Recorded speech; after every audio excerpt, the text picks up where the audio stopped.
Before the story begins, a preliminary overview is necessary. Benjamin Blackwood was born into a serf family. His parents, like their forebears, toiled fearfully on the Lord's land in exchange for a meager space to live. Later, Benjamin described his birth circumstances. It was not life, but mere survival bestowed by the Lord's grace. The family's food chiefly came from the small plot they cultivated, not their own land, but land rented from the Lord. Yet for the Blackwood household, harboring 2 elder brothers and 3 elder sisters, this scant harvest merely kept hunger at bay. They had to surrender 1/3 of their yield to the Lord, and that was just the beginning. Various taxes like invisible boulders weighed the family down until they could barely stand upright. The notorious poll tax was left unmentioned. It was not until young Benjamin, carrying wheat on his back to the town mill with his mother, that he was astonished to learn even the very means of survival, the mill and the public oven, were taxed. Moreover, the church's tithe of 11 struck Benjamin as utterly absurd, leaving his soul unable to comprehend the purpose of such a tribute. Their lives seemed entrapped in a tax hell where the looming shadow of levies stretched as far as the eye could see. So why was it that a serf's son, never formally schooled, could understand so much, and even articulate this oppression with such clarity? The reason lay in the fact that within Benjamin's body resided a soul from another world. He once nurtured dreams of using knowledge far beyond his time to lead his family to a better life. Yet the weight of reality nearly crushed his grand aspirations. In despair, he realized that under relentless labor and deprivation, the human spirit would be eroded to the point where nothing but a desperate yearning for rest could remain. But if Benjamin were to sink into despair, then the magnificent legend that was to follow would have never been born. The turning point arrived when his parents, under the labor rent regulation, were obliged to bring their own tools and provisions to labor for the Lord free of charge for 3 days each week. To slightly ease the family's financial burden, 14-year-old Benjamin ventured to the town market with some wilted vegetables and his self-woven, nearly artisanal basket. Having mastered this work since the age of 6, often outshining the adults at home, he arranged his stall with such meticulous order that even the most fastidious steward would find no fault. Suddenly, like ripples from a stone thrown into water, the market crowd stirred when a true dignitary arrived. They appeared through a naturally formed passage in the throng, adorned in gleaming armor and exquisite attire. Leading them was a breathtaking maiden who declared that the group needed to employ an attendant for the journey. When this maiden, named Cecilia, with a voice as clear as a spring, informed him of a reward of 2 golden shields per year, he was utterly captivated by her radiance. Thus young Benjamin's life was completely upended. To grasp the weight of this money, the Blackwood family's entire annual earnings, when converted to coin, fluctuated between 1 and 2 golden shields, most of which was mercilessly claimed by the Lord and the church as goods and labor. This news Benjamin swiftly brought home, receiving unanimous, and even slightly ecstatic, approval from his family. He donned his best mended and starched clothes, and with a mixture of uncertainty and longing for the future, embarked on an unknown journey. In Benjamin's eyes, Miss Cecilia's light pink long hair seemed woven from the silk of dawn, and clouds her beauty rivaling that of an angel fallen to the mortal realm. And when she placed the 2 gleaming, weighty golden shields into his palm, her manner was so noble and elegant that he was rendered speechless. Undoubtedly, the pure heart of the young boy was completely captured by this radiant maiden. Yet his humble admiration was doomed from the start, an illusion as ephemeral as a mirage. Among the troop's 3 male companions, be they armored knights of shining valor or dashing noble youths with swords at their side, none were exempt from admiring Cecilia. In contrast, Benjamin was merely the attendant responsible for tending to the bedding and managing the daily quarters. His everyday and most practiced task was to swiftly and flawlessly spread a clean, wrinkle-free blanket whenever the esteemed knights wished to rest. Though Cecilia never explicitly mentioned it, every word, gesture, and habit of hers revealed the extraordinary nature of her station. This troop, composed of 7 formal members along with him as the attendant, aspired to emulate the legendary 7 knights from the founding myths of the human kingdom who traversed the continent to vanquish evil. Incidentally, the well-known classic legend of the glorious 7 knights also records that those 7 illustrious knights on their journeys across the continent were accompanied by a young attendant responsible for logistics. Benjamin felt that this was perhaps the reason he had been chosen. At the start of his employment, he regarded it as nothing more than a capricious adventure of noble youths, never imagining it would evolve into such an epic journey. Cecilia and her companions were earnest. They truly, as if in ancient legends, traversed every corner of the continent. They dispersed wolf packs, threatening stranded travelers, delivered medicinal herbs to plague-ridden villages, and boldly stood against local bullies oppressing the virtuous. By the standards of that time, they were not only morally impeccable, but also selflessly benevolent. Benjamin pressed on after them, determined not to be left behind by this magnificent expedition. He witnessed spectacles beyond the imagination of ordinary folk: elegant elves dwelling in hidden profound forests, hardy dwarves living in the foothills of rugged mountains, Throughout the long journey, Benjamin's status quietly advanced from the new attendant to our capable dear Benjamin. He could somewhat proudly reckon that within this troop no one harbored any ill will toward him. For day after day he had learned each member's preferences and taboos by keen observation. For instance, Calvin's armor required 3 gentle wipes with soft cloth to be considered acceptable. Ella's book was strictly off-limits to anyone's touch, while Finn insisted on a cup of warm spiced ale before bed. His presence acted as a lubricant ensuring the brave troops' seamless operation. Their noble deeds were passed down through folk tales, earning them immense renown. They came to be hailed as contemporary heroes, a living embodiment of justice and hope. Even Benjamin the attendant was noted in these ballads, albeit with a twist of earthy humor and familiarity that slightly strayed from the grand narrative. Bards in taverns strummed their lutes and sang in an exaggerated witty tone, "Listen, as I sing of radiant Cecilia. Her sword's flash sends evildoers fleeing in terror." They continued praise to the valiant 7 knights. With their united shields, foes collide in a dazzling spectacle. Not to mention our indispensable Benjamin, whose impeccably swift blanket spreading could impress even a princess most discerning of a pea's imperfection. With 3 plump homegrown radishes he traded for the elves' secret delectably sweet honey, a token of his worth. He became a beacon for the common folk, extraordinary amidst the ordinary. "Hey, fill up the ale, and let's toast the hero of blanket spreading." Whenever these words resounded, the tavern erupted in exuberant applause and laughter. Benjamin Blackwood, the hero of blanket spreading, a title that through ballads echoed through every street and alley. Thus the preliminary summary concludes here. Perhaps the saga of the heroic band is significant, yet it is not the tale we seek to unfold. As time relentlessly flows, Benjamin has now journeyed for 6 years. In the lingering chill of winter's remnants, a staggering piece of news struck like the harshest of gales. The old king who had ruled the Linfone kingdom for decades had passed away. At that moment, Cecilia and her heroic band, having vanquished a devastating beast, were invited to rest in the luxurious manor of a border noble. Just as the ecstasy of victory still lingered, news urgently transmitted from the royal capital doused all celebratory fervor like a blast of icy water. At dusk, in the opulent study of the manor, the crackling flames in the fireplace failed to dispel the heavy solemnity that filled the air. Cecilia summoned all 6 of her companions along with Benjamin, who had always remained quietly in the corner ready to serve, to this very room. With her back turned to the gathering, she gazed out at the somber dusk, her graceful silhouette exuding an air of profound solemnity. "Everyone," she said as she turned to face them, her voice still clear, yet now imbued with a heaviness and authority hitherto unseen, "there is something I have long kept hidden from you." Her gaze swept over every familiar face. The resolute Galvin, the sagacious Lauren, the unrestrained Finn, the gentle Livia, the charming Ayla, and the austere Hill. And finally, it lingered momentarily on the ever-submissive servant. "My true name is not Cecilia. I am Celia Windsor, the 2nd princess of the Linfone kingdom." Though suspicions had long lingered, once her identity was confirmed by her own words, a collective subtle intake of breath resounded throughout the room. "Celia, by which we shall henceforth address her," continued in a sorrowful tone, "our father's sudden demise left no clear edict concerning his successor. My eldest brother and my 3 younger brothers now stand in imminent conflict within the royal capital, each rallying their own factions in the battle for the throne. They disregarded the stirring unrest of the border principalities and ignored the nobles' contempt for royal authority. If left unchecked, the Linfone kingdom would fragment and succumb to the quagmire of civil war." Clenching her fists, her eyes sparkling with the light of idealism, she declared, "I cannot stand idle as such a calamity unfolds." With increasing clashes with the northern orcs and western forest elves, the kingdom now yearned for a formidable voice, a king capable of uniting all forces and leading the people through the crisis. "I have decided to return to the royal capital to attempt mediation. Should it fail," she drew a deep breath, her voice resolute as she proclaimed, "I shall vie for the throne myself." Her voice echoed throughout the study, imbued with an unassailable resolve. Immediately her gaze shifted to her companions, filled with trust and earnestness, as she remarked, "My renown among the people indeed surpasses that of my brothers, and many nobles have pledged their support. But I know that my most steadfast backing has never been those merely chasing profit like Fairweather followers, but rather you, my companions, who have shared every hardship with me along this journey." Without waiting for a reply, Celia strode to the desk where a map of the kingdom's territories was unfurled. She solemnly picked up several emblems representing fiefdoms and placed them on various regions of the map.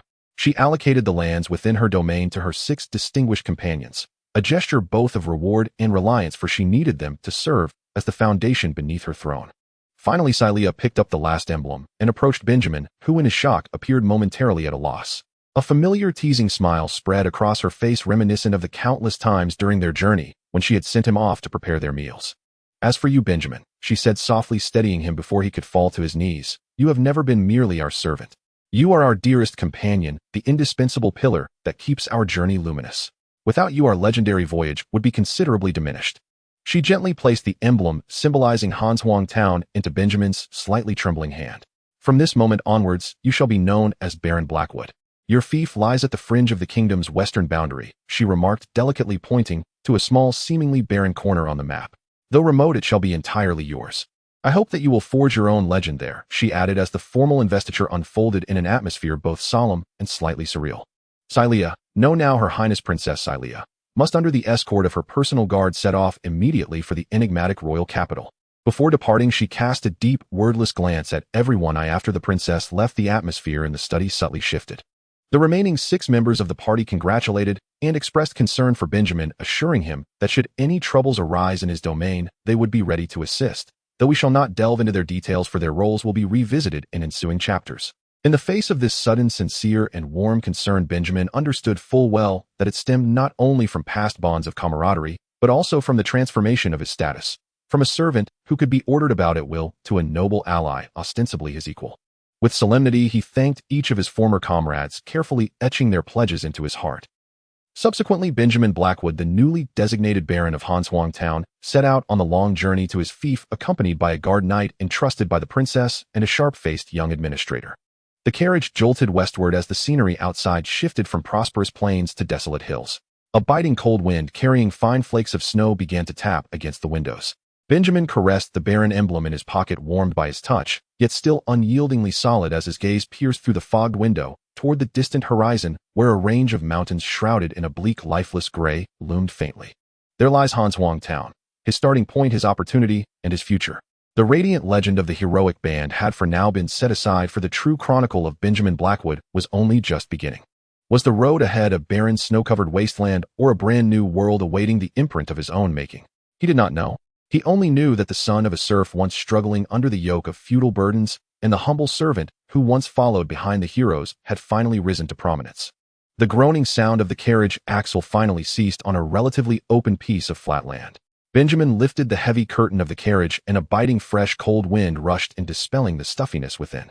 He stepped down from the carriage, his boots crunching on the ground, covered with a thin layer of snow and frozen earth. The town of Frosty Frost had arrived. He raised his eyes, and the sight of the town was slightly better than his worst expectations. Benjamin was a man accustomed to the worst-case scenario, which helped him avoid unnecessary disappointments. The houses in the town were low and chaotic, mostly built from crooked branches plastered with thick mud, while the roofs were covered with dark ice-laden thatch. There were almost no windows, just a few walls with narrow openings covered with unknown animal skins or grass curtains. The sparse townsfolk, hearing the sound of the carriage, cast numb, dull, yet wary glances from those low doorways or corners. They were gaunt and haggard, their eyes cloudy, displaying an almost instinctual wariness towards this suddenly arrived noble lord who traveled by carriage. This was indeed the most normal appearance and reaction of the common people in this era and on this land. Benjamin felt little turmoil in his heart. He was too familiar with such gazes, as they were everywhere in the place where he was born. "My Lord Baron, this way, please." A local elder came to meet them, claiming to be the steward left by the former lord, his attitude respectful, but hard to hide his perfunctory manner. He led Benjamin and the 2 others to a relatively prominent building near the town center. This would be his baronial residence. It was a stone house that was indeed much sturdier compared to the surrounding mud houses, though the stone was rough, and the gaps were filled with soil and grass stems. At least it could block the wind. It had a decent wooden door, several small windows in the walls, and a stone chimney. Benjamin surveyed this building that would become his home for a long time to come, and he felt a slight sense of satisfaction. At least it wouldn't easily be blown down by the wind or leak in the rain. What more could he wish for in this place? The night guard Walter, a man in his 30s with a rugged appearance and a physique like an iron tower, had already jumped off his horse and was silently inspecting the surroundings of the house, his gaze sharp as an eagle. The officer Sullivan stood beside Benjamin, this young man around the same age as Benjamin, with a look of shrewdness and vigor typical of a merchant, frowned slightly as he assessed the desolate territory, but soon that displeasure was replaced by a more evaluative gaze. On the way here, Benjamin had already gained a preliminary understanding of these 2 future right and left arms. He knew that Walter had once been an elite in the Prince's Guard, a quiet and reserved man devoted to his duties. He might feel some disappointment at being assigned to guard a new baron in this bitterly cold place, but he bore no ill will toward him, only a soldier's obedience to orders. Sullivan, on the other hand, came from a family that had once operated a small business. He had studied a bit and learned arithmetic, but sought a career due to his family's decline. He had his own plans for the future and was visibly dissatisfied with the poverty of Frosty Frost, yet he did not show any contempt for Benjamin, who came from a background of servitude. This was already much better than Benjamin had expected. He guessed that this was probably also the result of Princess Syria's careful consideration. She had given him 2 subordinates who might be dissatisfied with the environment, but at least would not harbor inherent prejudice against him. Walter Sullivan, Benjamin turned to the 2 and said, "This house will be our residence from now on. As I mentioned on the way here, for the next few years we will likely rely on both of you quite a bit. Living together will also facilitate our discussions." Walter merely nodded, his voice deep as he replied, "Yes, my lord." He was the first to lift the heaviest luggage and walked into the stone house. Sullivan slightly bowed, a perfectly appropriate hint of a wry smile on his face. "As you wish, my lord Baron. At least it is sufficiently quiet here." The interior of the stone house appeared even more spacious and cold than it looked from outside. The floor was packed dirt and frost patterns hung on the walls. Simple furniture was scarce and covered in dust. The 3 spent some time clearing out the largest room as Benjamin's bedroom and study, while the other 2 smaller rooms were assigned to Walter and Sullivan. After settling their luggage and dissipating some of the cold, Benjamin called the 2 into his room. The room contained only a rough wooden table and several crooked chairs. The fire just kindled in the fireplace was not enough to warm the entire space, but at least it brought a hint of life. "Sullivan, Walter, please take a seat." Benjamin gestured, sitting down at the main position first. Sullivan complied and sat down while Walter strode to the door, standing there with his back straight, his hand resting on the hilt of his sword. "My lord, you discuss matters while I remain vigilant, watching for any eavesdroppers." Walter's voice was as steady as ever, as if stating something quite normal. This remark made Sullivan, who was about to begin the discussion, chuckle softly, shaking his head and looking at Walter with a hint of mockery. "My dear knight, it's freezing outside. Not even a dog would want to go out. Which blind fool do you think would come to eavesdrop on the internal meeting of our new baron?" Benjamin chuckled as well, waving his hand. "Walter's caution is a good thing. However, Sullivan has a point. At least for now, we are not so liable to be on high alert. Come sit down, there are no outsiders here." Walter hesitated for a moment, but ultimately walked over with steady steps, choosing to stand beside the table instead of sitting down, maintaining a posture of vigilance, as if ready to respond to any sudden situation. Benjamin did not press further, thinking it was probably a matter of professional habit. "Well, back to business." Benjamin's expression grew serious as he continued, "Sullivan, I first need to know the income and expenditure and tax situation of Frosty Frost in recent years as detailed as possible, including population, major outputs, the tax amounts submitted in previous years, and how much we have left in our treasury." He knew well that without data, all plans were castles in the air. Sullivan clearly had prepared for this, nodding with a serious expression. "My lord, I understand. However, since I am new here, the tax officer, if that lazy old gentleman can still be called a tax officer, I will need a day or 2 to communicate with him to clarify the accurate accounts. From my preliminary observations, the tax revenue here is likely mainly derived from the meager yields of the nearby mountains and forests, such as furs, timber, and some crude mats and baskets woven by the townsfolk, both in quantity and value extremely limited." Benjamin expressed understanding. "Get it sorted out as soon as possible. Based on that, we need to take a good look at this land. Consider where the hidden wealth may lie in Frosty Frost, the mountains and forests. Is it some undiscovered, or is it some unique product that can be sold for a good price elsewhere?" He paused. "Sullivan, Walter, we did not come here to repeat the poverty of this place, nor to live a frugal life here. The princess has entrusted this land to me, which is both trust and opportunity. We must change it for the better, and this requires our joint efforts." Benjamin went on to discuss some preliminary ideas with Sullivan, such as whether it was necessary to organize manpower to systematically hunt and forage in the mountains, whether the townsfolk could possess skills beyond weaving, and whether there were nearby water sources that could be attempted for utilization, among others. Sullivan then offered some suggestions from a commercial perspective, such as clarifying transportation costs first and finding stable buyer channels. As the discussion came to a pause, Benjamin stood up, preparing to take a personal look at the small town. However, Sullivan called out to him, "My lord, please hold on. There is one more thing I think is very important." "Oh, what is it?" "A formal introduction to all the townsfolk," Sullivan said earnestly. "You need to let all the vassals know you in a public setting to acknowledge the arrival of their new lord. This helps establish authority and stabilize the people's hearts. Although it seems there is little unrest among the people here," he added with a hint of irony. Upon hearing this, Benjamin revealed a somewhat mysterious smile, patting Sullivan on the shoulder. "Rest assured, I have a plan for this matter. No need for those ostentatious ceremonies." With that, he tightened the not-so-thick travel cloak around him and pushed open the door, stepping into the biting cold wind and the bleak scenery of Frosty Frost. Only Walter and Sullivan remained in the room. Sullivan watched Benjamin disappear outside the door, turned his head, and said to Walter, who still stood like a statue, "A rather unique baron, isn't he? I originally thought he would be. I'm a bit more at a loss or eager to display the airs of nobility." Walter did not respond, his gaze still fixed on the direction of the door. Sullivan did not care, continuing to speak to himself, his tone much more relaxed. But isn't that a good thing? To be honest, on the way here I was worried that I would have to serve a master who only knew how to complain about the environment or was solely focused on squeezing the last copper coin from these poor townsfolk to satisfy his own enjoyment. Now it seems that this lord at least has some ideas. He walked to the window, watching Benjamin's somewhat thin figure in the cold wind, the corner of his mouth curling up. It seems we are likely to be busy from now on, Mr. Walter. The cold wind blew against Benjamin's slightly thin coat, making him feel quite chilly. The newly appointed Baron walked along the muddy, frost-hardened main street of Frost Town, his gaze calmly sweeping over the low, dilapidated houses on either side. Several emaciated children were peeking at him from behind the gaps in the door, their eyes filled with curiosity. Their clothes were far thinner than those he wore. He arrived at the edge of the town, where a winding stream flowed. The water had not yet completely frozen, but the banks were thick with ice. A few women were squatting on the ice, laboriously breaking through the layer of ice, with wooden mallets to draw water into nearby wooden barrels. Seeing the flowing stream, Benjamin felt a slight relief in his heart. Having a flowing water source is certainly better than relying on stagnant ponds that are prone to contamination. At least drinking from it is less likely to cause disease. Deep inside, a soul from the modern world longed to establish a rule mandating the drinking of boiled water, but he immediately suppressed this unrealistic thought. Even when he tried to persuade his peasant parents to boil water for drinking back in the day, it was an uphill battle, for the firewood needed to boil water was also an expense that poor families had to calculate carefully. By the time he returned to the Baron's residence, the sky was already darkening. Walter stood silently at the door, and upon seeing him return, he followed him inside. Selwyn was sitting at the table, flipping through a few old yellow documents under a dim oil lamp. It seemed to be the so-called accounts left by the former Baron. "My lord, you have returned," Selwyn said, raising his head and rubbing his forehead. "I am currently grappling with these rotten accounts." The situation was worse than expected. There were almost no decent records. The storeroom was empty except for some moldy oats and a pile of poor-quality furs that had been stored for an unknown amount of time. The so-called taxes from previous years were merely symbolic, barely sufficient to sustain the agent and his two subordinates stationed here. Benjamin took off his chilly coat and warmed his hands by the fireplace, his face showing little surprise. "You have worked hard.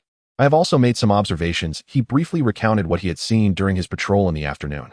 "It seems that timber is quite scarce in the town, and I can hardly see any decent woodpiles. It appears that heating is a significant issue. What puzzles me is that the forest is not far from the town. Why are they still so short of firewood?" At this moment, Walter, who had been listening, suddenly spoke up, his tone assured, "Because of the wild beasts in the woods. My lord, at this time of year the starving wolf packs and disturbed bears pose great dangers. Even the most experienced hunters would not dare to venture in alone. Felling trees requires manpower and time, making it an easy target." Benjamin immediately recalled the numerous powerful and terrifying creatures he had seen during his journey with Princess Celia and nodded in agreement. The wilderness of this world was far more dangerous than in his past lives' memories. Thinking of the furs in the storeroom, an idea suddenly flashed in Benjamin's mind. After pondering for a moment, he instructed Selwyn continue to organize these accounts and supplies tomorrow, focusing on clarifying exactly how many resources we have available. Even if it's just those few bags of moldy oats, I need the measurements down to the exact weight. Walter, please accompany me to the townsfolk's homes tomorrow." Walter immediately asked, "Which families are we visiting?" Beneath his calm tone there seemed to hide a hint of "this is troublesome." Benjamin's answer was concise: "Every household." Walter's brow furrowed slightly, but he didn't voice any objections. The next day the sky remained overcast. Benjamin and Walter set off with 2 bundles of inferior furs taken from the storeroom. These furs were not only sparse in hair and coarse in texture, but also emanated a lingering smell of mold and a fishy odor. It was no wonder they had been discarded by the previous lord, piled up in the corner of the storeroom. However, for the serfs of Frost Town, such items might be a rare source of warmth.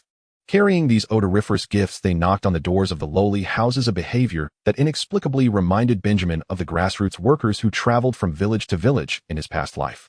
However, those workers brought policies and hope, while all he could offer at this moment were these stinking furs. Naturally, the quantity of these furs was far from enough to distribute to all the families in the town. Benjamin had already made plans. He explicitly instructed that they should only be distributed to families with young children and teenagers. When those emaciated parents with dazed expressions saw that the new Baron had actually brought a gift, albeit some inferior furs designated for their children to keep warm, disbelief and confusion appeared on their faces. Some women even pulled their bewildered children, wanting to kneel and bow, but Benjamin waved them off. Each time he entered a household, Benjamin would casually ask a few questions, then record the names of the heads of families, the number of family members, their approximate ages, and any special skills in a notebook he carried with him. The original household registration records of Frosttown were relics from 10 years ago. They were not only outdated, but also highly unreliable. Water maintained a protective stance throughout, following him with some annoyance. He clearly felt that this method of visiting house by house was inefficient and troublesome, but due to his position, he did not voice his thoughts. On the way, Benjamin whispered to Water, more like talking to himself, "It's not about the scarcity, but the inequality. I only give things to families with children. Do you think those who don't receive will resent, or even snatch the furs from those with children?" Water fell silent for a moment, his gaze sweeping over a few townsfolk gathered in the distance, casting unfriendly looks in their direction. His voice was steady. "Theoretically, yes. But here, snatching the Baron's gifts is a serious crime. Unless they are sure you won't pursue it, or they can't survive. For a few stinking hides." Benjamin tugged at the corner of his mouth, revealing a smile. Visiting all the townsfolk was no easy task, and even if Benjamin tried to improve efficiency, he estimated it would take several days. If there were anyone available, he wouldn't have to personally carry out this most basic verification work. The former lord took away all valuable items and any capable hands he could bring before leaving office, leaving him with nothing but an empty shell. Amid this repetitive and dull visitation, Benjamin and Water arrived at a household at the very edge of the town. This house appeared significantly more refined compared to other homes in the town. Typical houses in Frosttown were mostly built with a rough wooden frame, then filled between the frames with plastered fence walls made from thin branches woven into a fence coated on both sides with a mixture of clay soil and occasionally animal dung and chopped straw. In contrast, this house had walls that were clearly different. It was constructed with rammed earth walls, thick and relatively flat, giving a more solid and orderly feel despite its simplicity. Curiously, Benjamin reached out to touch the wall surface, feeling a dense and hard texture that carried the chill of the earth, yet had a quality reminiscent of inferior cement from his memories. This was intriguing. He stepped forward and knocked hard on the thicker wooden door compared to those of other houses. "I am Benjamin Blackwood, your new lord." He announced his arrival loudly, his voice clearly resonating in the cold air. After Benjamin knocked on the rather thick wooden door, hurried footsteps were heard from within, followed by the faint sound of something being knocked over and falling to the ground. After a while, the door was cautiously opened to reveal a narrow crack. A small face wrapped in a coarse cloth headscarf peeked out from behind the door. The girl's brow was furrowed with tension and vigilance. When she saw the expressionless face of Water behind Benjamin, which even bore a hint of impatience, she visibly flinched and quickly opened the door wider, stepping aside. "Welcome, my Lord Baron. Welcome." Her voice was somewhat strained, tinged with obvious panic. Benjamin did not enter immediately. His gaze passed over the girl and fell once again on the unusual rammed earth wall. He reached out and gently placed his hand on the girl's slightly frail shoulder, halting her inviting gesture. "No need to be nervous," he said, his voice as calm as possible, laced with a hint of inquiry. "I just want to know, did you use any special materials to build this wall?" The girl's eyes flickered for a moment as she quickly glanced at the wall and then lowered her head, mumbling, It's just ordinary soil, my lord, nothing special." Upon hearing this, Benjamin stopped pressing further, merely smiling meaningfully. "Since you say so, then so be it." With that, he finally stepped into the room. As soon as he entered, Benjamin felt an atmosphere that was entirely different from that of other townsfolk's homes. Although the space was equally cramped and sparsely furnished, it was exceptionally tidy and clean. The floor was swept free of dust, and the few pieces of simple furniture were arranged in an orderly manner. The air lacked the murky smell of mold, sweat, and various odors that plagued most impoverished families, instead carrying a faint scent of grass and wood. In contrast, his own empty, cold baronial mansion seemed more like a deserted outpost neglected by caretakers. "What is your name?" After surveying the surroundings, Benjamin's gaze returned to the girl, nervously twisting the hem of her dress. "Kisawaya, my lord," she replied softly. "Very good, Kisawaya." Benjamin nodded, his tone filled with approval. "Your room is clean and tidy without any unpleasant odors, which pleases me greatly." He gestured to Water, who silently placed the remaining few pieces of inferior pelts he held on the ground by the door, his movements brisk and decisive, as if putting down something scalding. "It's cold lately. You can keep these pelts for now, just in case," Benjamin said. Kisawaya's gaze involuntarily fell on the stack of pelts, a glimmer of desire flashing in her eyes. In this frigid place, anything that could add warmth was precious. Yet she instinctively protested this. "This isn't right, my lord." "There's nothing wrong with it," Benjamin replied gently.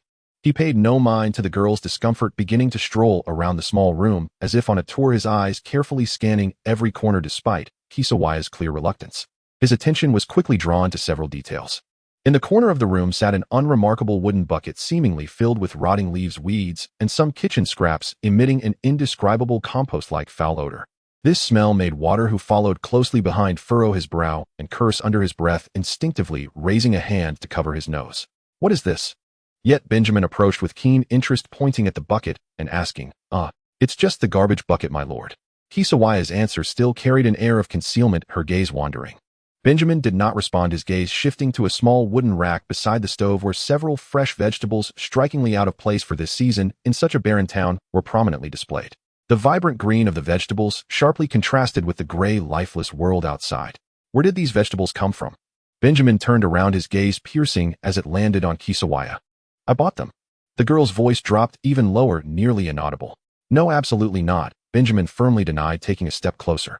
I'm the child of a serf who I know about things in the fields. These are not something that can be bought in Frosty Mist Town at this time of year, nor are they likely to be found even in the neighboring wealthy territories. Tell me, where did they come from? At that moment, Water leaned slightly forward, his aura of battlefield experience pressing down on Kisawaya like a tangible weight.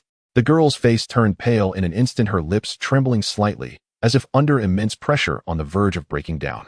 However, at that very moment, the serious expression on Benjamin's face melted away like ice and snow, replaced by a warm, even appreciative smile. He raised his hand to signal Water to step back, and then gently said to Kisawaya, "Do not be afraid, Kisawaya. I do not mean to force you. On the contrary, I admire you." His gaze swept once more over the tidy room, the peculiar wall, the odoriferous bucket, and those fresh vegetables. You are a clever and special girl, understanding things that many others do not, and you manage to keep your life well organized. He proposed something that made Kisawaya look up in astonishment. If you are willing, the baronial mansion will offer you a position. We are currently in need of someone like you who knows how to make the environment comfortable and tidy. I hope you will seriously consider my invitation. He watched the mixed expressions of shock and hesitation in the girl's eyes and added, "There is no need to answer me immediately. I will return." After saying this, Benjamin did not linger, but turned with Water and left the small house filled with secrets. Back in the cold yet somewhat protective baronial mansion, Sulu, one who was battling with old ledgers under the oil lamp, looked up and noticed the lingering joy on Benjamin's brow, prompting him to curiously ask, "My lord, it seems you had a fruitful outing today. It seems you encountered something good." Benjamin took off his cold coat, sat down by the increasingly warm fireplace, and stretched out his hand to feel the warmth of the flames. "Perhaps I discovered a very interesting person. In any case, my mood is good." That night, in the largest room of the baronial mansion, Benjamin sat at a rough wooden table under the flickering candlelight, unrolling coarse papyrus. He picked up a quill, dipped it into low-quality ink, and began to write a letter. First, it was addressed to his distant parents. The tip of the pen glided across the paper, producing a soft scratching sound. He detailed the situation in Frosty Mist Town, its barrenness, coldness, and the hidden hopes. He wrote about the impatient guard Water, the shrewd and pragmatic official Sulu One, and also the unique Kisawaya he had encountered. He spoke of the land here waiting to be cultivated. Although life was hard, at least there was freedom and the possibility of a future. He earnestly requested his parents to set out for this place as soon as possible. "There is endless land here waiting for hands as experienced as yours to cultivate it," he wrote, attempting to paint a picture of the future with the simplest words. At the end of the letter, he could not help but include a hint of childish pride, wanting to reassure his parents. "Your son has now become a person of some standing and can provide you with a stable home. This family letter will be sealed within another letter. It is a routine report sent to Princess Celia in the distant royal capital." They had long agreed to maintain regular contact, both to report on situations and possibly to seek distant aid when necessary. In his letter to the princess, Benjamin focused more on the preliminary assessment of the territory, the difficulties faced, and some policy issues he might need to consult, adopting a tone of respect and caution. He certainly did not want the princess to develop any negative feelings towards him for any reason at this crucial moment. After finishing the 2 letters and drying the ink, Benjamin let out a gentle sigh. In a world where transportation and information were extremely inconvenient, sending a letter itself was a troublesome matter. One had to wait for the occasional trade caravans or pay a hefty fee to hire a dedicated courier, and the journey was long and fraught with risks, leaving one uncertain when it would arrive and even more uncertain when they might receive a reply. He carefully sealed the letters, gazing out at the pitch-black night sky where only the cold wind howled, his heart entwined with a longing for his family and hopes for the future. In the following 2 days, Benjamin continued his dull, yet necessary visits, accompanied by Water. He distributed the remaining furs while also recording more fragments of information about Frost Town in his ever-thickening notes. During this time, Benjamin visited Kisawaya's home. The girl was still somewhat nervous, but she had calmed down significantly compared to her initial panic. She did not immediately accept the position from the Baron's estate, but accepted a small piece of olive oil soap that Benjamin had wrapped in clean linen. This soap had once been a daily necessity for several female members of the hero squad, and Benjamin had developed a habit of carrying a few pieces with him due to their effectiveness. In this land, such fragrant soap was a luxury that only nobles and wealthy merchants could enjoy, with a small piece often worth a silver shield equivalent to 1/20th of a gold shield. For a common girl like Kisawaya, this was almost an unimaginable gift. Benjamin still remembered the first time he arrived in this world and used this soap to wash away years of grime. The refreshing sensation that enveloped him felt as if he had shed a heavy shell, even leading him to momentarily feel like returning to his past life. In any case, Benjamin was quite confident in this gift he had chosen. He believed no girl striving to maintain cleanliness amidst hardship could resist the allure of something that brought both purity and fragrance. As for how Kisawaya would resolve the issue of heating large amounts of bathwater during this cold season, well, that was not within the Baron's current considerations. On the afternoon of the third day, when Benjamin and Water returned to the Baron's estate, filled with cold and fatigue, Sullivan finally lifted his head from a pile of ancient documents. His eyes were sunken, yet sparkled with a sense of relief. "My lord, I think I may have figured out our financial situation." He pointed to several sheets of newly written paper on the table, still damp, with ink filled with densely written numbers and entries, his voice reflecting a sense of accomplishment. Benjamin perked up and immediately sat down at the table, while Water silently stood by, his gaze sweeping over the numbers that represented the lifeblood of the territory. "Speak," Benjamin urged succinctly. "The situation is not optimistic, but there is still some hope." Sullivan cleared his throat and began his report. First, regarding the supplies in the storeroom, those moldy rye, after removing the completely inedible parts, still have about 7 quarts left. Note a medieval British unit of volume, approximately 290 liters. As for the inferior furs, after accounting for what you have already distributed, we can roughly estimate that it can still be made into a dozen pairs of crude insoles or knee pads, which are of extremely low value, so let's ignore them. Regarding the taxes, he let out a short, cold laugh. The former lord practiced the most primitive barter system, and the goods collected were only sufficient to maintain the basic consumption of the agents and a few subordinates stationed here, leaving us with not a single copper shield in cash. Benjamin listened silently. However, Sullivan shifted his tone, a glimmer of commercial insight flashing in his eyes. "After checking some scattered and almost eaten-up transaction records, I discovered a potential source of income. My lord, while Frosttown is impoverished, the western foothills known as the Grey Language Forest produce a few types of quite good quality timber, primarily sturdy oak and cold-resistant cedar. In previous years, a few daring merchants would come to purchase, but the prices were pushed extremely low, and due to the threat of beasts and transportation difficulties, the townspeople's collection has always been small, failing to form a scale." He pulled out a hastily drawn map and pointed to a marked spot. "There are transaction records indicating that the former lord only conducted a few trades with the neighboring Baron of Hyen, but regarding prices, it was evidently heavily undercut by the other party's geographical and channel advantages." Sullivan grew more excited as he spoke, leaning forward. "My lord, based on my past experience accompanying my father in trading, these types of timber, especially the pre-processed ones, are excellent materials for furniture production in the royal capital and several large cities, and are in high demand. If we only harvest raw logs for sale, most of the profit will be consumed by expensive transportation costs. But if we can process them even through simple rough processing into boards or semi-finished products, the profit will be considerable. Furthermore, high-quality charcoal is hard currency everywhere." He then calmed down again, a serious expression appearing on his face. "It sounds simple, but in reality there are numerous difficulties. Otherwise, the former lord wouldn't have regarded this place as a hot potato, eager to resign and return to the comforts of the royal capital. We need manpower, tools, secure transportation routes, and stable sales channels. All of this must start from scratch." "Your analysis is thorough, Sullivan. Your abilities exceed my expectations," Benjamin sincerely praised, then a strange light flickered in his eyes. "Indeed, we need to start from scratch." However, before discussing specific plans, he suddenly changed his tone, a meaningful smile appearing on his lips. "I estimate the time should be about right. I wonder if you two are interested in accompanying me to witness a Suntobe-performed show." "A show?" Sullivan and Water both revealed looks of confusion. Just then, outside the Baron's estate, an increasingly loud commotion erupted unexpectedly, mixed with the intense arguments of adult men, women's sharp advice, and the heart-wrenching cries of a frightened child. Water instantly tensed like a drawn bowstring, standing up abruptly, his right hand already resting on the hilt of his sword, his gaze sharp as a hawk's fixed on the door. Benjamin and Sullivan exchanged glances, and from the calm depths of the Baron's eyes, Sullivan clearly saw a certain anticipation. The three pushed open the not particularly heavy door of the Baron's estate, revealing over 20 townspeople who had gathered outside, most of them with dazed expressions, yet carrying a secret excitement of being onlookers. In the center of the crowd, 2 men were tugging at each other's clothing, arguing heatedly, while a woman beside them held a small child who was crying hysterically from fear. On the ground lay several pieces of familiar, faintly musty furs that Benjamin and Water had distributed just a few days earlier. "What's going on?" Benjamin's voice was not loud, but it carried an undeniable authority that instantly overshadowed the chaos at the scene. All eyes were drawn to the excessively young new Baron, as if magnetized. The fierce-looking burly man saw Benjamin come out, and instinctively released his grip on the other, but his face remained filled with indignation. He pointed at the crying woman and her child whose face was bruised, shouting loudly, "My lord, you came just in time. Please judge for us. Why does the Harrison family get furs for warmth while my child is shivering and has none? Harrison wants to monopolize all the benefits. Is this fair?" The accused Harrison, a man who appeared honest and even somewhat timid, was flushed with anxiety, veins bulging on his forehead as he stammered it. "It was given to my family by the Baron. I didn't mean to monopolize." It was Barry who insisted on grabbing.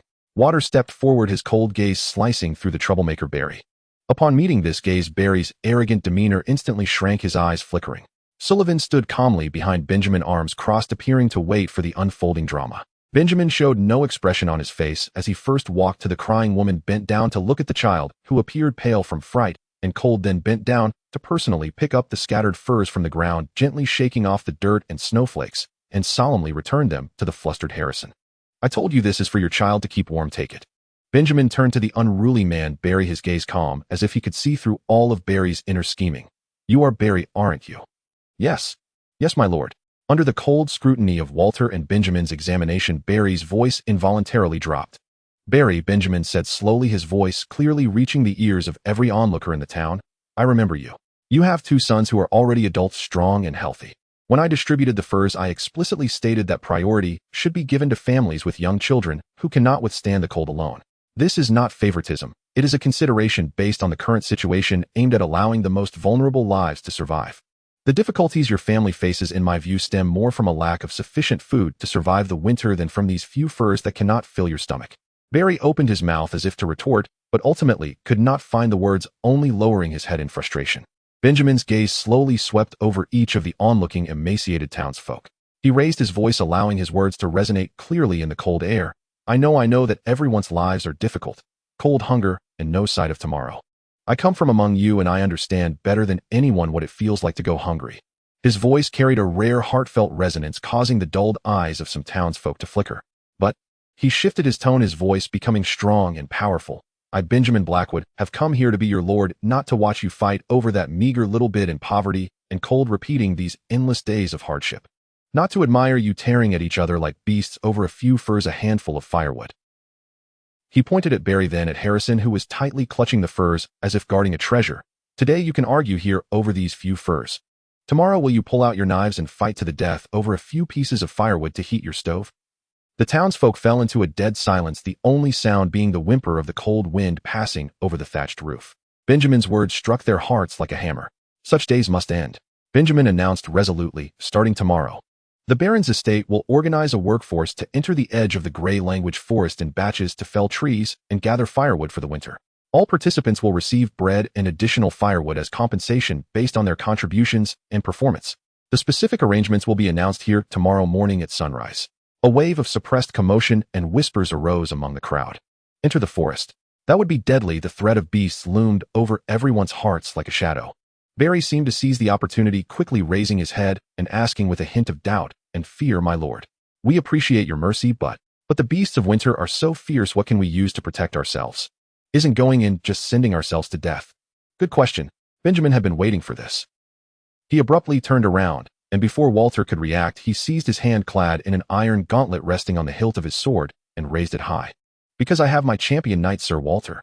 Benjamin's voice sounded like a divine proclamation, filled with undeniable confidence. He began to loudly recount a series of achievements that even Walter had never heard of. "Sir Walter, once single-handedly slaying a pack of dire wolves ravaging the borders. Under his sword, a mountain giant bear taller than a house has fallen. His courage has even won him personal commendation from the princess. He will personally lead the escort team to ensure the safety of the logging crew. With him around, the beasts in the forest are nothing more than mere chickens and dogs." "Walter." The knight's usually expressionless face instantly stiffened, the corners of his mouth twitching slightly. He felt his cheeks burning, and a single thought roared in his mind, "Damn it.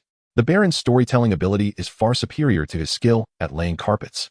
He finally deeply realized where this Baron, who had risen from the ranks of servants, was truly unique.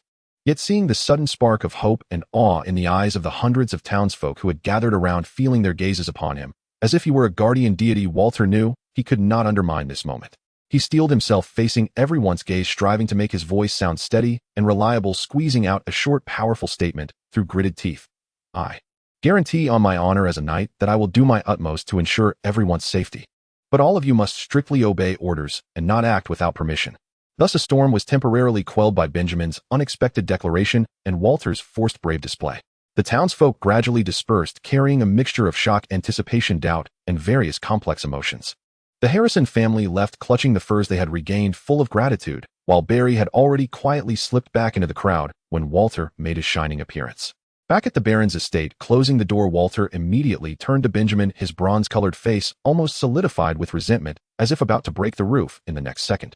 "My lord," his voice was tinged with suppressed anger and great dissatisfaction. "What you just—" I know, my dear Walter." Benjamin immediately put on a soothing smile, quickly stepped forward, and without waiting for Walter's astonished gaze, skillfully unbuckled the sword at his waist. "You have been wronged. To show my apologies and gratitude tonight, I will personally maintain and polish this loyal companion for you, infusing it with the glory of tomorrow, cheering for your upcoming journey." Walter was utterly stunned.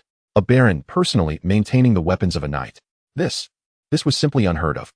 In his understanding and the stories he had heard, only legendary knights serving great monarchs could receive such close and respectful treatment from their masters. The spark of anger that had just risen in his chest was instantly replaced by a complex emotion of being both astonished and incredulous, his anger dissipating in an instant, leaving only a few helpless murmurs. After successfully calming his chief and currently only combat force, Sullivan finally spoke slowly, wearing a knowing smile. "My lord, that Barry was arranged by you in advance, wasn't he?" Benjamin, while picking up the special oilcloth and whetstone to carefully polish Walter's standard longsword, calmly nodded. "Yes, he is the best hunter in town, skilled and courageous, though a bit hot-tempered, and his family is indeed short on food. In the future, he could serve as Walter's deputy in the escort and hunting teams.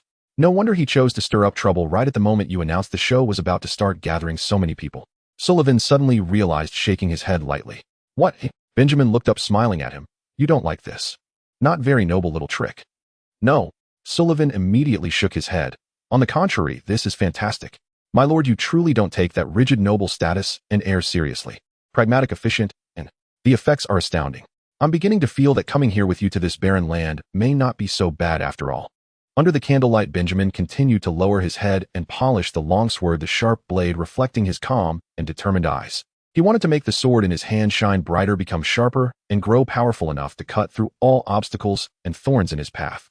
On the morning of the second day, with the frost still lingering, a crowd of figures had gathered in the small, open area in front of the Baron's residence. The townsfolk, with hands tucked into their pockets and feet stomping against the cold, exhaled white mist as they cast complex gazes toward the steps above. Baron Benjamin Blackwood stood on the rough stone steps in front of his residence, appearing somewhat slender in the morning light, yet his back remained straight. Nightwater stood beside him, fully armored like an iron tower, the gleaming armor and the sword at his waist maintaining an oppressive order. Sullivan stood a little further back. Benjamin had no time for idle chatter. His gaze swept over faces filled with doubt and hidden anticipation as he directly announced the specifics of the winter logging order. All able-bodied young men wishing to join the logging team must bring their own axes and a small amount of provisions, assembling at the designated time to enter the mountains. Nightwater would personally lead a guard team composed of several experienced hunters, including Barry, to ensure the safety of the work area and fend off any beastly intrusions. The compensation was clear and explicit, even exceeding many people's expectations. Those who completed the set basic logging quota each day would receive 3 pounds of rye. The surplus would be converted into additional flour or firewood as a reward, depending on the type, thickness, and quantity of the timber. Additionally, all families participating in the logging team would be exempt from all fees at the town's public mill for the rest of the year. Moreover, townsfolk could safely observe and collect valuable herbs, fungi, or other specialties in the forest, which the Baron's residents would purchase at a fair price. As soon as the announcement was made, the crowd erupted like a boiling pot, buzzing with discussion. 3 pounds of rye plus the exemption from mill taxes was undoubtedly a boon for many families struggling on the brink of hunger. Fear still lingered, but the desire to survive burned stronger. Barry was the first to jump up, shouting hoarsely, "What are you afraid of? With knights and the Baron leading us, how could we be bullied by beasts?" With this encouragement and the desperate farmers like Harrison who were truly at their wits' end responding with gritted teeth, the first logging team, consisting of about 30 people with varying equipment and morale that was not particularly high, was finally organized. Water's face remained frosty, but when he instinctively touched the gleaming sword at his waist, polished to a shine by Benjamin himself, he took a deep breath and suppressed his inner discomfort. He dutifully stepped forward, using concise language to divide the teams, explaining the most basic defensive formations, the arrangement of sentries, and the warning signals and countermeasures in the event of various dangers. His knightly composure alleviated some of the gloom in the hearts of the townsfolk. In the days that followed, Frosttown, seemingly forgotten by the world, was infused with a faint trace of vitality. Every morning before dawn, the logging team, under Benjamin's watchful eye and Waters' stern command, stepped into the mist-shrouded edge of the gray-language forest, filled with trepidation and hope. In the evening, they returned, dragging weary yet fruitful bodies, pushing the logged timber into the winding streams, skillfully assembling makeshift rafts. These rafts would be received the next morning by Solwyn's appointed people, dragged to the pre-planned storage site. Benjamin and Solwyn were not idle either. Solwyn began planning the initial processing site for the timber, clearing a patch of land near the stream, and using his limited but existent business connections to attempt to send letters to familiar merchants far away describing the high-quality wood resources here. Benjamin visited Chaseway again. This time the basket he carried was not filled with soap, but with freshly baked rye bread still warm. As he pulled the bread from beneath the clean linen cloth, the rich aroma of the toasted bread, mixed with the unique scent of grain, filled the small room, whetting the appetite. "Give it a try," Benjamin said casually, like a friend sharing snacks. "I added a bit of sugar butter and some chopped dried fruit. It should taste better than ordinary rye bread. But to be honest, I personally prefer the taste of fresh fruit," he added seemingly casually, his gaze sweeping across the room. "In this season, if anyone could produce some fresh fruits, I would be very pleased." Chaseway looked at the pieces of bread, emitting an enticing aroma so different from the dry rye cakes she usually gnawed on, and her throat involuntarily moved. She reluctantly accepted the gift, then, as if having made a certain resolution, motioned for Benjamin to sit for a moment on the only decent chair in the room. "You, wait a moment." She picked up an empty basket and hurried out. Shortly after, she returned, the basket covered with a piece of washed faded cloth. She gently lifted the cloth, revealing a small heap of freshly picked hawthorn currants and a few small, yet shiny red apples. "Would you like these?" Chaseway's voice carried a hint of barely perceptible anticipation and nervousness. Benjamin's eyes instantly lit up as he picked up an apple, rubbing it in his hand, his face revealing unabashed joy. "Of course. This is simply a treasure in winter." He played with the fruit, as if suddenly recalling something, his tone becoming casual and natural. "By the way, Chaseway, I remember there is a small piece of arable land not far behind the Baron's residence that has been unused for a long time. If you are willing, I can hand it over to you to manage. You can keep part of the harvested crops for yourself, and the other part can be given to the Baron's residence to offset some of the taxes or exchange for what you need. This would be much safer and more stable than going into the forest alone." He deliberately emphasized the word forest. Chaseway looked at the pieces of bread that seemed to glow in the basket, then up at Benjamin's face, which was filled with sincere concern for you, and struggled internally for a long time. How could she not understand that this Baron had already seen through some of her secrets, and was using this gentle yet unrefusable approach to bind him and the Baron's residence closer together? She felt like a small insect gradually falling into a spider's web, while the spider, weaving the web, smiled benevolently. In the end, the pressure of survival and a faint desire for a stable life made her gently nod, her voice as soft as a mosquito's buzz. "I can give it a try, my lord." Poor Chaseway, she probably still doesn't realize that accepting the goodwill of a former servant who is now a Baron often means she will have to repay with even more surprises later on. This is perhaps what is meant by the literal interpretation of the Baron's friendship worth its weight in gold. In the evening, Benjamin was calculating the rye consumed by the logging team at the Baron's manor with Sullivan, discussing additional rewards for those who had performed exceptionally well. Sullivan replied meticulously, "My lord, to be honest, in other more prosperous territories, a mere 3 pounds of rye a day would not suffice to appease those lumberjacks. According to market rates, their daily wages were worth at least 1.5 copper shields, enough to purchase over 6 pounds of standard rye. However, here we are effectively paying only half the market price to obtain their labor." Benjamin interjected, "But even if I proposed to reduce the rye from 3 pounds to 2, it would still be within their psychological expectations, and they would likely be grateful. However, I will not do so." Benjamin recalled his childhood toiling in the fields with his family, where the lord's subordinates always found various pretexts to deduct their deserved wages. That sense of despair and helplessness remained vivid in his memory. Sullivan seemed to see through his thoughts and reminded him mercy is an essential quality of an excellent lord, but generosity is not. As the two continued their discussion on the balance between mercy and cost, a sudden commotion far beyond the usual noise erupted outside, interspersed with excited shouts. They immediately rose to head outside. They saw Walter returning with the logging crew, but this time, unlike usual, they were not just bringing back timber. They had a more eye-catching prize. A makeshift cart constructed from rough wood atop, which lay the enormous corpse of a brown bear towering at nearly 2 men high. The bear's body bore several wounds, but the most fatal one was a horrifying gash that had completely pierced its head. Walter's armor was stained with darkened blood, and while he seemed to have prepared a statement, before he could speak, Benjamin quickly approached, his gaze scanning Walter swiftly, his tone genuinely concerned. "Are you hurt?" "No injuries." For some reason, upon hearing this warm greeting, Walter completely forgot the words he had rehearsed in his mind, which he had prepared to embellish slightly, and could only manage to utter these two words. After confirming that the logging crew had only suffered minor injuries and no casualties, Benjamin once again praised Walter's martial skills in front of the increasingly gathered townsfolk, hailing him as the guardian of Frost Town, declaring with him, "Here the threats of the forest are nothing to fear." "No, my lord." This time Walter unexpectedly spoke up, interrupting Benjamin's accolades. He pointed to Barry and a few other hunters who, although somewhat shaken, stood tall, saying, "This achievement is not solely mine, it belongs to Barry and the others as well. Had they not reacted swiftly and drawn the creature's attention, capturing it would not have been so easy for me." "Well said, my humble knight." Benjamin readily agreed, promptly expanding the commendation. "All those who participated today in repelling the giant bear, whether guards or loggers, are heroes of Frost Town." He then announced, "Let the bear meat be divided and cooked, and tonight we shall feast all members of the guard and logging crew. Call your families as well. Oh, let us enjoy this rare bounty together." With that, Benjamin summoned the owner and chef of the town's only and nearly defunct tavern, directing the workers to unload the bear's carcass.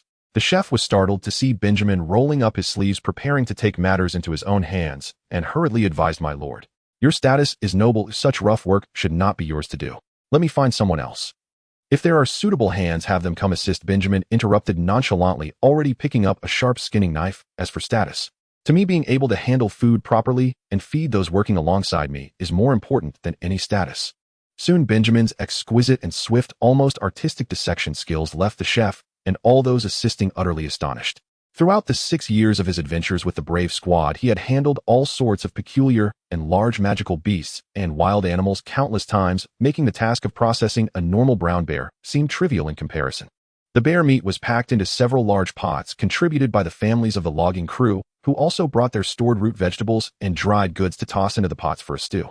Benjamin assigned Barry to maintain order and oversee distributions, while he returned to the Baron's manor with Sullivan and Walter to enjoy their share of the bear meat feast. At the dining table, Walter finally had the opportunity to recount the day's events in detail. It turned out that the logging team had inadvertently disturbed a brown bear hibernating in a nearby tree hollow while felling a dead tree. Fortunately, they remembered what I had taught them a few days prior and did not scatter in panic. Otherwise, there would surely have been injuries today. If it weren't for you, this incident might have caused the little reputation I had just built among the populace to plummet to zero." Benjamin felt a mix of lingering dread and relief. Sullivan, understanding the mood, produced a bottle of fine wine brought from the royal capital that they had been saving, pouring it into the 3 cups.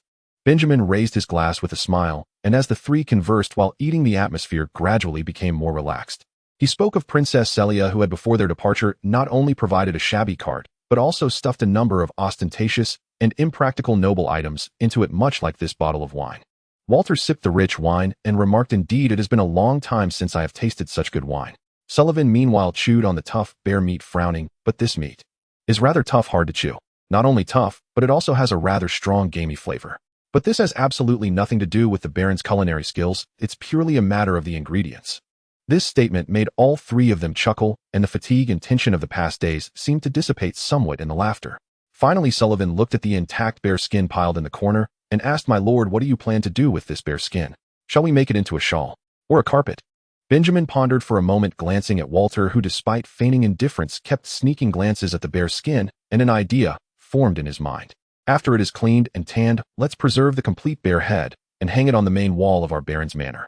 Let it remind us and all who come here that Frost Town is not solely defined by its harshness and barrenness, but by its courage and strength." It is said that after that Sir Walter would pause for a moment each morning upon waking, and again each evening upon returning home, admiring the fearsome bear head skin for a while. And indeed, that bear skin became the most eye-catching decoration in the Baron's manor. After the smoke and fleeting joy of the bear meat feast dissipated, Frosty Town returned to the embrace of winter, yet certain things had quietly changed. The logs piled up by the stream gradually increased, resembling a slowly growing forest of hope. At the lumber processing site planned by Sue Lywin, the sporadic sounds of axes and chisels finally echoed as a few townsfolk with some knowledge of woodworking under Benjamin's direction began to attempt to process the logs into rough planks. Although the efficiency was low, it at least marked the first step in the transformation from resources to products. Sue Lywin was busy all day, not only guiding the townsfolk on how to simply strip and cut the logs into more transportable and marketable planks in the designated processing area, but also tirelessly engaging in difficult negotiations with merchants from afar who were responding to their letters. The messengers traveled slowly and prices fluctuated, but a few small merchants expressed interest willing to come and inspect the goods in person when the roads were more passable in spring. Meanwhile, Chesiwei, filled with apprehension, yet inspired by a glimmer of trust, followed Benjamin to the small piece of land he mentioned that awaited cultivation. Then she was stunned. Gazing at the vast expanse of land before her covering hundreds of acres, Chesiwei took a deep breath of the cold air, her voice trembling with disbelief. My lord, is this truly the small piece you referred to? This scale, if left for her to cultivate alone, would likely take a lifetime to complete. Benjamin rubbed his nose, slightly embarrassed, and coughed twice. Ahem. This is after all the self-managed land left by the previous lord, so its scale is naturally, well, quite considerable. What I mean is you can start by managing here, beginning with a small portion, no need to rush for results. Despite feeling somewhat dazed by this generosity, Chesiwei indeed showcased her exceptional capabilities. She did not blindly attempt to cultivate the entire land, but carefully selected a small area close to the water source, sheltered from the wind and facing the sun. She directed the 2 temporary helpers that Benjamin assigned to her, using cut branches and various materials found, to erect a simple, yet decent windbreak shelter. She evenly scattered some unknown powder with a strange scent into the tilled soil, then carefully buried the seeds. Benjamin curiously asked her what she had planted. Cabbage and lentil seeds, my lord, Chesiwei replied. Benjamin reminded her, in this era nothing grows in the fields during winter, it's common knowledge. Chesiwei fell silent for a moment, a flicker of struggle crossing her face. Finally, seemingly resigned, she lifted her head, and with a tone of giving up said, You can consider it as me applying a little magic to these seeds. Upon hearing this, Benjamin not only did not inquire further, but instead revealed a knowing and pleasant smile, an interesting statement. Thus I will look forward to your magical results, my Minister of Agriculture. Minister of Agriculture. Chesiwei repeated this strange term in surprise, looking up at Benjamin only to see his back as he turned to leave. Within the Baron's manor, Benjamin's discussions with Su Laiwen were far more realistic and urgent. They were faced with the issue of how to create more living space for the 724 families in Frosty Town. My lord, relying solely on logging and initial wood processing, the labor we can absorb is limited, making it difficult to meet the needs of all families. Su Laiwen pointed to the preliminary population list, frowning. Moreover, during this long winter, the commoners, especially the former farmers, lack work beyond repairing tools and weaving straw mats. More critically, if we recruit townsfolk in large numbers, now the little rye stored in the warehouse cannot sustain the consumption of wages at all. He sighed and added, as for wood sales, the earliest decent income will not come until spring, when the thaw allows trade caravans to pass. Distant water cannot quench nearby fire. Benjamin stood by the window, gazing at the quiet and barren town shrouded in dusk. Suddenly, he turned. It seems we cannot solely rely on timber. Su Laiwen, how much cash do we have that we can immediately utilize? I mean all of it. Su Laiwen smiled bitterly and spread his hands. My lord, have you forgotten?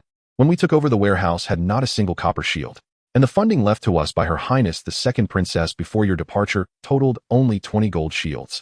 20 gold shields. This sum was undoubtedly an unimaginable fortune for Benjamin, who once was a mere servant. After serving 6 years in the hero squad, including occasional rewards from noble members, his total income barely approached this amount, of which most had long been sent home to support his livelihood. However, for Benjamin, who now needed to support a territory and undertake basic construction, 20 gold shields was far too little, insufficient even to pay the basic wages needed to mobilize a large number of townsfolk for construction. Benjamin's fingers unconsciously tapped on the rough wooden table, and suddenly a glimmer of light flashed in his eyes. Su Laiwen, do you remember what you mentioned when we discussed the potential business opportunities in Frosty Town? You said that high-quality charcoal is hard currency everywhere. Su Laiwen was taken aback, then nodded. Yes, my lord. Charcoal is a new thing that nobles like, with stable prices and high demand, and compared to logs and planks, it is much easier to transport with less waste and relatively decent profit margins. However, he changed his tone. Burning charcoal requires specialized kills, skilled charcoal workers, and a lengthy time cycle. Currently, time is not what we need to consider most right now. Benjamin interrupted him, his tone firm. What truly matters is that I need to find a way for those townsfolk who can only shiver in the cold wind and do nothing to have a job that can exchange for food. We don't have ready charcoal workers, but we have almost limitless timber idle labor, and he raised his hand to point at his temple, some theoretical knowledge that might be useful. The so-called theoretical knowledge he had was actually extremely weak, stemming merely from vague memories of his past life and a distant glimpse of how locals in a forestry village used hillside terrain and simple materials to build such charcoal kilns that looked like burial mounds during his journey with the hero squad. He knew nothing of the specific heat control sealing techniques or material standards. But this did not deter his determination. Let's consider it a way to keep ourselves busy and open a new path for the territory. Benjamin waved his hand, making a decision. Tomorrow you and I, along with a few nimble townsfolk who seem eager to learn and work, will go to the edge of the forest to find a suitable spot. We will do it ourselves and try to build a charcoal kiln. The next day, Benjamin brought Sue Lywin and several carefully selected nimble townsfolk, including an old man who claimed to have seen others make charcoal, to the edge of the gray language forest once again. This time their goal was not to fell trees, but to find suitable clay locations and sites to build charcoal kilns. Using his vague memories and rough deductions, Benjamin directed everyone to excavate the sticky soil and transport appropriately sized stones, starting to construct a large earthen kiln resembling an inverted bowl based on his simplistic impression. The process was far from smooth and could even be described as fraught with setbacks. During the first ignition, due to poor sealing of the kiln, it leaked air all around, and the wood put in was directly turned to ash in the flames, leaving not even a trace of charcoal. During the second attempt, they improved the sealing, but due to improper internal ventilation and temperature control, the charcoal produced either crumbled to powder with a light touch or remained uncooked, resembling original firewood. However, the resilience that Benjamin had forged from the hardships of his serf life and 6 years of being a handyman was now fully revealed. He remained undeterred, meticulously inspecting the remains of the failed kiln, squatting on the ground to repeatedly gesture and discuss with the old townsmen where the problems might lie. Finally, after countless adjustments and improvements during their third attempt to ignite the kiln, smoke with a characteristic faint blue edge rose continuously from the kiln's vent for several days. After careful burning for a sufficient time, when they nervously and expectantly reopened the clay-sealed kiln door, what met their eyes was no longer the disheartening ashes or half-cooked firewood, but a kiln full of black, lustrous, tightly structured charcoal that produced a crisp and pleasant sound when struck. "We've succeeded, my lord. We did it." The old townsman was so excited that tears filled his eyes as he grabbed a handful of still warm charcoal, not caring that black ash smeared his deeply wrinkled face. "This charcoal is truly of good quality. I knew that the method you guided would surely work, my lord." At this moment, nearly a month had quietly passed since their first failure. This was unavoidable, as this traditional method of charcoal burning, relying on experience and repeated experimentation, was inherently a time-consuming process. As the joy of the successful charcoal spread on the other side, in the small experimental field, carefully nurtured by Chessie Wei, small, delicate green sprouts, defying the common sense of winter, unexpectedly emerged. The successful charcoal from the first kiln stirred ripples in the stagnant water like stones thrown into it. Benjamin wasted no time and immediately set about standardizing this new industry. He appointed an experienced and resilient old townsman from the charcoal-making process as the head of the charcoal kiln team, recruited more labor, and established a shift system, gradually building several similar charcoal kilns in relatively safe areas at the forest's edge, hoping to quickly establish stable production capacity. He also specifically designated personnel to guard the charcoal kilns to ensure that these valuable production facilities would not suffer accidental damage. After officially incorporating charcoal production into the work for food system, although the already strained rye reserves in the storeroom were consumed even faster, the results were immediate. The townspeople saw that aside from logging, there was now another way to exchange for food, and this work did not seem to require extreme physical exertion.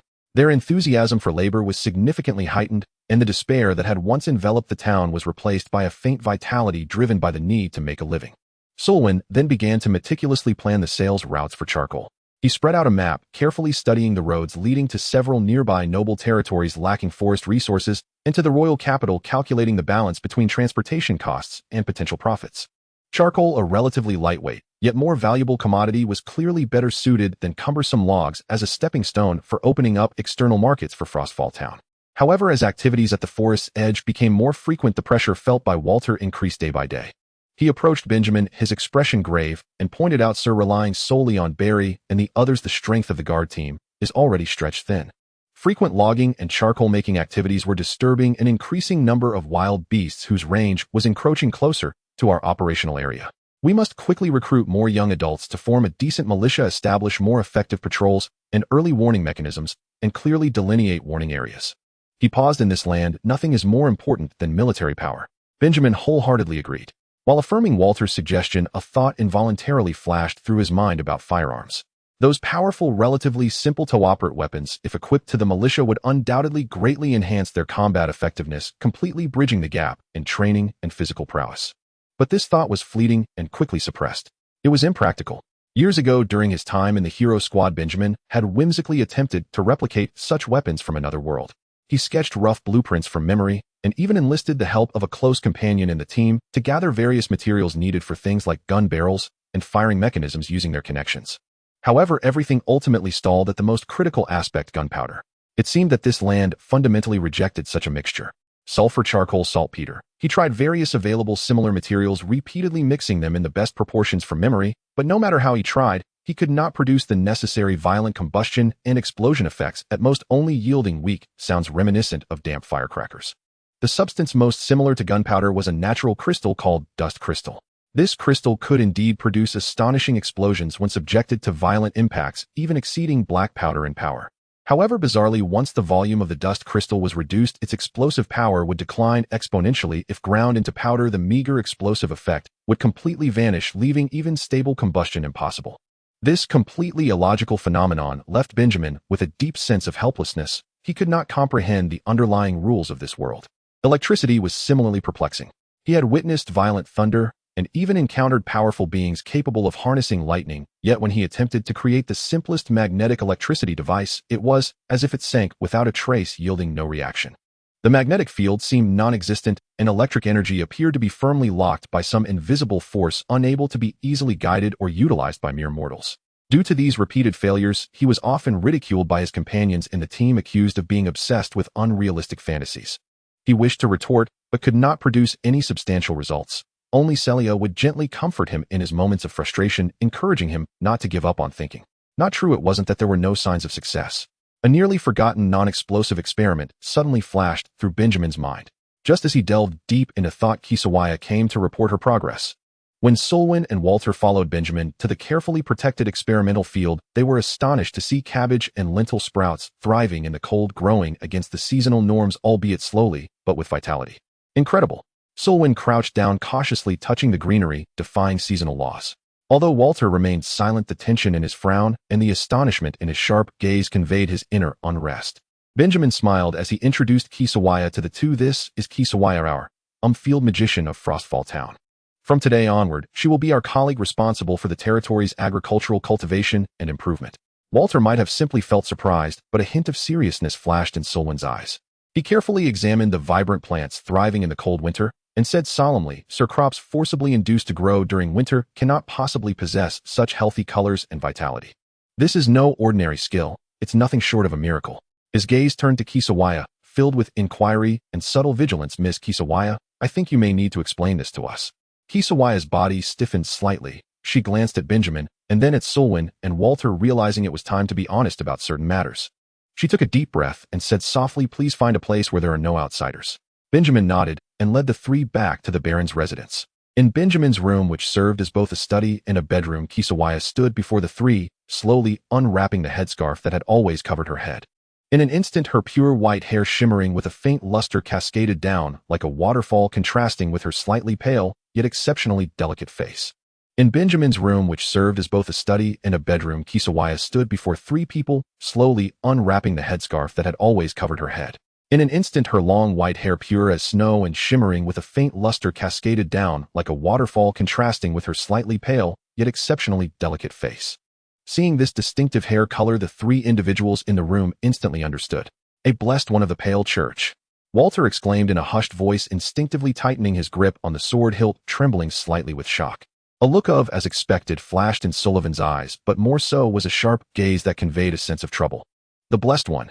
Benjamin indeed suspected that Kisawaya might possess special abilities, otherwise it was impossible to explain those anomalies. However, he never expected she would be connected to the Pale Church, a legitimate institution with immense influence in the kingdom of Linfeng and even among neighboring human nations. The Blessed Ones represent one of the extraordinary power systems that humanity relies on to contend with other intelligent races in this world. By believing in deities, they receive divine favor and are granted extraordinary abilities known as the Blade of Thoughts, abbreviated as Thought Blade, enabling them to achieve feats beyond the reach of mortals. Among the Brave team, all formal members, including Princess Celia, are Blessed Ones of different deities, and Benjamin was quite familiar with the various miraculous powers they wielded. And this pure, flawless long hair is the most prominent external characteristic of the Blessed Ones of the Pale Goddess. Kisawaya faced the astonished gazes of the three and hurriedly explained, "Please do not associate me with the current Pale Church. My thought blade and this white hair are inherited from my parents. I do not worship the Pale Goddess, but I have possessed this power since birth. Moreover, my parents had already severed all ties with the Pale Church due to ideological differences long before I was born." Benjamin gazed at her intently and asked the critical question, "You have always hidden this characteristic to avoid revealing your identity?" Why choose to tell us now? Kisawaya lifted her head, her eyes still filled with apprehension, yet now infused with determination. I do not want to hide my entire life living like a shadow. I need the ability to change my situation, a piece of land where I can confidently showcase my talents without fear. And you are my choice. Benjamin nodded, refraining from asking further. He turned around, and for the first time, as the Lord commanded Sullivan and Walter in an undeniable tone, the identity and abilities of Kisawaya are classified as the highest secrets of Frosty Cold Town. Without my permission, no one is to reveal a single word. Yes, my lord. Sullivan and Walter replied in unison, both aware of the sensitivity of the matter. Kisawaya breathed a sigh of relief and began to explain her abilities in detail. My thought blade is closely related to plants I can sense, and to a limited extent influence the growth cycles and morphological characteristics of plants, and even, well, one could say I can accelerate the manifestation or fusion of certain traits within their bloodlines. She employed some terminology that Sullivan and Walter had never heard before, leaving them somewhat bewildered. However, Benjamin understood roughly. It seemed to pertain to genetics and breeding. Kisawaya continued to explain that altering plant characteristics requires a vast number of samples and a lengthy experimental period, necessitating a sufficiently large and undisturbed research space. No problem, Benjamin immediately decided. I will quickly delineate a dedicated area for you and allocate more personnel to follow your arrangements. Kisawaya added an important piece of information. I have currently enhanced the cold resistance of these experimental subjects, but it comes at a cost. Compared to the original crops, they may exhibit some flaws. For instance, the cabbage you just saw, when fully grown, can only reach half the size of a normal variety. Weighing the pros and cons is the common sense of this world. Benjamin expressed his understanding. Benjamin invited Kisawaya to have dinner with him, tying on a coarse cloth apron and bustling into the kitchen, using fresh roe deer meat just delivered by the town's hunter paired with turnips stored in the cellar, planning to stew a warm pot of meat soup. Kisawaya sat somewhat awkwardly at the dining table, watching Walter and Sullivan, who naturally took their seats without signs of any attendance, and couldn't help but quietly ask, "My Lord Baron, do you always do this yourself? Is there no servant responsible for the meals here?" A hint of embarrassment flickered across Sullivan's face as he cleared his throat and replied, "Well, actually the Baron insists on this. If this reached the ears of those nobles in the royal capital, it would likely." His unspoken words implied it would become a laughingstock in the entire noble circle. He had advised Benjamin to recruit a few servants to manage daily affairs, yet was always brushed off with reasons like, "This Baron's residence is so small it doesn't require anyone else," and "I prefer solitude, doing things myself is more comfortable." Kisawaya blinked and asked again then, "What about the stableman? Surely there must be someone to care for the horses." Looking at Walter and Sullivan, who fell silent again, even avoiding her gaze, Kisawaya understood the answer. A more chilling thought emerged: who washes the clothes of these three? It couldn't possibly be.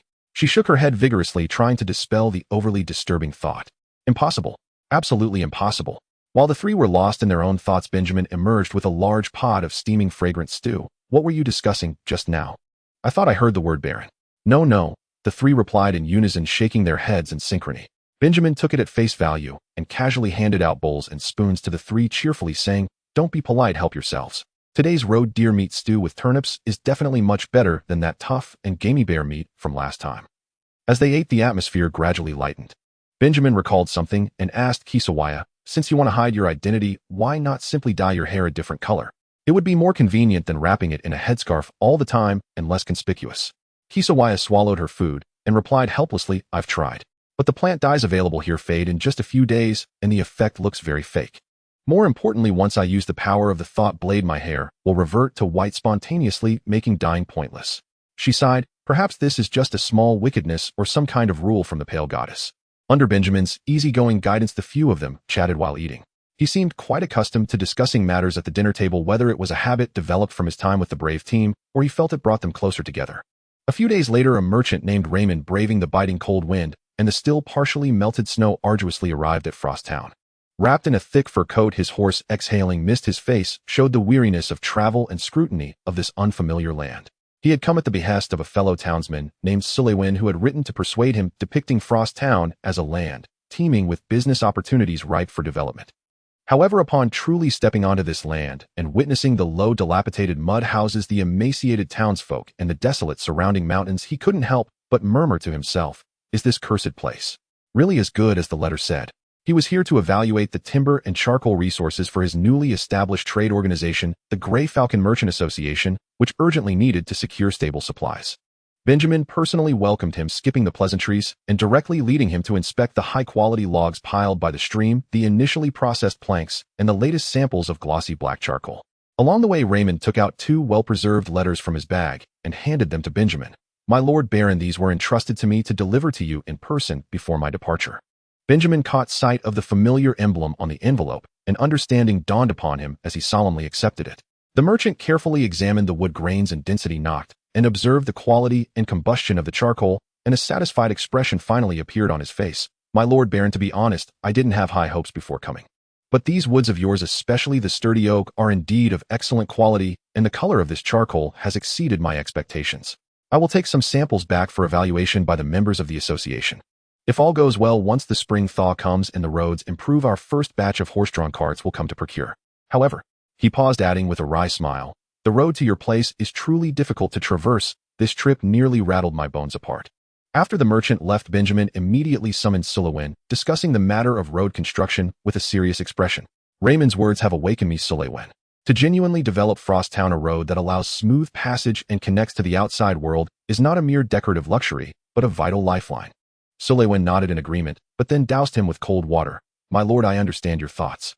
We can, as per tradition, request the local residents to provide a certain number of days of labor for road construction. This can address part of the basic labor needs. But this is far from enough. Quarrying and crushing stones require skilled workers and tools, and laying the foundation necessitates a massive quantity of stones, and sand. The procurement and transportation of these materials, along with hiring craftsmen, all entail enormous expenses. If you are determined, I can quickly calculate the preliminary requirements in terms of Gold Shield's manpower and a rough time frame." Through discussions with Raymond, Benjamin and Sullivan also gained clearer insights into the external market demands. Besides charcoal and timber, certain specific medicinal herbs and high-quality furs also have stable markets. This prompted Benjamin to consider the possibility of developing animal husbandry. He approached Kisawaya, asking whether she could utilize her abilities to resolve the shortage of livestock feed. After careful consideration, Kisawaya replied, "In theory, I could attempt to breed or improve some cold-resistant fast-growing grasses or crops suitable for feed. However, my lord, this will take time, an extensive amount of time for selection, cultivation, and validation. The growth and stability of plants cannot be achieved overnight. Everything requires time for development." Benjamin felt a sense of urgency.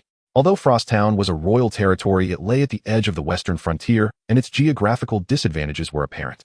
If development is to be achieved, maintaining smooth trade connections with the outside world is a bottleneck that must be resolved as soon as possible. At night, the Baron's mansion flickered with lights. Benjamin sat at his desk with 2 letters from Raymond spread out before him. He first opened the letter that bore a faint floral fragrance and was sealed with a wax emblem of a lily. The familiar and elegant handwriting of Princess Celia came into view. "To my dear friend and Baron Blackwood, greetings. The weather in the royal capital remains as gloomy as ever, but more oppressive than the weather is the increasingly intense power struggle. The power vacuum left by my father's departure has allowed some individuals' ambitions to emerge unabashedly, like beasts breaking free from their chains. The rivalry between my brother and my younger sibling has become nearly public, with various tests and alliances intertwining in the shadows. Although I have tried my best to navigate this, I am currently unable to provide you with more substantial assistance, for which I feel deeply guilty. Additionally, I must remind you that the Duke of the Western Territory has clearly stated his support for my brother. While he would not overtly trouble a baron directly conferred by the royal family, you still need to act cautiously given your location at the edge of the Western Territory to avoid giving them leverage. How are things on your end? Is Frosttown still bitterly cold? I can hardly imagine you now facing that desolation alone. Whenever I think of the days we traveled together, camping under the starry sky and chatting by the bonfire, it feels just like yesterday. Though we parted not long ago, I already miss the days when we gathered together, longing for." The ink here is slightly smudged. "I hope you are step by step realizing your ideals on that land. Wishing you all the best, and if you have leisure time, I look forward to your reply. Your forever friend, Cecilia." After finishing the letter, Benjamin gently set down the paper, gazing out at the dark night sky, his mind involuntarily conjuring the exquisite visage of Celia, with her light pink hair, and the days spent on the road enduring hardships eliciting a complex smile. He composed himself and picked up the second letter. This letter was written on much rougher paper, the words appearing somewhat cramped, yet filled with the essence of life. It was a reply from his parents. The handwriting on the letter was crooked, clearly indicating that the person helping them write was not very skilled. "My son Benjamin, I hope this letter finds you well. We have received the money and news you sent back. You are now a baron, and the lord of the town has been much kinder to us whenever he sees us. Ha! Your mother, your siblings, and I are all waiting for spring, and then we will follow the merchant caravan to visit you. I heard you have much land, wait for me, and I will plant a vast field of golden wheat for you, ensuring it is better than the Lord's. This clearly sounded like his father's words. His mother, on the other hand, rambled about her longing and excitement for their reunion, reminding him to dress warmly in the cold, asking if he lacked anything, and saying they would try their best to bring it from home. There were also messages from his brothers and sisters filling the blank spaces of the letter. Notably, the words from his elder brother Gene Blackwood stood out, infused with the unique pride of youth. Benjamin, I am now the best blacksmith apprentice in town. My master says I am naturally suited for forging. I have already helped forge swords for 6 knights. When I arrive at your place, I will forge you the finest sword of a baron, ensuring it rivals even those from the royal capital. Looking at the letter, Benjamin couldn't help but smile, feeling a sense of stability within. Since he started sending money home, the economic pressure on his family had eased significantly, allowing his siblings not to be entirely bound to the land, enabling his elder brother to pursue blacksmithing with peace of mind. A thought crossed his mind. Oh, perhaps he could have his parents try to contact other craftsmen in town to see if anyone would be willing to develop in Frost Town. However, this notion was fleeting. He understood well that no lord would easily let go of craftsmen within their territory. Salavan's efficiency was as always. Just a day later, he presented a preliminary estimate regarding the construction of roads to Benjamin. My lord, Salavan's tone carried his usual caution. If we are to build a standard road that can accommodate large cargo carts and connect steadily to the main trade routes, even if we maximize the use of forced labor to save on manpower costs, purchase the necessary professional tools for rock excavation, hire craftsmen to guide the construction, and procure the essential materials, the preliminary estimate would require at least 25 gold shields. He paused and added, this is merely the most optimistic estimate, excluding unexpected losses during construction delays caused by inclement weather and the regular maintenance costs after the road is completed. He shifted his tone slightly, carrying a hint of provocation. However, my lord, if we strictly adhere to the kingdom's laws and only conscript labor without paying any compensation to the townsfolk involved in the road construction, then relying solely on their own tools and physical strength, we might only need to spend less than 10 gold shields to create a decent gravel road within the town. Benjamin listened in silence, unconsciously tapping his fingers on the table. Not paying any compensation and entirely relying on forced labor was a choice that most nobles of this era would make, and it was the quickest and most economical approach. Yet the faces of his parents and siblings, weary and numb under the lord's unpaid labor, floated in his mind. He might have to adopt harsher measures one day, but that day was not today. The road must be built, Benjamin finally spoke, but we need not pursue a comprehensive solution right from the start. Salavan, let us proceed in segments. Let us concentrate all our existing resources to prioritize 2 internal roads, the first from the center of the town to the edge of the gray language forest, which is our main work area. The second from the work area to the timber storage area by the stream. The requirements are not high, at least it should allow carts to travel back and forth smoothly and efficiently to improve our own transportation efficiency first. How much would it take to build just these 2 sections? Salavan seemed to have anticipated this answer and immediately replied, if we are only constructing these 2 segments, we can fully utilize the gravel excavated from the riverbed, mainly relying on the townsfolk's labor to compact it. The cost will primarily be concentrated on replacing tool wear and possibly hiring a few professional craftsmen. A rough estimate should be within 5 gold shields to get started. Great. Then let's proceed with that. Benjamin decisively stated, then issued another order. Additionally, I need you to set off to the nearby Silver Stream territory as soon as possible. We must replenish our food supplies, especially rye. Also try to recruit, or even temporarily hire, a few truly knowledgeable stonemasons and carpenters to guide our road construction and future territorial planning. As for the budget, I will give you an allowance of 15 gold shields, so make sure to be frugal. Understood. I will set out with people first thing tomorrow morning.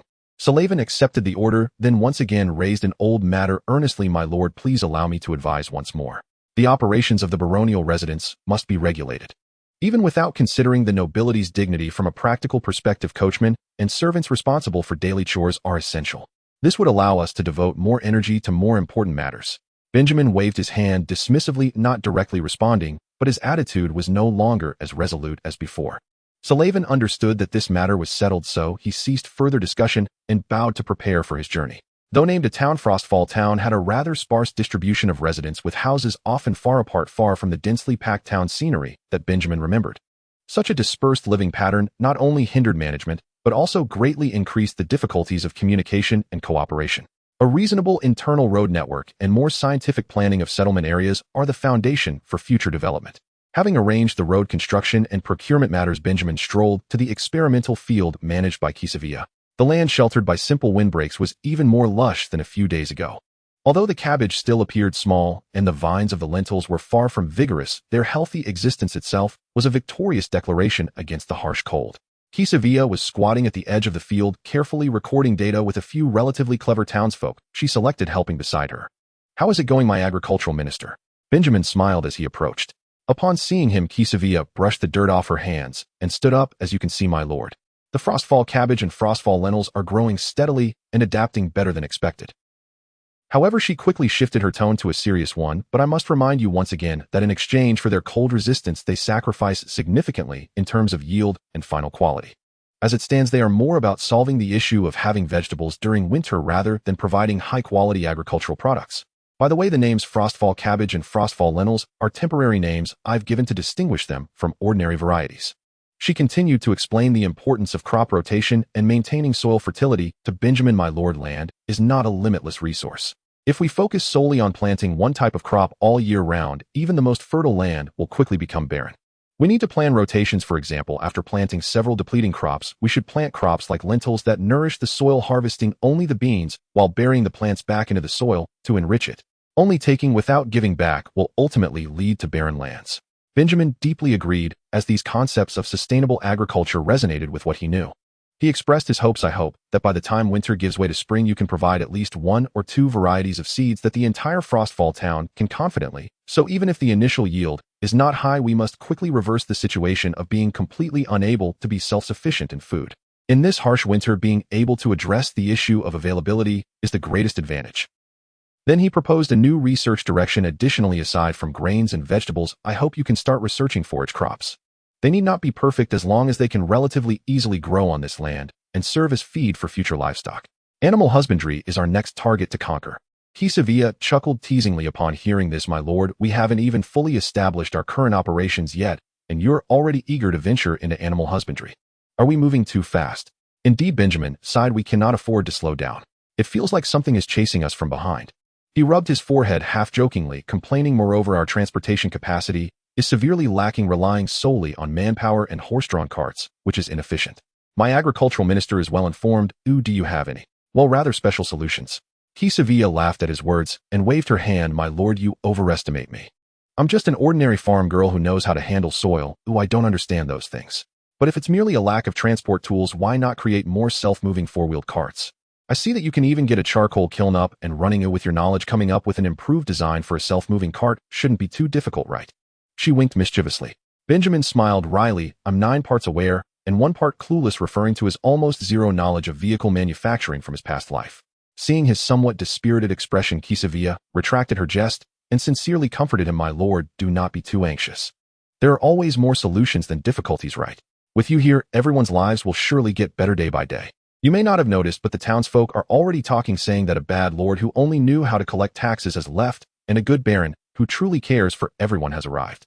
Regardless, at least this winter, everyone is having an easier time than in previous years, and they feel more at ease." Benjamin looked at her serious expression, and his inner restlessness seemed to calm down a bit. He exhaled deeply. "Hearing you say this makes me feel much better. That damned pessimism seems to have vanished. All right, I won't disturb you any longer. I look forward to your research yielding results soon. Gim, counting on your magic to create more miracles." He turned to leave, took a few steps, then recalled something, and looked back. "By the way, the mud on your house wall is still too rough. Once we have a better life, it'll help you properly renovate the house." Kisavia gazed at his departing figure, momentarily stunned, then couldn't help but hum softly, lowering her head to continue tending to her precious plants. In the evening, just as Benjamin returned to the baronial residence, Walter, who had been waiting at the door, approached with an unusually grave expression. "My lord," Walter's voice was very low, "the patrol team discovered some unusual tracks deeper in the forest near the undeveloped areas." "What happened?" "It's not ordinary animal tracks." Walter frowned. "The marks are strange, like something with a long blade has scraped across the ground, leaving very neat cuts. Moreover, several warning traps we set on the perimeter were triggered, but the traps themselves were thoroughly destroyed, leaving no blood, fur, or valuable clues at the scene." Benjamin's heart sank. "Can you estimate what it might be?" Walter shook his head, a look of confusion and vigilance on his face. "Sorry, my lord. I can only conclude that it is definitely not the work of humans, but also does not resemble any animals we are familiar with. It feels very wrong. Not human, nor ordinary animals." Benjamin and Walter exchanged glances, both seeing the answer in each other's eyes. Otherworldly beasts, or so-called magical beasts. There were countless names to describe such mysterious creatures. Immediately write this news in the most conspicuous manner on the announcement board and hang it in front of the baronial residence. Benjamin ordered, swiftly warning all who need to enter the forest to exercise double caution. It's best to travel in pairs and follow the commands of the guard team. Simultaneously announce that if anyone has seen similar tracks or has any information, they must report to the baronial residence immediately. Those providing valid clues will be rewarded with 5 pounds of rye. Benjamin's notice board had barely been set up when indeed a townsperson approached the baron's estate with a mix of trepidation and hope. The visitor was a gray-haired old woodcutter, his face etched with the marks of hardship. "My lord," he said, stooping with a hoarse voice, "those footprints. The old folks around here all know it's not a new thing." Through the old woodcutter's halting narrative, Benjamin learned that these strange footprints had lingered in the legends of Frost Town for many years. The townsfolk attributed them to a monster hiding in the shadows of the mountains. It was said that they only became active during the coldest seasons, attacking those daring enough to venture deep into the woods in search of prey or precious timber, and their methods were brutal, leaving almost no survivors. In the past decade, the only person fortunate enough to return described the creature as an existence utterly terrifying and blasphemous, as if a massive insect had been forcefully combined with a starving wolf, a description that sent chills down the spine. Benjamin's expression grew grave as he pressed, "Did the former lord not take notice of this? Was there no organized extermination?" The old woodcutter's face revealed a hint of bitterness. "They sent a squad of militia in, but not a single one returned. Since then, the Lord has said, as long as no one enters the deep mountains when it snows, there's nothing to worry about after all. After all, not many die each year." His voice carried a sense of long-standing neglect and resignation. A surge of uncontrollable anger welled up within Benjamin. Such a severe threat, and the former lord chose to turn a blind eye while no one had mentioned it to him since his arrival. He suppressed his fury, sending the old woodcutter back first, then pacing alone in his study contemplating a response. Days later, Sullivan returned weary from travel. His arrival brought a long-awaited excitement: 6 full carts of rye legumes and some precious salt blocks, greatly alleviating Benjamin's payroll pressure. Accompanying him was a stonemason named Maff, whom he had lured with a salary 20% above market value, a taciturn yet skilled middle-aged man. Even more surprising, Sullivan, with his outstanding eloquence and business acumen, had reached a preliminary agreement with a merchant caravan from Silver Creek willing to purchase the charcoal and specific types of lumber produced in Frost Town at relatively reasonable prices after spring. This was undoubtedly a shot of adrenaline. With the expected income, Benjamin felt a bit more at ease and immediately launched the road construction plan. Under the guidance of stonemason Maff, the drafting of laborers proceeded in an orderly manner. Though the townsfolk harbored some resistance to the labor, they picked up their tools and engaged in the labor of building their homeland, inspired by the tangible food rewards and the sight of the Baron personally rolling up his sleeves to coordinate at the construction site. The ringing sound of stone striking stone and the calls of workers echoed for the first time above Frost Town. Meanwhile, the Frost series crops tended by Chizivia also welcomed their first small harvest. When those cabbages, though only half the size of ordinary varieties, but as lush as emeralds, and handfuls of plump lentils were distributed as extra rewards to the townsfolk who participated in the labor, the excitement produced surpassed even that of the previous bear meat feast. However, the good times did not last long. Just as the road construction was halfway through and the charcoal and lumber stacked by the creek began to take shape, an unexpected incident occurred. On a gloomy afternoon, Barry rushed back into town with 2 guards rolling and covered in blood, heading straight for the Baron's estate. "My lord, Lord Water." Barry's face was as pale as paper, a horrific gash deep enough to see bone marred his shoulder, blood soaking through his crude leather armor. His voice trembled with fear. "It's those things. We were ambushed while patrolling." Water took a step forward, quickly examining the injury, his face turning grave. "Calm down. Tell me exactly what happened." "They moved too fast, like shadows of black." A hunter nearby, still in a state of shock, gestured incoherently. Their claws were like sickles, easily tearing through tree trunks. We couldn't see their exact appearance, only a blur of dark shapes and glowing green eyes. We fought tooth and nail to escape." Barry choked back, pain his voice breaking. Hans was dragged into the woods to cover for us." Hans was a young man in the guard squad who had just turned 20. Water sprang to his feet, hand already resting on his sword hilt, eyes ablaze with fury. "My lord, we cannot sit idly by. We must act immediately." Benjamin's heart sank to the pit of his stomach. His worst fears had come to pass. He forced himself to calm down and asked in a grave tone, "Which direction did the attack occur? How far is it from the nearest charcoal kiln or logging site?" "To the east, near Blackwater Ravine." Barry hastily replied, "Less than 2 miles from our newly built 3rd charcoal kiln." No more time to wait. The threat of the beasts was no longer a rumor. It directly threatened the production safety of the territory and the lives of its people. "Water, gather all able-bodied fighters immediately. Bring the best weapons and enough torches." Sullivan, you are responsible for the town's internal security. Reassure the populace, and no one is to enter the forest without my command. Benjamin spoke rapidly, his orders clear. He looked at Barry. Can you still lead the way? Barry gritted his teeth and nodded firmly. Yes, my lord. But water suddenly blocked Benjamin's path, his tone resolute. My lord, you cannot go personally. Until the danger is confirmed to be eliminated, it is not the way of a knight to let the master venture into peril.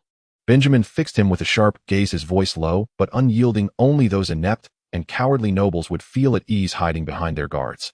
Water, have you forgotten that in the early days of the kingdom's establishment, the true knights and their lords have always fought side by side, sharing life and death? What you need to do is not to obstruct me, but to closely follow my side and fulfill your duty. His words rang with authority, leaving Water momentarily speechless. Benjamin said no more, turning quickly toward the inner chamber. When Benjamin reappeared at the Baron's estate door, his appearance had undergone a dramatic transformation.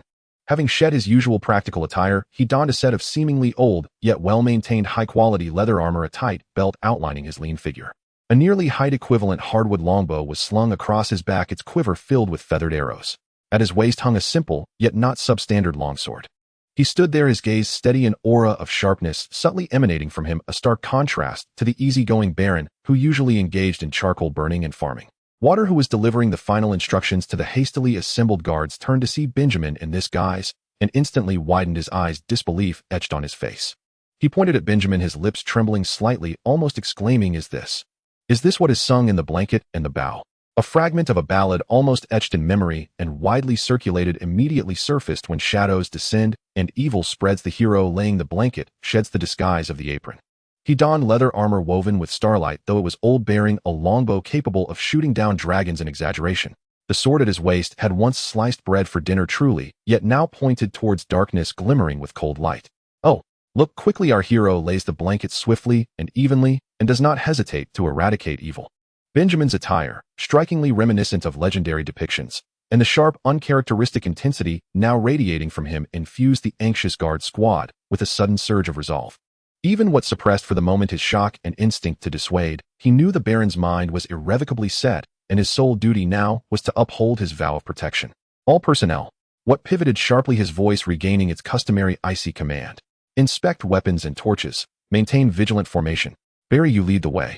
The unit assembled swiftly. Besides Watt and Benjamin, 8 militia volunteers joined the escort, armed with spears, hunting bows, and felling axes. They departed the village without delay, stepping into the brooding gloom of the Greatung forest. Deeper they ventured and darker grew the light. Towering ancient trees loomed like colossal phantoms, blotting out the sky.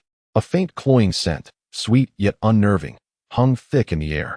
Though racked by pain and fear, Barry pressed forward, guided by the unerring instincts of a seasoned hunter. Along the path they found shattered underbrush, deep gashes scored into tree trunks, and eerie footprints carved into the earth, sharp blade-like impressions that bore grim testament to Barry's harrowing ordeal. Stay alert. What barked low and sudden arms snapping upward. The entire formation froze, breaths held in suspended silence. Ahead through the misted thicket lay a scene of utter devastation. Splintered branches littered the ground, dark dried blood, now blackened and congealed, spattered across emerald moss and brittle leaves, and snagged upon a gnarled root nearby hung a tattered fragment of leather armor, the very spot where Hans had been dragged away. With a swift gesture, Watt directed 2 archers to secure flanking positions, their bows drawn and aimed into the surrounding shadows. Benjamin too silently unslung his longbow, nocked an arrow, and swept the forest with eyes as keen and piercing as a hawk's, scanning every recess where peril might lurk. His bearing betrayed no novice's hesitation. It was the poised, lethal instinct forged over 6 years of perilous wandering, tempered again and again at the razor's edge of life and death. Spread out, but stay within sight. Watt commanded softly. Watch your feet, and the canopy above. The men advanced with cautious steps, hearts hammering against their ribs. An oppressive stillness reigned, broken only by the mournful sigh of wind through high branches and the ragged cadence of their own breaths. Then whoosh! A blurred shadow erupted from dense shrubbery, a wraith-like blur hurtling straight toward a spear-wielding militiaman on the flank. It moved with terrifying speed. All they glimpsed was a streak of somber hue and a pair of sickly green eyes gleaming with chilling luminescence in the dimness. Left side. Watt's roar cracked like thunder. His sword flashed free from its scabbard with a ringing shink, its cold silver arc cleaving the gloom. But something moved faster than steel. Whip! A shaft tore through the air, a shrieking supersonic whistle, as it pierced the shadow's chest and abdomen with impossible precision. With a heavy thud, the creature was pinned, impaled squarely to the trunk of a massive oak, letting out a short guttural shriek before falling still. What strode forward blade tracing a clean silver crescent, then crack. The monster's head parted from its body in a single decisive stroke, spraying viscous green ichor. My lord, your archery is nothing short of extraordinary. What sheathed his sword his gaze upon Benjamin alight with genuine, unfeigned admiration. Such velocity, accuracy, and raw power far surpassed any common soldier's skill. Only then did the creature's true form emerge fully into view. It bore a lupin silhouette, but limbs grotesquely elongated, joints twisted at unnatural angles, ending in obsidian black scythe-like claws that gleamed with a cold metallic sheen. Its head fused the horror of a colossal beetle, and a wolf chitinous plates armored its skull jaws gaping wide to reveal rows of needle-thin fangs, while enormous compound eyes, though dulled, still pulsed with a disquieting phosphorescent green. This was no beast catalogued in any known bestiary. Press onward. Follow the blood trail, Benjamin commanded, calm and resolute, gesturing for Barry to resume guiding them. His gaze remained unflinching, determined to eradicate this monstrous scourge without mercy. They tracked the intermittent crimson stains and signs of desperate struggle deeper into the forest's heart. En route they encountered several more of these wolf beetles lunging from treetops and behind boulders. Yet now Watt's prowess blazed forth in full force. A battle-tested knight unburdened by pretense or artifice, his swordsmanship was stark, economical, and lethally efficient. Wherever his blade flashed, death followed without fail. Benjamin scarcely needed to draw his bow again. What stood like an immovable bastion before the column, cutting down every threat before it could strike. With each victory, dread in the militia's hearts receded, replaced by burgeoning courage, and the unit's spirit swelled with hard-won momentum. At last, all trails converged upon a cave mouth concealed behind colossal vines and contorted roots, its entrance yawning dark and silent, exhaling a thick miasma of rotting gore and glacial malice. This unquestionably was the lair. My lord, permit me to enter and scout ahead, What declared, stepping firmly before the aperture, voice unwavering. You and the others await outside, ready to reinforce. The interior is unknown and perilous beyond measure. Weighing Watt's proven strength, Benjamin paused thoughtfully, then nodded. Proceed with utmost caution. Withdraw immediately if anything seems amiss. Watt drew a slow, steadying breath, selected 2 militiamen to bear torches, and vanished into the cavern's swallowing darkness. Less than a quarter-hour later, a choked roar of fury erupted from the depths, followed by the grating shriek of clashing metal and the dull, heavy thud of something slamming violently against stone. Benjamin's expression hardened. Then a raw, agonized scream tore from the cave's throat. There would be no more waiting. Snatching a torch from a nearby militiaman, Benjamin swept his gaze across the remaining men, voice ironclad. Those with courage, follow me in. The rest hold the entrance, form defensive ranks. Without hesitation, he plunged into the abyss. A handful of bold volunteers surged after him. Inside, the cavern proved far vaster than imagined, yet reeked overwhelmingly of decay. By the flickering torchlight, Watt battled a monstrous hybrid. Vast as a grizzly bear, bristling with raw strength, yet armored in thick chitinous plating across its back, and sprouting multiple pairs of jagged insectoid limbs from shoulders and ribs, lashing wildly in frenzied assault. A bear beetle colossus. One militiaman lay crumpled nearby, unconscious, perhaps worse, while Watt's armor bore deep gouges, clear evidence of having been overwhelmed in the initial ambush. The beast rose upright, its massive forepaw wreathed in foul wind, descending toward Watt just as he strained to parry a stinging thrust from one of its arthropod limbs, leaving him utterly exposed. Hey! Benjamin roared, hurling his spear like a javelin with every ounce of strength. The shaft flew true, a straight, unerring line, embedding itself deep in the vulnerable joint beneath the beast's raised forelimb. It inflicted no mortal wound, yet the sudden agony and disruption halted its motion mid-strike. That fleeting instant was all Watt needed.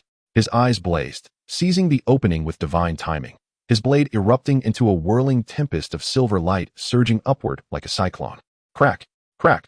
One after another, the slashing limbs were severed, each cut clean and final, delivered in a single seamless arc of steel. Roar! The beast bellowed, deafening and raw with pain, its colossal frame staggering backward, off balance and reeling.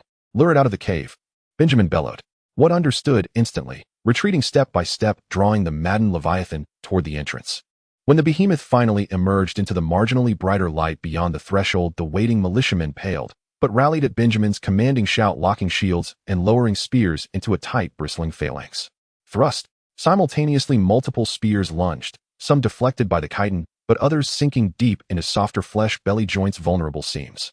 The monster thrashed wildly, yet crippled without its auxiliary limbs, its movements grew sluggish and uncoordinated.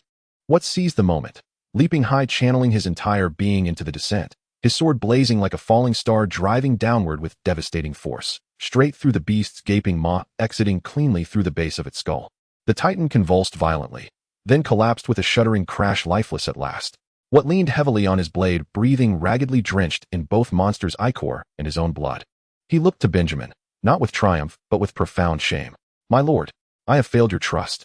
Not only did I draw you into mortal peril, but forced you to save me." Benjamin stepped forward and placed a firm hand upon his shoulder. No creature could have been predicted to dwell within that den.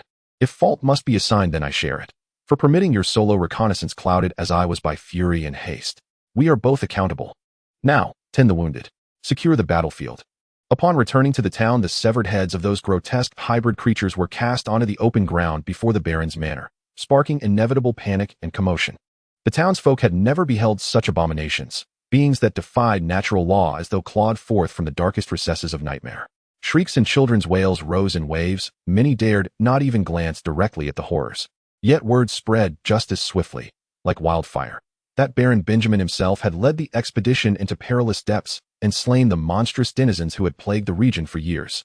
From a cautious distance, the townspeople gathered, torn between dread and irrepressible curiosity, as they stared first at the mangled remains, then at the young baron himself, calmly directing the disposal of the corpses, his leather armor still stained with blood and the stark marks of battle.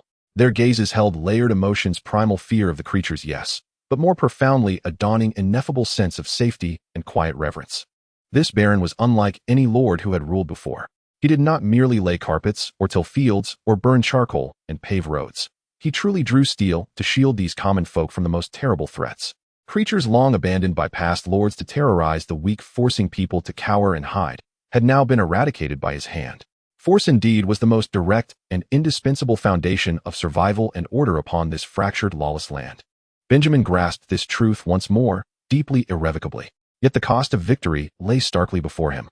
Of the militia who had followed into the cavern, one lay dead, and another gravely wounded. The latter bore a horrific abdominal laceration deep enough to expose internal organs, while his left leg, twisted at an unnatural angle, severe blood loss had leached all color from his face, leaving it deathly gray. In Frostvale, a place starved of physicians and medicines, his survival hinged entirely on chance. Just as Benjamin, heavy-hearted, prepared to apply whatever rudimentary first-aid knowledge he possessed, Sisvaya arrived in haste, her apron still dusted with soil. She assessed the wound, the near-total rupture, the exposed bone, and her own complexion paled slightly.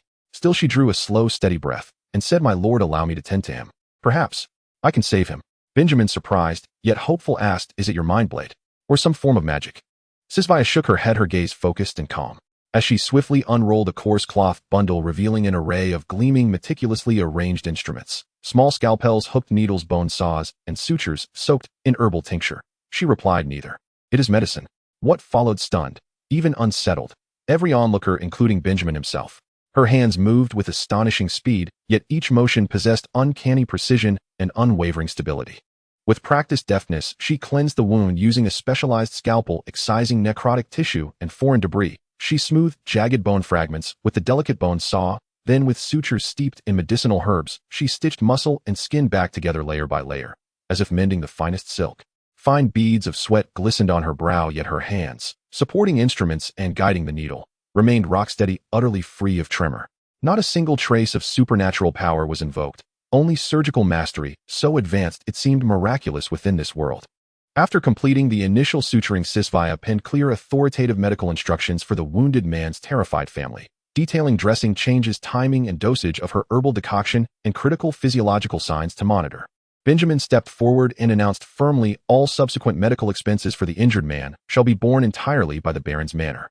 Furthermore, each guard who participated in this cleansing operation shall receive a 6-month tax exemption and a reward of 3 silver shields. The family of the brave soul who sacrificed his life to cover his comrades shall receive a gold shield as compensation, and shall enjoy priority consideration for future welfare benefits and employment opportunities within the baron's household." These words struck the crowd like cold water into boiling oil, igniting immediate fervent reaction. Tax exemption, silver shields, even a gold shield. Such generosity had been unimaginable under previous rule. Gratitude and exhilaration surged through the assembly, softening the sting of grief. Once the crowd thinned, Benjamin approached Sisvia, who was carefully packing away her tools, and said sincerely, "I had no idea my Minister of Agriculture possessed such extraordinary medical skill, truly a hidden talent." If life hadn't taken so many unexpected turns, she murmured, I might well have been a physician serving at a rural hospital. She sighed softly, tinged with regret. It's been too long since I last performed surgery. I grew clumsy. I made several avoidable elementary errors. I can only hope he endures. Watching the genuine concern and professional self-reproach in her eyes, Benjamin felt a spark of inspiration, and half-jested, half-seriously remarked, it seems I must seriously consider appointing you Minister of Health as well. After all, the capable bear greater responsibility. My lord, please spare me. Sisvaya immediately lifted her head, her expression one of utter resistance as she waved her hands emphatically. Managing farmlands and researching seeds already consumes every hour I have. I wish only to live as a carefree farmer, sowing crops and pursuing quiet study. Her look suggested Benjamin was about to hurl her into a furnace. The creatures' corpses were transported back to town with meticulous care and laid out in a cleared section of the manor's rear courtyard, temporarily covered with coarse burlap and woven reed mats. The massive bear insect hybrid drew particular attention. Even in death, its warped alien form radiated an oppressive, unsettling presence. Benjamin and Sisvaya stood before the corpse, their expressions grave. According to Barry, Blackwater Gorge holds nothing remarkable, Benjamin mused. So how do they sustain themselves? And what force twisted them into such blasphemous forms? That is precisely what I wish to uncover, Sisvaya replied. Donning thick, custom-made leather gloves, she picked up a dissecting scalpel and began a preliminary examination. Their digestive system is remarkably primitive, nearly rudimentary. The stomach pouch is nearly empty, containing only traces of incompletely digested lichens and moss. Such anatomy could never support the intense activity or raw physical power they displayed, unless they draw energy from some source unknown to us. She raised her gaze, her brow furrowed in deep perplexity. Or perhaps their very physiology allows them to absorb imperceptible energies from air, soil, or even ambient light. Otherwise, by all natural laws, such beings should not exist. Her tone turned resolute. I believe a thorough survey of Blackwater Gorge, especially that cavern, is imperative. They chose that location as their lair for a reason. It likely conceals the secret behind their mutation, reproduction, or survival. Benjamin nodded. Her reasoning aligned perfectly with his own. The unknown implies latent danger, but also unforeseen opportunity. Once What and the guards have fully recovered, we shall mount a far more deliberate, comprehensive expedition. This time we prepare for every contingency. In the days that followed, Frostvale hummed with unprecedented vigor, as though wound tight with fresh taut springs. Under the guidance of stonemason Marf, road construction progressed steadily. Though merely gravel-laid and modest in scope, the new thoroughfares dramatically improved transport efficiency between the timber yard, the forest logging zones, and the riverside stacking grounds, allowing laden carts to roll smoothly where once they jolted and struggled. The riverside timber yard expanded further, enlisting additional townsfolk trained in fundamental carpentry. The rhythmic clang of axes, chisels, and saws now filled the air from dawn until dusk, becoming Frostvale's new industrious soundtrack. At the forest's edge, charcoal kilns exhaled plumes of pale smoke day and night. High-grade charcoal, dense and gleaming, was stacked in orderly black pyramids, silent stoic fortresses awaiting the spring caravans. The Stone Cliff territory, as its name suggests, is characterized by towering cliffs and treacherous terrain, serving as a strategic stronghold that leads to the northwestern gate of the royal capital. It is precisely for this reason that during this escalating contest for the throne, this land has become the epicenter of open and covert struggles among various factions.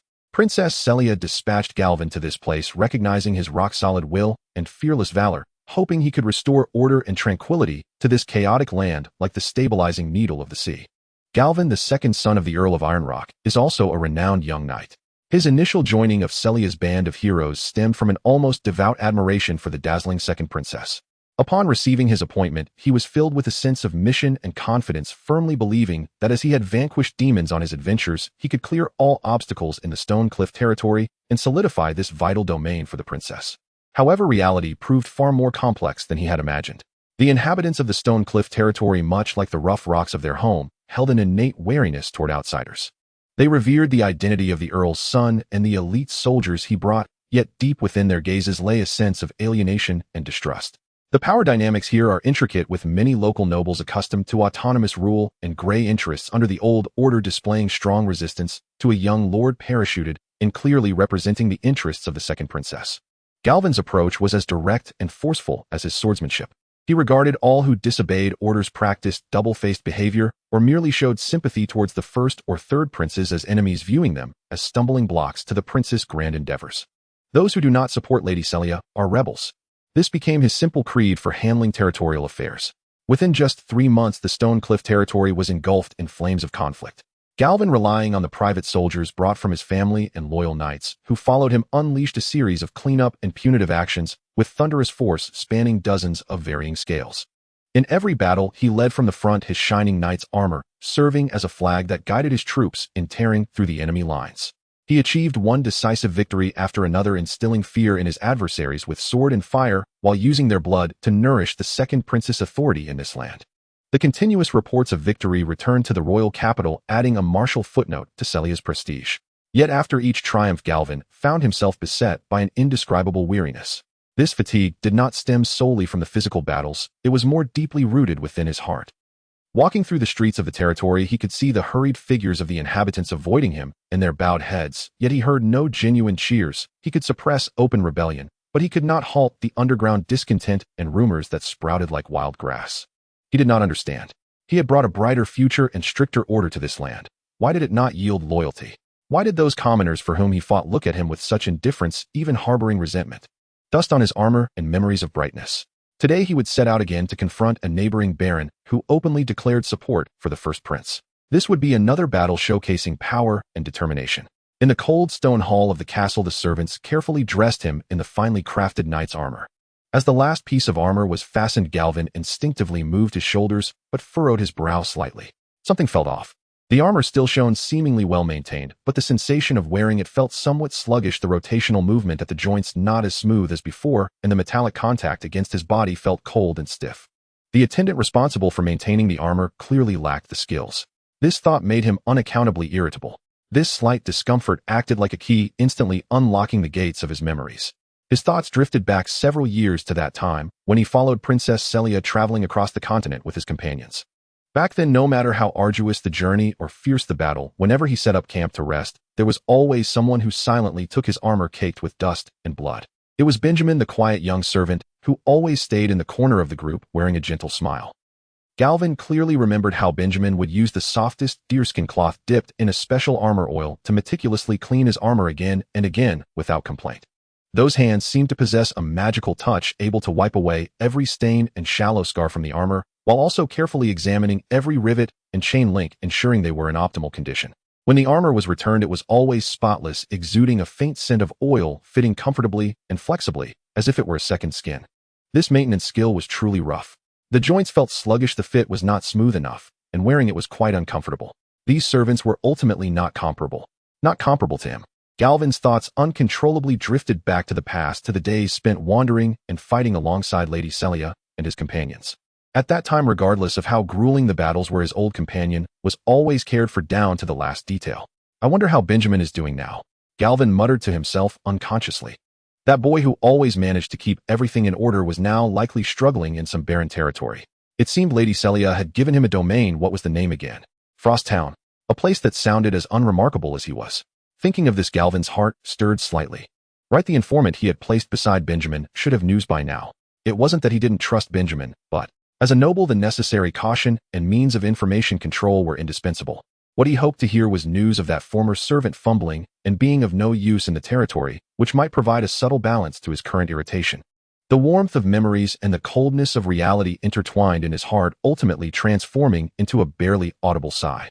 Galvin shook off these distractions, his gaze sharpening and regaining its determination. He rose, the heavy cloak billowing behind him, striding toward the open door of the castle hall, where the cold morning light streamed in. Outside awaited his army, the blades ready for him to lead them to yet another victory. In his heart, he had already resolved that upon returning from this campaign, he would certainly punish that incompetent servant who couldn't even maintain his armor properly. What he needed was absolute perfection and obedience, especially in this chaotic Stonecliff territory where any minor flaw could be magnified into a fatal weakness. For Lady Celia, he must be so. The snowflakes in the evening floated down like shredded cotton, cascading gently. Walter, bearing the chill and exhaustion, stepped into the baron's manor and hung his heavy fur coat, speckled with snow, on a wooden peg by the door. In the fireplace, the charcoal produced by Benjamin's improved kiln was steadily radiating warmth, dispelling the cold from his bones. In the hall, Sullivan was bent over his desk working on documents under the light of an oil lamp. Upon seeing Walter return, he looked up, his face wearing the usual inscrutable smile. "My lord Walter, you must be exhausted from the training. The lord is currently in discussions with Minister Sevio about, well, agricultural issues. If you have business, I'm afraid you will have to wait a while." Walter responded with a muffled indicating his acknowledgement. He removed his cold iron gloves and rubbed his stiff fingers. Those newly recruited militia are as clumsy as uncivilized goblins of a snowfall can throw them into disarray. He complained, his tone tinged with a frustration akin to iron not turning to steel. Regarding that Minister of Agriculture, while he acknowledged her remarkable skills in cultivation, he couldn't shake the feeling that a young woman, especially one who might be entangled with the Pale Church and had too frequent private dealings with the Baron, seemed somewhat inappropriate. Of course, he would never voice such thoughts. He trudged back to his modest room on the second floor, and just as he intended to lie down to rest for a moment, a knock came at the door. Outside stood Sullivan, still wearing that inscrutable, even somewhat irritating smile. "My Lord Walter, I apologize for the disturbance." Sullivan slipped into the room and gently closed the door behind him, muffling the sounds from outside. Walter sat up, looking at him with some confusion.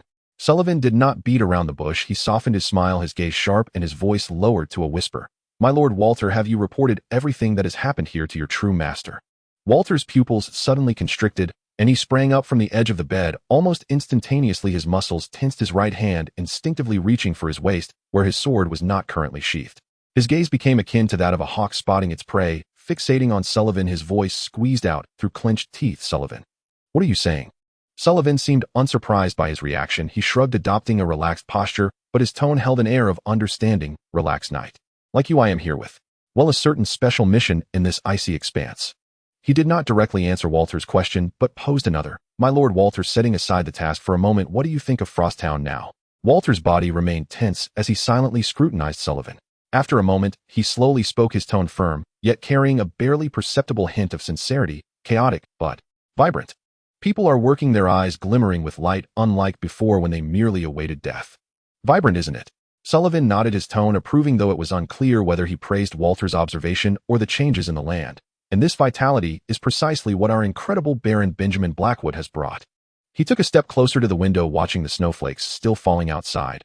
"I am beginning to think that some reports are best considered before penning them. Consider which side deserves more respect, which truly needs help, and which side requires us. Or rather requires me." He turned back, his gaze landing on Walter once more, his eyes complex, resonating with a certain empathy shared by those who have been cast aside. "We are all cast here, Walter. Regardless of our initial intentions, we can never return to our former lives. So why not seize the present?" He gestured to the ground beneath him. "Perhaps this is where we can truly make a difference." After saying this, Sullivan did not linger. He gently opened the door and left quietly, just as he had arrived, leaving Walter standing alone, turmoil churning within him. Sullivan's words acted as a key, unlocking the lock that he had long suppressed within his heart. He stood in the room for a long time until the light outside had completely faded into darkness. Eventually, he walked over to the rough wooden table, sat down, and took out a quill and letter paper. He began to write a letter to report the situation in Frosttown to his true master. He wrote about the road construction, the successful production of charcoal, the expansion of the lumber mill, and the enthusiasm of the people being mobilized. His handwriting was firm and neat, much like himself. However, as the tip of the pen was about to touch upon deeper matters, the Baron's unique way of doing things, his personal valor in leading the eradication of monsters, the woman named Sevia Sullivan's significant probing today, and the loyalty he felt within, his pen hesitated. Ink gathered at the nib, eventually dripping onto the paper, creating a small blot. He stared at the blot, as if he were seeing a reflection of the struggle within himself. After a long time, he took a deep breath, as if he had made a certain resolution. He crumpled the written portion of the letter into a ball and threw it into the fireplace, watching the flames quickly consume it. Then he smoothed out another sheet of paper, writing only what was superficial, and quickly sealed it in an envelope. Perhaps he was destined never to become a knight that conformed to ancient precepts of absolute loyalty. His heart had already made its judgments and choices which contradicted certain commands he had received. His morals and actions perhaps could never meet the standards of the knights extolled in epics. However, looking at the neatly stacked piles of charcoal visible in the Baron's manor backyard and listening to the distant sounds of stones being struck for road construction, Walter felt that perhaps there was nothing to regret. A few days later, the campaign concluded without a doubt. As had happened numerous times before, Calvin's army crushed the pitiful resistance of the Baron. As Calvin rode his horse over the still smoldering ruins, looking at the trembling captives and townsfolk kneeling on the ground, he felt little joy in victory, only a cold exhaustion, as if completing a task. Upon returning to Stonecliff Fortress, he barely had time to remove his armor when a confidential letter was delivered by a trusted aide. The wax seal on the letter indicated it came from the informant planted in Frosttown. Calvin dismissed others and opened the letter alone in his study. He anticipated reading a report about how the former servant was overwhelmed and tormented by the barren territory and ignorant townsfolk. Perhaps he would also read some jokes about Benjamin's incompetence, which might lighten his current gloomy mood a bit. However, as he delved deeper into the reading, his furrowed brow did not loosen, instead it grew tighter. The content of the letter was completely different from what he had expected.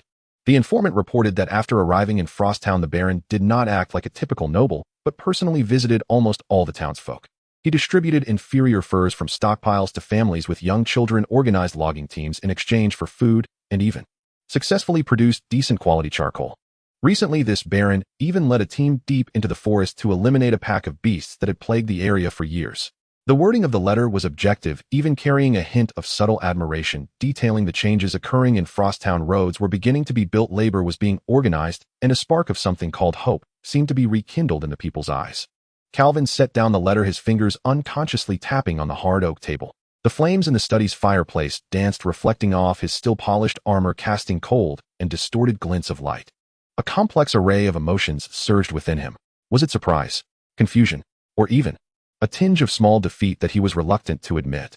The former servant who once needed to look up to him and polish his armor seemed to be doing quite well in such a barren place. What gave him the right? What did he rely on? His ability to please others, or the unknown support provided by Princess Celia behind the scenes? Calvin stood up and walked to the window, gazing at the desolate and grim scenery of the stone cliff territory outside. This place was far more important and complex than Frosttown. He had a starting point far superior to Benjamin's greater military might and a more distinguished status, so why did he feel so burdened in governance, even feeling a sense of helplessness? He suddenly turned around, his voice cold and hard as he commanded the attendant outside. "Bring me the servant responsible for maintaining the armor. At once." His voice echoed in the empty stone fortress, laced with undeniable anger. He needed to uphold a certain order, to confirm a particular boundary. That servant might have achieved some accomplishments in his small domain, but it did not change the vast chasm that existed between their identities and circumstances. He was a noble knight, the son of Earl Ironrock, a lord of the Stone Cliff territory, favored by Princess Celia. His path was one of conquest and order, of sword and fire, not the trivial management of dirt and mud. Severely punishing that derelict servant became a symbolic act for him to vent his inexplicable frustration and reaffirm his authority in the correct way. As if only in this way could he banish the image of that servant who once diligently polished his armor by the campfire, and the Baron of Frosttown described in the letter, who seemed to be thriving. Although it may be late to mention now, Benjamin's soul belonged to a man who had studied design at a second-tier university, but after graduation, due to an industry downturn, he could not immediately enter a design institute, and instead was persuaded by his mentor to work on a construction site, laboring for 2 years as a former civil engineer. Those days spent amidst steel concrete mixers and endless dust eroded much of his scholarly demeanor, yet also bestowed upon him profound insights into materials construction and site management. It wasn't until he could no longer bear the hardships and chaos of the construction site that he gritted his teeth and resigned to enter the Design Institute, only to find himself facing a long internship period with a meager salary, barely enough to make ends meet, along with an endless hell of overtime. To be honest, it was hardly a life worth living. Now this desolate land, known as Hanshuang Town, had inadvertently become the first canvas for him to practice the knowledge that had been repeatedly trampled by clients, but rarely had the opportunity to be fully realized. At the edge of the gray language forest, that nascent road was his first creation. He did not merely content himself with conscripting labor and laying gravel like the typical aristocrats of his time. Under the slightly puzzled gaze of stonemason Math, an official Sullen Benjamin drew a clear route planning diagram and a cross-section of the road structure marked with different levels on coarse papyrus using charcoal. Merely laying a layer of gravel is far from sufficient. We need a more solid foundation to bear the weight and resist melting snow and freezing temperatures. Benjamin pointed to the drawings. Look at the bottom. We need to use larger rough stones stacked and compacted in a staggered manner. This layer is crucial as it can bear weight and drain water. In the middle, we will repeatedly compact a filler made of a mixture of clay, sand, and smaller gravel to increase density. At the very top, we have the gravel surface that we see, which is used for walking and driving. Moreover, simple drainage ditches must be dug on both sides of the road to guide rainwater and melting snow away, preventing it from soaking and softening the foundation. He was not only a designer, but also the overall commander on site. He meticulously divided the recruited townsfolk into stone quarrying groups, transportation teams, compaction groups, and laying teams based on their strengths and physical capabilities.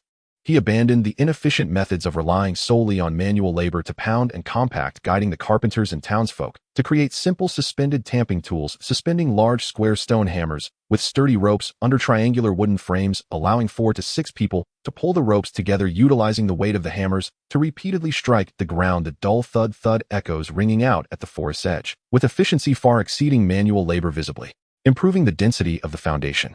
For the road's direction and longitudinal slope, He even utilized a transparent crystal stone he found, ground it thin, and embedded it in a wooden trough filled with water to create a crude, yet functional level, personally leading people to measure, ensuring the road was both gentle for vehicle passage and had enough slope to guarantee smooth drainage.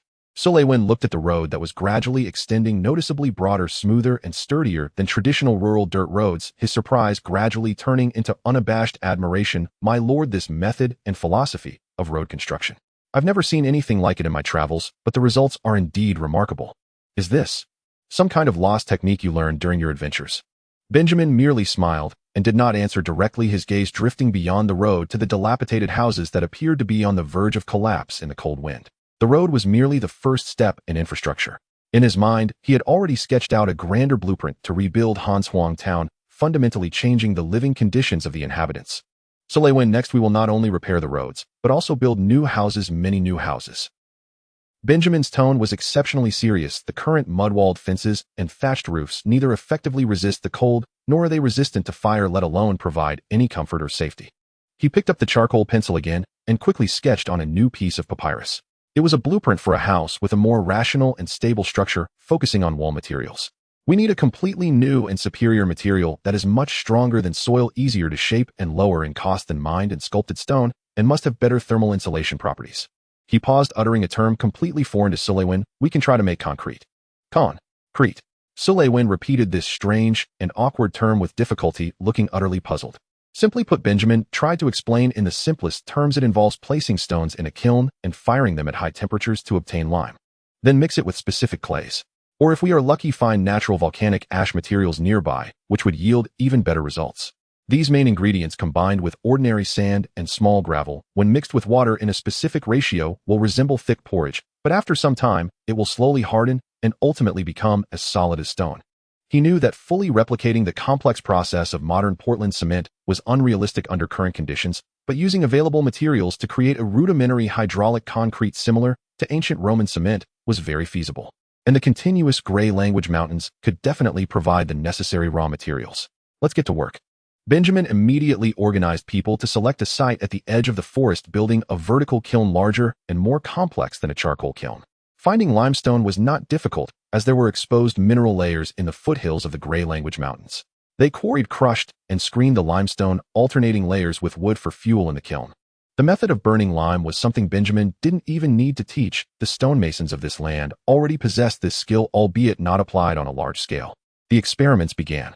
In the cleared space of the Baron's courtyard, Benjamin personally acted as the experimenter. The initial attempts did not yield the expected results. Either the mixture completely failed to set, remaining a puddle of mud, or it had extremely low strength after drying, crumbling at the slightest touch, or it simply formed a large number of cracks after solidifying, until Benjamin cracked open a wooden mold once more, revealing a grayish-blue hardened body that produced a dull and solid sound. He struck it with a stone. It only showed white points without shattering. He had a strong militiaman strike it with the back of an axe. Although the edges of the gray-blue slab crumbled, the overall structure remained intact without collapsing. We've succeeded. Although it is still far from the standard, this strength is sufficient for non-load-bearing walls and level surfaces. Benjamin could hardly contain his excitement, his voice trembling. The results of this concrete were even better than he had anticipated, especially its hardness and water resistance after solidifying, far surpassing that of soil and ordinary lime mortar. Suleyman squatted down, carefully inspecting the artificial stone, even touching the broken edges, his eyes suddenly sparkling with the brilliance comparable to discovering a gold mine. My lord, if this thing can be mass-produced, its value might surpass that of charcoal. Just think about it. Without needing to quarry giant stones, we can produce such hard building materials. Whether for building stronger houses, warehouses, or even defensive structures, this could entirely become another unique business for us in Hanshuang Town. It could definitely fetch a high price. Benjamin couldn't help but chuckle at Suleyman's expression, as if he had seen a mountain of gold. But he himself was also filled with a sense of accomplishment. This was not just a solution to the building material problem, but a significant breakthrough in successfully localizing the knowledge he had acquired. Encouraged by his success, Benjamin eagerly locked himself in the Baron's study, lit an oil lamp, and passionately sketched with charcoal on papyrus. He drew a whole stack of floor plans and elevations for houses, and even began to consider how to integrate simple hot air circulation designs with kangs and fireplaces in the newly built Baron's residence and future dwellings to enhance indoor temperatures in winter, as well as how to plan more rational drainage systems. His mind had completely entered the role of project chief engineer, and he vividly envisioned the transformation of Hanshuang Town. With every brick, and tiles seemingly rising from the designs. He could hardly wait to see the newly built Baron's residence and the completely transformed Hanshuang town constructed by his and the inhabitants' hands. This feeling was far more fulfilling than endlessly modifying designs at a computer and dealing with clients. After the excitement of the initial victory, a more rigorous scaling experiment followed. Benjamin understood that there was a vast chasm between success under experimental conditions and large-scale production applications. He was not overwhelmed by the preliminary success. He marked out a larger area behind the Baron's residence to establish a simple experimental site. He systematically adjusted the proportions of the earth and cement the ratio of active admixture to lime the grading and particle size of aggregates the ratio of water to dry materials. He recorded the initial setting time, final setting time, and strength performance at different ages 3 days, 7 days, 28 days for each batch of mixture, as if he were possessed. He even experimented with different curing conditions to observe their effects on strength development. This process was tedious and cumbersome, filled with failures. Some batches set too quickly, leaving no time for construction, while others took too long to harden, collapsing under pressure. Some developed a powdery surface after drying, exhibiting low strength. Yet each failure brought the proportions a step closer to optimization. Finally, after consuming a considerable amount of materials and time, he identified 2 to 3 relatively stable benchmark proportions suitable for different uses. One had early strength suitable for areas requiring quick demolding or early load bearing. The other had better late strength development and durability suitable for main walls or floors. Meanwhile, the raw material supply chain, managed by Sullivan, also began to take shape. The limestone extraction point was established and more efficient transportation routes were set up. The collection and screening of sand and gravel also became standardized. It was time for real practice.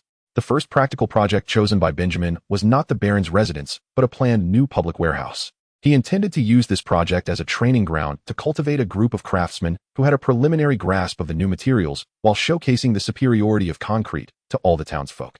The foundation was compacted according to road standards. Then the carpenters erected sturdy forms based on the blueprints provided by Benjamin.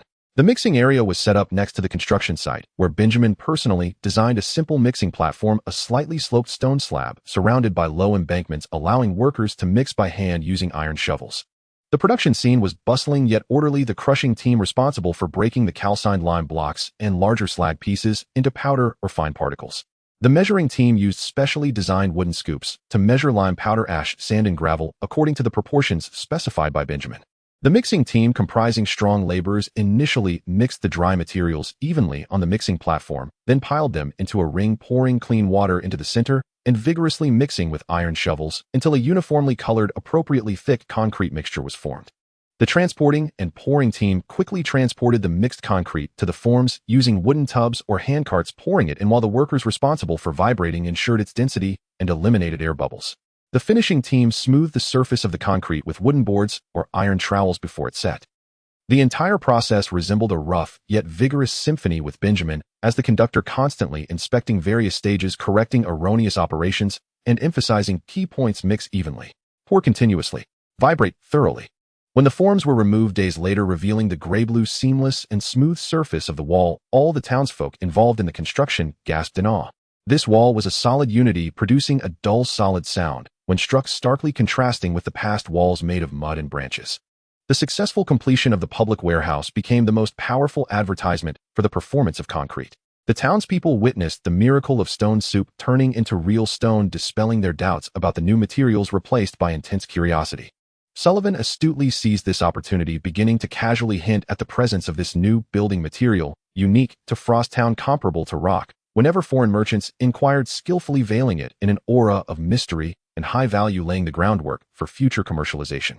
He even began to mentally calculate whether to keep the formula strictly confidential for maximum profit through exclusive control, or to focus on selling standardized prefabricated components to open up the market. Meanwhile, Benjamin could finally devote more energy to his new town planning. He spread out a larger sheet of papyrus and let his charcoal pencil dance across it.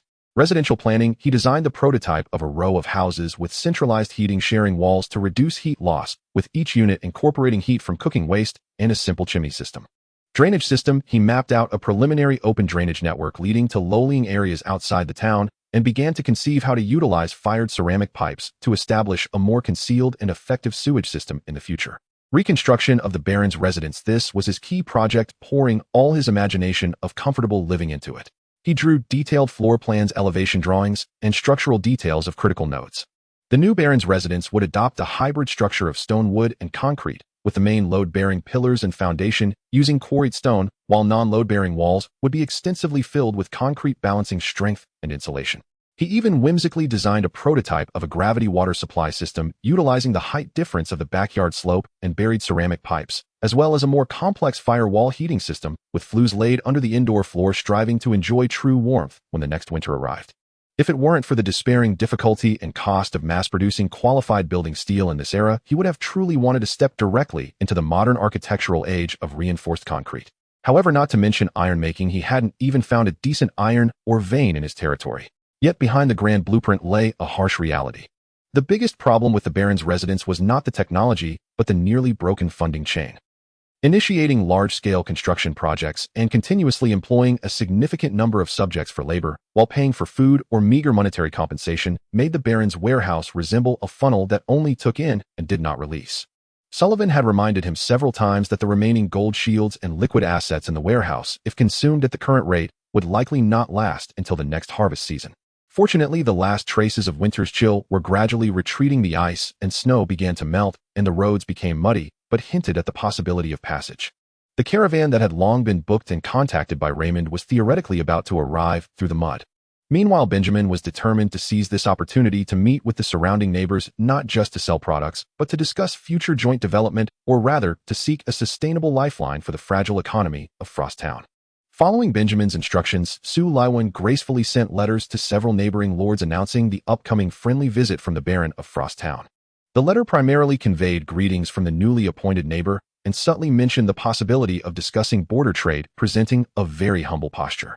These meetings were of utmost importance. The local tyrants in the surrounding areas controlled the market's road access, and even some water sources within the region, and their attitudes would directly impact Frost Town's ability to make headway. Among them, the Black Rock territory, known for its military might and mineral wealth bordering Frost Town, became Benjamin's first and most crucial visitation target. The Baron of Black Rock, guys, was a renowned martial lord. His territory was barren, with scarce arable land replaced instead by exposed rocks and abundant mineral veins. Thus, the primary source of income for the Black Rock territory came from mining and selling ores, while Baron Guise, with his formidable private army, was often hired by other lords to suppress rebellions or eliminate bandits in exchange for generous rewards.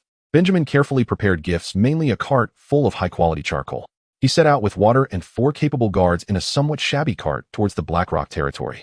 The straight-line distance between the two locations was not far, but the rugged and muddy paths, winding streams, and hills severely delayed their progress.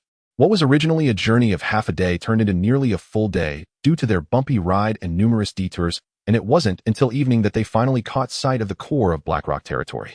That imposing structure standing on the desolate stone mountain, more a military fortress than a manor, was the Black Rock Castle. The castle was heavily guarded with soldiers armed with spears and swords patrolling everywhere, their sharp eyes scanning for any suspicious targets nearby. Benjamin and his companions underwent a rather stringent and somewhat challenging search outside the castle gate. Even the cart of charcoal was thoroughly inspected. For show of force, Water muttered under his breath, following behind Benjamin, dissatisfied. Being seasoned in the military, he was all too familiar with such deliberate displays of power and psychological pressure. Benjamin merely nodded slightly, his expression calm. He understood the nature of this test, especially in light of his background as a newly appointed baron. Inside the castle hall, the torches on the stone walls flickered, illuminating the figure of the man seated in the main position. Baron Guise was indeed, as rumored, tall and robust, like a giant bear poised to strike. He sported a neat short hairstyle with a resolute face and sharp eyes. Even when casually seated, he emanated an aura of authority that commanded respect without anger. His exploits were widely circulated within the Black Rock territory, and even the Western region. Born a commoner, he won the championship at a martial arts tournament hosted by a certain earl in the Western region at the age of 17, defeating many noble youths, and was thus knighted. After 10 years of remarkable military achievements, he was eventually granted the title of Baron and returned home, a typical example of a capable noble rising from the bottom. Baron of Frost Town. Gay's voice was deep and penetrating as he stood up and extended his hand towards Benjamin. As their hands clasped, Benjamin could distinctly feel the thick, hardened calluses on Gay's palm and knuckles rough like sandpaper. Guy suddenly remarked, "You must have wielded a sword for some time." Benjamin replied calmly, "That was in the past, during my travels with Miss Cecilia. The second princess, to be precise." Guys nodded, gesturing for Benjamin to take a seat. "The tale of the 7 knights is known to all. Bards have composed a collection of poems about your deeds, and my wife is quite fond of it. When he mentioned his wife, the hard lines of his face seemed to soften for a moment. Benjamin then asked casually, "I haven't had the chance to read it. Does it mention the story of a mere servant like me?" Gace's mouth curled slightly upward. "They dedicated a separate volume just for you." This seemingly relaxed conversation slightly eased the initial stiffness of their meeting. Yet Benjamin knew that the real confrontation was about to begin. He quickly steered the topic towards the main matter, using the difficult journey from Frosttown as a starting point to discuss the challenges faced by the Blackrock territory. Baron Guys, the Blackrock territory relies on minerals, but its long-term dependency on exporting iron ore may not be a sustainable path. Without waiting for Guys to retort, Benjamin continued earnestly, "To be frank, I've noticed the quality of the iron products exported from the Blackrock territory.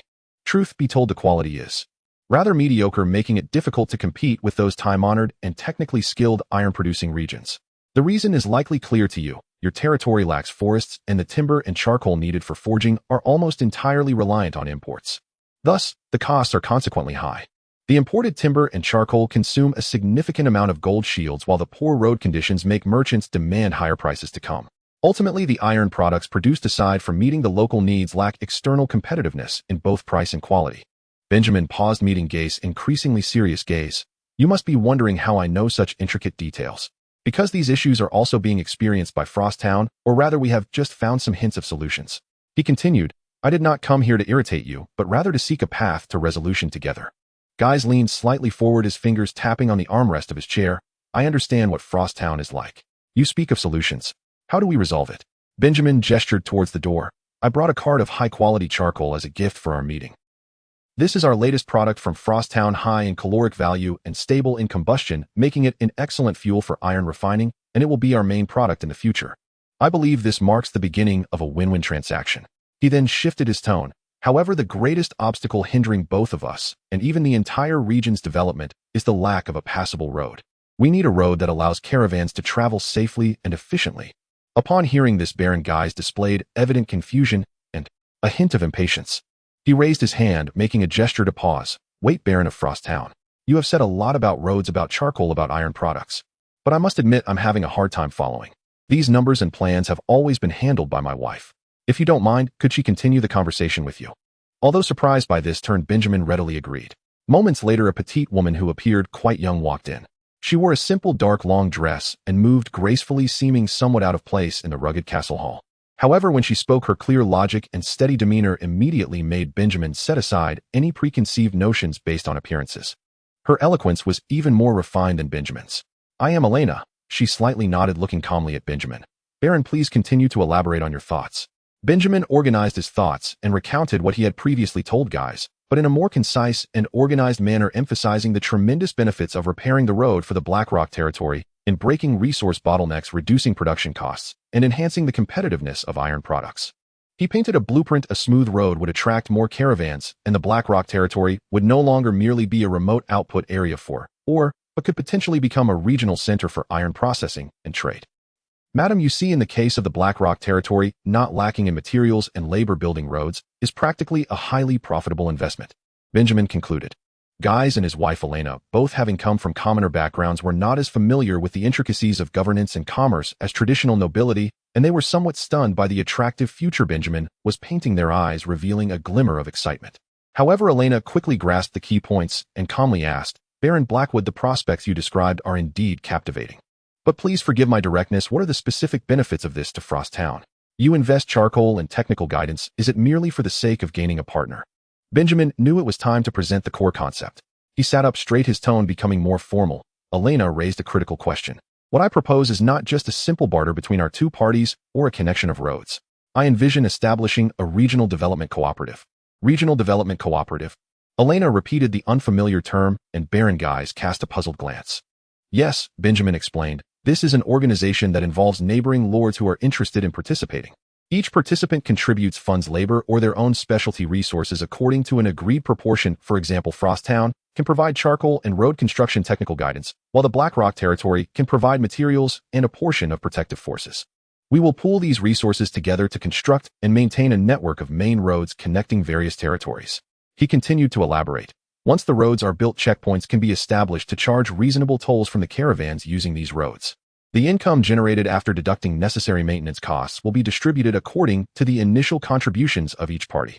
This way, building roads will no longer be purely an investment, but rather an industry that can continuously generate profits. The Blackrock territory will not only secure a stable source of cheap fuel, reducing the cost of iron products, but will also profit from the roads themselves and leverage convenient transportation to sell products further afield. As for us in Frost Town, having a stable major client for charcoal, we will also share in the commercial benefits brought by the roads. This is a plan that binds all our interests together for mutual development. Elena listened intently, her eyes shimmering with contemplative light. While Baron Guys still found the specifics somewhat confusing, he could see the recognition and excitement on his wife's face. After Benjamin took his leave, Guys eagerly asked his wife, "Elena, what do you think of this person? He talks a lot of new terms like an actor on stage." Elena pondered for a moment before slowly responding, "His words may seem a bit ahead of their time, but the logic he presents is coherent, and his data and analysis of our predicament are quite accurate. This approach, if realized, would be of immense help to the future of the Blackrock territory." She was very certain. Guys trusted his wife's judgment immensely and sighed with relief upon hearing this. So this Baron of Frost Town is not too bad. Elena smiled, her eyes filled with more wisdom than her husband's. He certainly has his own agenda, and it's not small. However, don't you often say that for a territory to profit, anything feasible should be pursued? Since this clearly benefits us, why not agree to him? I see this Baron, though he speaks in circles, has a far clearer and more long-term vision on governance and development than either of us. She paused, adding, "Moreover, the cooperative idea he proposed is quite interesting and may indeed solve the long-standing issue of our region's fragmented governance and difficulties in development." After Benjamin's carriage left Blackrock Fortress, Guy scratched his short, bristly hair and turned to his wife. "Elena, what do you think of this idea?" I felt overwhelmed, yet it seemed there was some validity to it. Elena picked up the draft that Benjamin had left behind, which bore the preliminary concept of the Regional Development Cooperative. Her fingertips lightly brushed over the ink that was still wet, her eyes sparkling with an unprecedented brightness. Guys, although he used many new terms, the essence is simple: unite to improve the roads, and then everyone can profit together. This is far superior to our past struggles hoarding high-quality iron, but unable to sell it at a good price due to costs and transportation. But this cooperative sounds a bit mystical. Guys furrowed his brow, instinctively wary of the concept of relinquishing power and resources. Are we supposed to hand over our money and people to manage together? It just feels unsettling. It's not about handing over, but concentrating our efforts to accomplish great things. Elena patiently explained, just as she had done countless times before in analyzing situations for him. It's like when you're at war, you wouldn't let the soldiers fight individually, but would gather the strongest and bravest to form a vanguard, right? The same principle applies to road construction. We in the Blackrock territory produce the hardest stones and the fiercest guards, while Frost Town provides the much-needed charcoal and road-building technology, and other territories may contribute funds or additional manpower. Once the road is built, the flow of merchant caravans will naturally increase. We can not only charge toll fees, but selling more ironware will also become easier and prices will be more competitive. This is a win-win situation benefiting all parties involved. She pointed to the clauses regarding profit distribution in the draft. And look, he clearly proposes to distribute future earnings according to each party's investment proportion, which is very fair.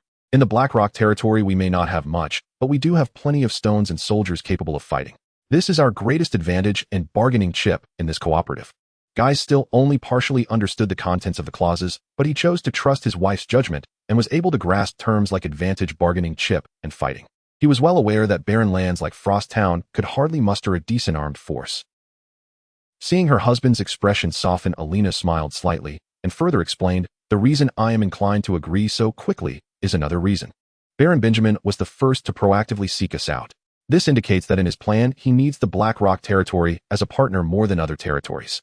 Conversely, we also need a development plan that can break the deadlock. Our irreplaceable importance in this alliance lies in," she paused, her tone firm, "the fact that we can provide the necessary military force to maintain stability in this cooperative and deter any malefactors. This is not merely a transaction, it is a strategic bundling based on mutual interests." Guys finally understood and smiled. "Got it, just like having elite troops to hold the line in battle. Fine, I'll leave this matter to you." Elena nodded. "Tomorrow I will personally draft a reply agreeing in principle to join his regional development cooperative and invite him to send over people knowledgeable in surveying and construction as soon as possible to plan the route in detail and draft a list of specific resources and manpower that each party needs to contribute." On the carriage leaving Blackrock Fortress, Benjamin rubbed his sore back from the prolonged bumping and asked Walter about the impressive Lady Elena. "Walter, had you heard of this Baroness of Blackrock before you arrived? Her eloquence and knowledge are far from that of an ordinary village maiden." Walter shook his head, a hint of confusion on his face. "My lord, I have never heard of her either. After Baron Guys became famous, there have been many rumors about his past, but few mentions of his wife's background yet seems rather mysterious. Benjamin's curiosity deepened. While taking a brief rest in a small village in the Blackrock territory, he approached a local farmer repairing a fence and casually inquired about the Baroness, giving him a copper shield in return. The farmer, seeing the baronial crest on the carriage and having received a reward, immediately spilled all he knew. "My lord, you're asking about the lady. She was brought back by the Baron from somewhere else, and no one knows exactly where she's from. However," he lowered his voice laced with a sense of mystery and awe, "there are whispers in the territory that she might be a witch. Otherwise, how could she be so intelligent and understand so much that we do not?" Benjamin chuckled at this, finding the notion filled with typical medieval superstition. In this era, a beautiful, knowledgeable, and opinionated woman who does not come from noble birth often falls victim to such fearful and exclusionary labels. Take, for example, the case of Kisawaya from Frost Town, who in the eyes of some townsfolk has become the farming witch capable of making vegetables grow in winter. Moreover, the latter's claims seem more reasonable in light of the results. Back in the carriage, Benjamin couldn't help but envy the evident personal military force under Baron Guise. Though he rationally understood that such military power was accumulated at the cost of sacrificing almost all other forms of development, the sense of security and deterrence it provided was truly appealing. He inwardly grumbled, "If I had 1,000 fully armed cavalry now, why would I bother to talk about developing a cooperative? I could just become the local tyrant here, issuing bonds to fund infrastructure instead, right?" However, the reality was that the Frost Town's guard team only had 40 men, which was nearly the limit of the current territorial capacity. Before the issue of food self-sufficiency was completely resolved, the able-bodied laborers in the town could not leave production in large numbers to become professional soldiers. The issue of military power is indeed a tough problem. Benjamin sighed, thinking that for the time being, he would have to leverage the Blackrock territory's prestige to assert some influence. In the days that followed, Benjamin hurriedly visited the lords of Silver Creek Territory, Stonebridge Town, and Greymarsh Town. Silver Creek Territory, like Frost Town, also belonged to the Royal Territories and had yet to clarify its support for either side in the murky succession battle. Thus, when Benjamin proposed the development cooperative plan aimed at promoting regional trade without involving political affiliations, the response was more relaxed than he had anticipated. The Lord of Silver Creek was quite interested in improving transportation for the convenience of exporting their agricultural products. After a detailed discussion and confirmation that Blackrock Territory had also agreed in principle, he readily consented to join. However, for Stonebridge Town and Greymarsh Town, which were under the influence of the Duke of the West, Benjamin had to expend considerable effort. He ran back and forth, repeatedly outlining the pros and cons, thoroughly explaining the cooperative's operational model and profit prospects, and even had to bring up the already agreed-upon Blackrock Territory and Silver Creek Territory as examples to prove the feasibility and reliability of the plan. Ultimately, after confirming that this was indeed a plan centered on economic development without directly touching on sensitive political nerves, both parties nodded in agreement to join, albeit with some caution and reservation. Thus, a preliminary alliance was formed. 5 territories, including Frost Town, agreed to jointly invest money, effort, and manpower to construct the main road network connecting them. Among them, Frost Town would mainly provide technical guidance and some charcoal, while Blackrock Territory would supply stone materials and some road guards, and the other territories would contribute funds or manpower based on their own circumstances. The specific planning of the roads was almost entirely led by Benjamin himself. The other lords did not lack their own ideas, but when they saw the detailed planning sketch presented by Benjamin, which included elevation slopes, roadbed structures, and drainage designs, they were left speechless. They could not even propose ideas that could slightly compare to his. At this point, the issues that had troubled Benjamin for a long time regarding interterritorial road construction permissions and costs had finally received preliminary and phased relief. If he were to rely solely on Frost Town to build external roads, just the tolls or land compensation fees payable to the other lords along the way would be astronomical enough to bankrupt him. However, now, through this regional development cooperative, he has transformed the resistance in road construction into a driving force for mutual development. This time, Water led a newly equipped escort team once again into the cave of Blackwater Gorge. The team members wore the best leather armor that Frost Town could offer, wielding polished spears and axes, holding stable oil torches, their faces marked with solemnity and a calm confidence born from real combat experience. However, the meticulous search results were somewhat disappointing. Deep within the cave, apart from the remnants of monster bones, some devoured animal carcasses, and a strong stench, there was little else abnormal. It appeared to be an ordinary bear den, long occupied by a powerful creature with naturally formed rock walls, no hidden passages, and no minerals emitting strange energies. Just as Water was about to give the order to withdraw, a keen-eyed team member discovered something incongruous among the pile of shattered bones in a corner. A glass bottle. In this land, the glassmaking process is complex, and transparent glassware is highly valued, certainly not something one would find in a remote beast's lair. Water carefully picked it up. The bottle was small, exquisitely crafted, tightly sealed with some waxy substance containing about half a bottle of viscous, translucent green liquid that seemed to flow with a life of its own under the torchlight. Water cautiously wrapped the bottle in thick cloth and brought it back to Honfrost Town, presenting it directly to Benjamin. A glass bottle. In a place like this. Benjamin took the bottle and examined it closely under the light. The viscous green liquid was mysterious with no discernible composition. This has nothing to do with natural products at all. He immediately sought out Kisawaya, handing her the bottle. Kisawaya, take a look at this. It was found in the lair of the mixed insect monsters, and I believe it may be related to their mutations. Kisawaya took the bottle and examined it against the light coming from the window, frowning slightly as she complained, "My lord, I am first and foremost your Minister of Agriculture, and secondly a poor doctor. Now you want me to be a chemist. I don't have the equipment or knowledge to analyze unknown liquids. That being said, I will cautiously keep the bottle. I can only attempt to see how it reacts with some plant reagents or observe its effects on small creatures and plants. Don't expect too much." Benjamin nodded. "Just do your best, I trust your intuition and abilities." Kisawaya shook her head helplessly, turned to leave the laboratory, which was actually just a storage room repurposed by the Baron into a workspace, and paused at the door, without looking back, her voice carrying a hint of barely perceptible longing. "By the way, my lord, prepare more farmland. Next year I hope to see Honfrost Town transformed into a small town surrounded by golden wheat fields." Upon hearing this, Benjamin's mind instantly conjured an image of the barren and desolate land being replaced by endless golden wheat. Waves of warmth surged in his heart, and he couldn't help but smile. "All right, I look forward to that day." Kisawaya seemed to chuckle softly as she quickly left. In the following days, Benjamin poured a great deal of energy into talent cultivation. He knew that whether it was road construction, building houses, or future agricultural development, he could not rely solely on himself. He cleared out a room in the Baron's manor and used charred wood charcoal to write and draw on smooth, dark wooden boards, acting as a temporary teacher. The content he taught varied from the basics of construction safety, the mixing and stirring of concrete, to simple principles of levers and pulleys and how to read the simple blueprints he drew. Sitting in front of him were selected townsfolk, agile and somewhat perceptive, most of whom were in their prime, the youngest nearing 30, many of whom couldn't even write their names. Teaching them was no easy task. Benjamin needed to break down complex principles into the simplest life metaphors, hand-holding them to correct their grip on writing instruments and repeatedly emphasize key steps. At times looking at the faces below, worn from years of labor, yet now straining their eyes to understand the heavenly book lines and numbers, Benjamin felt no impatience, only a deep sense of emotion. It really couldn't be blamed on their ignorance. It wasn't that they were unwilling to learn, or it was simply that they had never had the opportunity to learn in their lives. Knowledge for them was a luxury even more extravagant than food. During a lesson on basic load-bearing principles, Benjamin used a charcoal pencil to draw force decomposition diagrams on the wooden board. As his gaze swept across the focused yet slightly confused faces below, a thought firmly took root in his heart. It wouldn't be long before he would build a real school here, find the best teachers, and let those little rascals who now only knew how to roll in the mud experience the burden of homework and the punishment of detention for mischief. That would no longer be a punishment, but a happy trouble, a starting point towards a broader world. When the snow on the road finally melted, although the surface remained muddy, it was now passable for caravans. A small, weary convoy was struggling along the road to Honfrost Town. One cart, piled high with shabby belongings, was crowded with a whole family.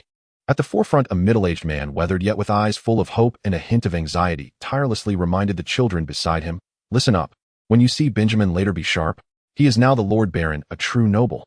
We may be family, but we must not lose our manners and let him lose face in front of other nobles. Did you hear that? Got it, Dad? You've been saying this since we set out. My ears are about to get calloused." The one replying was a somewhat scruffy and unkempt young man fiddling with a set of tools wrapped tightly in old cloth, his tone slightly impatient, yet his eyes sparkled with the same excitement as his father's. He was Jean Blackwood, Benjamin's elder brother, the self-proclaimed apprentice blacksmith who could already forge swords for the Night Lord. Old Blackwood gave him a glare, about to say something more, but his gaze was already drawn to the road ahead. There, a lowly and dilapidated cluster of dwellings, vaguely revealing the outlines of newly constructed roads, and bustling activity was already in sight. Honfrost Town was right before them. Their son, their brother, the once serf boy who needed them to save up food to feed him, was now the master of this land. The wooden cart creaked softly as it rolled slowly into the territory of Frostvale Town. The old Blackwood family instinctively held their breath, their eyes greedily sweeping across this land that would soon become their new home. Unlike the desolate frontier town they had imagined, Frostvale, though still impoverished, pulsed with an unexpected vitality. In the distance, along the edge of the Great Tongue Forest, a newly constructed road stretched forward, its solid foundation unmistakable, with faint figures and carts moved steadily along its length. Beside a clear stream, vast open plots were piled high with neatly stacked timber and gleaming black charcoal heaps, while the rhythmic clang of hammers echoed ceaselessly. Farther still, a peculiar structure rose in stark contrast to the low mud brick cottages surrounding it, its grayish-blue walls already standing firm. "Papa." Little Mary tugged gently at her father's sleeve, her voice hushed with wonder. "This place doesn't quite match what Brother wrote in his letters." In her imagination, a baron's domain, even if humble, ought to exude solemn dignity, rigid order, and the aloof grace of nobility, not this bustling, feverish construction site before her. Old Blackwood said nothing. His gaze remained locked upon the most prominent stone-built residence in town, the baron's manor. The closer they drew, the more his calloused hands trembled ever so slightly. It was not fear, but rather an indescribable blend of exhilaration and trepidation. His son was inside. At last the cart halted before the manor's entrance. Old Blackwood led his family down from the cart, yet froze in place before the unadorned wooden door, unable to raise his hand to knock. An inexplicable timidity gripped him. What precisely was he afraid of? That he had not rehearsed the first words to utter upon meeting his son, a nobleman now, or that 6 long years of separation and divergent lives had blurred the faces of kin in each other's memory. His wife and children stood silently behind him, the air thick with tension. Just as the family exchanged hesitant glances, unwilling to break the silence, a clear, curious female voice rang out from behind them. "What brings you all gathering before the baron's manor? Who are you?" Old Blackwood whirled around to find a young woman speaking, her head wrapped in a simple kerchief, her clothes speckled with fresh mud, as though she had just returned from the fields, a small basket dangling from her hand. Her cheeks glowed with the healthy flush of labor, her eyes were bright, candid, and direct. Caught off guard by the sudden inquiry, Old Blackwood faltered, speechless with nervousness. It was his eldest son, Wren, who stepped forward flustered and stammered, "Miss, we've come from our homeland. We are Benjamin Blackwood's family." Benjamin's family. Chisvia blinked, then broke into a warm, knowing smile. "Oh, I remember. He mentioned you'd be arriving soon. Please come in. Don't linger at the threshold." She approached briskly, her tone as easy and familiar as if greeting neighbors. "The Baron is inside finalizing matters with a merchant caravan. He'll likely need a few more minutes. Make yourselves at home. Sit, rest, and feel no formality whatsoever." As she spoke, she swung open the manor's door with practiced ease and ushered the dazed Blackwoods inside. The hall proved far warmer and tidier than it appeared from outside, its hearth blazing with steady golden embers. Chisvia deftly arranged chairs for them, then disappeared into the kitchen and returned bearing several mugs of rich amber-colored mead and a bowl of freshly washed rosy apples, evidently drawn from her own private stores. "Here, sip some mead to warm yourselves. You must be exhausted after such a long journey. These apples are sweet. Do try one." She welcomed them warmly, her manner gracious and assured, never once betraying the slightest condescension toward their travel-worn appearance or humble station. Old Blackwood had never before been treated with such sincere kindness by a lady who seemed so refined.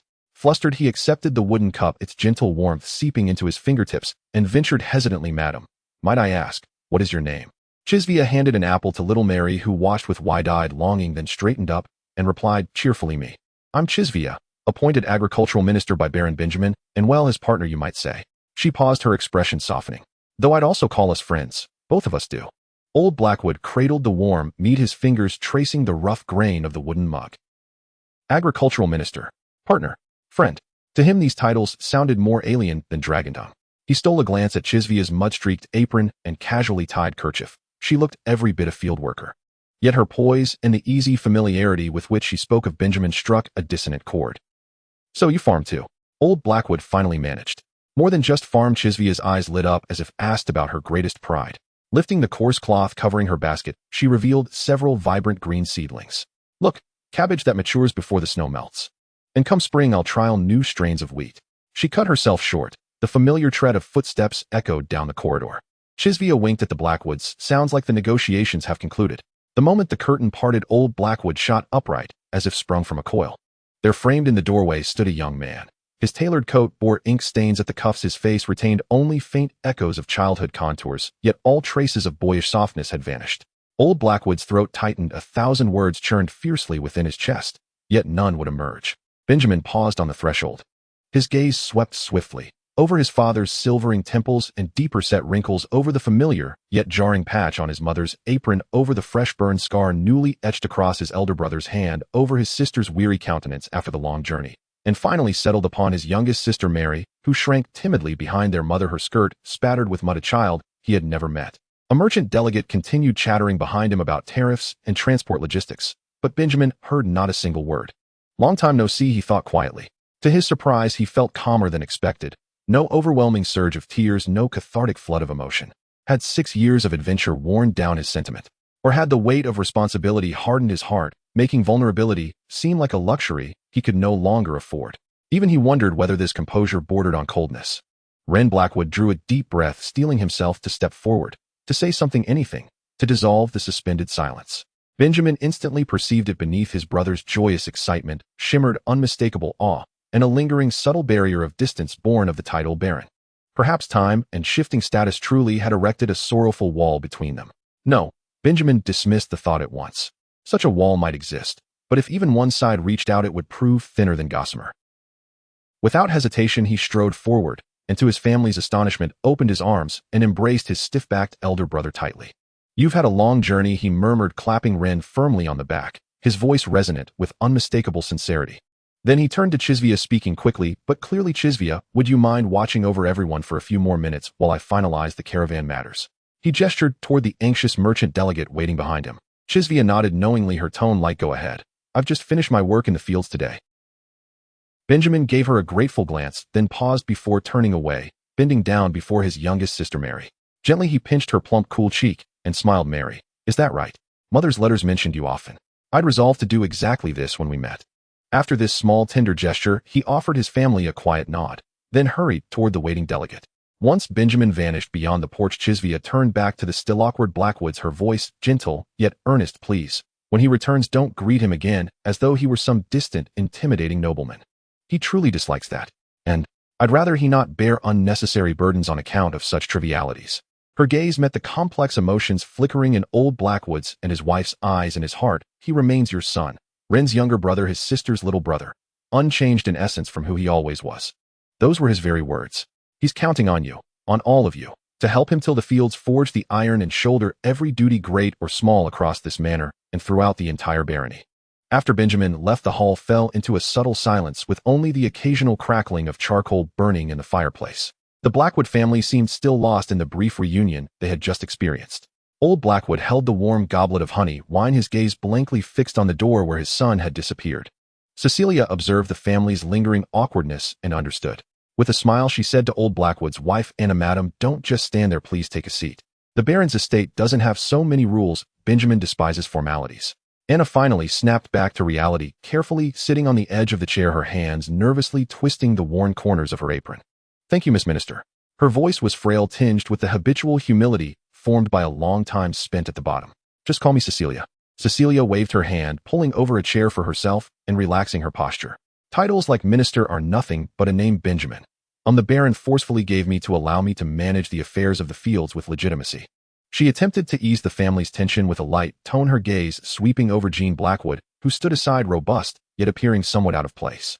She noticed the fresh and old burns and scars on his hands, marks of a blacksmith's apprentice. "You are Jean, right?" Cecilia initiated the conversation. "I've heard Benjamin mention that you are an outstanding blacksmith apprentice." Jean paused for a moment, a hint of barely noticeable embarrassment flickering across his dark face. He replied in a low voice, "I wouldn't say outstanding, just making ends meet." Having left his original master and familiar tools to come to this unfamiliar land, he felt an uncertainty about the future, even doubting whether his skills would still be useful here. Cecilia keenly sensed his emotions and chuckled. "Don't worry, Frosttown is currently in desperate need of craftsmen. A plot of land next to the Baron's estate has already been planned for a proper blacksmith shop. Benjamin has mentioned that from now on the farming tools and equipment needed, as well as the weapons for the guards, will all depend on you." What he bragged about in his letter was not mere flattery. Jean's eyes instantly lit up, as if a beam of light had pierced through the darkness. "Really? He really said that?" "Of course it's true," Cecilia affirmed with a nod. "He even sketched the ventilation and layout of the blacksmith shop, just waiting for your input. He said you were the professional." This made Jean's chest involuntarily puff out a little as the confusion brought on by the unfamiliar environment dissipated, replaced by a sense of being needed and valued. After chatting for a while, Benjamin finished dealing with the affairs of the Merchant Guild and quickly returned. He bore a hint of fatigue from his busyness, yet his eyes were bright. Seeing his family seated, the atmosphere seemed to have softened a bit from before, and a look of relief spread across his face. "Everything has been arranged." He sighed with relief as he approached his family, his gaze first landing on his parents. "Father, mother, was the journey smooth? Did you encounter any troubles?" Old Blackwood looked into his son's clear and concerned eyes, which held no trace of nobility's arrogance, just pure worry. He cleared his throat finally, regaining his voice though it remained somewhat hoarse. No trouble, just the road was difficult so it took a bit longer. He paused as if finally mustering the courage to ask the question that had been circling in his mind since he entered Benjamin. Are you really doing well here? This place looks quite tough. Benjamin smiled lightly, his smile embodying steadiness and confidence. Father, difficulties are only temporary. As you can see, things are changing here. We have timber, we have charcoal, and now we've found ways to build roads and houses. He glanced at Cecilia. Moreover, we have Cecilia, who can make miracles happen in the soil. Cecilia felt somewhat shy under his gaze, turning her face away and muttering, "Don't flatter me, we haven't even planted the wheat yet." Benjamin chuckled nonchalantly and turned his attention to his elder brother Jean, his tone becoming pragmatic. "Brother, it's been tough on the road. You should rest for a couple of days, explore the town, and familiarize yourself with the surroundings. Then the matters regarding the blacksmith shop will be entirely entrusted to you. If you need any tools, materials, or assistance finding helpers, just let me or Sullivan know." He added with a hint of nostalgia, "You might not believe it, but before you arrived, Frost Town didn't even have a proper blacksmith. When tools broke, they could only make do or send them to the neighboring town for repair, which was both time-consuming and costly." "All right, no problem, leave it to me," Jean responded decisively, this time his voice full of vigor, his face glowing with the pride of finding a place where he could contribute. Benjamin's gaze finally landed on his little sister Marie, who had been quietly staying beside their mother, cherishing and nibbling on a red apple. He walked over, crouched down to her level, and unconsciously softened his voice. "Marie, do you like it here? Do you like this new home?" Marie raised her big eyes, which resembled their mother's, looking at her brother, who had become a baron, yet still played with her, smiled at her, and had gentle eyes, then glanced at the sweet apple in her hand. She nodded vigorously and softly said, "I like it. The apple is sweet." Benjamin gently patted her head, smiling as he said, "The apple is sweet, and you should thank Sister Cecilia for that. She grew it, and it has nothing to do with me." He then turned to his parents, asking with slight curiosity, "Father, Mother, where are second sister, third brother, and fifth sister? Why didn't they come with you?" Old Blackwood sighed and explained, "Your third brother. He has his own ideas. 2 years ago, he went to the church in town to become a monk, saying he wanted to serve the divine. Your second sister and fifth sister have both married long ago, have their own homes and children, and it's not convenient for them to travel far also. They each have their own lives now." Benjamin fell silent for a moment, gently sighing. Time really flies. Those siblings he remembered running along the field paths and snatching food with were now scattered far and wide, each on their own distinctly different life trajectories. By evening, Walter finished the militia training, and Sullivan returned to the Baron's estate after dealing with his official duties. Benjamin gathered his family and solemnly introduced his 2 right-hand men, father, mother, brother, fourth sister, little sister. "This is Walter, our military minister in Frost Town, as well as my champion knight, the leader of the guards, skilled and responsible. This is Sullivan, the administrative and financial minister. The various affairs and finances of the territory rely heavily on his meticulous management and organization." Walter and Sullivan also politely greeted the Blackwood family, their demeanor respectful without being servile. Thus the Blackwood family settled into the Baron's estate. The previously somewhat empty and cold stone house instantly became lively and filled with the warmth of life. Benjamin's fourth sister, Sarah, was a thoughtful girl who knew a few words. She proactively offered to follow Sullivan to learn and assist him with some paperwork. Little sister Marie was filled with curiosity about Cecilia's wondrous plants, and Cecilia was happy to take this quiet little girl along to learn some basic knowledge. Old Blackwood, although adept at farming, found Cecilia's new agricultural concepts eye-opening and realized he needed to learn from this young minister before returning to the fields. Among them, the only one who could immediately step into action was elder brother Jean, for prior to this, Frost Town indeed did not have a competent blacksmith. Jean not only needed to quickly repair and forge various iron tools desperately needed by the townsfolk, but also had the responsibility of training apprentices. A few days later, Benjamin brought Jean the first batch of iron ore and specialized charcoal, along with several sturdy young men from town interested in blacksmithing. "Brother, these young men are in your hands. How you choose to teach is up to you." Benjamin patted Jean's shoulder. "The most urgent thing now is to hope to quickly produce some sturdy and durable metal plowshares and other farming tools. Spring plowing waits for no one." Jean looked at the eager young faces looking up at him, then at the piled raw materials. Habitually wanting to put on a bit of an act, he huffed a bit proudly. "I became a blacksmith apprentice with the dream of forging shining swords and formidable weapons in the future." Hearing this, Benjamin burst into hearty laughter, giving his brother a strong hug as he said, "My good brother, before forging divine weapons, how about starting with something practical to get your hands dirty? And besides, who says a plow isn't another form of a sword? Iron swords slay men, while iron plows till the earth." Inchi territory, being relatively prosperous and conveniently accessible in this region, was chosen as the venue for the inaugural official meeting of the Regional Development Commune. The meeting was held in a grand 3-story building belonging to the Lord of Inchi, located at the center of the town. The atmosphere in the spacious parlor on the second floor had already turned tense. Baron Guise of High Territory sat heavily in a solid oak chair, his muscular frame stretching the formal attire tightly. What drew even more attention was the nearly height-equivalent unsheathed great sword leaning against him, its cold metallic sheen and silent ferocity making the servants delivering tea and water tremble, hastening to complete their tasks without daring to linger. The other three lords had already arrived. The Baron from Shichiao Town, a middle-aged man with a prominent belly and a ruddy complexion, was impatiently tapping his fingertips on the table, complaining, "The Baron of Hanshuang Town is being rather presumptuous. Are we all to wait for just him?" Next to him sat the Baron of Huizhao Town, an elderly man with graying hair and murky eyes that occasionally sparkled with shrewdness. He leisurely stroked his beard and advised, "Patience, Baron of Shichiao Town. Young people sometimes encounter delays. The journey is not short. Let us wait a bit longer." As the host, Lord Elvin Hosen of Inchi appeared much calmer. He was the only one among the five without a noble title appointed directly by the king to manage Inchi territory, with his primary role being the president of the Hosen Commerce Association. Although his status was equal to that of the other barons in the eyes of traditional nobility, his foundation and purity ultimately fell short, and his real power and influence were inferior to those of established noble territories like Huizhao Town and Shichiao Town. He silently sipped the fruit wine from the south, occasionally glancing towards the door. Just as Baron of Shichiao Town was about to exhaust his patience, the meeting room door was finally pushed open. Benjamin Blackwood entered briskly with Su Lewin, an appropriate expression of apology on his face, as he slightly bowed to the seated lords, saying, "I sincerely apologize for keeping you all waiting. We encountered a minor incident on the way which delayed us for a bit." He casually walked to the vacant seat and sat down, while Su Lewin quietly stood behind him, holding a thick stack of documents. Baron of Shichiao Town snorted coldly, about to make another jab, but the old Baron of Huizhao Town raised his hand, signaling that the discussion could commence. Baron Guise merely lifted his eyelids to glance at Benjamin, his fingers unconsciously caressing the hilt of the great sword, remaining silent. The discussion meeting of the Regional Development Commune officially commenced in this somewhat delicate atmosphere.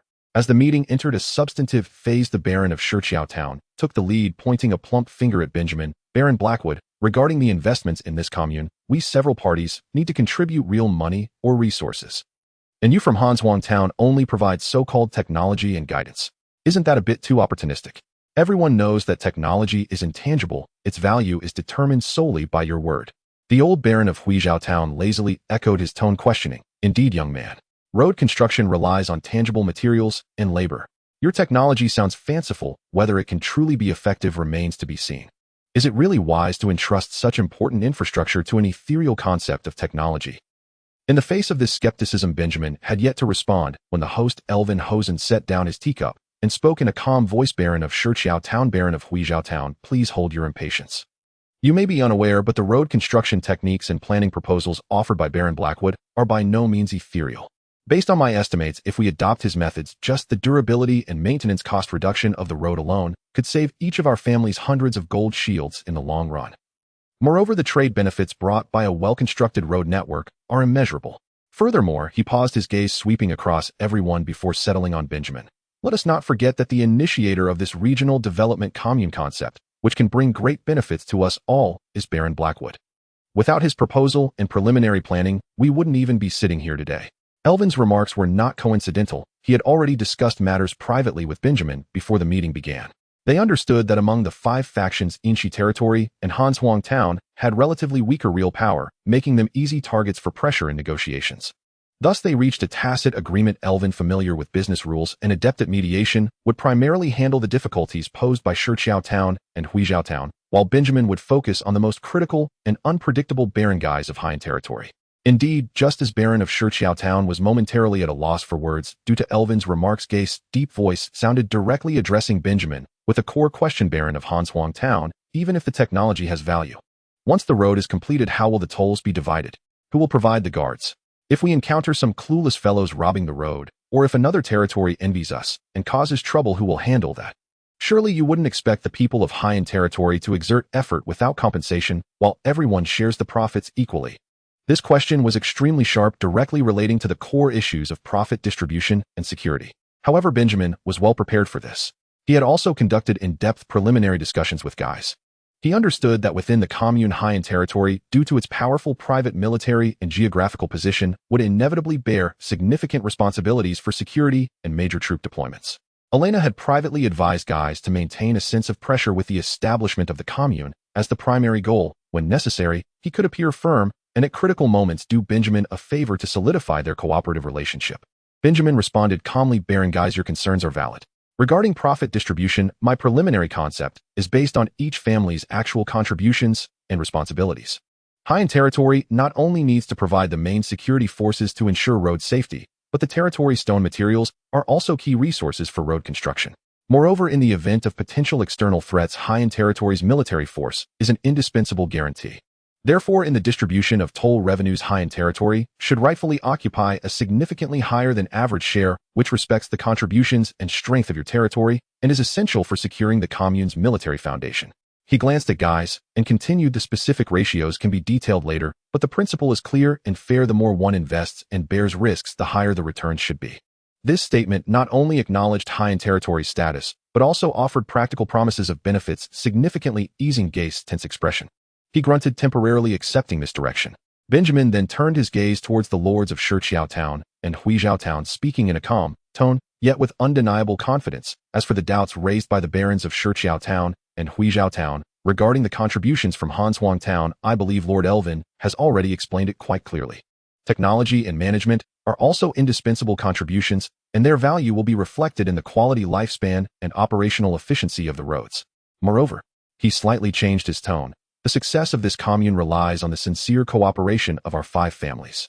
If any one party withdraws or harbors grudges, it will significantly undermine this win-win plan, ultimately harming the interests of everyone, including myself. I believe that after careful consideration, both of you will understand that a stable alliance, including Hanshuang Town, is far more beneficial than a loose cooperation fraught with internal discord and mutual suspicion." His words were soft yet firm, highlighting the importance of technology, while implying the necessity of collaboration, as well as Hanshuang Town's irreplaceable status as the initiator and technological core. The lords of Shichiao Town and Huijiao Town exchanged glances, and both saw the weighing of options in each other's eyes. They realized that attempting to exclude this impoverished neighbor to monopolize the benefits was likely unrealistic and could in fact backfire. Seeing that the initial probing and skirmishes had come to a close, the atmosphere, while not entirely amicable, at least returned to the main topic. Benjamin signaled to Su Lewin behind him. Su Lewin immediately stepped forward, distributing several copies of clearly transcribed documents with detailed terms to each lord. "Gentlemen," Su Lewin's voice was clear and steady, "this is the draft of the Regional Development Commune Charter that I and Baron Blackwood have preliminarily drafted, along with the planning proposal and budget assessment for the first phase of road construction. Please allow me to briefly explain." He spoke systematically with detailed data, emphasizing the core advantage of hundreds of benefits with no harm through the commune format. Internal conflicts can be transformed into a driving force for common development, eliminating the need for substantial financial and energy expenditures to acquire passage rights from other territories, while instead gaining mutual support and assistance. He painted an enticing picture. If the plan proceeded smoothly, a high-quality trade corridor connecting the 5 territories, surpassing the specifications of the ordinary trade routes currently in use, and perhaps even better than those around the royal capital, would be constructed.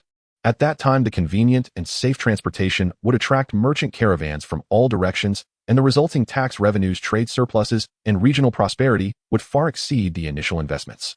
From the very start, this meeting was destined to set a successful tone.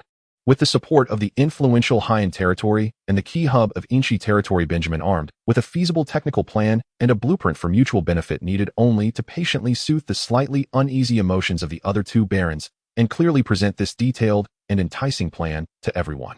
As the benefits became so specific and tangible, the initial doubts and difficulties naturally began to dissipate.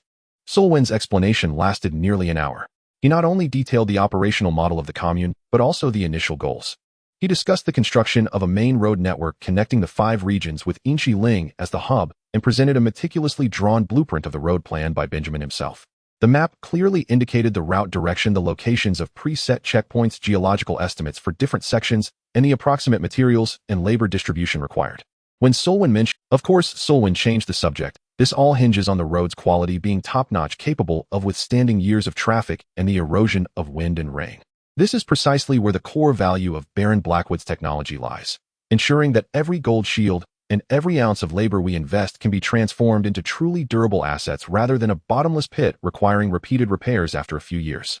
Elwyn Hothorn timely added, picking up the budget assessment. "According to this detailed list, if we act independently, the cost to build a road of the same standard would likely exceed the collaborative effort through the commune by 40 to 60, and the quality would be hard to guarantee.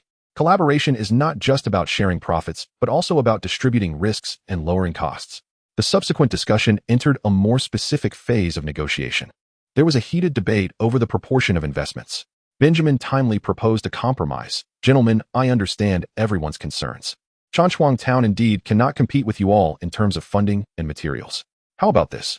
In addition to bearing all the technical guidance, engineering supervision, and the production of some key tools, Chanchuang Town is willing to provide high-quality charcoal equivalent to 10 of the total budget at a discounted price for the commune, primarily for use in the smelting of high-end ling and necessary phases of road construction.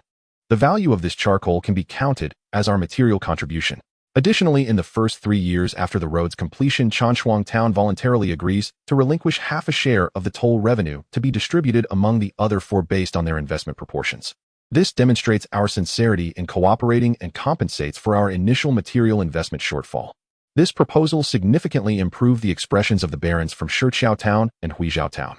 Charcoal is a tangible resource worth a considerable amount. The relinquishing of half a share of revenue for the first 3 years, those seemingly small amounts to a substantial sum in the grand total, effectively increasing their early profits. Baron Guys had no objections, as this aligned with Elena's advice to properly sell favors, and Haiyan Ling would be the most direct beneficiary of the discounted charcoal. Lord Elwyn also nodded in agreement, as this would help balance the interests of all parties and promote cooperation.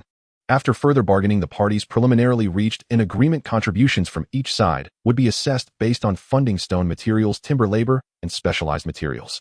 Haiyan Ling, with its contributions of stone materials and guards, had the highest share, followed by Inchi Ling, while Shiqiao Town and Huizhou Town were next, and Chanchuang Town, with the lowest share in technology supervision and charcoal contributions, was explicitly recognized for its indispensable role.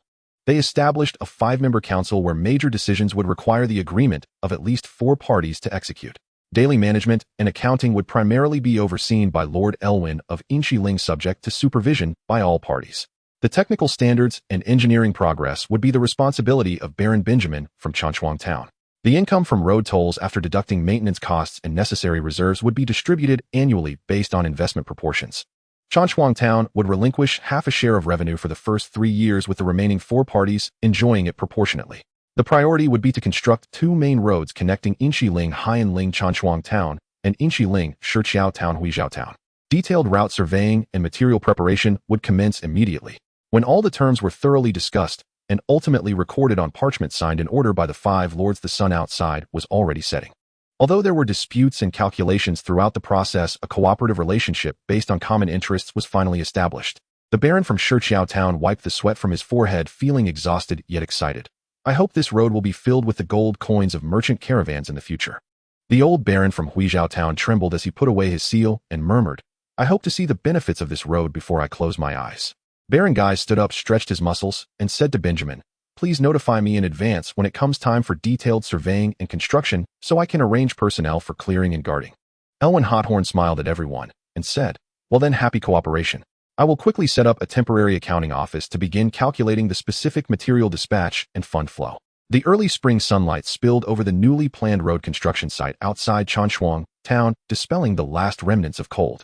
The site was bustling with activity, with the sounds of work blending into a symphony of construction.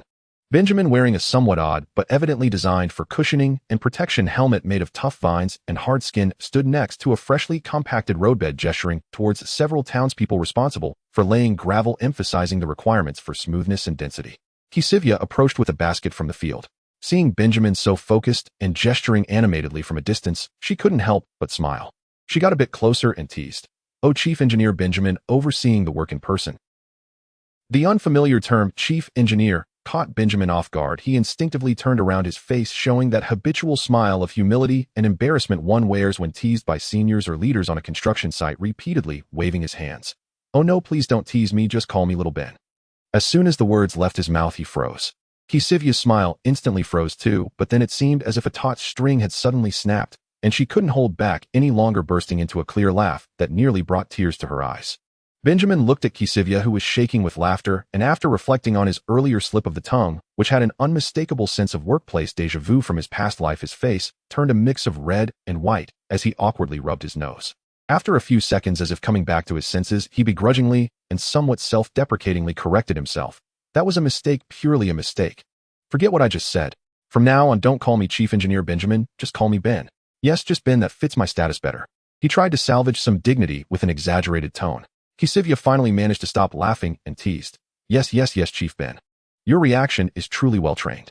As they joked, the two found a relatively clean and flat spot among the stacked spare stones to sit and rest. The warm spring sun shone down on them, dispelling some of the fatigue brought about by the construction site's noise. Speaking of which, Kisivya gazed at the nascent road before them and asked, when do you estimate this grand project will yield some real results? We can't have the entire village, young and old, involved indefinitely, can we? Benjamin estimated the progress and replied, for the first phase, the section connecting our town to the border of Haiyan, if the weather is favorable and materials keep up, we should be able to preliminarily open it to traffic in about a month, at least allowing carts to traverse smoothly. As for the entire main road plan for the commune to be fully connected, that might take until late summer or even early autumn. However, as long as the first phase is completed, we can start trading with Haiyan, which would solve our urgent needs. Kisivya nodded, understanding the timeline. She then asked, by the way, how is your little sister Marie doing lately? Is she adjusting well in the Baron's residence?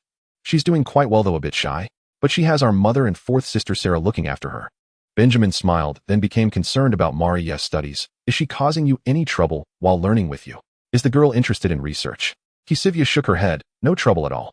I told her that her top priority now is to learn to read. Without literacy, looking at any pharmacological or agricultural texts is pointless.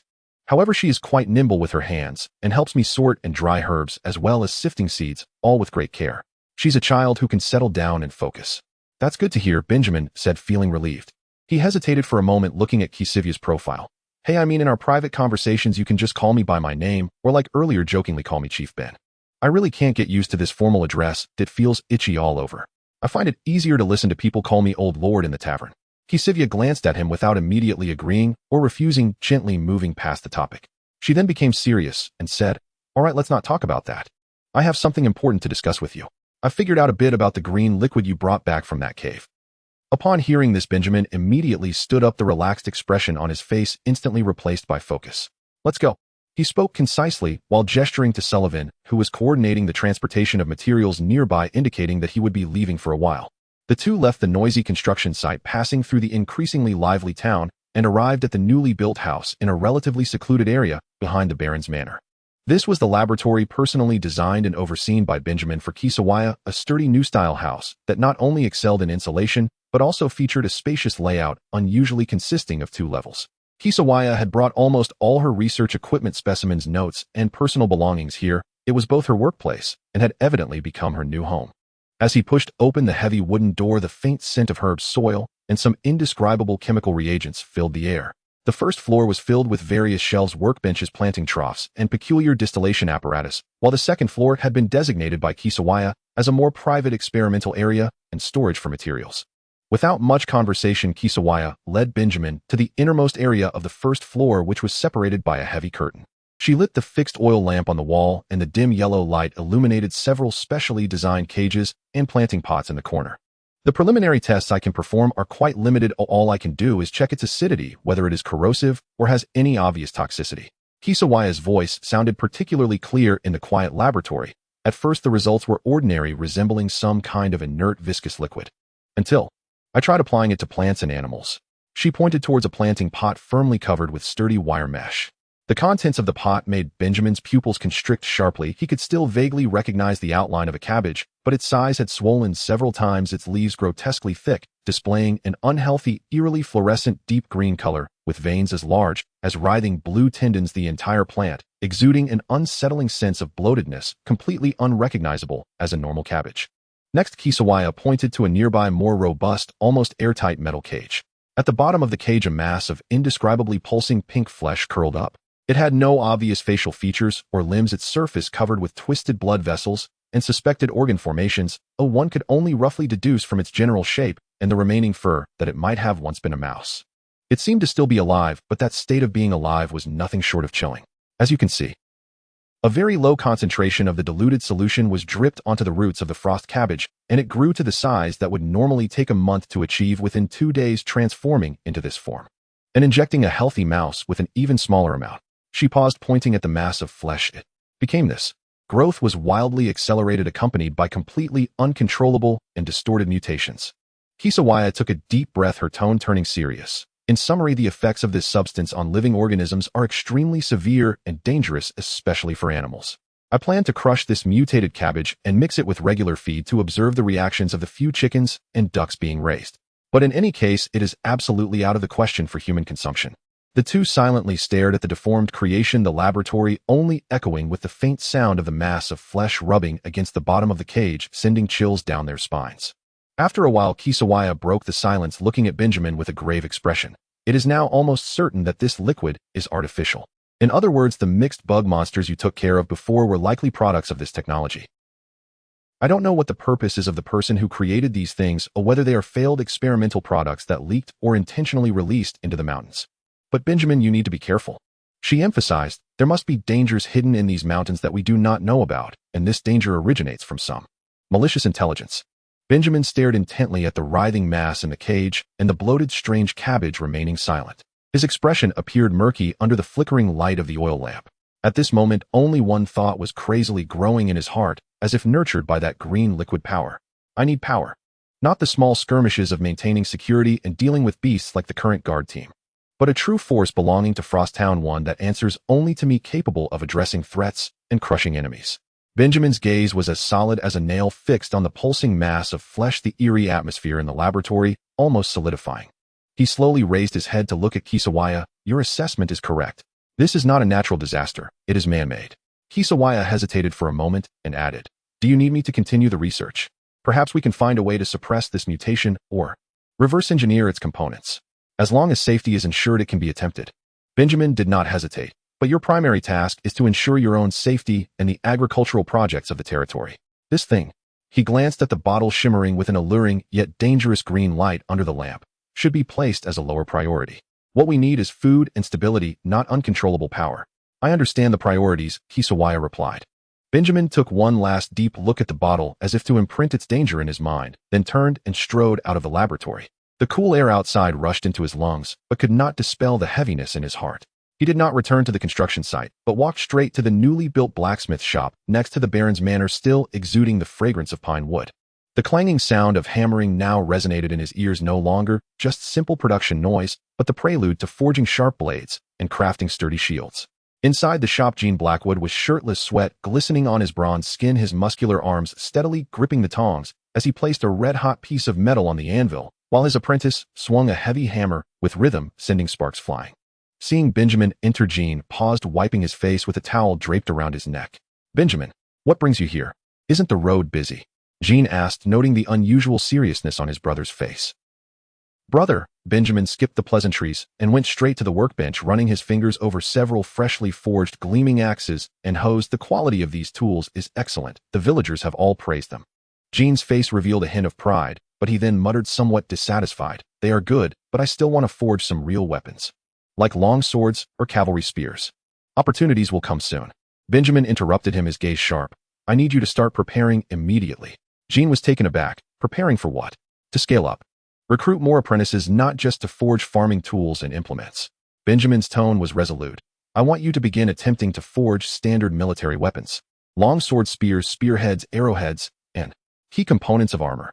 Gene's eyes widened instantly, his breath quickening. Weapons and armor. Benjamin, are you trying to form a real army, an army for Frosttown? Not just a guard team of dozens, but a well-equipped, highly trained armed force. We need to defend ourselves, brother. This land is not as peaceful as it seems. Gene's chest heaved violently. Oh, forging weapons was his dream, but at this moment, he felt a tinge of unease. But the materials, the fuel, and the techniques. Forging standardized weapons and armor is a completely different matter from making farm tools, especially armor, which requires. I will find a way for the materials. Blackrock territory has plenty of iron ore, and we can trade charcoal with them, or even directly purchase refined iron ingots. We have plenty of quality charcoal for fuel. As for the technical aspects, Benjamin patted Gene's shoulder. I believe in you, brother. You can take your time to explore, start with the simplest methods, or even try to invite some experienced craftsmen from elsewhere. I will handle the financial and resource issues. He looked at Gene, whose eyes were ignited with a mix of excitement and challenge, and said solemnly, this is the cornerstone of the territory's future safety, brother. I can only entrust this matter to you. Gene nodded heavily, gripping the tongs in his hand, the veins on the back of his rough hand bulging. Leave it to me. Rest assured, I will forge the best blades and swords for you. After leaving the blacksmith shop, Benjamin found Walter, who was supervising the militia training in the training ground. He called Walter aside and got straight to the point. Walter, the training of the guard team needs to be intensified and the standards must be raised.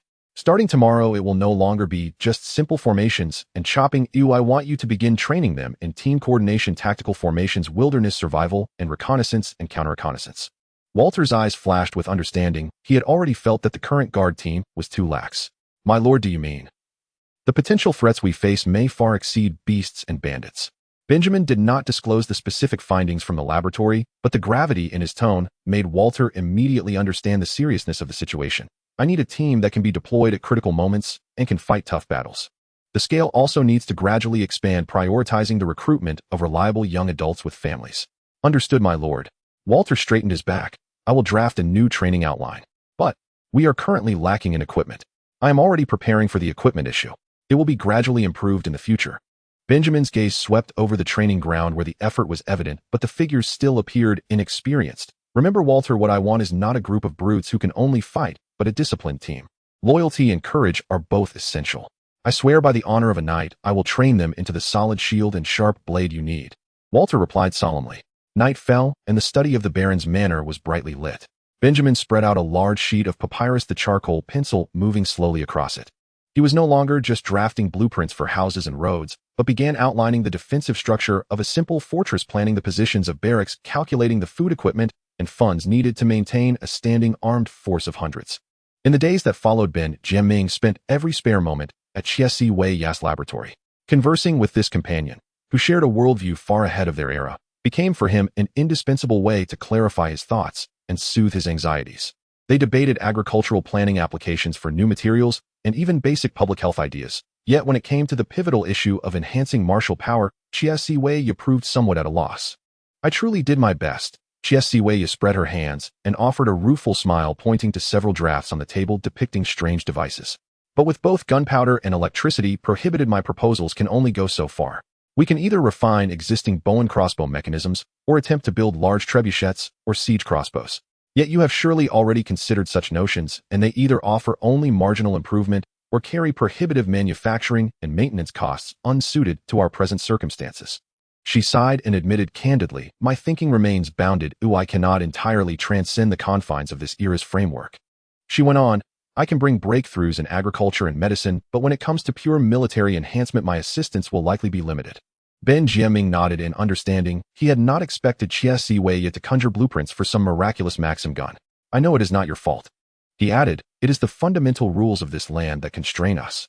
Chiesi Wei shifted her tone and grew serious. Although I cannot supply weapons beyond this age, I can explain how the era's premier armed powers are constituted. Perhaps that will give you some inspiration. Ben Jiaming straightened in his seat. This was precisely the information he most needed. Take the Tsangbai Church, which I know relatively well. Chiesi Wei began. On this continent, it is a behemoth even kings must treat with caution. She asked, do you know the root cause? Faith, wealth, influence. Ben Jiaming ventured. Those are only surface phenomena. Chiesi Wei shook her head. At the core lies quantity. Quantity. Exactly, the number of Shun Wanja. She explained, compared to other deities, that Songbai goddess appears unusually generous, or rather more inclined to answer prayers and bestow miracles. As a result, that Songbai Church possesses far more Shun Wanja who wield the Nianxiang Ji Ren mind blade than any other church or secular power.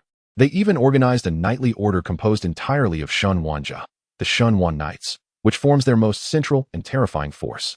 Ben Jiaming reflected aloud. So the rank of a power is decided by the quantity and quality of its elite forces. Precisely. Chiesi Wei fixed him with a bold suggestion.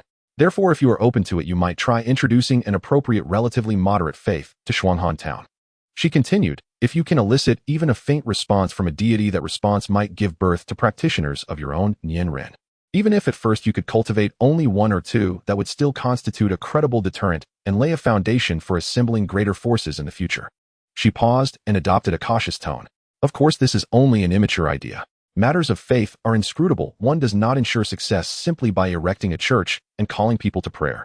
Otherwise, Shun Wanja would not be so scarce across this land. Furthermore, importing an external faith could itself spawn a host of complex political and religious complications. Ben Jiaming listened in silence, his fingers tapping the table unconsciously. He had taken Chiesi Wei Ya's proposal to heart. He was no longer the dogmatic atheist who believed man could master all destiny. In this world, miracles were tangible Princess Sai Li Chia Si Wei Ya, and perhaps even Lady Ai Li Na of the He, Yin all bore manifestations of extraordinary power. To deny the gods here would be a form of self-deception. Yet the idea of actively introducing a faith stirred an instinctive aversion within him. This was far more than carving out a plot and building an ornate church at the corner of town.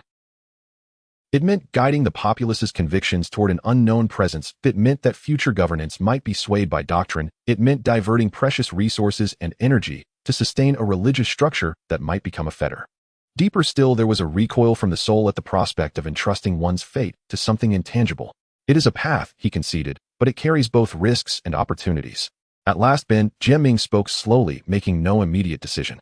I need time to weigh this carefully. For now, let us concentrate on what we can control, smelt more iron, craft better weapons, and train more disciplined soldiers. He rose and looked through the laboratory window toward the smithy under construction and the training ground where calls and drills drifted on the wind.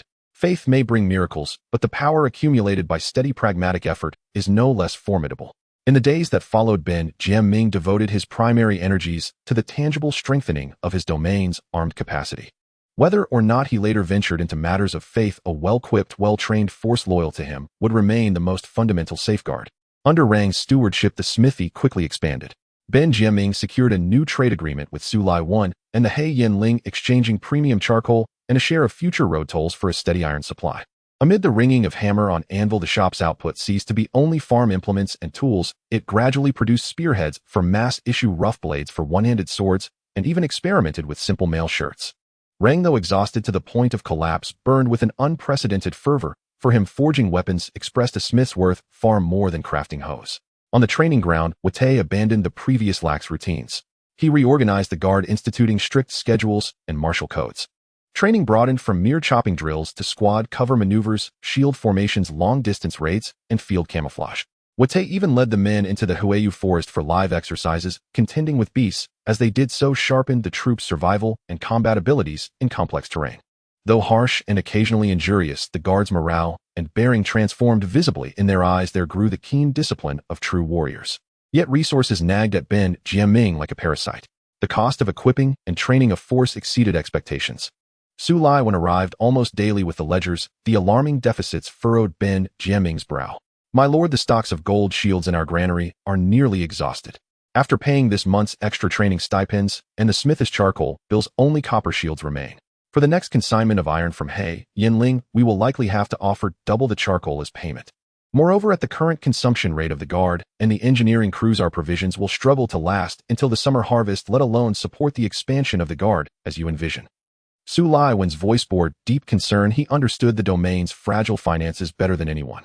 Ben Jiaming massaged his aching temples and forced himself calm. How is progress on the road to He Yinling's lands? That is our only near-term hope for cash flow. The first phase is nearly complete. In about a week, carts should be able to pass with difficulty. But my lord, even if the road opens, the initial trade profits will scarcely fill the hole we've dug, Sulai I said bluntly. Ben Jiaming was silent for a moment.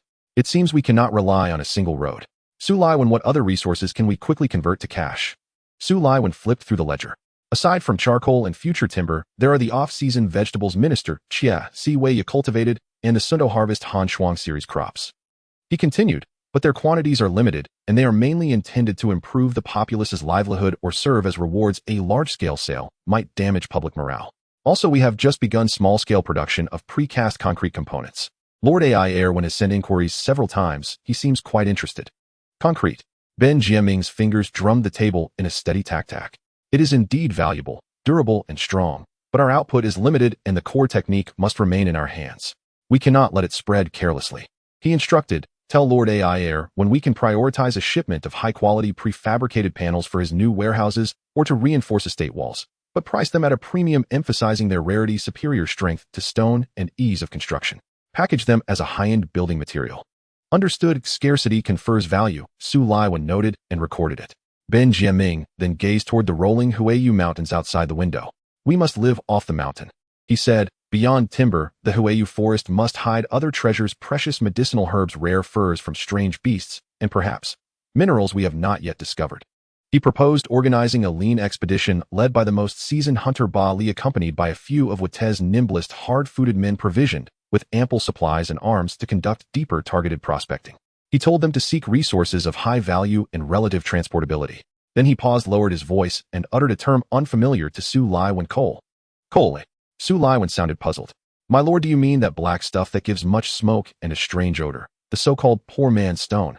It does appear in patches, but its burning power is far inferior to charcoal, and the smoke chokes. People have long regarded it as a lowly substitute for wood of little value. Ben Jiaming's eyes shone with the light of acquired knowledge. That is because they do not understand its true worth. Do as I say. He instructed them to search for exposed or shallow coal, seems typically where rock layers are black or dark gray, the soil is charred and vegetation is sparse. He told them to report discoveries immediately and to keep the information tightly controlled. He described in detail the field signs and likely distribution patterns of coal. I intend to use coal to produce coke, Ben Jiaming finally declared. Coke burns hotter and longer than ordinary charcoal and is better suited for smelting high-quality steel. That will vastly improve my brother's forging efficiency and the quality of his weapons. This plan had originally been slated after secure food self-sufficiency, but Chiesi Wei Ya's breakthroughs in agriculture made an earlier start feasible. Understood, my lord. I will arrange it at once. Though Su Lai Wen knew nothing of coke, he trusted Ben Jiaming's judgment implicitly, especially when the domain's core interests were at stake. The new wheat strain Chiesi Wei Ya had cultivated had already been sown on well-prepared fields. Barring a major calamity, Shuanghan Town's food shortage stood a good chance of being resolved within the year. The next crucial task was to increase Shuanghan Town's population quickly to reserve manpower for future expansion. Ben Jiaming traced a circle with his finger over the small dot on the map that denoted Shuanghan Town. Late at night, Ben Jiaming sat alone in his study. The flickering candlelight cast contemplative shadows across his face as he stared at the progressively detailed map of his domain. On the map, the green areas marked the lands already under control and development. Beside them stretched vast swathes of gray, unknown and perilous territory, most ominously the deep, inscrutable reaches of the Huayu Mountains.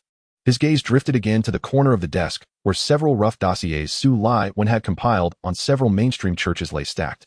Chiesi Wei Ya's proposal about faith spun in his mind like a tempting yet thorn-strewn shortcut. Perhaps it was indeed time to begin approaching that mysterious realm with extreme caution.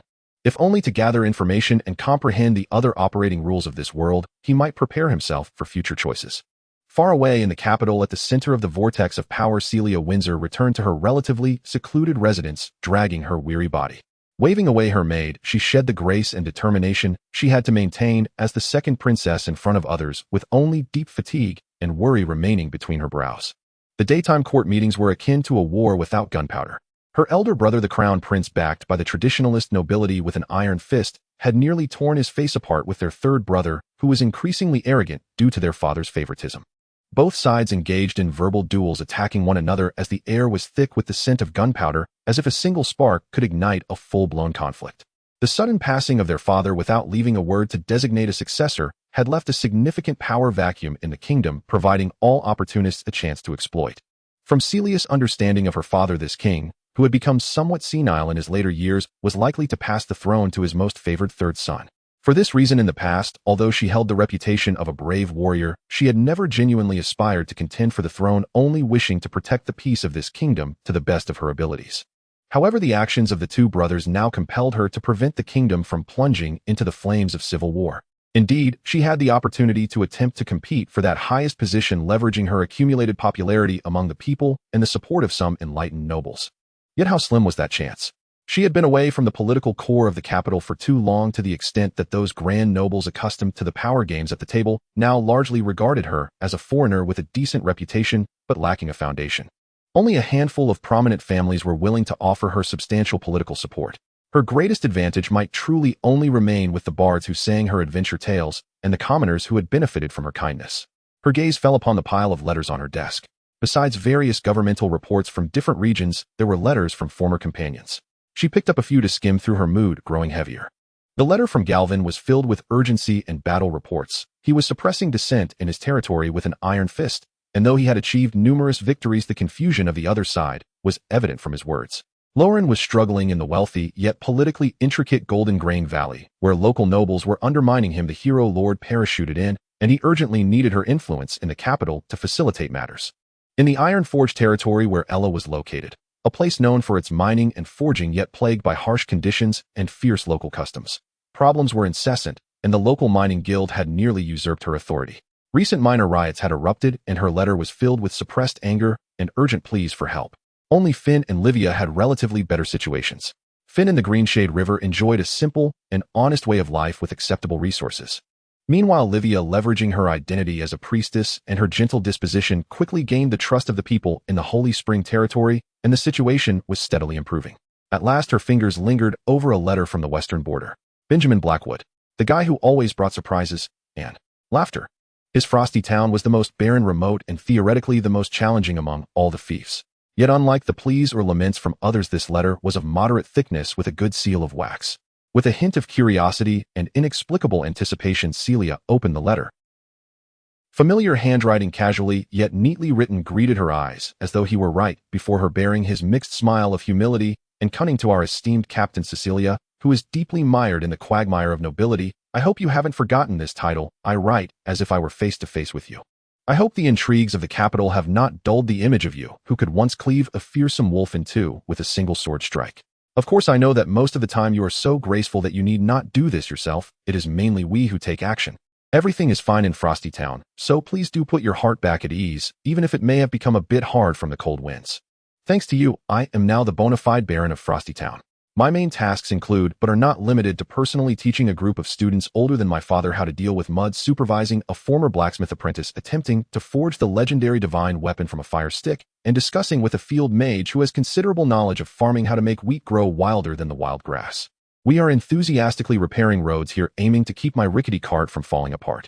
By the way, I've also organized a regional development cooperative with my neighbors. It sounds quite grand, doesn't it? In reality, it's just everyone chipping in to repair the roads, hoping to coax some coins back from the pockets of passing merchant caravans. I hope this plan succeeds. Otherwise, when you write next, you might have to send a few gold shields to bail out your loyal former servant. In short, although I am busy to the point of barely keeping my feet on the ground and occasionally worry about whether something strange will pop up in the forest again, overall, it is a busy life filled with hope. You need not worry about us. I focus on dealing with those old foxes in the capital. Your eternally loyal friend, although primarily loyal to my hearth now. Looking at this letter full of jokes, yet skimming over the hardships and progress, Celia's taut lips involuntarily curled up slightly, ultimately transforming into a resigned chuckle. The fatigue and oppression accumulated throughout the day seemed to dissipate considerably as she read this letter. She picked up her quill, dipped it in ink, spread out a new sheet of letter paper, and began to write back. At first, she only intended to send a simple greeting and update him about her recent circumstances, but as she wrote, her pen could not stop.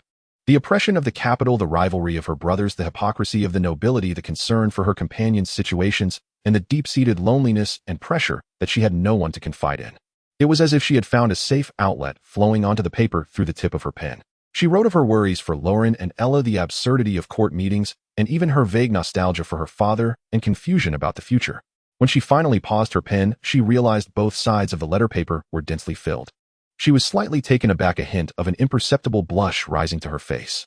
It seems I might have written a bit too much, she murmured softly, a touch of chagrin in her tone. He must be busy too, right? With so many trivial complaints and negative outpourings. But soon she felt at ease again, gently folding the letter and placing it in the envelope. He should not mind, right? The warm spring sunlight gently spilled onto the path leading from Silver Stream territory to Frost Town. A graceful woman rode a spirited chestnut mare, proceeding leisurely. Her name was Evelyn, clad in a dark leather hunting outfit suitable for long journeys, her rugged appearance failing to conceal her poised demeanor. A slender sword hung at her waist, and her sharp gaze radiated curiosity.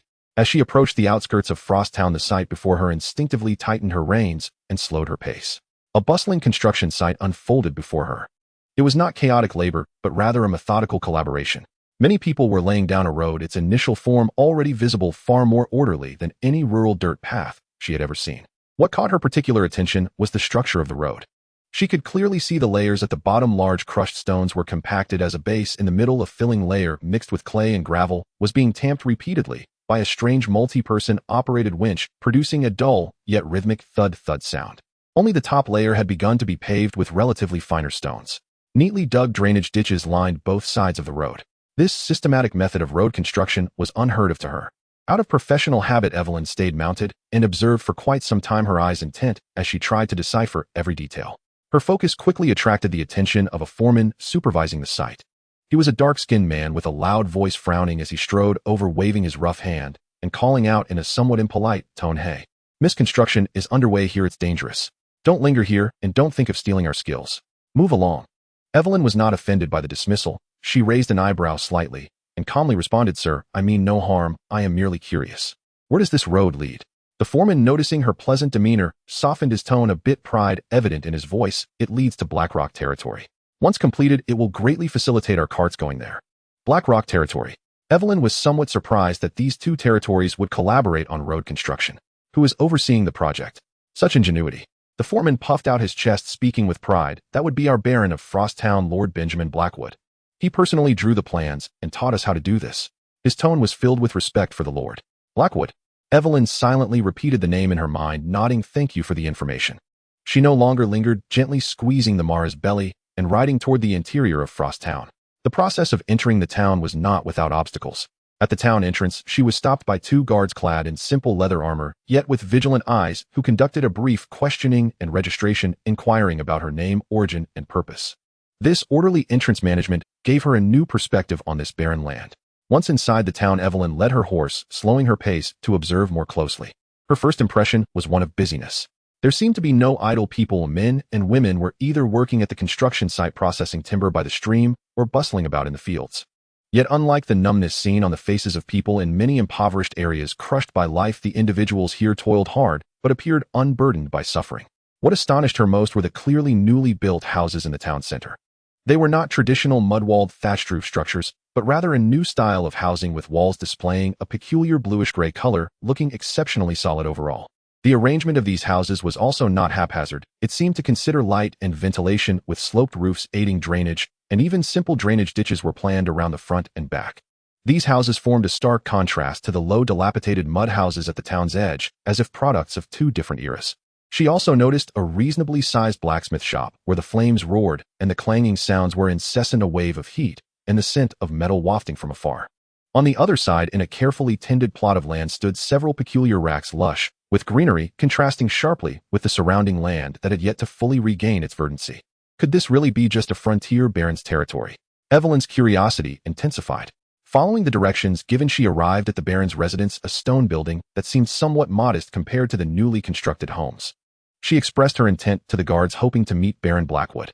After the guards went inside to report, they quickly returned, politely but firmly informing her, "Apologies, ma'am. The baron's schedule is full today, and if you did not make an appointment in advance, you may need to wait or come back another day." Evelyn did not leave. She chose to patiently wait in the area outside the baron's residence. She waited for nearly 2 hours. During this time, she saw various people coming in and out of the baron's residence, foremen reporting work, townspeople delivering supplies, and even a young woman who looked like a scholar hurriedly passing by with some plant samples. Everyone seemed to have a clear purpose, and the entire baron's residence functioned like an efficient machine. Finally, as evening approached, a gentle and unassuming young woman dressed simply emerged, smiling at Evelyn and saying, "Madam, the baron now has a brief moment of free time. Please follow me." After thanking her, Evelyn followed Sarah into the baron's residence. The hall was simpler than she had imagined, yet tidy and orderly. She was led into a small room that also served as an office. Inside, two young men were intensely discussing around a table covered with blueprints and ledgers. The young man sitting at the head of the table appeared to be in his early 20s, his face showing clear signs of fatigue, dark circles under his eyes, as though he had been punched twice, yet his eyes were exceptionally bright and sharp, focused on the documents in hand. He must be Baron Benjamin Blackwood. The other young man, slightly older, equally sporting dark circles under his eyes, appeared exhausted, yet forced himself to concentrate, was surely his important assistant. Sarah softly announced, "My lord, this is Miss Evelyn, as she insisted on meeting you." Benjamin did not look up, merely waved his hand indicating for Evelyn to take a seat on a nearby chair, his gaze still fixed on the ledger as he spoke rapidly to Sullivan. "So the iron materials from Blackrock territory must be paid half in charcoal by next month. We can't delay any longer. Tell Lord Elwyn that we can provide the prefabricated boards, but payment must be in gold shields at a 10 markup from the market price. He is in a hurry to build a new warehouse and will agree." Sullivan frowned while taking notes. "My lord, we are still tight on grain. Are you sure we shouldn't change the gold shields to equivalent grain instead? Even if we're tight, we still need to sell. We need cash, Sullivan." "Cash?" Benjamin rubbed his temples, finally seeming to notice the additional person in the room. He raised his bloodshot eyes to Evelyn, his tone slightly impatient, yet still maintaining basic politeness. "This is Miss Evelyn. Apologies, I'm quite busy. What brings you to me? Best to keep it brief, my time is limited." His direct and somewhat rude demeanor differed from what Evelyn had imagined. Evelyn did not mind his attitude. She stood up, and under the somewhat surprised gazes of Benjamin and Sullivan, knelt gracefully, her right knee touching the ground, left hand pressed to her chest, head slightly bowed, clearly and respectfully stating Baron of Frosttown, Lord Benjamin Blackwood. I, Evelyn, come to report to you as per Lord Hill's command and to offer any possible assistance. The name Hill struck like a binding spell. In an instant, all sounds in the room ceased. Benjamin's hand, which was reaching for the teacup, froze midair, and the quill in Sullivan's hand halted over the ledger, a drop of ink quietly spreading. The two almost simultaneously looked up, their previous lethargy and irritation vanishing in an instant, replaced by a piercing, scrutinizing gaze firmly fixed on the kneeling Evelyn. The air seemed to solidify at that moment, leaving only the faint sounds of labor from outside the window and the suddenly heavy breaths within the room. Sierra, this name represents mystery and unfathomable depth within the brave adventurers team. She is the most enigmatic female member of the group, her true identity a mystery, her background unclear. Now she finds herself in the politically intricate northern region of the kingdom, serving as a female lord who must constantly balance various factions. How could such a busy person, caught in the eye of the storm and occupied with countless affairs, still have the time to think of him, a former servant far from the bustling world, and even send someone specifically to check on him? Benjamin was filled with doubt, yet his expression remained impassive as he casually asked Sierra, "How has she been recently?" "Lady Sierra is doing well, you need not worry." Evelyn maintained her kneeling posture, her voice steady and unwavering. She is currently dealing with some rather tricky troubles in the northern region involving border frictions and internal conflicts. She cannot come in person to visit at the moment, so she sent me ahead to await your orders. This reasoning sounded plausible, but Benjamin's wariness did not diminish in the slightest. "Lift your head, Miss Evelyn," he commanded, his tone carrying an undeniable authority. Evelyn obeyed and met Benjamin's penetrating gaze with calmness. Her appearance was not stunning, but her features were clear and well-defined. Her sun-kissed skin bore the marks of years spent outdoors, and her eyes were clear and resolute, like polished flint, showing no signs of evasion or flattery. "You say you were sent by Sierra to assist me?" Benjamin narrowed his eyes, slightly leaning forward, bringing an intangible pressure. "How would she know that I needed help here? And why would she send you? Who exactly are you?" His questions were like cold arrows shot forth in rapid succession, direct and sharp. This was hardly the attitude one should have towards a messenger bringing greetings from an old friend. It felt more like an interrogation of an unidentified intruder with dubious intentions. Evelyn seemed to have anticipated this. There was no hint of offense on her face as she replied, "Lord Baron, please see clearly. Though Lady Sierra is far in the northern region, she has been keeping track of her former companions' movements through her own channels, especially yours. You have just arrived in this desolate border territory without any foundation. The difficulties you face are obvious. As for me," she paused, stating clearly, "I am not a noble, but the scout captain of the Grey Eagle Mercenary Corps under Lady Sierra. Apart from my lack of expertise in terrain recognition and fortification techniques, I have experience in reconnaissance, tracking, small-scale combat, wilderness survival, and even some less than honorable aspects. The Grey Eagle Mercenary Corps. Scout captain." Sullivan repeated softly, his brow furrowed as he seemed to search his memory for relevant information, yet he was evidently unfamiliar with the name and identity, deepening the doubt in his eyes. Benjamin's expression did not soften at all, though instead it grew colder. "Empty words. Do you have anything to prove your identity and the truth of what you say? For instance, a personal letter or token from Sierra, or describe something only she and I know?" He fixed his gaze on Evelyn's eyes, not missing any subtle change. Evelyn shook her head, her expression calm. "Lady Sierra has always acted with caution. She believes that letters or tokens might be lost or intercepted by ill-intentioned parties during long journeys, which could lead to unnecessary troubles, even dangers. She only asked me to bring a message to you." "What message?" She said, "Tell that guy who loves to stare at the starry sky while camping that the stars in the northern region shine as brightly as those we saw 6 years ago in the Emerald Forest, but the wind is colder, freezing one's bones. If he needs, I have some old maps covered in dust that I no longer use, which he can borrow to copy, so he doesn't lead the team astray again and nearly stumble into the territory of giant bees." Hearing this, Benjamin's tense expression finally showed a subtle change. A flash of indescribable reminiscence and confirmation crossed his eyes. The starry sky of the Emerald Forest, the complaining cold night wind, and those old maps that Sierra jokingly referred to as space hogs. These were indeed details from a camping chat known only to their 7 official members, and him, the former servant responsible for keeping the luggage. Sierra had even half-jokingly said that when she inherited the territory in the future, she would definitely pack all the useless old maps in the storeroom and give them to him, the mobile luggage rack. The fragments of memory fit together perfectly. It was almost impossible for an outsider to fabricate such details. "Get up, Miss Evelyn." Benjamin's tone softened considerably. Although his doubts were not entirely dispelled, he at least confirmed that the other party indeed had a connection to Sierra. Evelyn rose nimbly, her movements crisp and without hesitation. So Benjamin resumed his seat, clasping his hands on the table, his gaze still scrutinizing. "What does Sierra believe you can assist me with?" Evelyn's response was clear and pragmatic. Lord Baron, in my view, Frostcold Town is located on the frontier, easy to attack, yet difficult to defend. In terms of defense planning and terrain utilization, perhaps I can offer some perspectives distinct from the locals based on my experience. I excel in precise mapping, infiltration tracking, and counter-tracking, and have participated in the urgent construction and defense planning of small border outposts. I also have a certain understanding of the strengths and structural weaknesses of common building materials. Moreover, I consider myself capable. If needed, I can assist in training your soldiers to enhance their wilderness survival, reconnaissance, and counter-reconnaissance abilities in complex environments. At the same time, I have also received recognition from Lady Sierra for my skills in intelligence analysis and handling some unconventional matters. Her words were coherent and purposeful, without exaggeration or deliberate concealment of her capabilities, sounding indeed like the qualities of an experienced professional, if all of this was not a carefully woven lie. I understand.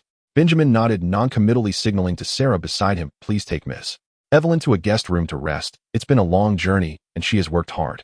We will discuss the specific matters in detail later. Yes, my lord. Sarah gently gestured for Evelyn to follow her. Evelyn nodded slightly to Benjamin and Sullivan before leaving the study with Sarah. As soon as the door closed, the calm expression on Benjamin's face instantly faded. He turned to Sullivan and directly asked, what do you think of this unexpected guest? A spy. Sullivan answered without hesitation, his gaze sharp. Even if she is truly sent by that Lady Sierra, her primary task must be to observe, assess, and report everything here to her master. The so-called assistance seems more like a reasonable excuse for intervention and surveillance. Benjamin slowly nodded, agreeing with this assessment. This completely aligned with his understanding of Sierra's far-sighted and controlling nature. So how do you think we should deal with this guest? Sullivan asked again. If it were up to me, I would utilize her abilities to a limited extent, but strictly restrict her access to core matters. Key areas should be off-limits for her, and all information given to her needs to be filtered. However, a cold smile crept across Benjamin's lips. Deal with her? Why should we deal with her? A self-proclaimed capable individual who doesn't require us to pay a salary. Why waste that? Since she claims to be here to assist, then we need not be polite. Evelyn was led by Sarah to a guest room that, though simple, was clean and tidy.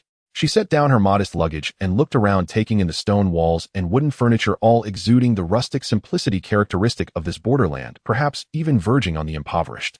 However, recalling everything she had seen since entering the town, the unprecedented road construction techniques, the orderly newly built houses, the busy yet hopeful residents, and the young baron whose gaze betrayed a weariness and sharpness unbefitting his age.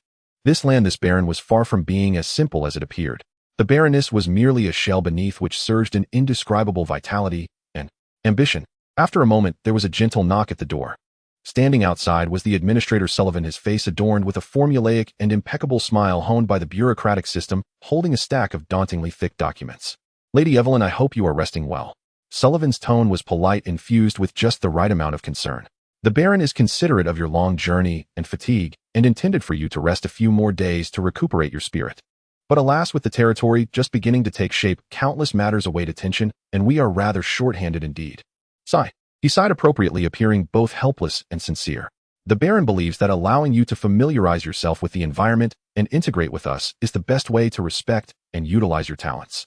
Here are some fundamental tasks that urgently need to be addressed, and we hope to leverage your experience and efficiency.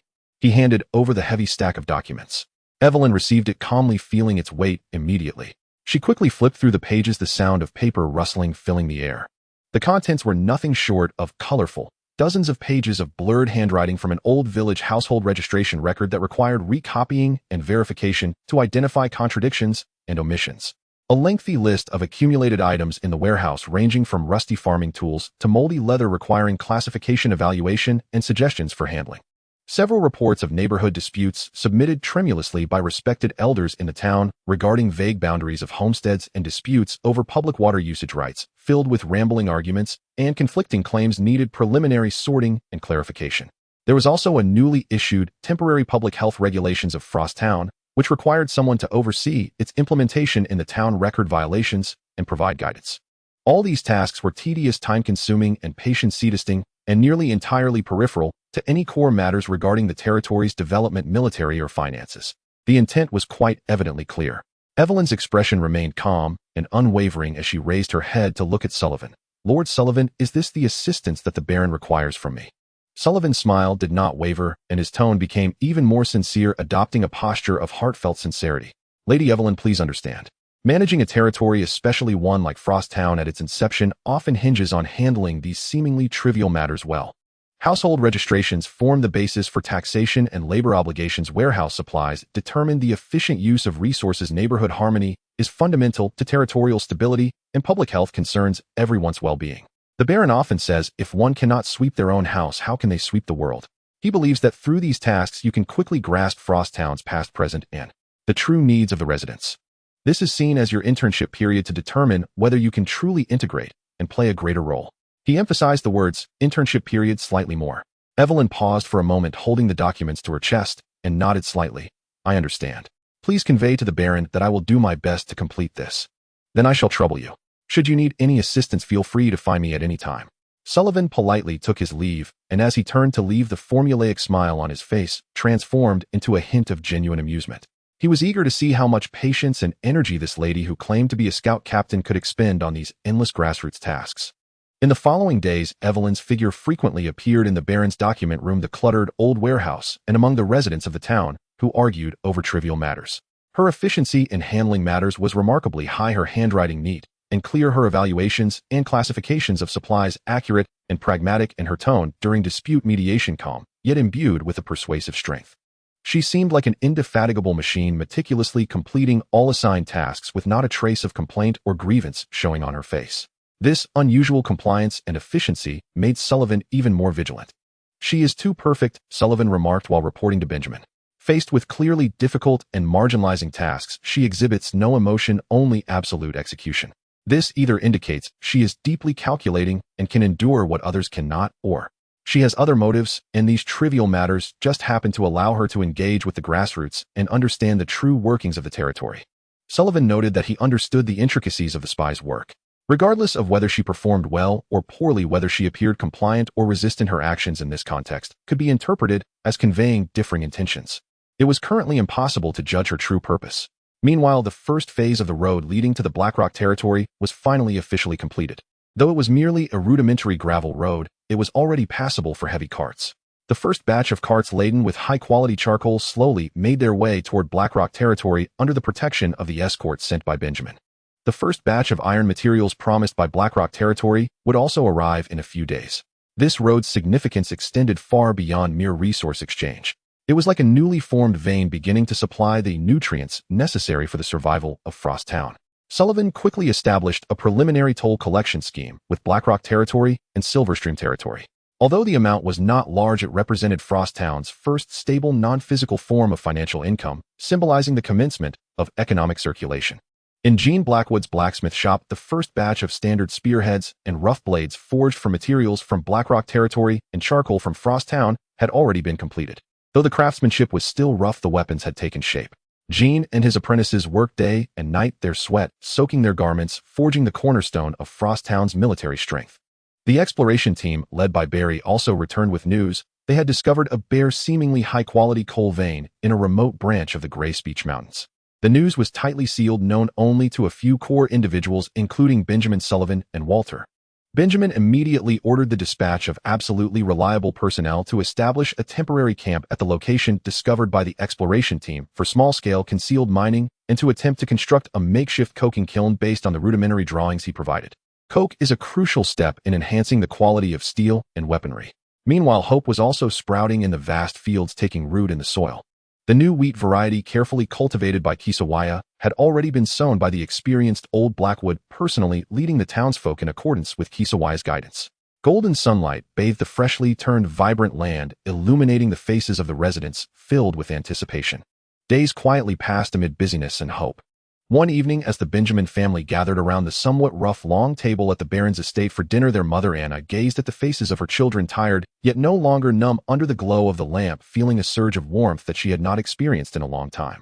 She set down her wooden spoon and gently suggested, "Benjamin, look, our family has finally settled here. The blacksmith shop is showing signs of improvement. Sarah can help out, and Maria is learning. Shouldn't we find a time for the whole family to gather and celebrate?" Sister Sarah immediately echoed tenderly, "Mother is right. We haven't truly relaxed and had a meal together since we arrived here."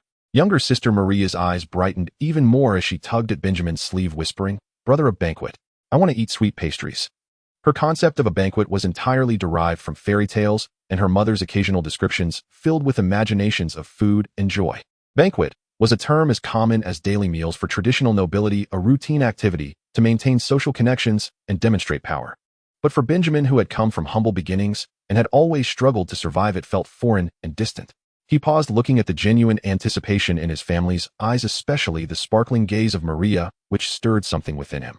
He nodded, saying, "All right, let's have one." However, he pondered for a moment. "Just our family, keep it simple." Upon learning of this, Sullivan did not oppose it on the grounds of wasting resources, but instead expressed his support. "My lord, if we hadn't arrived with nothing by tradition, you should have hosted a banquet at your inauguration, inviting surrounding lords and prominent figures within the territory, both to announce your new position and to establish connections. This time, although it is a family gathering, it is still a good start." He paused and added, "However, our foundation is still shallow and our finances are not robust. It is indeed not suitable for a grand affair. A gathering of family members is best kept warm and cozy." Benjamin wholeheartedly agreed and communicated that this banquet would be limited to the members of the Blackwood family along with core aides Sullivan, Walter, and Chesvia to ensure it remained low-key. The order was given, but who would be responsible for the specific preparations for the banquet? Benjamin, being a pragmatist, knew nothing about decorations, menus, or processes. Having him plan was less effective than sending him to mine. Walter, if tasked with arranging the banquet venue, he would probably just stick spears around as decorations and have the guards patrol around the dining table. As for Sullivan, the administrator and finance minister, he was already overwhelmed with dark circles under his eyes that were nearly larger than his eyes. Benjamin couldn't bear to pile such trivial matters onto him. Thus, this glorious yet challenging task, left unspoken among the group, fell to their agricultural minister, Miss Chesvia. When younger sister Maria bounced into the laboratory to share this good news with Chesvia, who was engrossed in recording crop data, Chesvia's first reaction was to lift her head, adjust her non-existent glasses, and ask blankly, "What banquet? Maria, are you joking with me?" After confirming that this was indeed a serious family task issued by the Baron himself, Chesvia rarely became angry. She slammed the recording board onto the workbench, hands stained with dirt on her hips, and stormed directly into Benjamin's study. "Master Benjamin, the frosty no. 2 wheat in my fields is in a critical observation period. The stability test for that bottle of green liquid in the laboratory has not yet been completed. The fermentation temperature of the compost needs to be recorded regularly. You want me to deal with a banquet arrangement now? I am your agricultural minister, not your court steward." Benjamin looked at Chesvia, who resembled an annoyed cat, and quickly set down the documents, trying to soothe her. "Calm down, my dear minister. I know you are busy, but it can't be helped. Look, Sullivan is about to faint from exhaustion, and Walter is fine with fighting, but handling this. I fear he might turn the dining table into a training ground. The only women in the house are my mother's sister and younger sister, who are unfamiliar with this environment and need someone to guide them. Just consider it a change of pace to relax a bit. Here's the deal for this banquet. You will have full control. You can arrange it however you like, prepare whatever food you want as long as it stays within our set budget. What do you say?" He displayed an expression of utmost trust. Indeed, upon hearing this, Chesvia's anger visibly decreased. She blinked, a flicker of excitement flashing across her face. She was not the type to only want to lock herself in the laboratory and experimental fields. She was a young woman in her prime, full of fantasies and expectations for beautiful things. Being able to personally organize a banquet and arrange it according to her own wishes was quite an enticing temptation. "Really, I can be in charge of everything. Within the budget," she confirmed. "Of course, I guarantee it in the name of the Baron." Benjamin patted his chest. Then, "All right." Chesvia reluctantly agreed, but the spark of excitement in her eyes had already betrayed her. Once she took charge, Chesvia's efficiency was astonishing. She first rushed into the administrative office, disregarding Sullivan's resentful, almost accusatory gaze, and forcibly borrowed Sarah, who was in the midst of organizing accounts. Next, she enlisted the help of Benjamin's mother, Anna, a hard-working woman experienced in managing household affairs and full of anticipation for the banquet. Finally, she took along the excited Maria, whose face was flushed, and the group commandeered Benjamin's old horse-drawn carriage, which rattled loudly, preparing to head to the relatively prosperous Silver Creek territory to purchase necessary items. Upon learning that they were going out to shop, Benjamin was startled and quickly dispatched Walter, who had just finished morning training, quick ride after them. It would not do for noble women to go out unaccompanied by guards. Their safety must be ensured. Thus, when Chesvia's procurement team set off, there was an additional rider at the back of the group, a knight in leather armor, sword at his waist, and a face darker than a pot's bottom. Having this champion knight and head of guard serve as a bodyguard during shopping was simply a waste of talent that left him breathless. Of course, since he habitually wore a stern expression that seemed to scream, "Keep your distance," neither Chesvia nor Sarah paid much attention to it. Maria even felt that Uncle Walter looked quite impressive like that. While riding in the carriage with nothing else to do, Chesvia took out her notebook and charcoal pencil, starting her mobile classroom. Come Maria Sarah, let's solve a few problems to get our brains moving. The first question, if we have 50 copper shields and spend 8 shields on decorative ribbons, 15 shields on flour and sugar, and 12 shields on fruits, how many copper shields do we have left to buy meat? In this area, Sarah, who had been influenced by spending time with Sullivan, performed well. After a moment of mental calculation, she arrived at the answer. We have 15 copper shields left. Very good. Chesvia nodded in approval and then increased the difficulty. Now if the price of beef is 1 copper shield and 2 copper coins per pound, how many pounds of meat can we buy with these 15 copper shields? This question clearly exceeded Maria's capability. She counted on her fingers, her little face wrinkled in concentration. Sarah also furrowed her brows, finding it somewhat challenging to calculate. Chesvia deliberately put on a stern face and threatened Maria, can't answer. Then there won't be any honey cakes or jam tarts for you at the banquet. Upon hearing this, Maria became anxious, clutching the problem, as if it were a hot potato looking for help in the carriage. She first turned to her sister Sarah, who was still struggling with the calculations. Next, she looked hopefully at her mother Anna, who smiled and shook her head, indicating she couldn't help with this. In a moment of desperation, Maria even clung to the carriage window, raising her little face, and shouted at Uncle Walter, who was riding next to the carriage, his expression still sour. Uncle Walter. Uncle Walter, do you know how much meat we can buy with 15 copper shields if each pound costs 1 copper shield and 2 copper coins? Walter was momentarily bewildered by the question and instinctively repeated, copper shields. Meat price. He was skilled in military operations and training guards, but such procurement problems requiring precise calculations completely touched upon his blind spot. Frowning and holding back for a while, his face slightly flushed, he finally gruffly squeezed out a sentence. Just buy enough to eat. What's the point of being so precise? His response was even less competent than Maria, who was still struggling to count on her fingers. Chesvia couldn't help but chuckle at this scene, causing Sarah and Anna to burst into laughter as well. The carriage was filled with a cheerful atmosphere. The market in Yingshizhen was bustling, far more lively than that of Hanshuang town, with crowds flowing like a river and the sounds of vendors shouting filling the air. Chessie Wei held a meticulously prepared shopping list in one hand, while the other clasped the excited Mary, whose eyes darted around in wonder. Sarah and Madame Anna flanked them, their gazes lingering on the dazzling array of goods. VOT stood a few steps behind like a silent, yet conspicuous shadow, his sharp gaze scanning the surroundings while resignedly acting as a human luggage rack. Whenever they purchased heavier items, such as bags of flour or large pieces of smoked meat, they would naturally be handed to him. Chessie Wei was thrifty, fully utilizing her sensitivity to crops and market prices.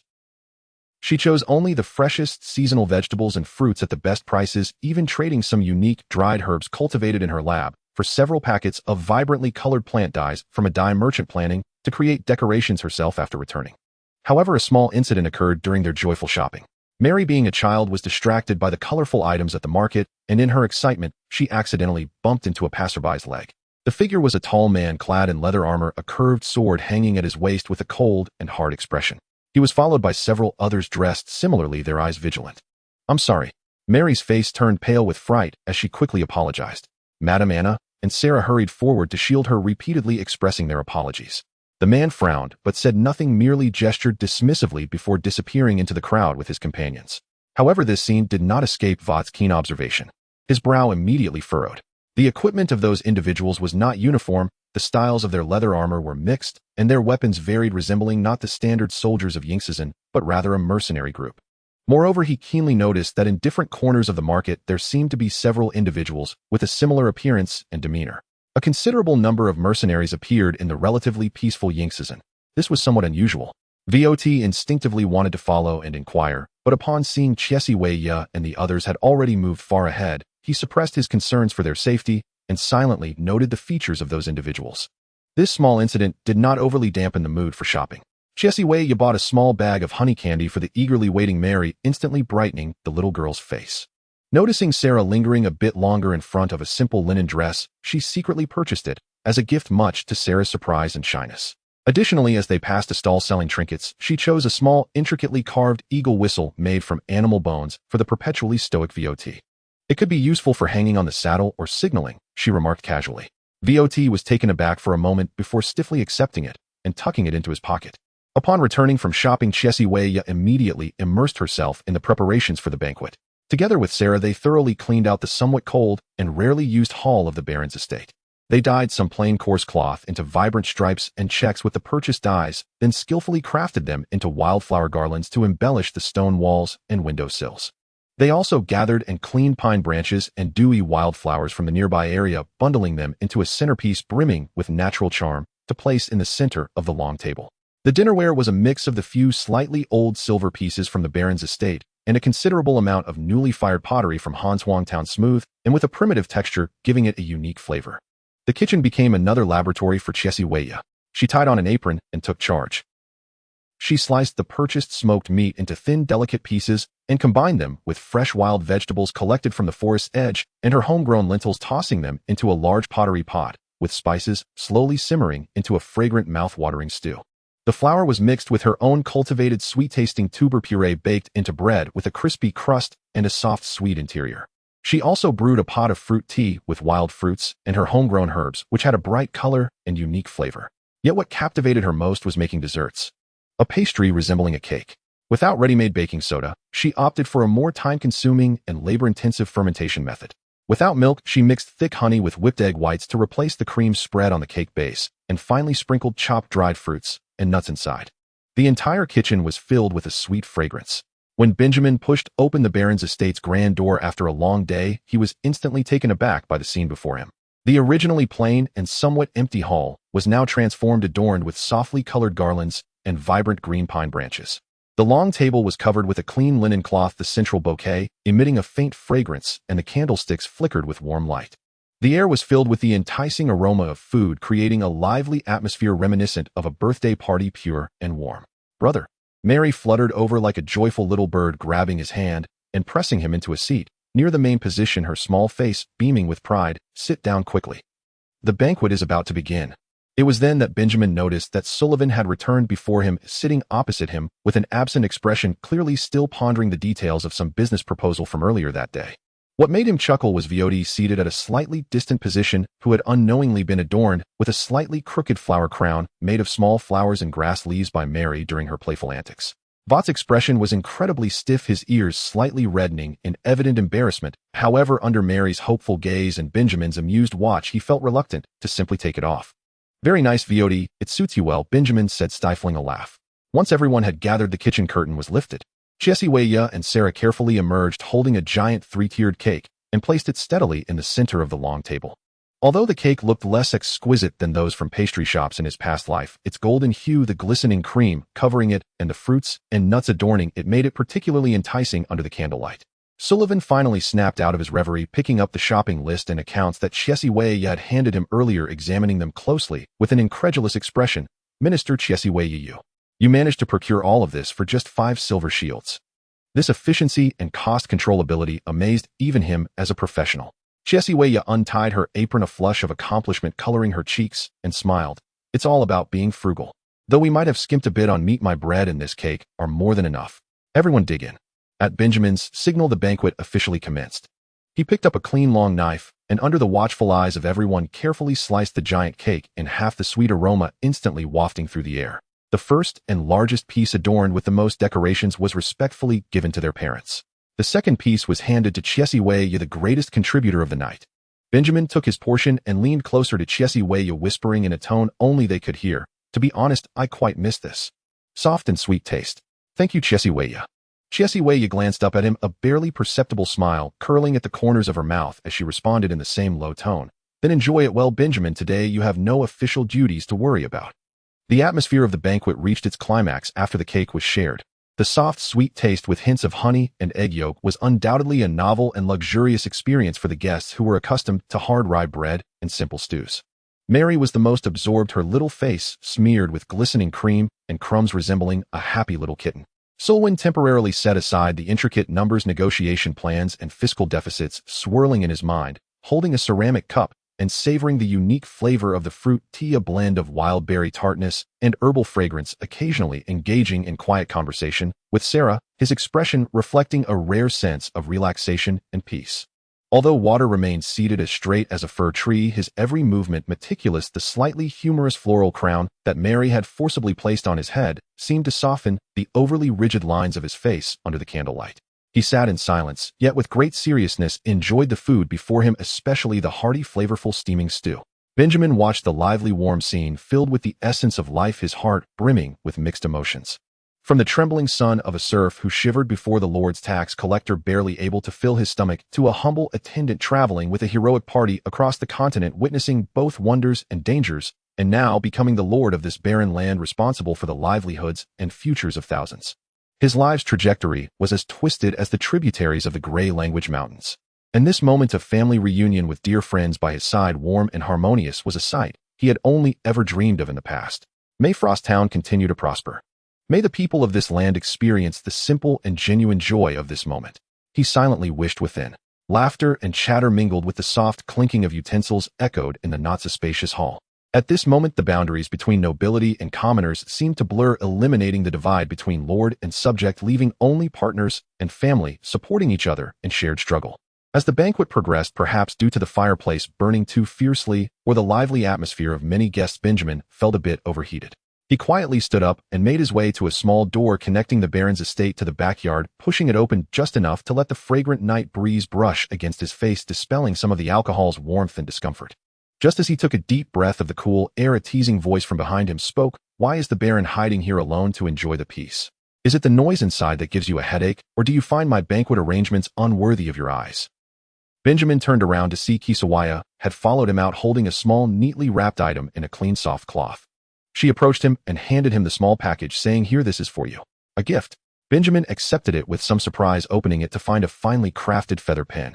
The pen barrel was made of a light-colored wood with a fine texture and natural grain, while the nib was trimmed exceptionally neat and sharp, clearly a product of careful craftsmanship. "I made this myself," Kisawaya said casually, though a hint of subtle anticipation shone in her eyes. "It's made from a more durable bird feather and treated with better than what you can buy in town. It writes smoother and is less prone to ink leakage." Benjamin gently brushed his finger over the smooth pen barrel. "Thank you, I really like it." He carefully put the pen away, leaning against the doorframe, gazing at the sparse stars in the night sky, suddenly asking Kisawaya, "Do you have any thoughts about the future? Regarding yourself or Frosttown?" Kisawaya was caught off guard by the sudden question, then chuckled. "Isn't this something you, the Baron, and Ben should be contemplating? Why are you asking me? I'm just a farmer, at most a part-time doctor. I also have blind spots and cannot see everything." Benjamin's voice sounded somewhat heavy in the night air. "Sometimes when facing maps and accounts alone in the deep of night, I suddenly start to fear. Fear whether I have taken the wrong path somewhere, fear whether the direction I pointed out for them is indeed correct, and whether it might ultimately harm them." Perhaps it was the tranquility of the night, or perhaps the atmosphere of the family feast had lowered his defenses, allowing him to unconsciously reveal some deeply buried thoughts to this exceptionally special companion. Kisawaya remained silent for a moment, mimicking his posture against the other doorframe, gazing at the same starry sky. "Going with the flow." She softly repeated the phrase with a touch of self-deprecation. "I might be even less than you. Since the past, I have often felt more like I was going with the flow, being pushed by fate, rarely truly choosing my own direction until I arrived here." Going with the flow. Benjamin shook his head, turning to look at her somewhat ethereal profile in the moonlight. "Don't say that. You are an exceptional person, Kisawaya. Meeting you in Frosttown is not merely a stroke of luck for me." His tone was sincere without any exaggeration. Kisawaya seemed touched by his words, tilting her head slightly to meet his gaze, the night obscuring her cheeks. Benjamin, wanting to dispel the somewhat heavy atmosphere, shifted to a lighter topic. "By the way, it seems I haven't had a detailed chat with you about those interesting experiences in Celia, in the heroic party of the second princess. Those tales sung by bards are too embellished to be taken seriously." "Oh." Kisawaya became interested. "Like what? For example?" Benjamin chuckled. "Once we passed an elf village. Galvin was the knight who was particularly concerned about whether his armor was shiny or not. He wanted to maintain his composure in front of the elves, but accidentally stepped into a swamp, nearly being swallowed by the mud, and I had to pull him out like pulling a radish. His precious armor was covered in mud, and it took 3 days to clean." As he spoke, the voice of Mrs. Anna calling out echoed from the hall. "Benjamin, Kisawaya, where have you two gone? Come back, Mary wants to sing a song for everyone. The night is not over yet." The two exchanged a smile. "Let's go." Benjamin stood up straight. "The time for my worries is over. It's time to enjoy this rare leisure moment."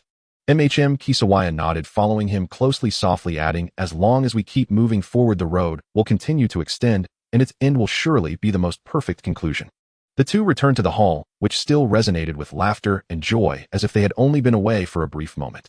Maria stood on a sturdy wooden chair facing the crowd, earnestly singing a folk tune that had been passed down through the countryside with her still childlike voice.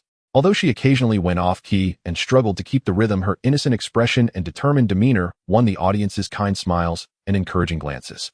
Benjamin and Chesvia reseated themselves, blending into this warm atmosphere. Sullivan seemed to have completely relaxed, even rhythmically tapping along to Maria's melody. Walt still stubbornly wore the floral crown atop his head, and the empty plate before him indicated that he had indeed enjoyed the feast. As night deepened, the family gathering gradually came to a close amidst Maria's singing, the laughter of the crowd, and the satisfied belches. Sarah and Lady Anna began to deftly clear the tableware, while old Blackwood and Jean also stood up to help. Walt promptly removed the floral crown from his head and carefully set it aside as if it were something scalding. Benjamin helped to return the last few chairs to their places. Looking at the relaxed expressions on the faces of his family and companions, the heavy feeling of responsibility in his heart seemed to lighten somewhat. He walked to Walt's side and whispered, "You worked hard today." Walt shook his head, succinctly replying, "It's part of the job." But he paused for a moment and added, "The banquet was very good." This was already a high compliment from him. Benjamin smiled and patted his shoulder. However, just as this warm afterglow had not fully dissipated, Walt suddenly seemed to remember something. His expression turned serious as he slightly pulled Benjamin aside into a corner, lowering his voice to a volume only the two could hear, reporting, "Sir, there is something that needs to be reported to you. Today, while escorting Lady Chesvia to shop at the market in Silver Creek Town, I observed several suspicious individuals. Their attire was mixed and did not resemble the uniforms of the Silver Creek Territory soldiers. They appeared more like mercenaries. Roughly estimated, around 20 of them were dispersed throughout the market." Benjamin's relaxed expression instantly vanished and his gaze sharpened. Mercenaries, gathering such numbers in the relatively peaceful territory of Silver Creek.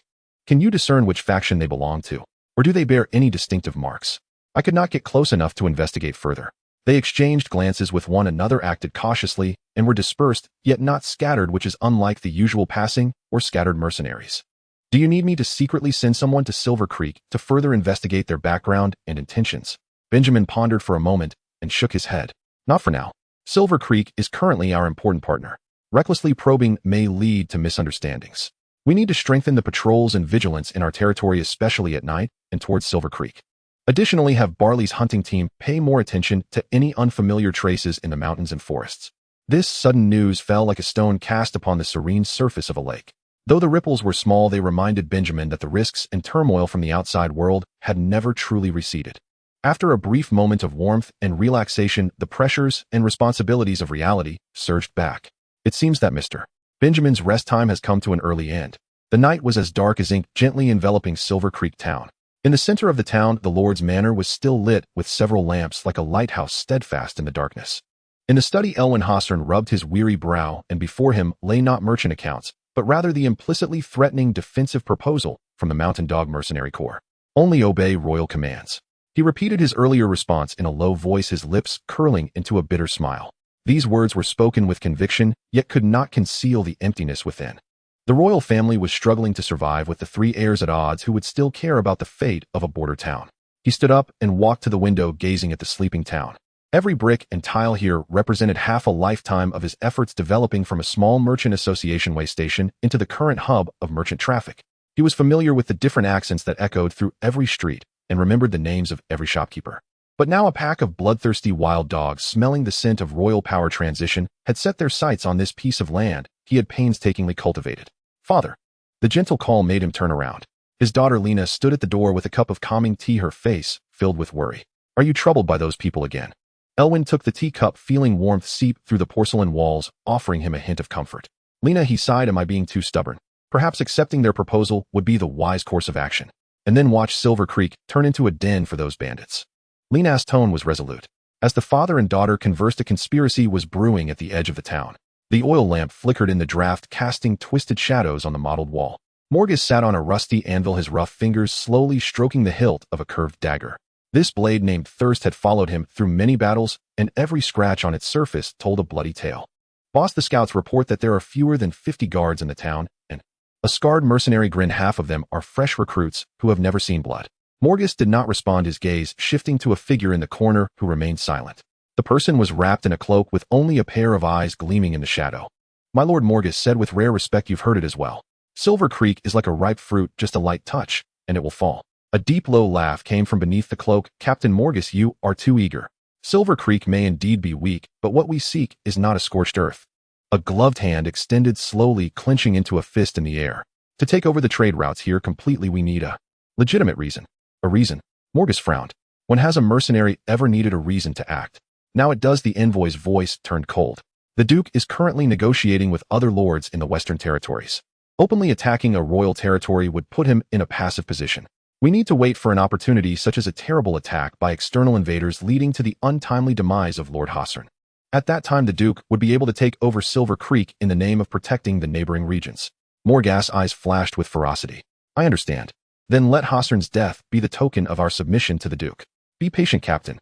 The timing will ripen soon. Before that, have your subordinates continue to apply pressure. I want Hossern to spend every night in fear. Water faithfully executed Benjamin's orders, immediately raising the alert level in Frost Town. The patrol range of the guard team was expanded with increased frequency, especially near the forest edge towards Silver Creek territory and around the main thoroughfares where both overt and covert sentries were established. However, just 2 days later, an unsurprising piece of bad news came back. A patrol squad discovered clear hoofprints not belonging to Frost Town at the edge of the Gray Language Forest near Silver Creek territory. There were quite a few hoofprints, and the style of the horseshoes differed from those they commonly used. Following the traces, they found remnants of a hastily abandoned temporary camp in a secluded valley. The ashes of the extinguished campfire still held some warmth, and the ground was marked with a tangle of footprints from numerous people and a few discarded food remnants. All of this indicated that not long ago an unidentified group of at least 20 people had briefly camped here, deliberately avoiding the main roads and villages. When the news reached the Baron's residence, Benjamin immediately summoned Silouan Waterchesvia and Evelyn, who had just been allowed to engage in some core matters, for an emergency core meeting. This is the situation. Water pointed at the simple map spread across the table, marking the location of the discovered traces. The other party was very cautious. They cleared most of the traces upon leaving, making it impossible to determine their exact numbers and equipment, but they are definitely not good people. It is currently uncertain whether they have already left or merely relocated, or even whether their target is Frost Town. The atmosphere suddenly became tense. Water was the first to express his stance, his tone resolute. My lord, we must immediately expand the military. The current guard team of 50 is stretched thin across patrol, alert training, and daily guarding tasks. In the event of an emergency, we can't even establish an effective defensive line. I request that the guard team be expanded to at least 100 and equipped with basic weapons and leather armor. Sulewin immediately raised an objection. He did not underestimate safety, but approached the issue from a more realistic angle. I understand Lord Water's concerns, but expanding the military is no easy task. This is not just a matter of spending dozens or hundreds of silver shields more on military expenses each month. More importantly, there are only about 300 young men of military age registered in Frost Town, most of whom are the main labor force of their respective households. If we forcibly conscript 100 men, what will happen to the spring plowing? Who will build the roads and carry out various projects? The production activities that have just begun in the territory will come to a standstill. This would undermine our foundation. He turned to Benjamin, proposing a more comprehensive suggestion. My lord, there are 3 urgent matters. First, we must immediately send a warning to the other lords within the commune, especially to Lord Irwin of Silver Creek territory and Baron Guise of Blackrock territory, informing them that there may be unidentified armed forces active in their territories, urging them to strengthen their vigilance and inquiring if they are aware of the situation. This is both fulfilling our obligations as allies and may allow us to gather more information from them. Second, we must quickly initiate a population expansion plan, whether by attracting refugees or through other means. Without a sufficient population base, everything is just empty talk. Third, with the existing military strength, we need to optimize the defensive deployment, utilizing the terrain to establish a more effective early warning system. Benjamin listened silently, recognizing the validity of both arguments. Water approached the issue purely from a military security perspective, while Sulewin considered the fundamental survival and development of the territory. The conscription system of this era can indeed temporarily draft a large number of farmers, but they lack training, discipline is lax, and their equipment is poor. They might hold up well in a one-sided fight, but once faced with a hard battle, they could easily collapse. What Water and I want is a core armed force that can maintain basic training even in peacetime, follow orders, and quickly transform into a reliable combat force in wartime. This force can be half agricultural and half military, but its military attributes must be guaranteed. You are right, a population is fundamental. You are responsible for refining the population expansion plan and providing a feasible proposal as soon as possible. Benjamin first spoke to Sulewin, then looked at Water. Expanding the military is necessary, but it must not come at the cost of undermining the foundation of the territory. Before the population is increased, the training of the guard team must be further strengthened to approach the standards of a Quasi Reserve force. Equipment upgrades should prioritize the current guard team. Just then, Evelyn, who had been quietly seated at the end, pushed a document to the center of the table. My lord everyone, this is an analysis and preliminary improvement suggestions regarding the weak points of Frosttown's border defense system, which I have drafted by combining my observations of the terrain around Frosttown over the past few days and what I learned while handling those. Grassroots matters. Benjamin picked up the report and quickly scanned it. The report was well organized, accurately pointing out the blind spots in the current patrol routes, several gaps in the forest that were easy to penetrate, and the lack of early warning outposts around the town. She even proposed several specific plans to construct simple obstacles and early warning devices at low cost using existing materials.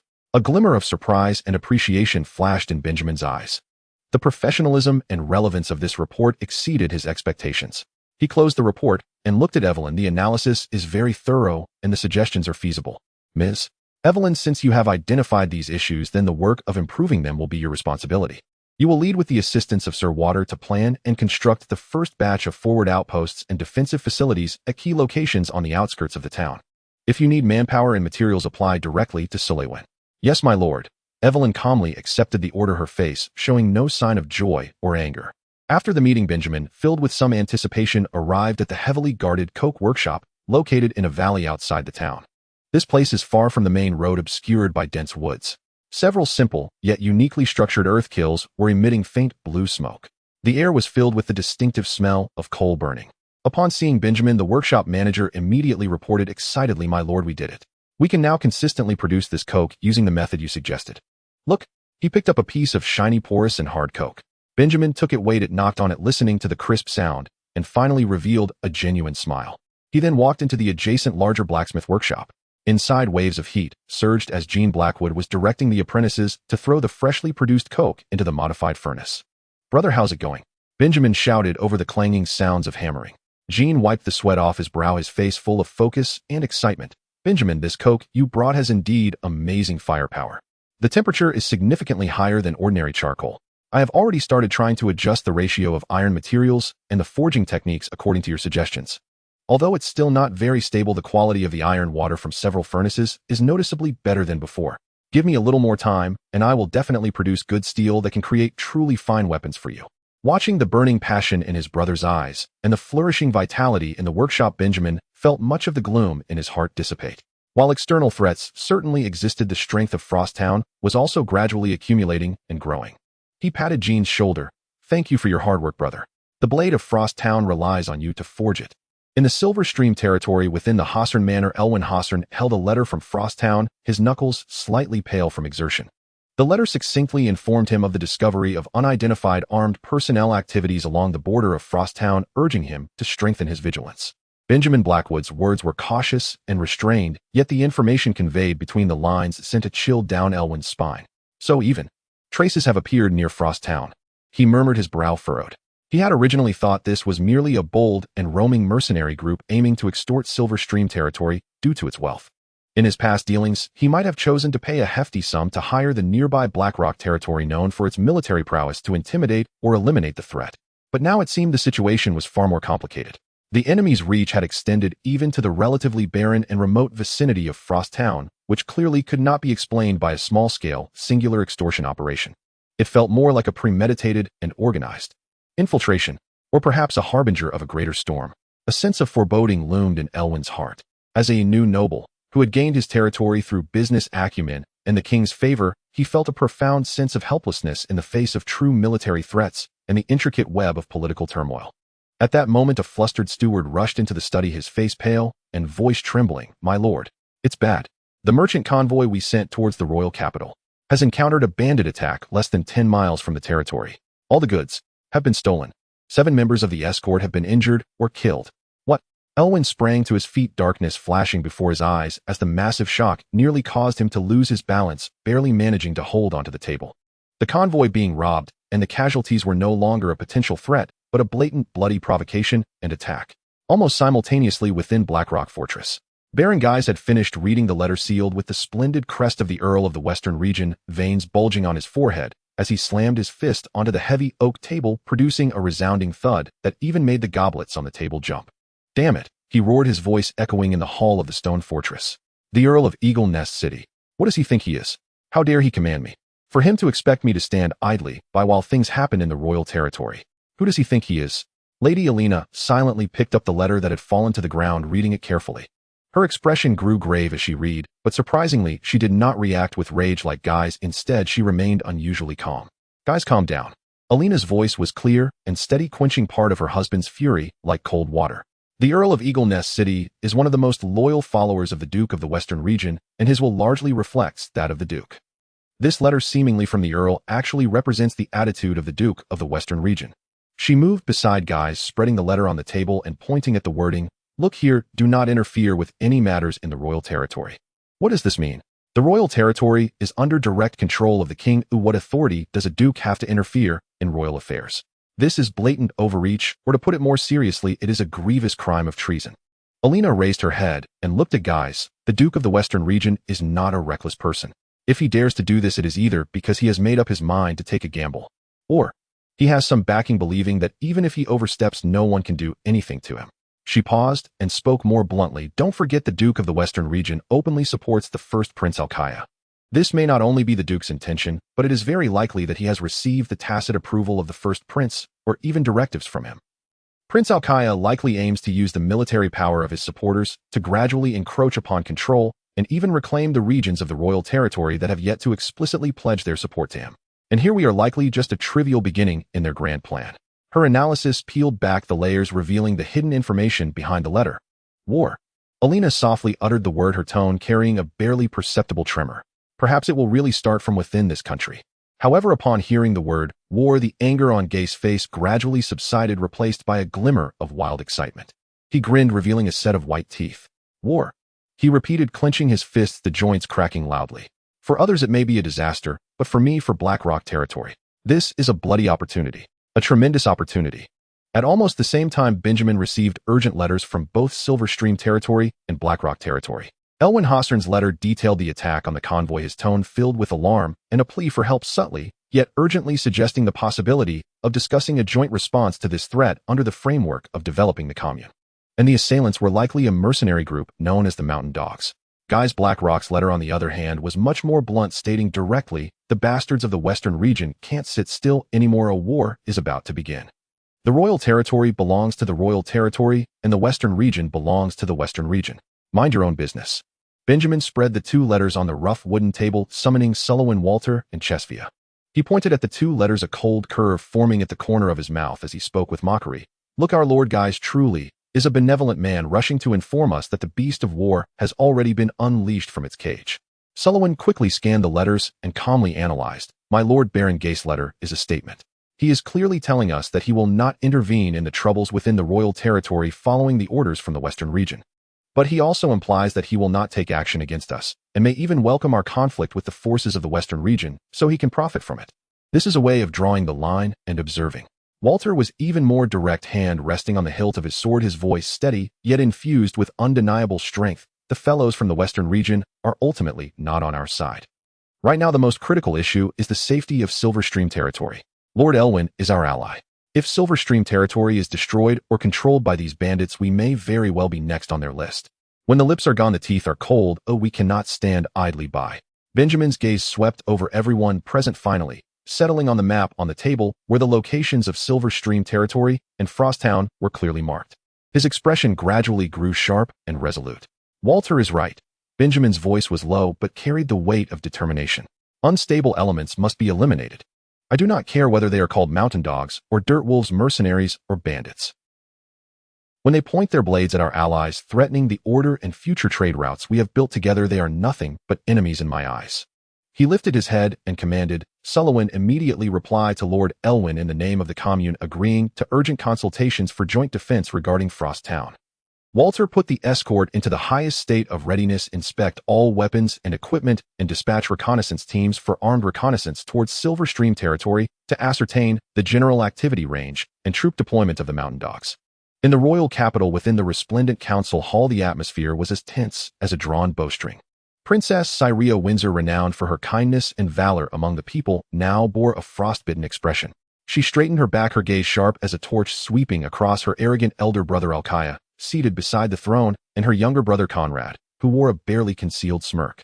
Just last night. Cyria's voice rang clear, laced with uncontainable fury, echoing through the silent hall and shattering the facade of false calm. 3 barons from the border who supported me were simultaneously attacked by unknown bandits. Their warehouses were burned and tax collectors went missing. 2 merchant caravans on the trade route from the northern border to the royal capital were completely looted, and they happened to belong to the trading company I am affiliated with. Letters of plea and accusation have been arriving on my desk like snowflakes. Such a coincidence. Such despicable tactics. Have you no shred of dignity left as royalty? Her words lashed out like a whip striking the still air. Some neutral nobles lowered their heads, or averted their gazes too afraid to meet her eyes. Prince Conrad, the favored son of the late king, a handsome young man, with a flippant gaze scoffed at her words, lazily adjusting the elaborately embroidered cuffs of his sleeves, his tone dripping with disdain. My dear second sister, have you spent too long among those mud-legged peasants that you've forgotten even the most basic courtesies and evidence of court etiquette? To roar accusations against your brother here without any proof. Truly, beneath your station. He emphasized the words beneath your station with palpable mockery. I had once held a ridiculous expectation born of blood ties. I expected you to at least maintain a semblance of dignity, to prioritize the kingdom's greater good. But it seems I was wrong, terribly wrong. Her voice suddenly rose, laden with unabashed scorn. Your actions, your schemes are more foul and repugnant than the filth that has accumulated in a sewer. For that cold throne you would invite wolves into the fold, ignite war along the kingdom's borders, and allow innocent citizens to bleed. Enough, Conrad interrupted sharply, roaring like a common street harpy here, pointing fingers. Where's your evidence? Just these letters of complaint from who knows where. Have you completely forgotten the decorum of the royal family? His mockery was like a venomous sting aiming to provoke Syria further into a frenzy. Syria ignored Conrad's provocation, her gaze fixed firmly on the silent Alkaya, the eldest prince known for his calm demeanor and iron fist, who was truly the dangerous adversary. At last Alkaya raised his eyelids, his red eyes devoid of any emotion, like a bottomless cold pool. Disregarding Syria's tirade, he reminded her in a tone so bland it bordered on cold, Syria, it is pointless to indulge in verbal sparring. Rather than making unfounded accusations here, you should attend to your own supporters who are in a state of disarray. Their losses are all too real. He slowly stood, adjusting the perfectly tailored cuff of his attire, his gaze sweeping over Syria with an indifferent superiority. This tiresome child's play, he paused, deliberately emphasizing the term, I have had enough of. With that, Alkaya turned away, dismissing Syria with a wave of his sleeve, striding out of the council hall, surrounded by his loyal nobles. Conrad chuckled flippantly, following closely behind, leaving Syria to stand alone in the center of the hall, enduring the mixed gazes of sympathy, pity, scrutiny, and even glee. Dragging her weary body back to her residence, Syria felt as though she had fought a grueling battle, the mental toll far surpassing the physical. However, awaiting her was a mountain of letters from supporters piled on her desk. Letters of plea, complaint, descriptions of dilemmas, inquiries for strategies. Each weighed heavily on her heart. She rubbed her aching temples, forcing herself to calm down. Anger would not resolve the issues at hand. She knew full well that the series of coordinated attacks against her faction last night was no mere coincidence. It must have been the leak of her secret contact with the Duke of the Southern region. The Duke held a strong military presence, and his ambiguous stance could disrupt the fragile balance in the royal capital. Alkaya and Conrad were evidently desperate, seeking to weaken or even dismantle her power base before she could secure clear support from the south. I cannot lose control. I must remain calm, Syria told herself. She unfurled a large map of the kingdom, her gaze slowly moving over it as she analyzed the status of her forces. Garvin's Stonecliff territory, thanks to Garvin's iron-fisted methods, had become relatively stable, serving as one of her most reliable military pillars. He could send troops to support Ella and Lorraine, who were under pressure. The situation in Livia's Holy Spring territory was unique, as it was a traditional stronghold of the Pale Church with deep-rooted influence. Even if Alkaya and Conrad were reckless, they would not dare to openly strike at the core area of the church, as it would provoke backlash from the entire ecclesiastical system. Conversely, it was also difficult for her to compel the church's forces to actively fight on her behalf. Finn's Greenshade River was strategically significant, easily defendable, yet hard to attack, and should remain secure in the short term due to the terrain and Finn's ranger skills. As for the north, where Sierra resided, Syria's gaze lingered a moment in the north, a hint of helplessness curving her lips. That woman required no concern from her.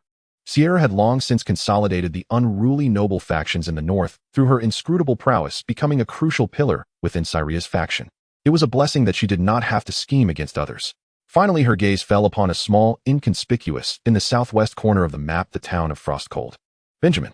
She picked up the reply letter he had sent not long ago, filled with his usual humor, describing the mundane affairs of his territory, yet at the end of the letter, he earnestly requested her authorization, as the second princess, to clean up any potential instability near his land.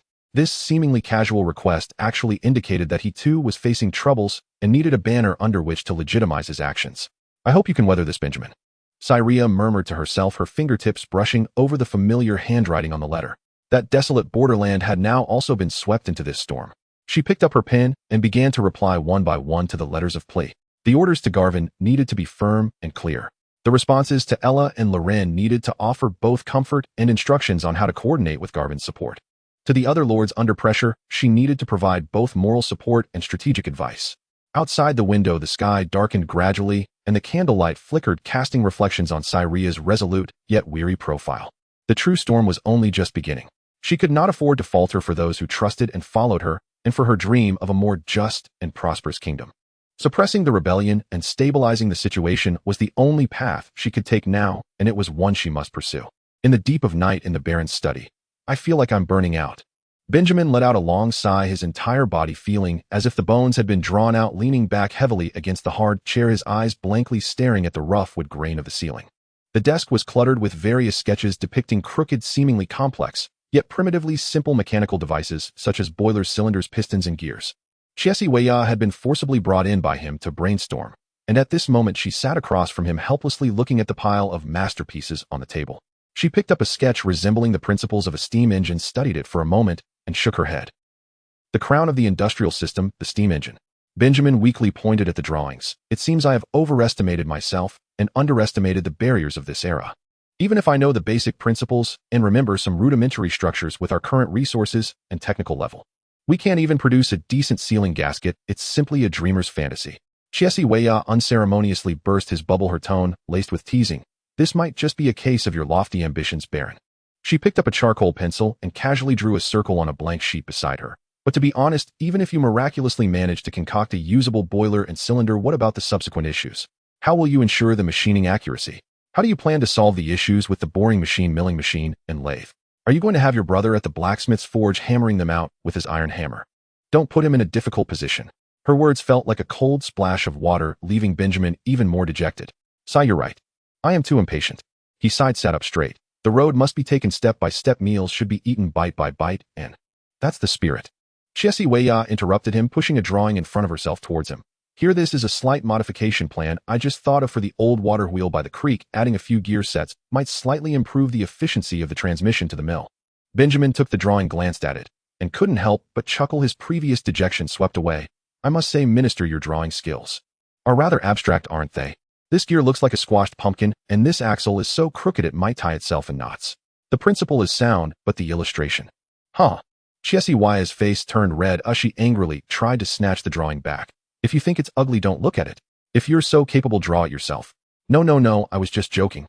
Benjamin shielded the drawing with a smile on his face. "Though it's a bit ugly, the idea is good."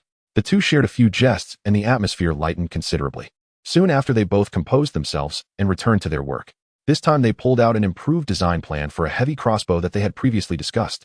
When Benjamin saw the clearly outlined sketches of the torsion spring assembly, firing mechanism, and sight that Chiesiweya had drawn, he couldn't help but be surprised. "You actually drew this? I thought we were just casually discussing it last time," Benjamin exclaimed. Though this crossbow is also an ancient technology, it is complex in structure and demands high standards for materials and craftsmanship. The clarity with which Chiesiweya presented it indicated that she had put considerable effort into her research. Chiesiweya slightly raised her chin, the light reflecting off her fair neck. "There's much more that will surprise you, my Lord Baron. So let's take it one step at a time, starting with what is feasible." "Yes, one step at a time." Benjamin nodded, his gaze lingering on her for a moment. Perhaps it was the late hour that relaxed her. Chiesiweya removed the long headscarf she almost never took off during the day. Her long silvery hair, woven like moonlight and cascading like a waterfall, was now fully revealed, shining softly and stunningly in the dim light, creating a stark contrast to her usual image of laboring in the fields, making it hard for him to look away. Chiesiweya noticed his gaze and awkwardly turned her head, her ears slightly reddening. "What are you looking at?" Unexpectedly, Benjamin's next words were, "Nothing. Just suddenly remembered, how is the progress on the forge improvement?" Chiesiweya first froze, then couldn't help but roll her eyes, both exasperated and amused. "Ha! I knew it. You only care about this. Rest assured you can trust me with this, right? The new forage seeds have already been selected and cultivated with much better cold resistance and growth speed than the wild ones, and am preparing to find a place to sow them. However, the biggest problem now is..." She dragged out her tone. "In our frost town there aren't that many idle arable lands suitable for grazing, my Lord Baron." Hearing this, Benjamin merely smiled, looking towards the heavy night outside the window, his tone carrying an undeniable certainty. "There will be. Sooner or later there will be.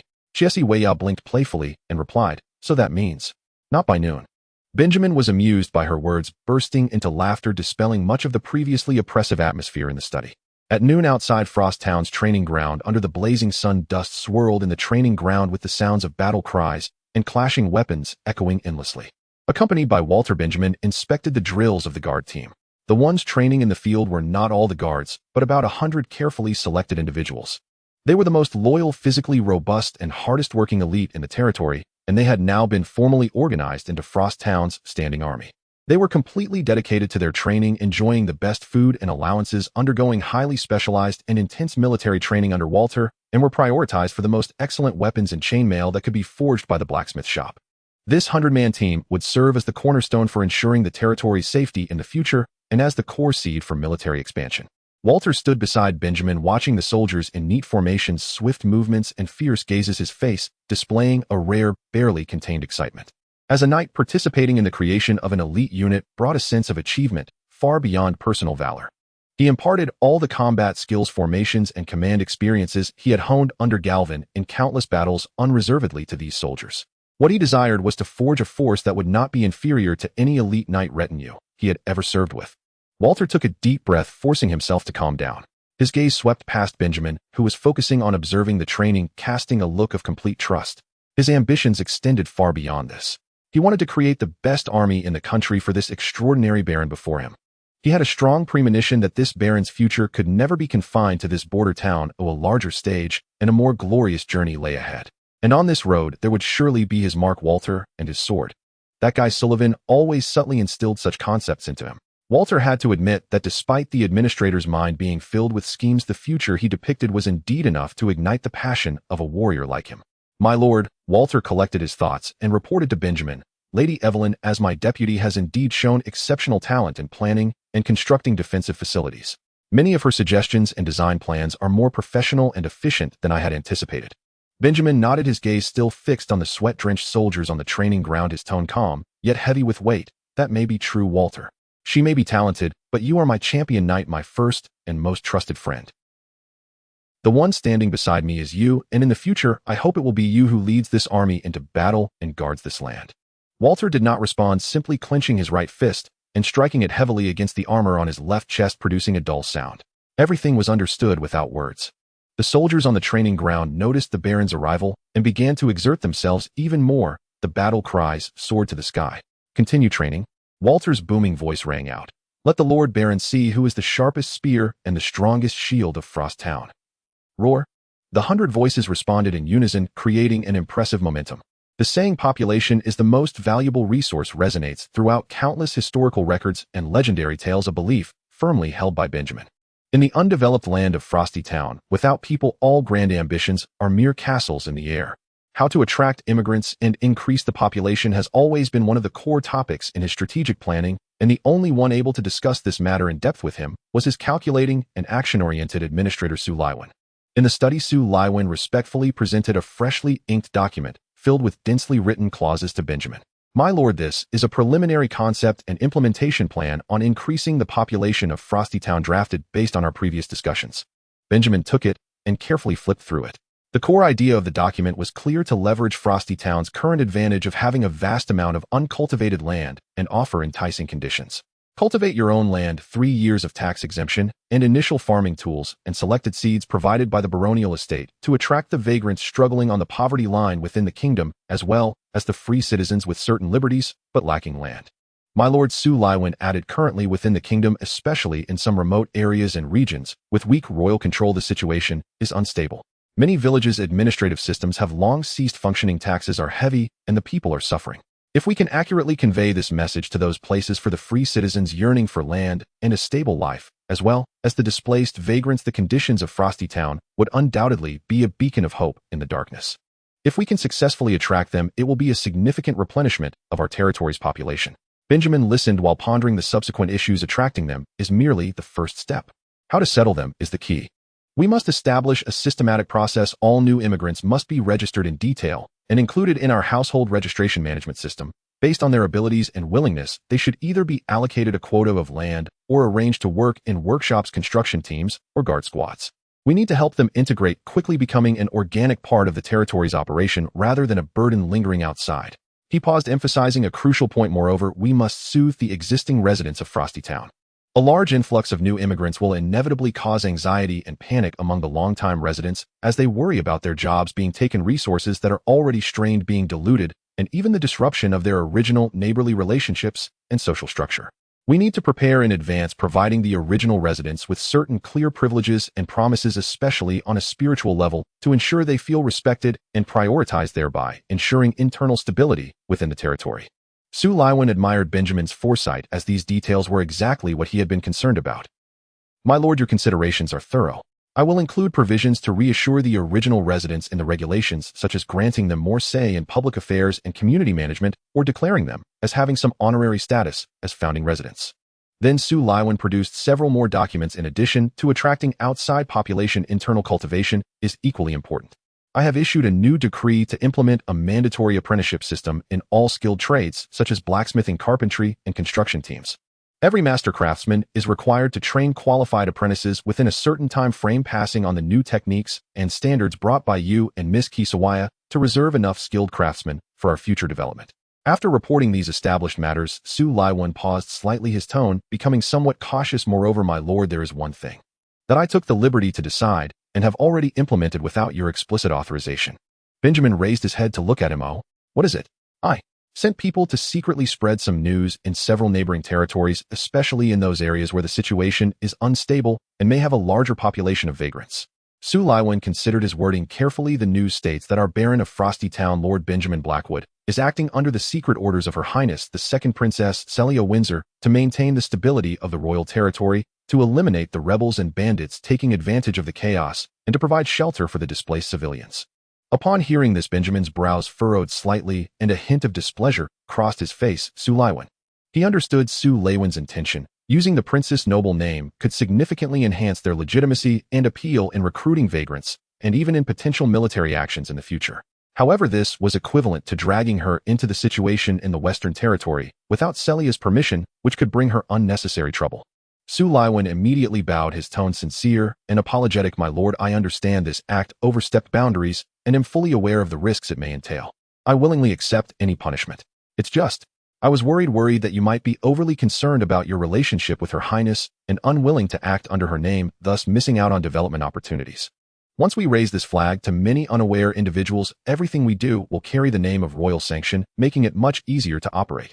As long as Her Highness the Second Princess does not come out to clarify. He looked at Benjamin, his words revealing his deeper considerations for doing this. He was fighting for a more advantageous position for his lord. Benjamin looked at Su Laiwen, silent for a moment. He understood the good intentions of this administrator. He indeed did not want to trouble Celia proactively, as he always remembered the kindness she had shown him in their shared adventures. Yet he was not a person to be pedantic, fully aware that in the face of harsh realities, sometimes one must learn to adapt and utilize all available resources. The displeasure on his face gradually transformed into a helpless smile, and he finally spoke. Su Laiwen, you acted without permission, and you must be punished. Su Laiwen lowered his head even further. Yes, I accept my punishment. Benjamin cleared his throat and solemnly announced, I punish you to drink 3 cups of the herbal wine brewed by Kisawaya in front of everyone at tonight's dinner. Additionally, you must use your entire salary for this week to buy candies for Marie. Are you willing? Su Laiwen immediately reacted, a look of relief appearing on his face, and he quickly replied, I accept my punishment. Thank you for your magnanimity, my lord. After Su Laiwen accepted his punishment, the serious atmosphere in the study relaxed considerably. Benjamin knew that this administrator had understood his tacit approval and would likely be more careful in the future. All right, back to business. Benjamin steered the conversation back to the population plan. Your concept is excellent, but the execution requires details. What specific ideas do you have on how to convey the message to the target areas? Su Laiwen clearly had a plan ready and immediately responded, my lord, we can utilize several channels. First, within our Regional Development Association, the Silver Stream Territory's merchant fleet is frequently active and well-informed, and we can use Lord Elvin's commercial network to spread the news. Secondly, we can commission some small, reputable merchant groups or itinerant traders to inadvertently reveal Frosty Town's generous conditions while passing through impoverished areas. Lastly, he paused, perhaps we could limit ourselves to utilizing Lady Evelyn's channels. She comes from under Lady Hill, and Lady Hill has significant influence in the Northern Territories with an intelligence network that may cover some vagrant sources we cannot reach. Benjamin pondered and nodded. We can tentatively inquire with Evelyn, but do not press her. We are still unclear about her specific authority and stance. The first 2 routes can be initiated immediately. Remember, we must control the initial scale, but we need time to digest and settle, avoiding an influx of too many people that could lead to a collapse of order. Understood, my lord. I will keep a good pace. Su Laiwen replied solemnly. Bad news kept pouring down on Enfeoffed like hail. The village to the east was stripped of all its livestock, and today a merchant convoy was raided less than 5 miles from the territory, suffering heavy casualties among the guards. The bandits moved like phantoms within the heart of the Silver Stream territory, swift in their actions and ruthless in their methods, striking and retreating without engaging. The economic losses of the territory accumulated at an alarming rate, almost equivalent to the total of several past years. What troubled Elwyn even more was that the subjects began to murmur among themselves, questioning his ability as lord to protect the territory and maintain order, causing his hard-earned reputation to plummet. Father, you cannot go. His daughter Lena Hosen, a young woman who inherited her father's sharp mind, tightly grasped Elwyn's sleeve, her face filled with worry and urgency. It's too obvious. They are deliberately provoking you, luring you out of the manor. These attack locations are scattered, and the timing is coordinated. It is not like the actions of ordinary bandits. There must be a conspiracy behind it. Enough, Lena. Elwyn abruptly shook off his daughter's hand, his eyes bloodshot from anger and days of anxiety, his usual composure replaced by agitation. I have had enough of this cowardice hiding in the castle while watching my territory be eaten away bit by bit. Reputation. How can I talk about reputation if this continues? They will say Elwyn Hosen is a coward who cannot even protect his own territory. He pointed out the window, his voice hoarse from excitement. Just now, news came from Morton Village that a group of over 50 bandits is raiding their less than half a day's journey from here. This is their most audacious move, almost right under my nose. If I do not dare to respond to this, who will obey my orders in the future? Which merchant would dare to travel the trade routes of Silver Stream? But father, this could very well be a trap. They are waiting for you to act personally. Wait. Until when? Until my territory is completely reduced to ruins? Elwyn interrupted her, his tone resolute. The Blackrock territory only wants me to shed more blood, and Frost Town is too far to help in time. Now I must go myself and let those damn scum know that Silver Stream is not a place they can run wild. I will use their blood to wash away my shame and restore the dignity of my territory. He no longer heeded his daughter's pleas, turning to the 4 knights and 30 fully armed guards and infantry waiting outside the hall, shouting, "Assemble. All who can fight, set out with me immediately. Let those bastards witness the fury of Silver Stream." The sound of galloping hooves echoed as armor clanged. Elwyn donned a finely crafted studded leather armor, a beautifully decorated ceremonial sword at his waist, leading the strongest force he could swiftly gather out of the manor fortress, charging towards Morton Village, where the bad news had come from. Lena stood on the castle's high platform, watching her father's distant figure, filled with an ominous premonition, her hands tightly entwined, knuckles turning white. The journey to Morton Village began exceptionally smoothly, encountering no real resistance. The sights along the way only intensified Elwyn's rage. The burned-out farmhouses and scattered debris all displayed the rampage of the bandits just moments before. The thoughts of revenge and urgency to restore his reputation made him lose his usual caution, constantly urging the troops to accelerate. When they entered a stretch of road that became narrow, flanked by dense woods and small hills, an experienced knight reined in his horse, cautiously surveying the surroundings. "My lord, this area is treacherous. There may be an ambush. Should we send scouts first?" "Ambush?" Elwyn interrupted him, his eyes reddened. "Those vermin who only dare to raid villages do not have the guts to ambush my army, Hedon. Continue forward, they must be just ahead." No sooner had he finished speaking than, as if to respond to his disdain, a piercing arrow shot into the sky, with a sharp whistle exploding into a bright red smoke. In an instant, the sound of battle erupted. From the dense forest on both sides of the road, a crowd of figures surged forth like ghosts, clad in mottled leather armor and wielding various weapons, their eyes fierce. They were members of the Mountain Dog mercenary group. Even more terrifying, dozens of archers stood on the slopes of the hills on both sides, their cold arrows glinting with deadly light under the sun, completely covering Elwyn's troops. "We've fallen into a trap. Form up. Defend." The knights shouted hoarsely, trying to organize an effective resistance. But it was too late. The first wave of dense arrows rained down like locusts. The guards and infantry, lacking heavy armor protection, immediately fell to the ground, screaming as the formation fell into chaos. The warhorses were frightened, rearing up and throwing off their riders. "For Silver Stream, charge with me." A knight attempted to lead the attendants into a countercharge to break through. However, from the flanks of the woods, a cavalry squad, lurking like venomous snakes, suddenly burst forth. They were few in number, but struck with great force, led by the mercenary Captain Mogus. He wielded his signature heavy scimitar, slicing through the chaotic ranks of Silver Stream like the Grim Reaper, as knights and attendants attempting to organize resistance fell one by one. The battle turned into a one-sided massacre. Elwyn's army was compressed on the narrow road, unable to advance or retreat, attacked on both sides, with arrows raining down from above. The 4 knights he brought, though valiant, quickly fell in battle or were severely wounded and captured under such a meticulously designed ambush, an overwhelming numerical disadvantage. The guards and infantry suffered heavy casualties as well. Elwyn himself swung his sword, trying to command, but his martial skills were as mediocre as his judgment of the situation. A mercenary smashed the front leg of his mount with a battle axe, causing the horse to howl in agony and collapse, throwing him heavily to the ground. He attempted to struggle to rise, but several cold spears were already pressed against his throat and chest, the heavy force pinning him to the ground, the taste of dirt and blood filling his mouth and nose. "Bind him. Take him away." Mogus' gruff voice rang out, filled with the pride of a victor. Elwyn was bound blindfolded and roughly shoved along, stumbling for an unknown length of time. When the black cloth was torn from his face, he found himself in a concealed valley camp. The flickering campfire illuminated the grim and weary faces of the mercenaries who were counting the gear stripped from the soldiers of Silver Stream, and the air was thick with the smell of blood and sweat. He was brought before the largest campfire. Mogus was sitting on a wooden stump, wiping the blood from his scimitar with a rag. Upon seeing Elwyn, he revealed a cruel smile. "Ah, esteemed lord, welcome to the den of the mountain dogs. How do you like my hospitality?" Elwyn gritted his teeth, suppressing humiliation and fear, glaring at Mogus. Who are you? What do you want?" "Ransom. Name your price." "Ransom." Mogus laughed heartily, as if he had heard something amusing, and the surrounding mercenaries joined in the laughter. "My lord, you underestimate us and your own worth too much." Just then a figure slowly emerged from the shadows of the camp. Clad in an unremarkable gray travel cloak, the hood obscured most of his face, revealing only a hard-lined chin. His steps were steady and congruous among the rough mercenaries. Upon seeing the newcomer, Mogus' smile faded, and he stood up, his demeanor taking on a subtle respect. The campfire crackled, casting flickering light on Elwyn Hossern's pale and furious face.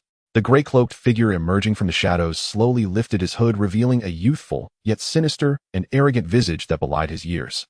"Let me reintroduce myself, Lord Elwyn Hossern." The young man's voice carried a condescending tone. "I am no nameless nobody. I am Caden, the second son of the Baron of Wolf's Mouth, sent by the Earl of Eagle's Nest to manage the affairs of the Silver Creek territory."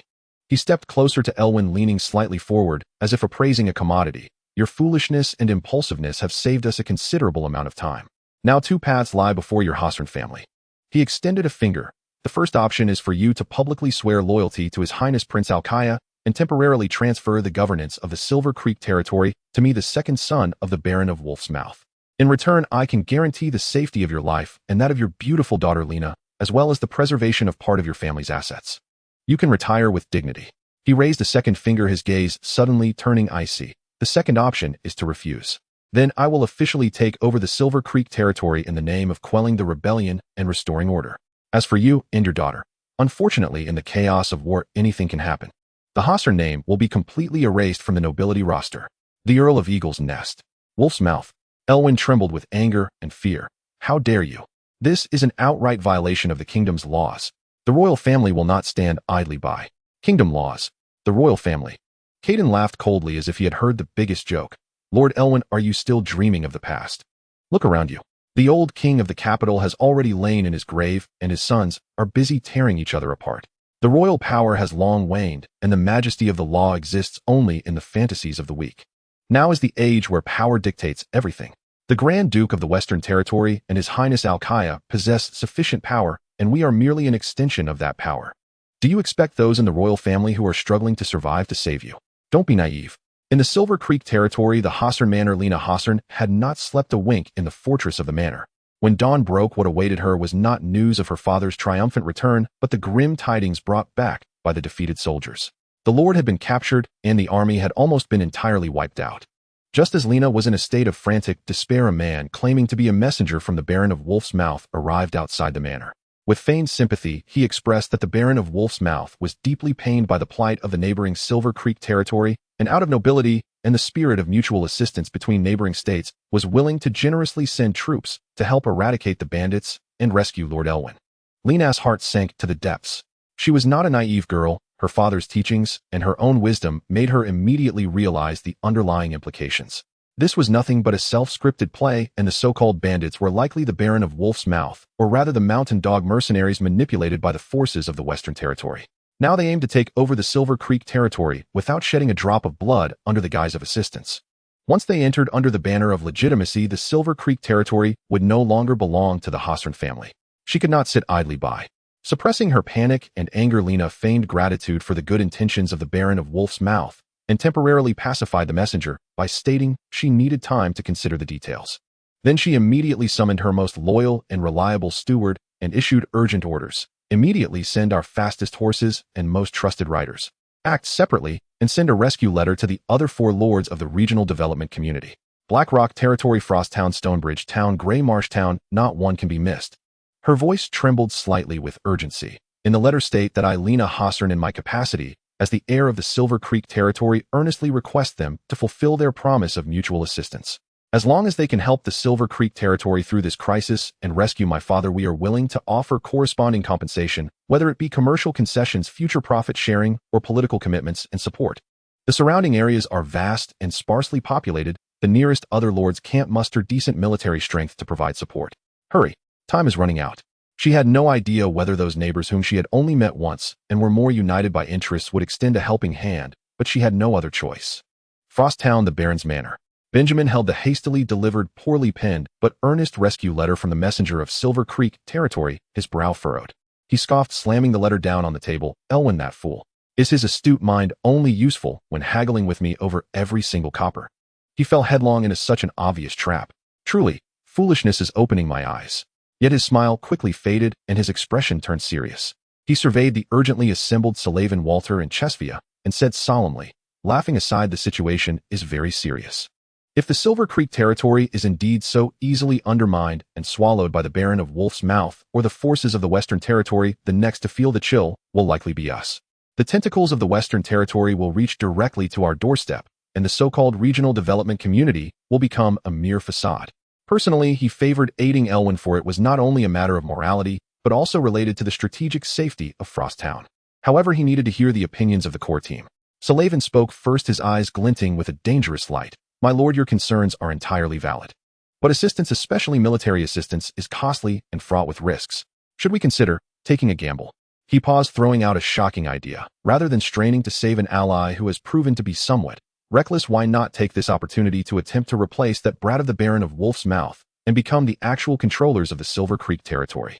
Even if it's just nominal protection or joint governance. In this way, the prosperous commerce and population of the Silver Creek territory would be at our disposal, and all the resource dilemmas and market bottlenecks currently faced by Frost Town could be easily resolved. We would accomplish a stunning leap, rising from a mere border baron to a significant power with substantial influence. Walter, however, approached it purely from a military perspective. His brow nodded. My lord, Lord Salavan's plan sounds enticing, but the military risks are exceedingly high. Although our standing army trains hard, they are too newly formed, lacking practical combat experience, and their weapons and equipment upgrades have yet to be completed. The forces Lord Elwyn took out were not weak, yet they were almost entirely wiped out in a single encounter, proving that the opponent is not only cunning, but also formidable in combat. To rashly intervene in a battle where we are unfamiliar with the terrain and where the enemy may be resting on their laurels, even if we win, we would likely suffer heavy losses and shake our own foundations. The atmosphere in the study suddenly grew intense. Salavan insisted on his viewpoint. Lord Walter, risks certainly exist, but opportunities are equally immense. The Silver Creek territory is like a piece of prime meat. If we don't eat it, the people of the Western Territory will swallow it without hesitation. The threats we would face then would be even greater. As long as we plan properly and act quickly, we can definitely seize the victory before the forces of the Western Territory fully consume the Silver Creek territory. This will be our only chance to achieve a leap in status at a relatively low cost. Walter did not back down. Salavan soldiers are not chips on a betting table. Every soldier's life is crucial. To invest our hard-earned military force into an uncertain adventure without sufficient assurance is irresponsible to the territory. I believe that if we do provide assistance, it should be focused on limited intervention and defensive support, or pressuring the Baron of Wolf's Mouth through diplomatic means rather than seeking direct replacement. Benjamin listened to the two, arguing internally, weighing the options. If Salavan's plan succeeded, the benefits would indeed be unparalleled. Of Frost Town would be completely freed from its current predicament, gaining the capital to establish itself in the imminent chaos, even earning the qualification to sit at the table with the big players. However, as Walter pointed out, the risks of failure were unbearable. Not only would he lose valuable troops, but he would also completely offend the forces of the Western Territory, losing the Silver Creek territory as an ally and causing the other members of the regional development community to turn against him, ruining his hard-earned reputation and credibility. As the two continued to argue and Benjamin found himself unable to make a decision, Chesvia, who had been quietly listening, spoke up. Her tone was calm, attempting to extinguish some of the overly aggressive sparks. You two are either trying to take a huge bite or are overly cautious and immobile. Aren't you both being too extreme? She looked at Slavin, replacing the Baron of Wolf's mouth. It's a lovely thought, but do we have the strength and appetite for that now? Even if we succeed by sheer luck, how would we deal with the inevitable retaliation from the Western Territory? Can we hold our ground? She then looked at Walter. But Walter, if we do nothing and simply watch the Silver Creek territory fall into the hands of the Western Territory, isn't that an even greater risk? At that point, we would be isolated on the border, facing the enemies of the Western Territory, who have consolidated the resources of the Silver Creek territory, so our situation would only become more difficult. She turned her gaze to Benjamin. Perhaps we can seek a compromise. For instance, instead of aiming to occupy or control the Silver Creek territory, we could conduct limited military intervention under the guise of joint defense by the development community, helping Miss Lena Hostron stabilize the situation and expel the forces of the Western Territory. In this way, we not only fulfill our alliance, but also ensure our own safety, avoid overstimulating the Western Territory, and can gain reasonable returns from the Silver Creek territory afterward, while earning the gratitude of a steadfast ally. The risks would be manageable and the rewards foreseeable. She paused and added, of course, how to operate specifically and to what extent we intervene still needs careful planning. But at least this should be a more realistic choice than directly risking annexation or completely standing by. Chesvia's words acted like a refreshing stream, momentarily calming the heated debate between Slavin and Walter, prompting them to consider the possibility of this middle ground. Benjamin also fell into contemplation, weighing the pros and cons of each option. Cecilia's thoughts at first glance indeed carried a hint of a mediator's tone, attempting to find a middle ground between Sue Lewin's radicalism and Waters' conservatism. However, upon closer examination, the key points in her words hit the nail on the head. They could not overtly and thoroughly anger the Western powers in the name of Hanshuang Town, at least not at this moment. To achieve this, it was crucial to maintain the existence of the Silver Stream territory as an independent buffer zone and to support the Hot Horn family in continuing to stand in the spotlight. This was not cowardice, but a clear recognition based on the realistic power dynamics. Just as Benjamin was weighing the pros and cons, leaning towards adopting Cecilia's compromise plan and contemplating how to intervene under the guise of the commune, a cool and resolute voice sounded from the corner of the study. My lord, if we decide to take action, intelligence is paramount. Looking over, they saw Evelyn. She had already been standing there, seemingly part of the shadows. Her gaze met Benjamin's calmly. I am willing to go to the Silver Stream territory and ascertain the exact location of the Mountain Dog Mercenary Group's stronghold. She walked to the map, her finger gliding over the area of the Silver Stream territory, analyzing the surroundings of the Silver Stream territory are mostly plains and gentle hills, making it difficult for large groups to remain hidden for long periods. The Mountain Dog Mercenary Group consists of a considerable number of members, and with potential infiltrators from Wolfsmouth Fortress, they require stable supplies, especially food and water. Therefore, their stronghold will never be far from populated towns or villages, likely hidden in a manor abandoned mine or at the edge of a dense forest near a water source, but certainly not deep within the wilderness where supplies are hard to obtain. Give me a few days and I can find them. Benjamin's eyes lit up. Evelyn's analysis struck at the heart of the matter. If she could accurately pinpoint the enemy's lair, the risks and uncertainties of the entire operation would be greatly reduced. He nodded, his thoughts becoming clearer. If we can lock down their stronghold, perhaps we can organize a precise surprise attack. If we do not move, we will be fine. If we do, we must strive for complete annihilation. Quick battles lead to swift resolutions, avoiding the quagmire of a prolonged military presence in the Silver Stream territory, which would be a tremendous drain.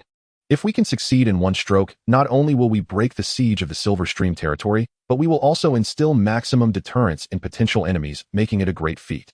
Sue Lewin's tense expression eased somewhat upon hearing this. Although he prioritized interests, he also understood the importance of information. If Evelyn could indeed provide such crucial intelligence, significantly improving the success rate and efficiency of military operations, then he would not stubbornly insist on the highly risky annexation plan. After all, obtaining a solid ally and tangible benefits in a prudent manner would also align with his utilitarian calculations. If Miss Evelyn can provide the exact location of the stronghold, ensuring the surprise and effectiveness of the ambush, Sue Lewin slowly began conceding. Then I agree to act according to the direction proposed by Miss Cecilia. In the name of regional development and communal assistance, we will execute a quick and precise lightning strike. He paused, his tone slightly cold, adding, as for Lord Irwin himself, we can only wish him good luck. If he unfortunately meets his end, we will turn to fully support Miss Lena Hothorn in inheriting the lordship. Of course, we will need adequate rewards and promises from the Silver Stream territory, which will not be low. After all, we invested valuable military power and bore immense risks during their most perilous times. Regardless, once we take action, whether victorious or defeated, the name of Han Huang Town will officially enter the sights of surrounding powers and even some significant figures in the western region and the capital. This is both an opportunity and a risk.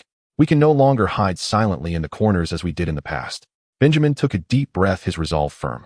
Evelyn, the key to this operation lies with you. Infiltrating enemy territory is fraught with danger. You must prioritize your own safety. Regardless of success or failure, I will remember everything you have done for Han Huang Town. He extended his hand not in the manner of noble pretense, but as a gesture of trust and equality. Evelyn looked at the hand extended before her, momentarily stunned, then reached out her own hand marked with small scars, but steady and strong, gripping his tightly. I will bring back the intelligence you need, she promised succinctly. With the resolution made, preparations for the action commenced immediately. Evelyn did not delay. As she changed into a set of dark, coarse clothing suitable for action, concealed her fine sword in her backpack, mounted her splendid chestnut mare, and like a ghost merging into the dusk, silently left Han Huang Town, galloping towards the Silver Stream territory. Her task was to infiltrate deep into the Silver Stream territory without alarming the emissaries from Wolf's Mouth Fortress and the Mountain Dog mercenary group, utilizing her professional skills as a scout leader to locate the enemy's lair. Meanwhile, the machine of Han Huang Town began to operate discreetly yet efficiently. Benjamin and Water arrived at the military camp. Water began the most rigorous selection from the 100-man standing army he had personally trained. He needed not quantity, but absolute quality, loyalty, and cohesion. Ultimately, he selected 5 of the most elite soldiers. They were not only physically strong and skilled in combat, but more importantly, commanded obedient to orders and had demonstrated good teamwork during previous joint training. Including Benjamin and Water themselves, this elite ambush team totaled 7. Next came the equipment. Aside from the high-quality armor worn by Benjamin and Water, the other 5 men typically only had hard leather clothing as their armor. Water opened the most tightly guarded arsenal within the territory. Inside were the best armaments painstakingly crafted by Jean Blackwood's forge. 5 sets of closely woven chainmail were taken out. While they could not compare to full-plate armor, they provided excellent protection while ensuring flexibility. In terms of weapons, each man was equipped with a high-quality spear, a one-handed axe hanging beside the saddle, and a sturdy oak round shield with iron-edged borders. The biggest challenge was the horses. Han Huang Town was not a horse-breeding area, making equine resources extremely precious. Both Benjamin and Water had decent war horses. To gather the mounts needed for this operation, Water nearly scavenged the entire territory, selecting the strongest from the few pack horses available at the Baron's estate, and picking the best 3 from the horses used by the guard team on their patrols. Even so, he barely managed to gather 7 horses. These horses varied in quality, with a few clearly more suited for pulling carts than charging, but at this moment, there was no time to worry about that. In the following days, this 7-man team did not engage in any strenuous training, but rather underwent the most intensive adaptive integration. 7 individuals, 7 horses repeatedly practiced simple wedge formations for charging, blocking, and slashing while mounted, as well as quickly mounting and dismounting and shooting while riding. The focus was on cultivating a rapport that would allow them to maintain basic formations and mutual support even at high speeds. Benjamin also donned a set of high-quality leather armor befitting his status, sharpening the long sword that had not been used in a long time. He was well aware of the immense risks of this operation. He had to participate personally, not only to boost morale, but also because he alone understood every detail of the entire plan and needed to make timely decisions on site.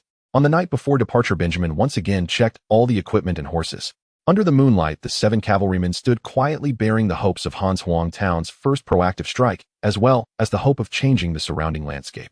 Remember our objective: find the enemy, strike with thunder, and then withdraw swiftly.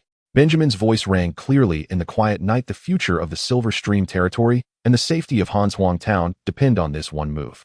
Everyone, I entrust this to you. Without grandiose words, the 7 men silently patted their mounts, checking their saddles and weapons, their eyes filled only with steadfast fighting spirit. In the Silver Stream territory, Lena Hossern felt as if she were dancing on the edge of a knife. She forced herself to remain calm, engaging in a facade of civility with the messenger from Wolf's Mouth Fortress, using various excuses such as needing to inventory the treasury for compensation and calming the anxious hearts within the territory, all while painstakingly buying time. Each meeting brought her cold sweat, as the other party's seemingly polite but increasingly pressuring demeanor weighed heavily on her. What troubled her even more was the response from the Regional Development Corporation. The barons of Grey Marsh Town and Stonebridge Town replied almost immediately, politely declining the request for troops, with various grandiloquent reasons, their words tinged with self-preservation. Meanwhile, the most powerful Blackrock territory remained as silent as a stone sinking into the sea, with no news at all. Despair washed over her like a cold tide, gradually submerging her heart. Was the Silver Stream territory really going to change hands with the bloodline of the Hossern family ending before her eyes? Just as she felt on the verge of being crushed by the pressure alone in her study, weeping over the map, a figure silently slipped through the open window, landing without a sound. Lena nearly cried out in fright, but when she saw that the intruder was a calm and sharp-eyed stranger dressed in neat hunting attire, she forcibly suppressed the sound in her throat. "Who are you?" she whispered cautiously, her hand subtly reaching for a hidden dagger beneath the table. "Miss Lena Hossern, no need to panic." Evelyn's voice was steady, imbued with an inexplicable sense of reassurance. "I come from Frost Town on the orders of the Baron." Frost Town. Lena's eyes lit up instantly like a drowning person grasping the last straw. The Baron of Frost Town. The Baron has decided to offer assistance. Evelyn succinctly interrupted her inquiry. "I came ahead to gather necessary intelligence." "Time is of the essence. Please tell me about all the trade routes that have been attacked recently, the locations of the raided villages, and the specific place where the Lord was ambushed." Lena's spirits soared as she immediately pointed to the map spread across the table, quickly and clearly marking one location after another, describing the direction her father had taken and the general area where he had encountered an ambush. Evelyn's gaze swept across the map like that of a hawk, her mind racing to piece together the scattered information. The attack sites seemed dispersed, yet they all revolved around several key transportation nodes and water sources. The location where Erwin was ambushed was a typical terrain conducive to an ambush. Evelyn traced a range on the map with her fingertip. They need supplies, they need information. Their base won't be too far from the town, but must have a degree of concealment. It should be around here. She pointed to an area northeast of Silver Stream Town, near a small creek, surrounded by dense woods and an abandoned lumber yard. "Miss," Evelyn lifted her head, looking at Lena. "Please continue to engage with the messenger from Wolf's Mouth Fortress, but your attitude can gradually soften, creating the illusion that you are about to yield and are preparing to hand over power. This will make them lower their guard. The Baron's soldiers will strike when they are most relaxed." Lena nodded vigorously, her eyes rekindled with hope. "I understand. I will do my best to hold them up. Additionally, I need an absolutely reliable guard who is familiar with the local terrain and can move quickly to assist me." Evelyn made her request. Without hesitation, Lena immediately called for her most trusted captain of the guard, a taciturn, middle-aged man named Kyle. "Kyle, follow the orders of this lady, as you would mine." "Yes, miss," Kyle replied in a deep voice. Evelyn wasted no time and left the manor swiftly with Kyle, disappearing into the night like a shadow. Utilizing her exceptional tracking and stealth skills, Evelyn followed the direction she had deduced under Kyle's guidance. She carefully observed the subtle traces on the ground: trampled grass, accumulated horse manure, and discarded scraps of food. At the forks in the road, she would break branches and arrange stones in a specific manner, leaving unique signs that only the core personnel of Frost Town could understand, guiding the subsequent Benjamin troops. After a day and night of relentless searching, they finally discovered their target on the outskirts of an abandoned lumber yard surrounded by dense woods near a stream. Evelyn signaled Kyle to hide, then silently climbed a tall fir tree like a spirit cat, using the cover of the branches and leaves to carefully observe with a rudimentary monocular made from a polished crystal piece. Shadows moved in the abandoned lumber yard. A rough estimate showed about 50 people. They wore mismatched leather armor, weapons casually placed around them. Some were cleaning their weapons, others were gambling, and some were gathered around a bonfire roasting food, appearing quite relaxed. In the center of the camp, there was a large temporary tent, which seemed to be the leader's quarters. Several simple lookouts were set up around the camp, but the guards were not focused, clearly not considering any threats. Evelyn carefully examined the terrain around the camp. The camp was backed by the woods with a stream on one side, leaving only the front and another side relatively open, suitable for cavalry charges. However, the enemy's numbers were significant, and a direct assault was not advisable. She carefully descended from the tree and whispered to the anxious Kyle, "I found them. About 50 of them, their defenses relatively lax. You must immediately ride back to Frost Town at the fastest speed and inform Baron Blackwood that the target is to the northeast of Silver Stream Town. With about 50 enemies, I will deal with the outer sentries at the agreed time. Let them see the camp ablaze as a signal for a full assault." "Understood." Kyle nodded without hesitation, turned and dashed towards where the horses were hidden, mounting swiftly and galloping toward Frost Town. Outside Frost Town, Benjamin and his carefully selected 6-member team were already prepared like a tightly drawn bowstring, waiting for the target information. When the dust-covered and exhausted Kyle rode in on his swift horse, all eyes were focused on him. Kyle dismounted, breathless, but clearly articulating the situation and plan that Evelyn had discovered. "The target has about 50 people. Lady Evelyn will take care of the sentries. Please have Baron launch the surprise attack when the camp is ablaze." 50 people. 7 against 50. Walter frowned, knowing this would still be an uneven battle. However, in Benjamin's eyes, Evelyn had not only located the enemy, but also devised a coordinated plan for the surprise attack, significantly reducing the risk. Truly capable. Benjamin sincerely exclaimed, then mounted his horse, his gaze sweeping over the 6 resolute faces before him, his voice steady and powerful. Everyone. The target has been locked, and the inside man is in position. Though they are numerous, they are merely a rabble. Someone will open a gap for us. Our task is to charge into the enemy camp like thunder when the fire ignites, with the fastest speed and the fiercest attack to crush them. Kill the leader and raise the military might of Frost Town. He drew his long sword with a flourish, the blade gleaming coldly in the sunset as he pointed towards the Silver Stream territory. Let's go. The 7 warhorses neighed their hooves, striking the ground, kicking up a cloud of dust. This small cavalry squad, condensed from the most elite forces of Frost Town, vanished into the dusk, heading towards Silver Stream territory like an arrow released from a bow. In the Silver Stream territory, at the edge of a logging site, it was the darkest hour after midnight, just before dawn. The 7-member cavalry squad, led by Benjamin, guided by Lena's Captain Kyle, moved like shadows, merging with the night, silently reaching the designated gathering area, using the cover of the trees and terrain. They strictly followed the secret markers left by Evelyn, which only they could recognize: certain shrubs broken at specific angles and stones that seemed to be randomly placed, but actually pointed clearly. They avoided possible patrol routes and hidden sentries. In a dense beech forest more than a mile away from the logging camp, Benjamin raised his clenched right hand, and the entire squad instantly pulled on the reins, halting their advance. The air was thick with the sense of earth, decaying leaves, and the faint smell of distant campfires mingling with a deathly silence before the great battle. Only the slightly heavy breathing of the warhorses, weary from the long journey, and the suppressed heartbeats of the soldiers filled with excitement and tension, could be heard. Water, take Jeffrey with you. Advance to the limit of visibility and confirm the situation one last time. Benjamin's voice was lowered to a whisper. Focus on observing the number and distribution of campfires, the positions and status of sentries, and confirm if Evelyn is in position. Understood, Water replied, briefly dismounting with the soldier named Jeffrey, handing the reins to a companion, and like 2 indistinct shadows they crawled forward, quickly disappearing into the bushes. The waiting seemed to stretch infinitely. Each second was accompanied by unknown risks. Benjamin, like the others, gently stroked the neck of his mount, calming it, while keeping his gaze fixed on the direction where Water had vanished. Approximately a quarter of an hour later, 2 shadows returned. Water's voice carried a hint of cold confirmation. My lord, there are 3 campfires at the camp, and most of the enemies are asleep. The sentries, as Lady Evelyn said, are no longer there. No active sentries were found on the perimeter. She must have succeeded and is waiting for the signal nearby. Jeffrey added, we found this under the abandoned lookout tower at the northeast corner. He handed over a small piece of a cut buckle belonging to a mercenary's leather armor, the cut clean and precise. It's Lady Evelyn's style. Good news.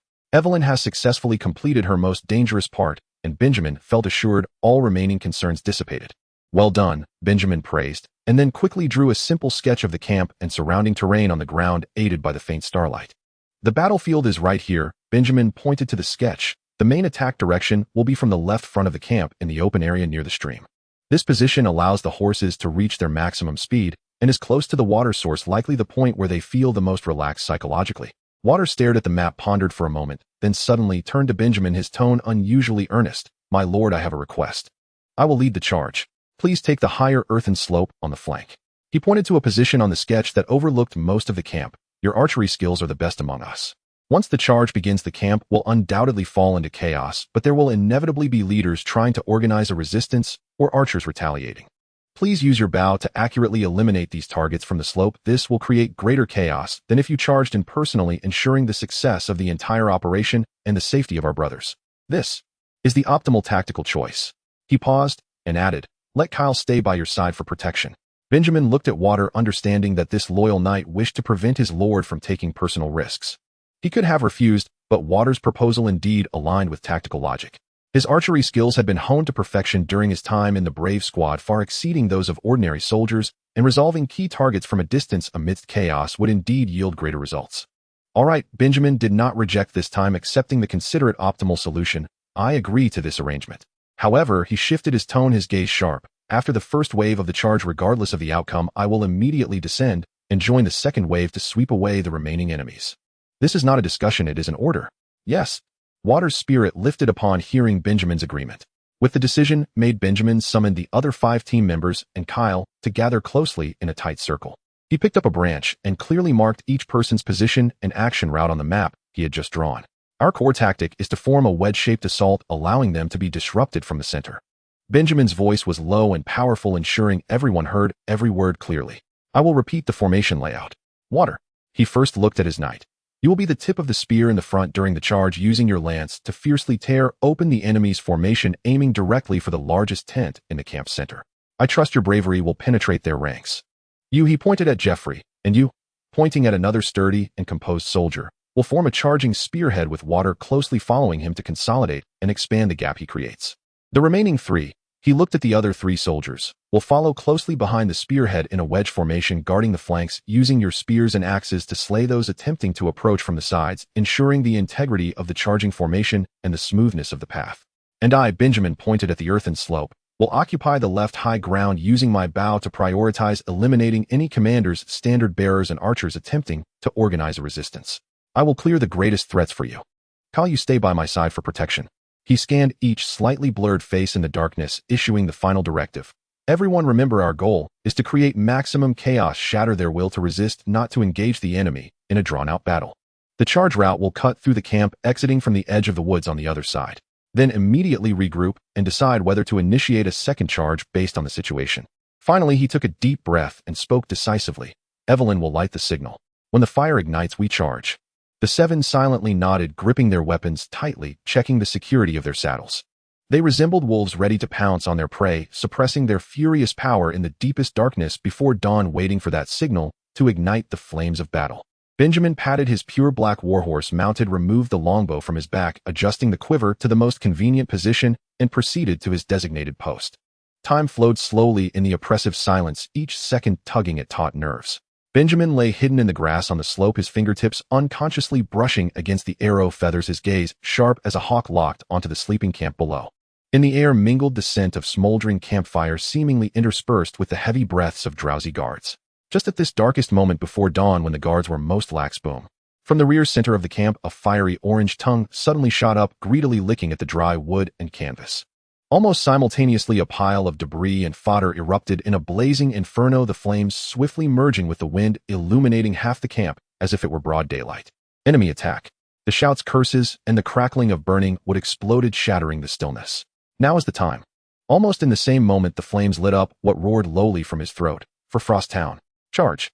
He fiercely spurred his horse's belly, and the steed beneath him shot out like a bolt of lightning from the shadows of the dense forest, with 5 riders closely following behind. Thud. The heavy impact made one's teeth ache. A mercenary attempting to raise a spear was struck as if hit by a catapult, sent flying off the ground, his chest caved in, blood gushing forth. With a flick of his wrist, what thrust his lance forward without losing momentum, sending another mercenary holding a torch flying crashing into a burning tent like a ragged bag. A bloody gap was instantly torn open. Without hesitation, what released the lance embedded in his target, drawing out his gleaming long sword with a swift motion, its blade shining like a silken ribbon, aimed directly at the most prominent tent in the center of the camp. Jeffrey and another burly soldier flanked him like wings, fiercely cutting down any enemy attempting to close the gap. The entire cavalry squad maintained a perfect wedge formation, crashing into the chaotic heart of the camp like a red-hot hammer. Hooves ruthlessly trampled the rolling bodies, spears pierced through leather armor, and hand axes whistled as they cleaved through fragile skulls. Many mercenaries didn't even have time to find their weapons, having only thin undergarments on, becoming lambs to slaughter under the firelight, their terrified screams and desperate howls intertwining. Resistance was scattered and futile. In the face of absolute speed and impact, they were swept down like chaff. On the slope, Benjamin's heart was as calm as still water. He drew his bow like a full moon, his gaze sharp as a blade. An arrow was released, emitting a shrill cry of death, accurately embedding itself into the throat of a small leader who was desperately waving a curved knife, silencing his subsequent screams forever. Another arrow flew, and a mercenary who had just raised a crossbow, trying to aim at the charging cavalry, fell, in response, the bolt weakly shooting into the sky. Any signs of an organized counterattack were instantly snuffed out by Benjamin. Amidst the chaos, a nimble figure darted through the shadows of the flames. Evelyn dashed towards the horse-tethering area as the chaos erupted, her dagger flashing with cold light, severing the reins. The startled horses neighed as they broke free, crashing and trampling wildly within the already chaotic camp, becoming the best allies in disrupting the situation, effectively preventing any organized retaliation. Steady. Don't panic. Gather around me. A coarse roar attempted to overpower the chaos. Mogus, the leader of the Mountain Dog mercenary group, burst out from the largest tent, bare-armed and wielding a curved knife, grabbing a panicked adjutant and issuing a sharp order. However, before he could finish his sentence, a precisely angled arrow struck from the side slope, like a venomous snake, nailing into the adjutant's neck. Mogus turned pale with shock, reacting quickly to roll away, awkwardly taking cover behind an overturned wagon, no longer daring to expose himself. The cavalry squad efficiently completed their first penetration, carving a bloody path through the camp. Benjamin keenly noticed that despite the enemy's chaos, their numbers remained substantial. If a powerful leader stabilized their ranks, the consequences would be dire. He immediately pulled out the wooden whistle hanging around his neck and blew a sharp short note that sliced through the night sky, reminding Wat to seize the moment to retreat. Hearing the signal, Wat did not linger in battle, swinging his sword, retreat. The 6 riders charged forth with the same swiftness as before, exploiting their speed advantage to forcibly break through the thinner resistance from the other side of the camp, vanishing into the surrounding darkness, leaving behind a scene of devastation and towering flames. At the designated safe point at the edge of the forest, the squad quickly regrouped. No personnel were lost, only 2 warhorses suffered minor injuries. Benjamin swiftly scanned the camp. The flames blazed even stronger. The chaos did not subside with their retreat, but intensified as the sudden disappearance of the terrifying cavalry plunged the surviving mercenaries into greater suspicion and fear, none daring to organize a pursuit. "Mount up," Benjamin decisively commanded, his voice carrying an undeniable resolution. "Let's go again. Strike along the edge of the camp with bows and throwing axes, shout loudly. Let them think we have ambushers." The cavalry squad burst forth again, but this time with an entirely different tactic. They no longer penetrated deep, but galloped along the burning perimeter of the camp like phantoms. Benjamin's longbow continued to calmly mark any figure that looked like a commander or held a ranged weapon, while the other soldiers hurled their hand axes into the chaotic crowd, simultaneously shouting for Silver Creek territory. "Kill all the bandits. The army of Frosttown is here. Those who surrender will not be killed." This combination of real and feigned tactics became the last straw that broke the Mountain Dog mercenary group. The surviving mercenaries, already on edge, saw this ghostly cavalry reappear, arrows and axes constantly flying from the darkness, and hearing the term army, the last shred of their will to resist completely crumbled. "Run! They are too many." It was unclear who shouted first, but like a dam bursting, the mercenaries could no longer maintain any discipline, scattering like headless flies into the surrounding pitch-black woods, seeking only to escape this land of death and preserve their lives. "Useless! A bunch of useless fools! Come back!" Seeing this scene, Mogus' eyes bulged with fury and raged. The hard-earned foundation he had built was just a ragtag bunch that crumbled at a single blow. Endless anger and despair engulfed him. He raised the curved knife that had accompanied him through many battles, resembling a mad tiger recklessly charging towards Benjamin's squad, which was skimming the perimeter of the camp. Seeing this, Wat immediately rode out to intercept. The battle was without suspense. One was a mercenary leader blinded by rage, the other was a seasoned knight with high martial skill, having undergone the complete night trial. Horses' hooves intertwined and swords flashed. In less than 5 exchanges, Wat deflected Mogus' full-powered strike with his curved knife, and with a swift motion, the blade glimmering coldly swept across the opponent's neck. A head filled with unwillingness and shock soared into the sky. The headless body staggered for a moment before crashing heavily to the ground. Seeing that the enemy had completely collapsed with their leader slain and the remnants scattered, Benjamin ordered to cease the pursuit. "Stop the chase, clean up the camp, and search for Lord Elwyn." The squad re-entered the camp, this time cautiously and alertly. They shouted loudly, "Drop your weapons and kneel to avoid being killed." At the same time, they carefully checked the fallen enemies, delivering finishing blows to the few who still showed signs of resistance. Benjamin and Kyle's voices rang clear in the firelight. "Lord Elwyn Hossern." "Where is Lord Hossern?" "Members of the Hossern family respond to us." Eventually, Walter found his target in a half-collapsed wooden shed at the edge of the camp, which was being guarded alone. He used his sword to hack open the rudimentary lock. Inside, a figure tightly bound with rough ropes huddled in the corner, ragged and dirty, with a look of terror and weakness on his face. But thanks to the light of the torch Walter held, it could be discerned that this was indeed their rescue target, Elwyn Hossern. It seemed that aside from the discomfort caused by hunger, fear, and the bindings, he had not suffered serious physical abuse. Benjamin quickly stepped forward, crouched down, and carefully cut the tightly bound ropes with his dagger. "Lord Elwyn, it's all right now, you are safe." He supported Elwyn, whose hands and feet were numb from prolonged restraint and could hardly stand, sitting down on a relatively intact wooden stump outside the shed. He casually picked up a half-full bottle of ale from a fallen mercenary and handed it over. "Drink a couple of sips to refresh yourself." Elwyn trembled as he took the bottle, greedily gulping down several mouthfuls. The harsh taste of the cheap ale made him cough violently, but at least a bit of color returned to his face. After downing nearly half the bottle in one go, he sighed deeply, his chaotic and fearful gaze gradually focusing on Benjamin, his voice hoarse and weak. Thank you, Lord Blackwood." How did you find this place?" "It was your daughter, Miss Lena," Benjamin replied gently. "She took a risk to seek our help." "Lena? Elwyn murmured his daughter's name, a complex expression rising in his eyes, a mix of relief and guilt. She has grown up. After a moment of silence, as if suddenly recalling something, he grabbed Benjamin's arm, his tone urgent and angry. Lord Blackwood, the mastermind behind all this, is the Earl of Eagle's Nest. He colluded with the Viscount of Wolfmouth Keep, sending his second son, that scoundrel named Caden, to lead these mercenaries with the intention of killing me and then rightfully replacing the Hosran family. Hearing this, Benjamin's expression darkened instantly. The Earl of Eagle's Nest, he had heard of this name, one of the most powerful nobles in the western part of the kingdom. Elwyn noticed Benjamin's expression and added with a bitter smile, "The other side is so brazenly contemptuous of royal authority, there must be greater backing behind them. I'm afraid the current royal family can no longer control those wolves with wild ambitions. This world is about to descend into chaos." He paused and suddenly asked urgently, "By the way, you didn't let that Caden escape, did you?" Just as Benjamin was about to express his uncertainty about whether he had escaped in the chaos, he heard Geoffrey's rough voice coming from not far away. "My lord, quick, look at what I found in this haystack." A foolish ostrich that thought hiding its head meant we couldn't see it. Geoffrey dragged out a man covered in straw, struggling and dirty from a half-collapsed haystack, like dragging a dead dog. The man was well-dressed, but now filthy, struggling and shouting in a high-pitched voice, "Let me go, you filthy commoners. I am the son of the Viscount of Wolfmouth Keep. If you dare touch me, my father will never let you go. I think we have found him." Sorting through the spoils of war was a tedious but delightful task. The cavalry squad began to bustle about collecting, categorizing, and packing valuable items from the camp. Naturally, no one found it troublesome. For these soldiers who were not born into wealth, more spoils were always better.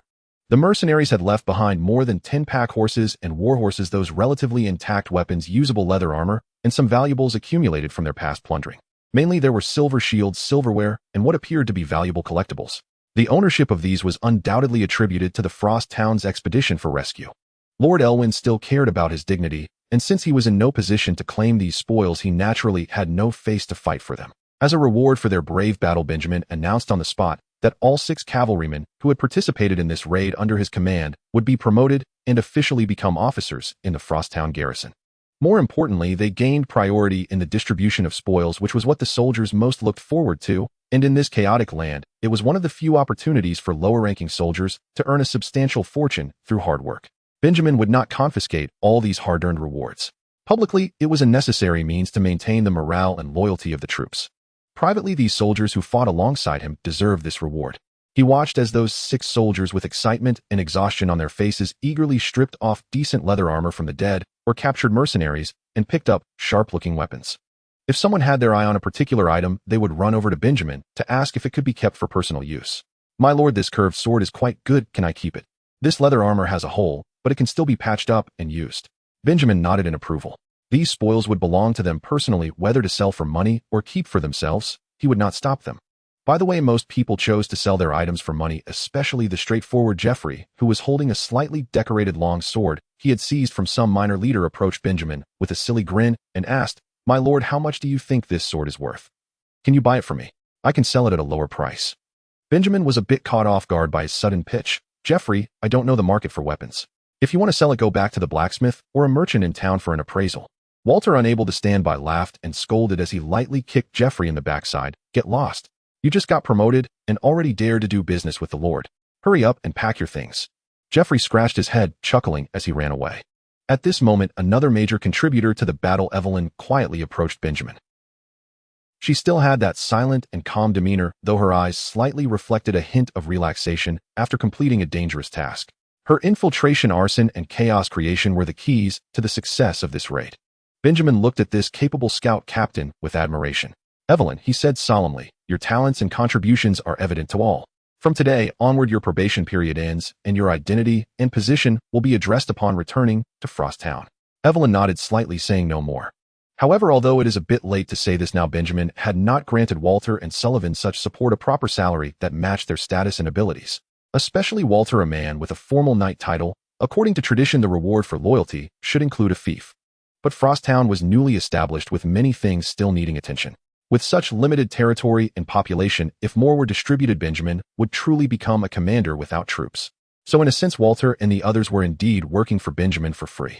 Of course, Benjamin would still do his utmost to ensure their basic salaries and supplies, never neglecting these initial followers. After counting the harvest from this expedition was various weapons and leather armors, a small box of gold, silver, and valuable items, a total of 13 pack horses and war horses, 11 lightly wounded or surrendering mercenaries, and most importantly the spoil of war, the second son of the Viscount of Wolfmouth, Keep Caden. Not bad, oh, a bountiful harvest. Benjamin looked at the preliminary results of the count, nodding with delight. It could be anticipated that the bards would add another vivid stroke to the ballads about the laborious hero Benjamin Blackwood. The flames soar high, the night is still, young horse hooves shatter the dreams of mountain dogs. The black arrows whistle in haste the valiant hero.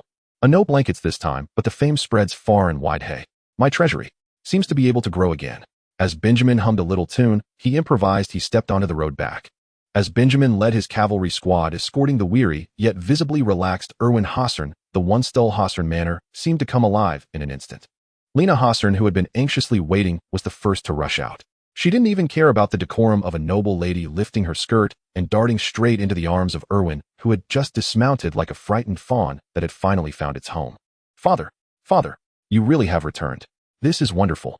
Woo. Her words were interrupted by choked sobs and joyful tears as she held her father tightly, as if fearing it was all just a dream. Erwin's eyes were similarly misty as he gently patted his daughter's back, his voice hoarse as he repeated, "It's all right, Lena, I'm back, it's all right." Oh, what a deeply touching reunion between father and daughter. Benjamin pretended to wipe his eyes, attempting to squeeze out a few tears. After a while, Lena finally lifted her head from her father's embrace, her tear-filled eyes turning towards Benjamin, who had been standing quietly by.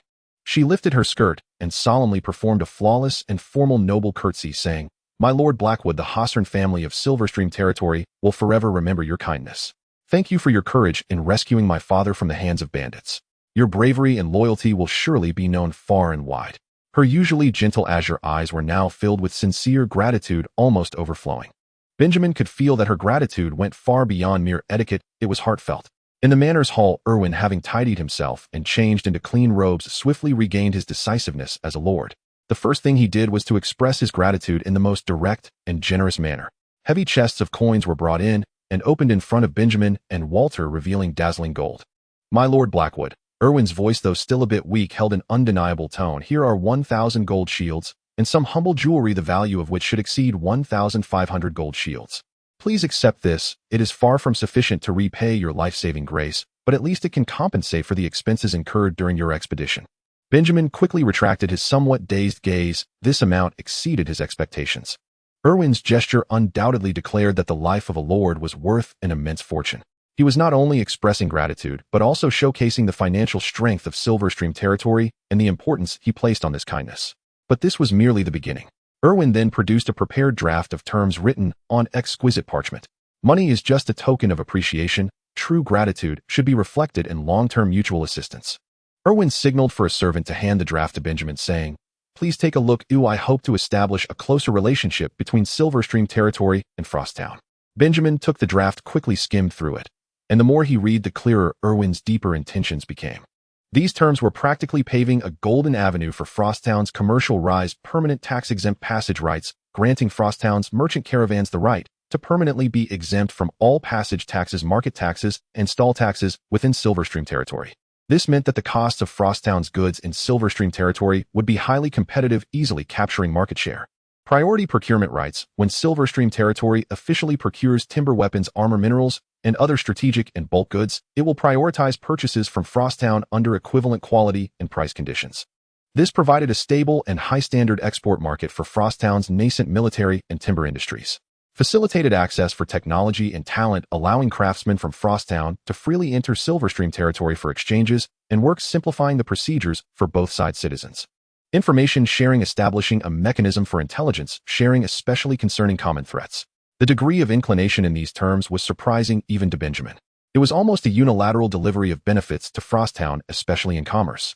Erwin, the lord renowned for his business acumen, seemed to be binding the future of both places in the manner he knew best. Military alliance and political alignment. The final part of the draft revealed Erwin's true intent. "My Lord Blackwood," Erwin's expression turned incredibly serious as he dismissed others, leaving only his daughter Lena and a few trusted confidants. "I hope that based on all these commercial collaborations, Silverstream territory and Frosttown can sign a public permanent military alliance treaty." He stood up, walked to the window, gazing at his prosperous, yet militarily weak territory, his voice low and filled with concern. "This experience has been a cold splash of water that awakened me. In the past, I was too focused on running the merchant guild, expanding trade routes, and accumulating wealth, believing that as long as I had money, I could buy safety and loyalty. But I was wrong. In the face of true ambition and military might, Silverstream territory is but a fat sheep waiting for slaughter. He turned his gaze burning as he looked at Benjamin. You must be more aware than I am of the current situation in the kingdom. With the king's demise, the fierce struggles among the two princes and the princess have intensified. Those powerful nobles with armies are watching, even secretly placing their bets. The facade of peace will not last long. Silverstream territory needs allies, a sufficiently weighty military ally. He paused and spoke slowly. Frosttown may be small, but you, Baron of Frosttown, are different. Your reputation among the people, your well-known close relationship with the second princess. In the eyes of the world, you are an important support for the second princess in the Western Territories and can even be said to represent her will. Benjamin remained silent. He understood Erwin's meaning. Frosttown alone was not enough to intimidate a behemoth like Eagle's Nest City. However, with the halo of being a supporter of the second princess, the implications are entirely different. An attack on Silverstream territory could be seen as a provocation against the second princess faction, and the political risks involved would require the Earl of Eagle's Nest City to weigh carefully. What Erwin needed was precisely this effect of fear of repercussions. Erwin approached Benjamin, lowering his posture. I know that this alliance might push you into the spotlight sooner, but please believe that Silverstream territory will be your most steadfast backing. Furthermore, it is only by doing so that we can stand firm in the upcoming storm. The hall fell into silence. Lena anxiously watched Benjamin, her hands unconsciously twisting the hem of her clothes. Several officials from Silverstream territory held their breath, waiting for Benjamin's decision. Benjamin's mind raced as he weighed the options. Erwin's proposal was highly tempting. The substantial financial injection and generous commercial terms could greatly accelerate Frosttown's development. And a public alliance, while bringing risks, could elevate Frosttown's political status, attracting more talents and resources to their side. More importantly, as Erwin said, in the increasingly delicate situation of the kingdom, uniting all possible forces and building one's own power network is the only choice. Silverstream territory is a highly valuable ally. Risks and opportunities coexist, but Benjamin's character has never been one to shrink back. He lifted his head, meeting Erwin's hopeful gaze, a clear smile appearing on his face. He stood up, took the draft, and spoke with a resonant voice. My Lord Hossern, your words resonate deeply with me. One tree cannot support a forest. It is only by standing shoulder to shoulder in the impending storm that we can remain unyielding. I, Benjamin Blackwood, in the name of the Lord of Frosttown, agree to form a permanent military alliance with Silverstream territory. He took the quill handed to him by a servant and signed his name at the bottom of the treaty. Loaded with spoils, treaties, and a uniquely significant captive, Benjamin and his entourage returned triumphantly to Frosttown. However, before he could step into the baronial estate, Sullivan approached him with a stack of scrolls in his arms, his usually shrewd expression now openly displaying dissatisfaction. Oh dear, my Lord Baron. Sullivan's tone was exaggeratedly mournful. You really should have sent a swift horse back to discuss those agreements before signing them in Silver Creek. The benefits relinquished by the Hosen family. I've calculated them carefully, and they don't even amount to half of what they can bear. We could have negotiated for more, such as demanding they designate an exclusive storage area in Silver Creek, or even ceding the land adjacent to Frosttown to us. Benjamin knew he was in the wrong. The terms he hastily signed to expedite the treaty would indeed burden Sullivan with an overwhelming amount of additional work, vetting merchants, managing tax exemption certificates, coordinating priority procurement lists, and interfacing intelligence. Each task was excessively tedious. He could only offer a wry smile, raising his hands in a gesture of helplessness, remaining silent in response to Sullivan's barrage of complaints, resolutely refusing to engage further and invite more trouble onto himself. Let these troubles be handled by you, who can bear more, Sullivan. In the end, I trust you to handle everything with utmost order, securing every bit of rightful benefit for Frosttown, Benjamin said as he patted the capable administrator's shoulder, his tone filled with confidence. After saying that, he quickly slipped away before Sullivan could speak again, leaving the administrator's complaints behind. He had more important matters at hand. The new baronial estate he had been eagerly anticipating could finally commence. With the increasing population of the territory and the core members multiplying, the once sturdy but cramped and cold stone baronial estate was becoming increasingly burdened. Elwin's money had indeed filled the coffers of Frosttown, and Benjamin's as well. However, just as he was excitedly preparing to summon the construction crew, Walter came looking for him. My lord, what should we do about the second son of the Viscount of Wolf's Mouth? Walter asked, his brow furrowed. This hot potato had been deftly tossed to Benjamin by Elwin along with a generous statement. Regardless of whether you wish to demand a ransom or have other uses for him, just inform me before you act. Benjamin waved his hand dismissively. Just keep him locked up in the reinforced cell on the west side of town, have someone watch over him, and make sure he doesn't starve or freeze to death. I've already sent word to his father. Once the ransom arrives, and we finalize the terms, we will naturally release him. Having dealt with this trivial matter, Benjamin could finally devote all his energy to his grand infrastructure project. He gathered the now considerably expanded construction team, which included some new faces drawn to Frost Town by its rising reputation. In an open area to the right of the former baronial estate, which Benjamin personally selected, he outlined the area for the new residents. Everyone come over. Benjamin rolled up his sleeves, holding a sharpened stick in his hand, instantly regaining the feeling of commanding a construction site from his previous life. He fully leveraged the experience and theories accumulated during his time as a civil dog, directing with confidence. First, lay out the lines. His voice boomed as he instructed two workers holding long ropes and stakes. Using this point as a reference according to the dimensions on the blueprint I provided you yesterday, mark out the entire outer outline and inner wall lines with lime powder. The lines must be straight, and the stakes need to be firmly driven. He personally squatted down, checking whether the lines were straight, using his peripheral vision to calibrate the angles. His focused expression resembled that of a commander directing a precise battle. Laying the foundation is crucial. The depth must meet the standards. I have emphasized this repeatedly. The width must be sufficient to bear the load. Also, when mixing the three materials, lime, clay, sand, the water-to-lime ratio must be controlled. It can't be too watery, or it won't have strength, nor can it be too dry, or it won't compact. He even took the initiative to grab a handful of soil, kneading it in his hand to assess its stickiness, guiding the workers on how to use heavy wooden tampers for layered compaction, ensuring the foundation's density and uniformity. Prefabricated components can save time. He pointed to a flat area nearby, door and window lintel stair treads. These can all be processed in advance using wood or stone, numbered and stored ready for direct installation once the main structure is up.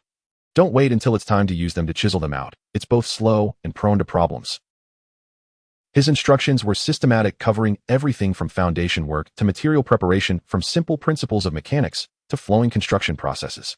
While the language and tools used were understandable in this era, the core thinking model far surpassed the experience of ordinary craftsmen of this time. The new workers were initially a bit bewildered, but under Benjamin's clear instructions and occasional personal demonstrations, they quickly grasped the efficiency and precision involved, becoming particularly enthusiastic about their work. Whenever this happened, Lady Cesvia, the Minister of Agriculture, would always pop up from some corner. With her arms crossed, she watched Benjamin bustle about the construction site, occasionally squatting to check the foundation or loudly directing the mixing of mortar. The focused and knowledgeable manner in which he worked was truly impressive. Tisk, our Lord Baron, is indeed multi-talented. Cesvia couldn't help but tease a hint of a smile curling at her lips. This commanding presence is far more handsome than when you're in the council chamber dealing with paperwork. When will you also showcase your talents and build a decent residence for my agricultural research institute? I'm squeezed into that storage room and barely have a place left to grow some flowers and plants. Benjamin, busy checking whether a newly erected positioning stake was vertical, replied, without turning his head, "Don't rush, Cesvia. There will be bread, and there will be milk too. Once the main structure of my residence is up, the next large project will be your agricultural research institute. I've even drafted the preliminary blueprints, ensuring ventilation, lighting, and functional zoning to your satisfaction." "Oh, then I shall wait with great anticipation." Cesvia raised an eyebrow, her tone filled with genuine expectation. It must be said that Benjamin's well-organized command, which tightly integrated theory and practice, seemed exceptionally fresh and pleasing to the eye in this land accustomed to relying on the experience and intuition of seasoned craftsmen. It embodied a beauty of order and efficiency. Under his command, the construction progressed rapidly. Without much time spent, the solid and even foundation was already laid, and work on the ground portion began. During this time, Benjamin's family, especially his curious little sister Mary, became frequent visitors to the construction site. She often dragged her mother or sister to stand at a distance, watching her increasingly remarkable brother, as if he were performing magic, directing numerous workers to gradually transform an empty plot into the rough shape of a grand building, her eyes filled with admiration and wonder. The tendrils of dreams always reach consciousness, first quietly probing into the softest folds of memory. Celia, or rather in the dream, she resembled the Cecilia from years ago, unburdened by the weight of the crown. She found herself in a familiar clearing in the woods. Sunlight filtered through the interlacing branches, casting dappled, dancing spots of light, while the air was filled with the fresh scent of earth grass and wildflowers. This was the most common respite scene during their heroic team's journey. The campfire crackled with a small pot perched atop, simmering unknown mushrooms and jerky releasing a tantalizing aroma. The other companions were scattered around. Some were polishing their weapons, some meditating with closed eyes, and others conversing in hushed tones. Everything was enveloped in an atmosphere of fatigue, yet relaxation. Then her gaze unconsciously fell upon the busy figure. He was not participating in the night's discussions, nor was he immersed in prayer like the cultivators. He was squatting by the fire, carefully watching the pot of soup, occasionally stirring it with a wooden spoon, then taking out a small pouch he carried, sprinkling in some spices she couldn't name, but which were said to enhance the flavor of food. His movements were skilled and focused, as if he were completing a task of utmost importance. Perhaps sensing her gaze, Benjamin looked up and offered her a shy smile. That smile held no aristocratic insincerity, nor the distant reverence of a subordinate, but rather a pure warmth akin to the sunlight filtering through the trees. "Miss Cecilia," he said softly, using her alias during their adventures, "the soup will be ready soon. I added some wild thyme I found nearby. It should taste good. You mentioned feeling a bit under the weather yesterday, so I cooked it a little longer to chase away the chill." In the dream, he said such things. Or perhaps this was merely a product of countless similar scenes merging and beautifying within her memory. But the feeling was so real. A sensation of being cared for quietly, of being attentively looked after. In that moment, she was not the second princess, but merely a traveler who could temporarily shed her burdens and enjoy a moment of tranquility and warmth. She remembered that once when she had twisted her ankle, it was this young man who, using methods he claimed to have learned from a wandering doctor in his hometown, clumsily, yet effectively alleviated her swelling and pain, carefully wrapping it with clean cloth. Whenever she recalled his serious demeanor, a barely perceptible smile would unconsciously curve her lips. Those moments were rare, glimmering fragments amidst her heavy journey. However, beautiful dreams are ever so stingy with their duration. Celia opened her eyes to find herself beneath a luxurious silk canopy, the air no longer filled with the fragrance of woodland flora, but rather a unique scent of incense and parchment characteristic of the palace. The mental fatigue and emptiness flooded over her like a tide. The news from yesterday still weighed heavily upon her heart. The first Prince Alkia had already left the capital, boarding a carriage heading to the northern territories. Officially, he was surveying the border, but everyone knew he was seeking the support of the northern duke. If he were to gain the clear favor of the western duke and successfully pull the northern territories to his side, then her already meager chances would become even more dismal. Just the thought of that arrogant and ambitious elder brother possibly ascending to the throne made Celia feel a wave of suffocation. What rendered her even more powerless was that to counter this pressure, she even had to form a temporary alliance with her third brother Conrad, whom she equally despised.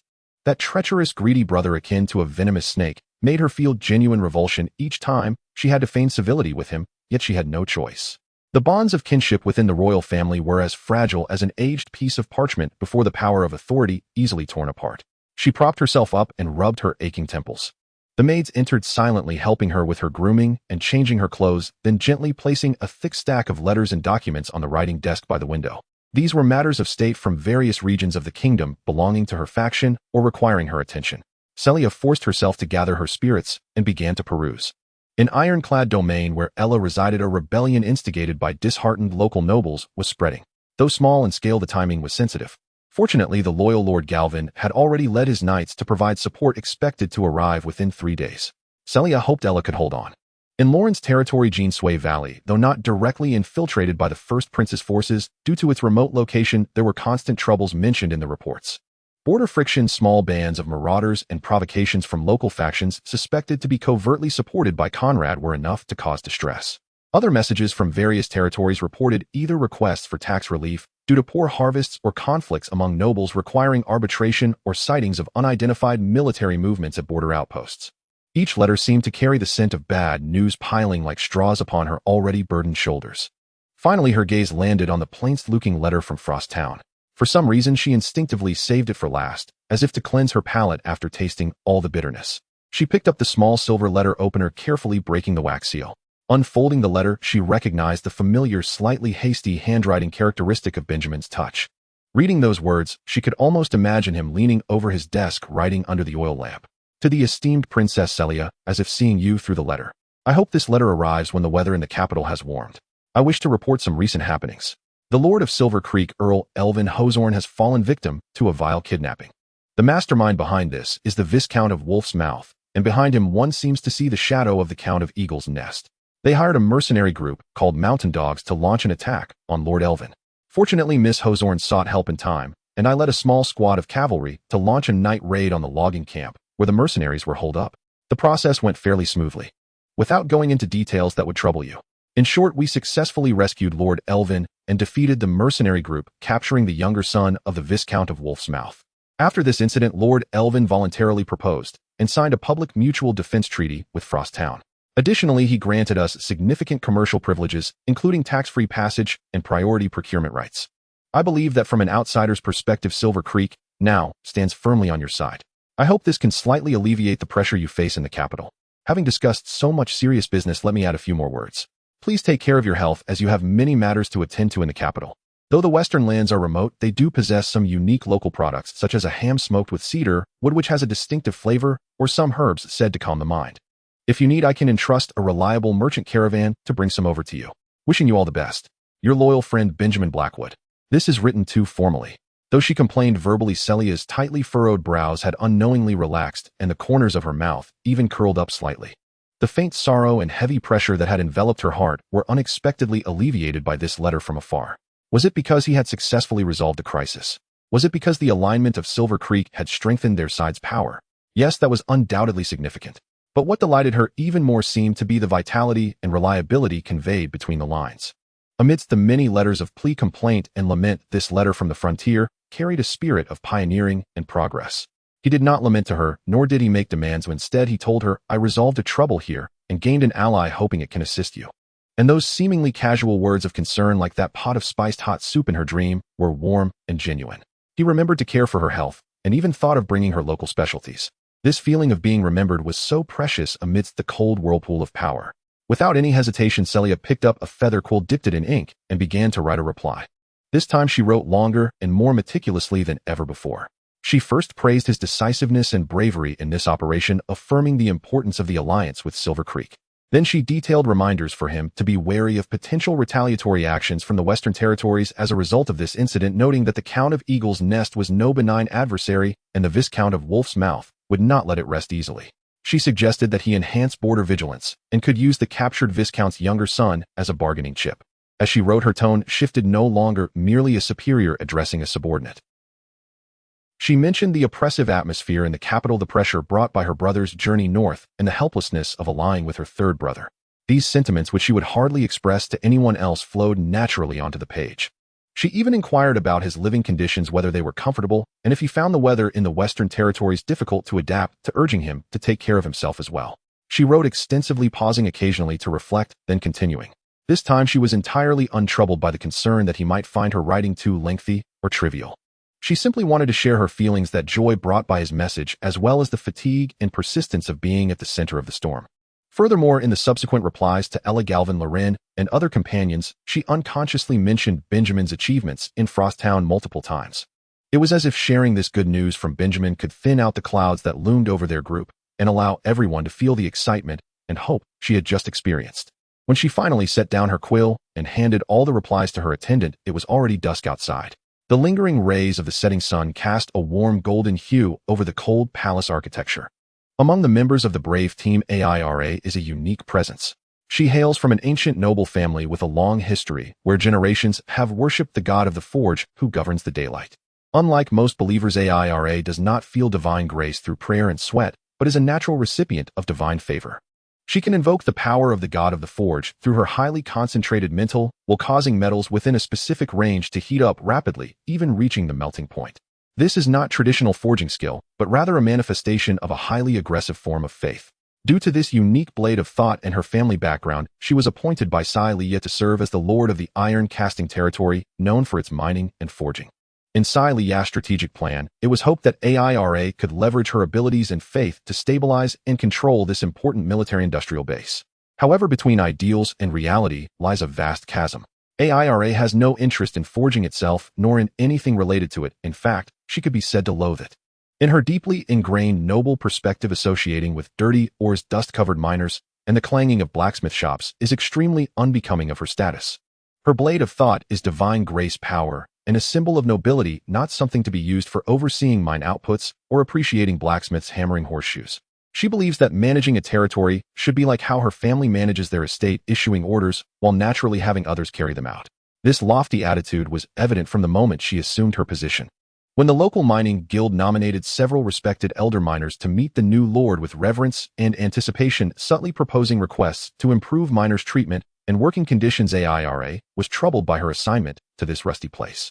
She didn't even have the patience to listen to their statements, frowning as she spoke in her characteristic, impatiently crisp voice enough. You dusty folks, do you expect me to use divine powers to mine for you? Do your own job and don't bother me with these trivial matters. As for the affairs of the territory, they'll handle them. At these words, everyone was taken aback. The mining guild, an organization deeply rooted in the iron-casting territory, which controlled actual production and significant resources, completely isolated AIRA from that moment on.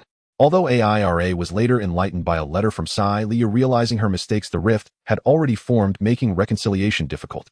The guild maintained a facade of respect yet acted contrary behind her back, rendering AIRA's commands ineffective since she took office unable to establish even the most basic administrative system to effectively control the area. The recent noble rebellion has only added to the troubles. Local nobles, already dissatisfied with the parachuted lord and closely tied to the guild, seized the opportunity to incite some miners and private soldiers to openly raise the banner of rebellion. Yet AIRA found herself unable to mobilize any reliable soldiers within her territory, struggling to secure military salaries and supplies. The number of guards in the castle barely sufficed for self-defense, let alone to quell a rebellion. In desperation, this proud young lady had to lower her stature and seek aid from the lord of the nearby Stone Cliff territory, Galvin, who was also a former comrade. Galvin's response was swifter than she could imagine. While AIRA was still frantically trying to prepare a proper welcoming banquet, a servant rushed in to report the Night Brigade from Stone Cliff territory had already arrived at the castle gates. AIRA hurried to the castle entrance, where she saw Galvin in shining plate armor, immaculate, and with a stern expression. Behind him stood 200 similarly armored silent knights. Their menacing aura and the overwhelming force of steel made AIRA's crooked guards in the castle appear as mere children wielding sticks. Galvin, you arrived quite swiftly. AIRA managed to smile, attempting to display the Lord's warmth. I have prepared. Where are the enemies? Galvin interrupted her directly, his sharp gaze scanning the surroundings, showing no intention of making small talk. What is the size of their forces? Where are they positioned? Intelligence map. All of AIRA's prepared welcoming speeches and banquet arrangements were instantly choked back, nearly making her roll her eyes. All right, he was still that stone-faced man who was impervious to flattery, showing respect to no one except Leah. She silently cursed, but given the situation had to hold her breath and hurriedly present the intelligence and map. Looking at Galvin and his enviable Knight Brigade, AIRA felt a pang of bitterness. 200 fully armored knights. Their synchronized movements, their excellent equipment, the terrifying power contained in their silence. If they were her troops, it wouldn't just be enough to quell the rebellion in iron-casting territory. They could easily take down the neighboring barren territories that always stirred trouble at the borders.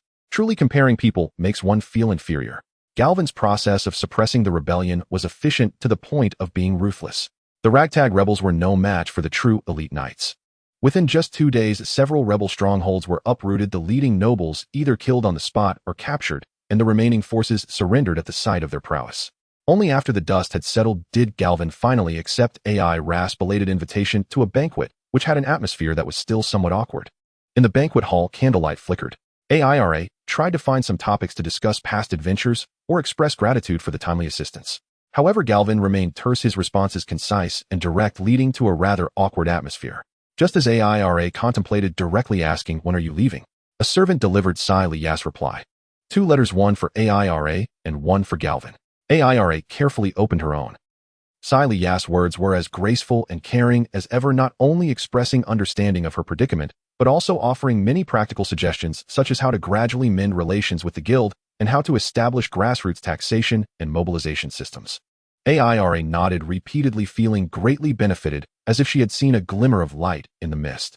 However, at the end of the letter, Leah seemingly mentioned Benjamin's recent activities with a tone of undisguised admiration. I have heard that Benjamin has also demonstrated remarkable talents in the western border, successfully resolving the crisis in Silverstream territory and establishing a solid alliance with the Hossern family. To achieve such a situation in the harsh land of Frosttown is no small feat, which brings me much comfort. Upon reading this, AIRA's mood instantly became complicated. Benjamin, the one in the brave team who was always ordered by her to go wash my robe and quick start a fire, I'm freezing. And hey servant, my water pouch is empty. That seemingly ordinary boy who could only chuckle, he actually performed better than her. Though AIRA had a bad temper, was proud, and was not good at management, she possessed a rare virtue, honesty about facts. She clearly remembered that when Leah bestowed Benjamin with the small, poor, and supposedly capable of freezing off ears in Winter Kingdom map on the edge of Frosttown, her first thought was not happiness for him, but did Benjamin provoke Leah in some way? She even subconsciously wanted to drag Benjamin to apologize to Leah, asking her to change his fief. But what about now? That smallest, poorest territory surprisingly managed not only to ensure its own survival under his governance, but also extended a helping hand to others and even formed a valuable alliance. In contrast, she possessing the resource-rich iron-casting territory ended up with rebellions erupting and had to seek assistance from neighbors to secure her castle. How bitter! Aira felt as if she had swallowed a whole lemon with acid rising from her throat to her stomach. It was a mixture of resentment and disbelief. She stole a glance at Galvin to see his reaction to Sai Liya's letter. After all, this guy had previously ignored everyone except Sai Liya. He treated Benjamin merely as a somewhat passable servant. What she saw shocked Aira. Galvin held the letter with a face that shifted between expressions, his demeanor, neither angry nor happy, brows furrowed, lips twitching, slightly complex beyond description. It was a look more twisted than chewing a freshly picked olive. Aira instinctively shrank her neck, deciding not to touch this gloomy topic. In any case, no questions asked, just drink. She raised her cup, gulping down a mouthful of fruit wine, trying to suppress the sourness in her heart, and the more peculiar sourness radiating from across the table. Galvin left as swiftly and decisively as he had arrived, without even a proper farewell. In the empty castle, Aira paced back and forth in her room. Though Sai Liya's suggestions were good, executing them required time and manpower, and what she lacked most was people who could effectively carry out orders. The disgrace of failure, the mess of territory, and the provocation of Benjamin's success felt like three mountains pressing down on her heart. Left with much contemplation, pride and reality clashed fiercely.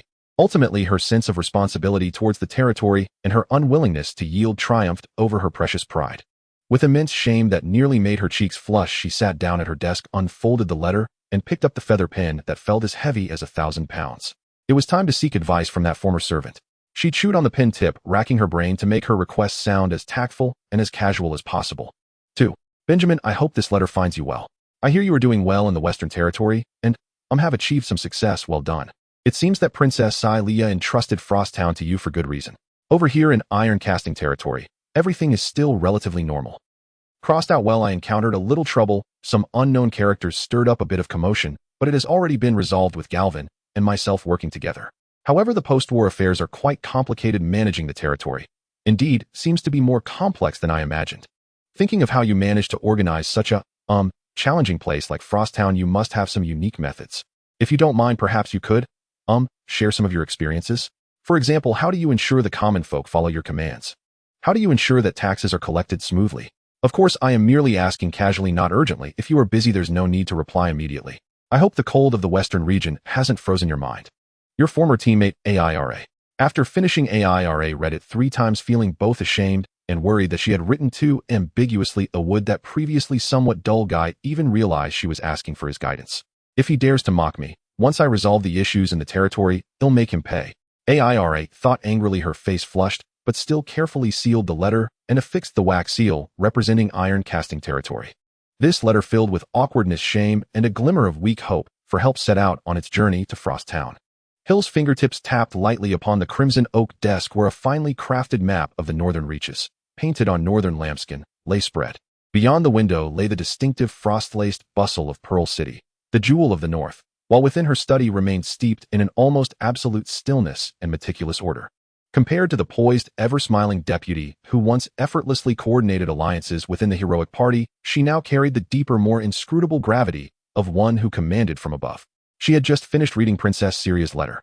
Its mention of Crown Prince Alkia's highly publicized northern tour caused her slender brows to lift ever so slightly. This was indeed a complication. The Grand Duke of the North had long maintained an ambiguous stance. Should Alkia succeed in swaying him, the delicate equilibrium Hill had painstakingly forged across Pearl City and its surrounding territories would shatter in an instant, and the local nobles, outwardly subservient, yet inwardly restless, would descend like hyenas scenting blood. How could she possibly accept that her hard-won noble title and fiefdom be the final chapter of her ascent? In the latter half of the letter, Syria mentioned Benjamin, her tone laced with genuine admiration, praising his work in Frostvale Town, his resolution of the Silverbrook domain crisis, and his emerging aptitude for governance. Hill merely curved her lips into a knowing smile, unmoved, unimpressed. The princess's assessments were invariably colored by encouragement and strategic foresight. Yet how serendipitous. Almost simultaneously, a sealed missive arrived from Evelyn, her loyal scout captain and trusted eyes in Frostvale Town. Whereas the princess's appraisal bore a gentle, idealized lens, Hill placed far greater faith in Evelyn's cool, objective, and even rigidly precise reports. She broke the seal on Evelyn's immaculately penned, rigorously structured dispatch and read it with quiet intensity. Evelyn detailed her observations of Benjamin and Frostvale Town, from its initial state of desolation and decay to the nascent, thriving marketplace taking shape today. She chronicled his seemingly haphazard, yet startlingly effective policies, his unexpected emphasis on agriculture and handicrafts, and most recently his campaign against the Mountain Hound Mercenary Company and his alliance with Silverbrook Domain. Evelyn especially noted Benjamin's tactical acumen in battle and the distinctly unorthodox administrative philosophy he applied to governance, diverging sharply from traditional feudal lordship.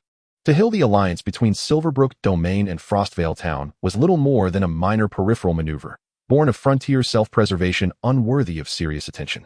What arrested her gaze, however, were the subtle yet profound innovations. Evelyn described the elegant logic behind his organizational frameworks, production systems, and mass mobilization, directions no one had previously imagined. Land allocated by labor capacity, not by bloodline inheritance. Public granaries established to stabilize prices and withstand famine. Artisans encouraged to found small workshops, with startup loans and guaranteed orders issued directly by the baronial court. And even designing house blueprints himself, directing construction with deliberate attention to light, ventilation, and drainage. Fascinating. Hill murmured softly, her fingertips unconsciously tracing slow circles upon the desktop. These unprecedented policies truly hold lessons worth learning. She had dispatched Evelyn not to champion, but to observe, assess, and intervene discreetly if necessary, to ensure this promising piece on the board did not fall prematurely to rival hands. Now it appeared this very piece was evolving, acquiring unexpected depth, complexity, and scholarly value. She picked up her quill, preparing to draft a letter to Benjamin.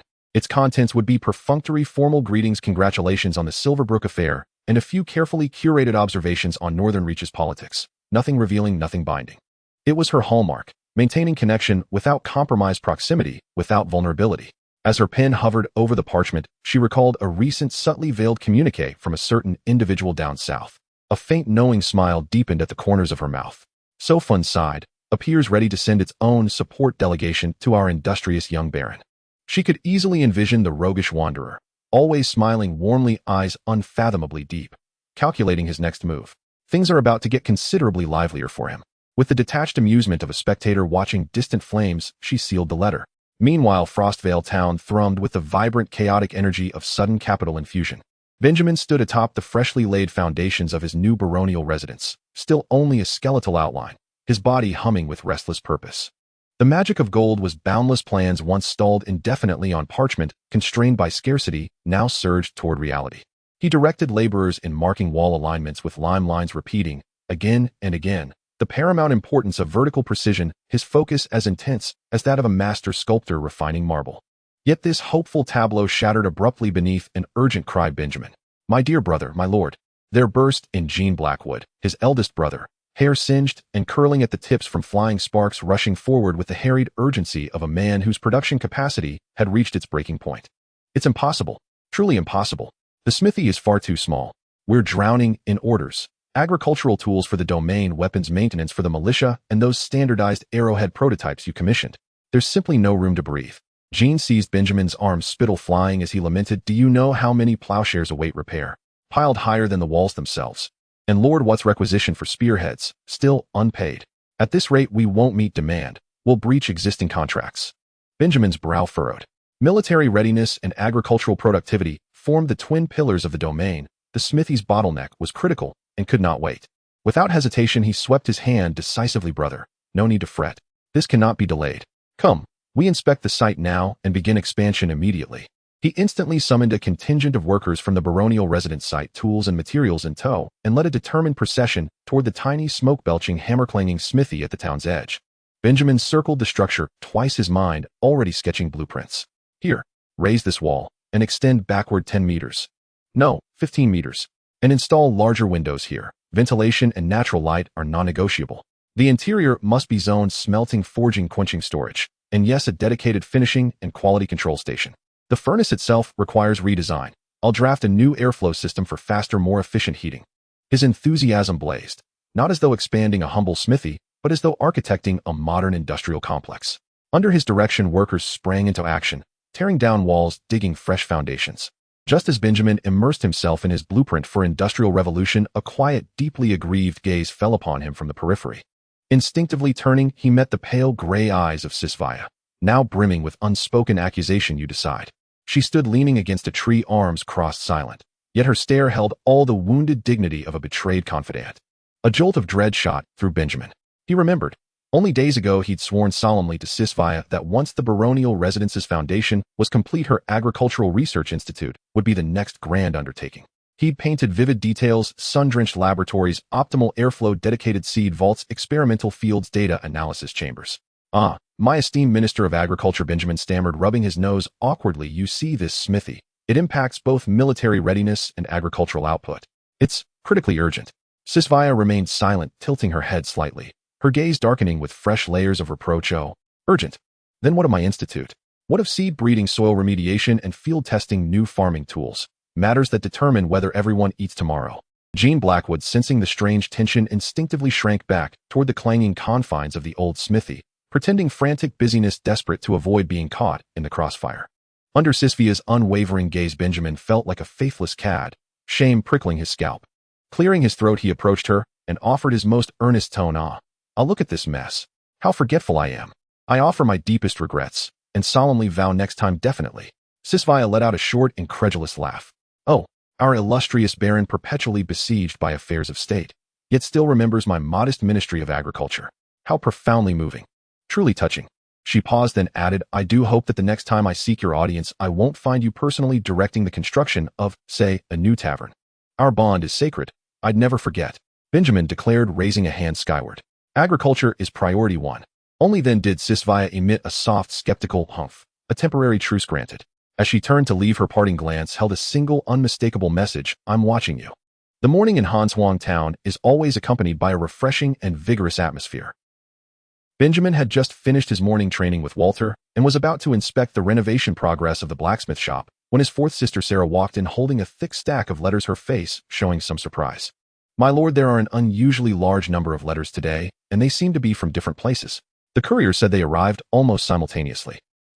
What is so special about today?" He picked up the stack of letters with a hint of surprise. Typically, aside from the regular letters from Princess Celia and the reports sent by Sullivan from the administration office, he rarely received so many personal letters all at once. What surprised him even more was that the wax seals on these letters were diverse, yet they all came from familiar names, almost encompassing the core members of the former hero team. 6 letters. All former members of the hero team, except for Sister Livia, had coincidentally written to him. This situation made Benjamin feel inexplicably uneasy, as if all his teachers were simultaneously seeking a heart-to-heart talk after the final exams. Suppressing his curiosity, he decided to read them in a certain subconscious order of priority. The first to be selected was naturally the royal letter, which was made with exquisite materials and exuded a faint fragrance. "Princess Celia, to my loyal friend Benjamin Blackwood, I have learned about the situation in Silver Creek from the courier and rumors. You have resolved the crisis with your sword and wisdom, and the alliance you forged with the Hosen family is commendable, even better than I expected. You have allowed our banner to fly in the western lands, showcasing our strength and vows to the kingdom. I am proud of you, Benjamin." Upon reading this, Benjamin couldn't help but smile. Being praised so straightforwardly by someone of high status, especially a woman he had a fondness for, was indeed delightful. He seemed to see through the exquisite stationery the moment Celia wrote these words, her beauty slightly weary but still breathtaking. However, the latter part of the letter gradually took on a somber tone. "But please forgive me, my pen must now be stained with shadows.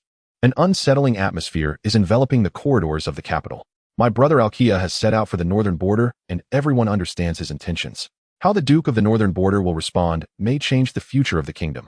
My alliance with Conrad was out of necessity. Oh, every conversation with him leaves me utterly exhausted. Sometimes I stand at the end of the corridor gazing at the twilight outside, and I find myself lost as to where the path leads. Those days of galloping with you, Galvin, and Hill, raising our glasses together, seem like events from another world." The confusion and pressure conveyed in the text caused the smile on Benjamin's lips to slowly fade. At the end of the letter, the tone shifted back to gentle: "I should not cast these clouds over your heart. You have already borne enough burdens at the border. Hanswang Town is remote and harsh. If you lack supplies or need any support, please be sure to write to me. Additionally, I have heard that the ham from the northwest border smoked with cedar wood has a unique flavor. If it is convenient for the merchant caravan, could you bring some for me? I would like to taste the flavor of the north. The western region is cold and difficult. May you not overwork yourself, and take care of yourself. If there is any way I can assist, I am always here. I hope for your well-being. This is my most sincere wish at this moment. Your forever friend, Celia." This feeling of being thought of by a top-tier wealthy beauty is really nice.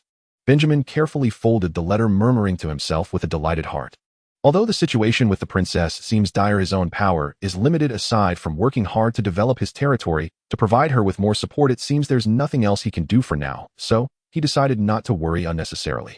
With a mix of complex emotions, Benjamin picked up the second letter. The wax seal bore the sharp-edged family crest of Galvin from Shia territory. Upon opening the letter, the writing was as strong and concise as its owner, exuding an undeniable seriousness. Blackwood, I have heard about your actions in Silver Creek. You have thwarted a conspiracy and defended the line. This is commendable, but do not let your guard down because of it. Victory can easily make one forget danger, and Hanshuang Town is located at the edge of the western region, where foreign tribes and bandits are never far away. If your sword is not sharp enough, if your walls are not strong enough, all glory will turn to dust. To be a trustworthy sword and shield for His Highness requires a will as strong as iron and relentless honing. I hope you remember your duty and remain vigilant. Galvin. The content of the letter was very brief, so brief that Benjamin couldn't grasp the meaning behind the message. What truly puzzled him was, how did he know about the Silver Creek situation? I never sent him a letter to inform him. Benjamin rubbed his chin, perplexed. Did the news spread so quickly? Or perhaps, the princess mentioned it in her letters to everyone. Considering this possibility, he suddenly felt that the remaining letters on the table might have predictable content. The third letter was from Hill in the Pearl City of the northern border. The wax seal depicted a gray hawk in flight, exuding a mysterious and dynamic aura. The letter was written on a special paper from the northern border with a unique texture from fine plant fibers. Dear Benjamin, what delightful news. Hearing good news from Hanshuang Town amidst the chaotic times is always a pleasant surprise. Congratulations on your successful actions in Silver Creek. It seems sending Evelyn to you was the right decision. She even specifically praised your command and determination in the letter. Upon reading this, Benjamin raised an eyebrow. Would Evelyn really compliment someone in a letter? This was unexpected. As for Evelyn, you need not have any concerns. She is one of my most capable subordinates, outstanding in ability and trustworthy. You may use her according to your thoughts and needs, whether for difficult reconnaissance, dangerous infiltration, or any other tasks. She will never disobey your orders. I hope she can truly assist you rather than merely serving as a polite gift. Upon reading this, Benjamin felt that Hill's words carried some sort of implication, making him involuntarily recall Evelyn's tall and silent figure along with her occasional subtle concern for matters in Hanshuang Town. He shook his head and continued reading. The northern border has also been unsettled lately. The arrival of Prince Alkia has stirred many nobles who were already restless. Though Pearl City appears stable, there are undercurrents.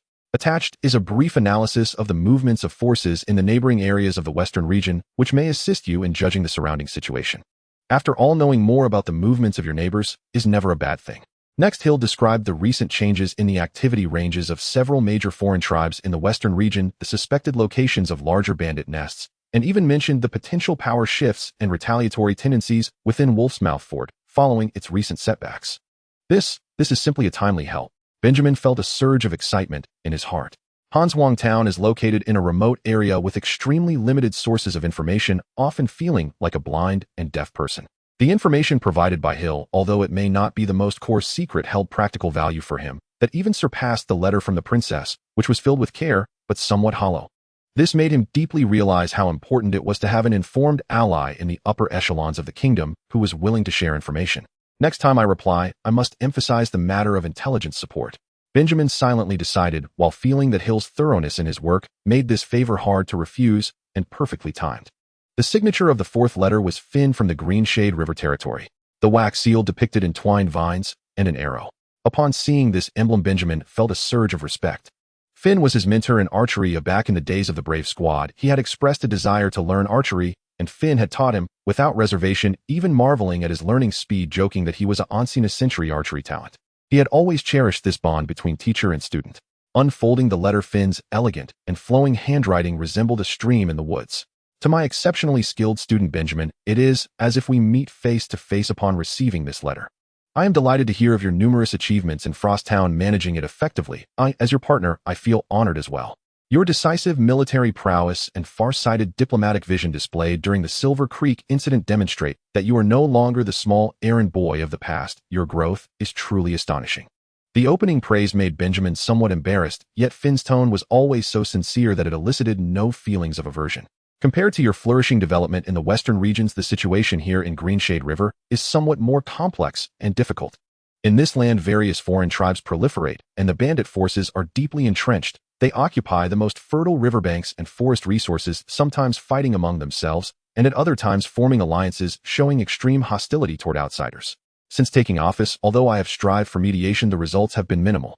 Currently, I can only rely on forming elite guerrilla units to navigate the vast jungles and river valleys while being worn out.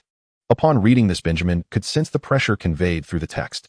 The situation in Greenshade River seemed hardly better than that of Frost Town. If Frost Town suffers from poverty, then Greenshade River is plagued by chaos, a true melting pot of forces. I feel ashamed to admit that I have yet to find an effective breakthrough in managing and developing the territory. I have heard that you have implemented many innovative and effective policies in Frost Town. If you have any insights or strategies regarding such a complex situation, please do not hesitate to share. I will listen with utmost respect. Any suggestion could open new avenues for me. Finn's attitude was so humble that he seemed less like a lord and more like a friend seeking counsel. This put Benjamin in a difficult position. He lacked specific knowledge about Greenshade River's situation, the demands of various factions, and the geographical environment. Relying solely on Finn's brief description made it impossible to make any valuable judgments. Policies that seemed successful in Frost Town might not fare well in such a chaotic environment. This matter needs to be considered over the long term. Benjamin rubbed his brow. I can't just casually offer suggestions. It would be a grave error if I led my teacher astray. At the end of the letter, Finn wrote, additionally, to enhance the connection and friendship between our territories, I have specially dispatched one of my most trusted guards, a young man named Dion, to Frost Town. He will act as my representative stationed at your place. On one hand, he can serve as your personal guard, and his skills are sufficient to handle most dangers. On the other hand, he can also serve as a bridge for communication between our two territories, ensuring smooth information flow.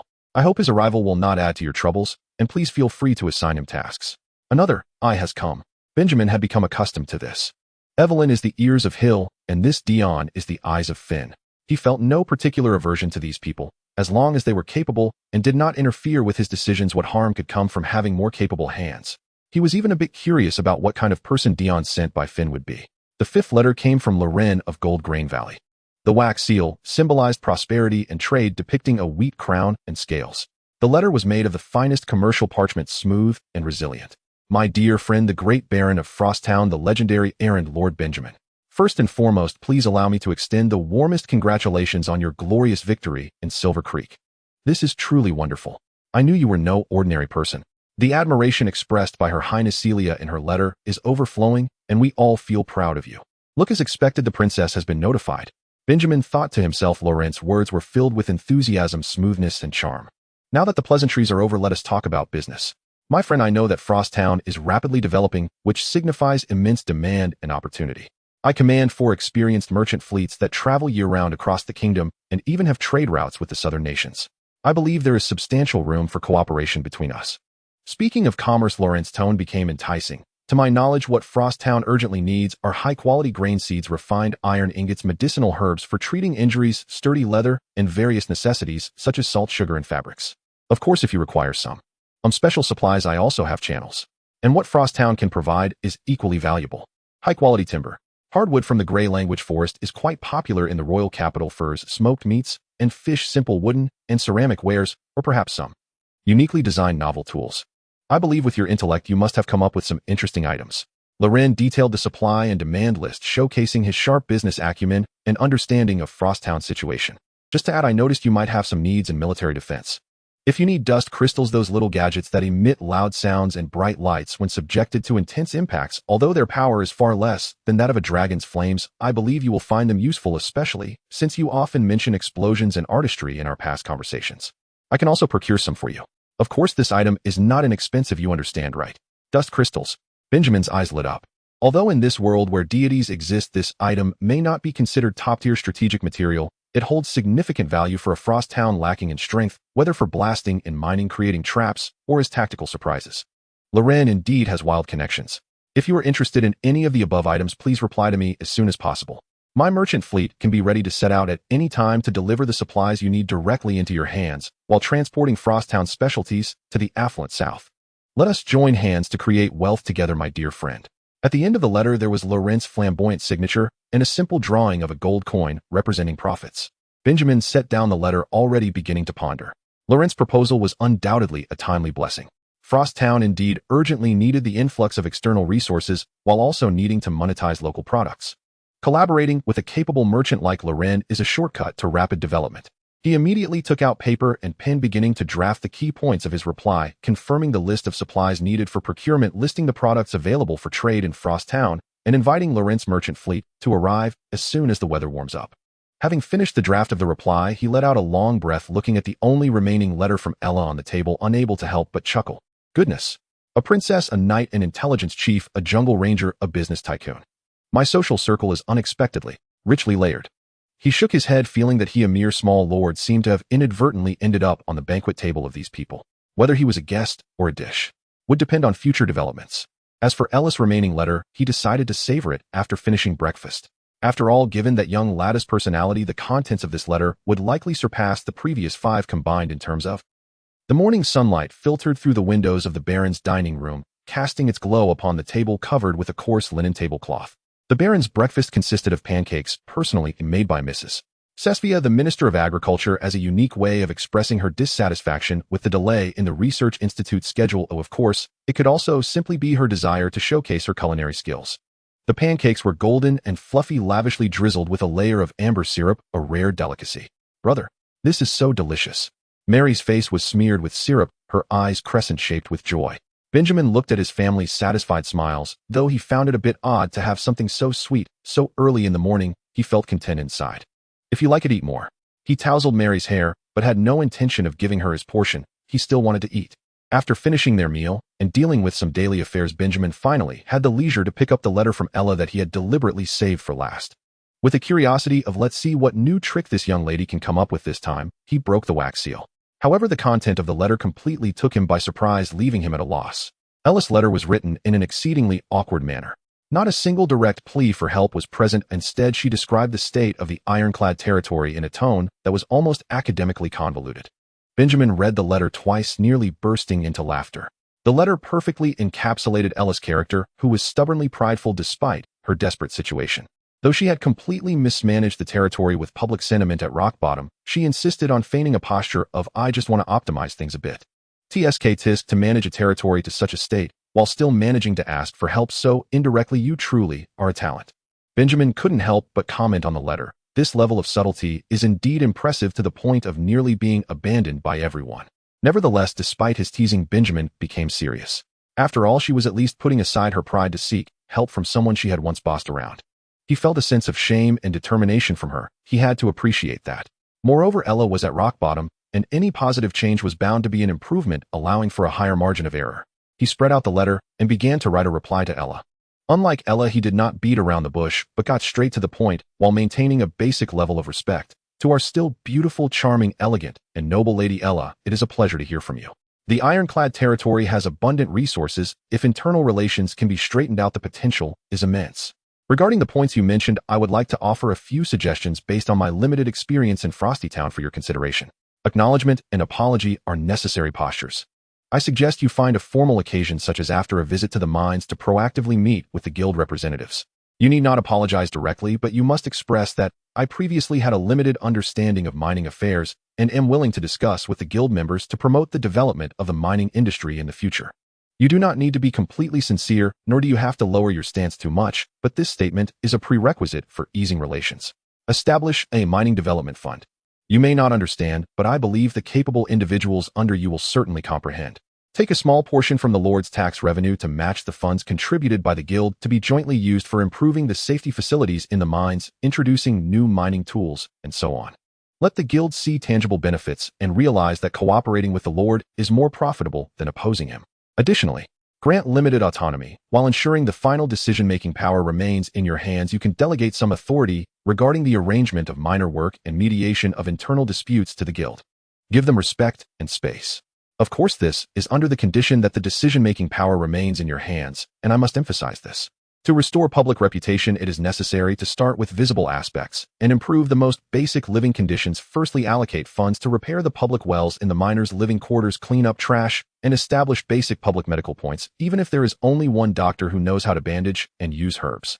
These things do not cost much, but can directly make the grassroots populace feel the Lord's care. Beyond mining production, you can organize idle labor to build roads connecting the mines and the town, reinforce embankments and other infrastructure. Pay them a wage, which can be in food or copper coins. This earns more respect than mere charity and can also improve the territory's environment. If you want to establish an administrative system, you may need to set aside the past notion of nobles first. Recruit clerks rather than nobles. Do not expect those local nobles for now.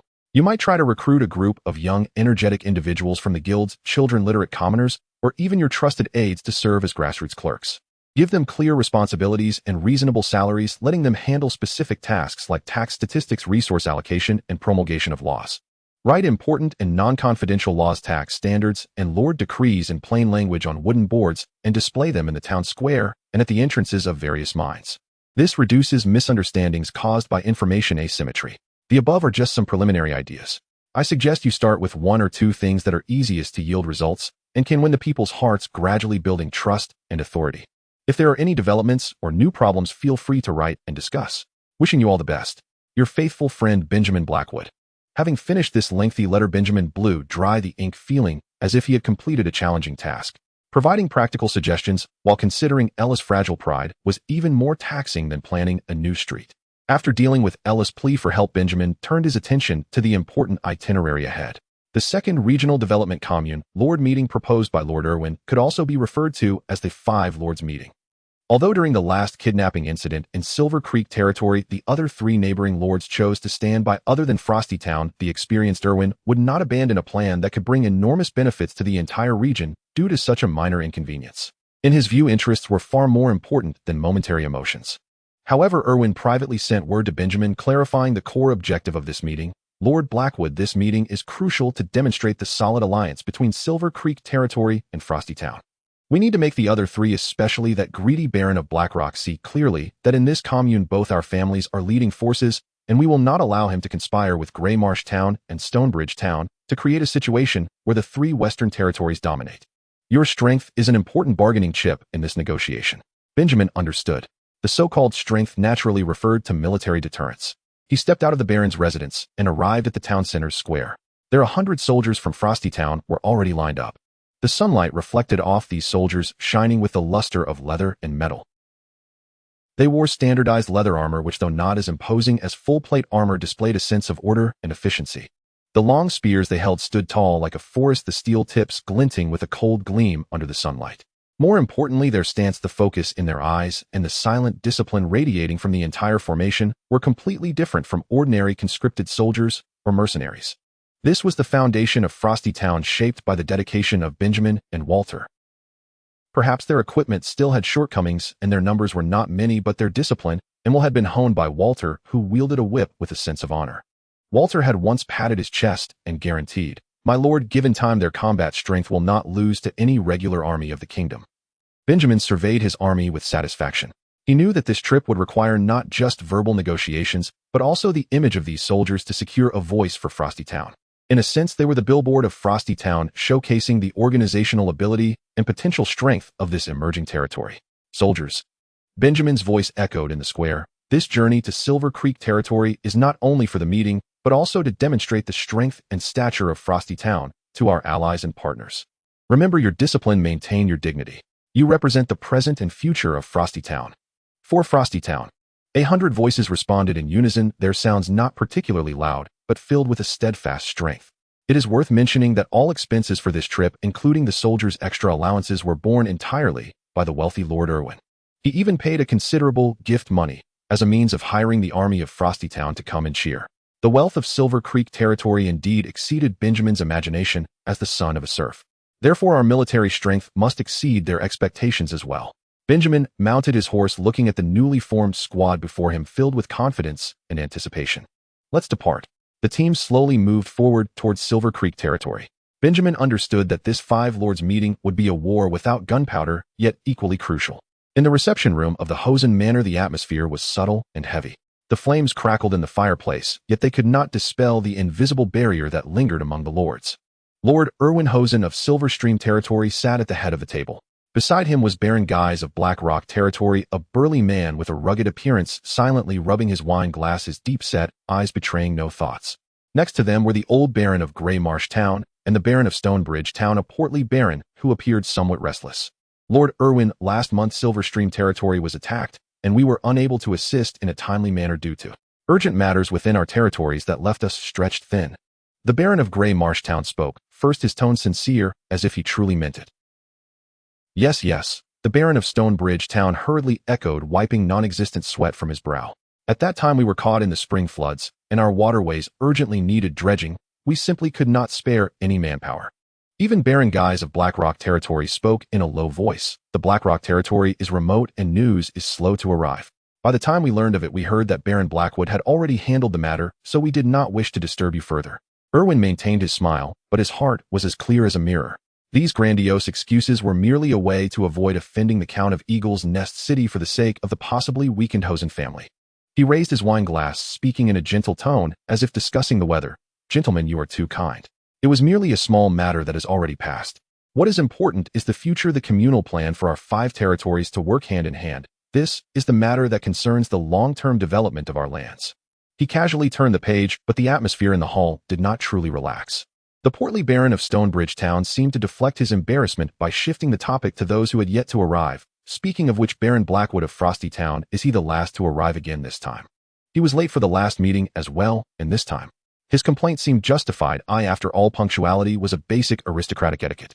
However, before he could finish, Erwin smiled and interrupted him, his tone deliberately imbued with understanding and intimacy. Oh, regarding Baron Blackwood, I asked for your understanding. He did not mean to delay, rather I specifically requested him to lead the soldiers of Frosty Town to assist me in dealing with some minor troubles within the territory.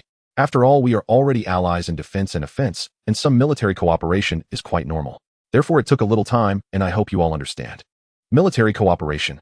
The small eyes of the portly Baron blinked, looking somewhat confused. The other 2 lords also displayed thoughtful expressions. Only Baron Guys of Blackrock Territory paused slightly in his action of rubbing the wine glass. At that moment, a servant hurried into the hall and bowed, reporting, "My lord, esteemed Lords Baron of Frosty Town has arrived and is outside the manor." "Quickly invite him in," Erwin said, standing up first and walking towards the window facing the manor's entrance. The other lords curiously followed.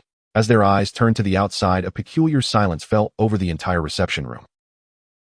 Outside the manor on the well-paved road, Benjamin Blackwood and his night water, along with several individuals who appeared to be officers, stood at the front of the group. Behind them were nearly 100 soldiers. They were not disorganized and poorly equipped conscripts, but in neat rows, marching with synchronized steps, moving forward silently. The sunlight reflected off their uniformly armored leather, casting a glow that was not blinding, but sufficiently imposing. The spears in their hands stood upright like a forest, the steel tips converging into a cold metal jungle.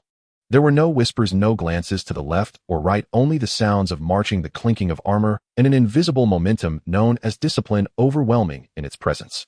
This troop was not numerous, but the sharpness and order they exhibited was worlds apart from the temporary and morale-depleted conscripts that the lords remembered. They resembled a downsized but undeniably formidable royal army. A fleeting moment of shock crossed Erwin Hosen's eyes, although he had long known that Benjamin commanded a capable fighting force. Witnessing it firsthand, the level of discipline and equipment still exceeded his expectations. This hardly resembled the armed forces of a border town. It was evidently an elite force. After the shock, ecstasy surged like magma within him. Wonderful.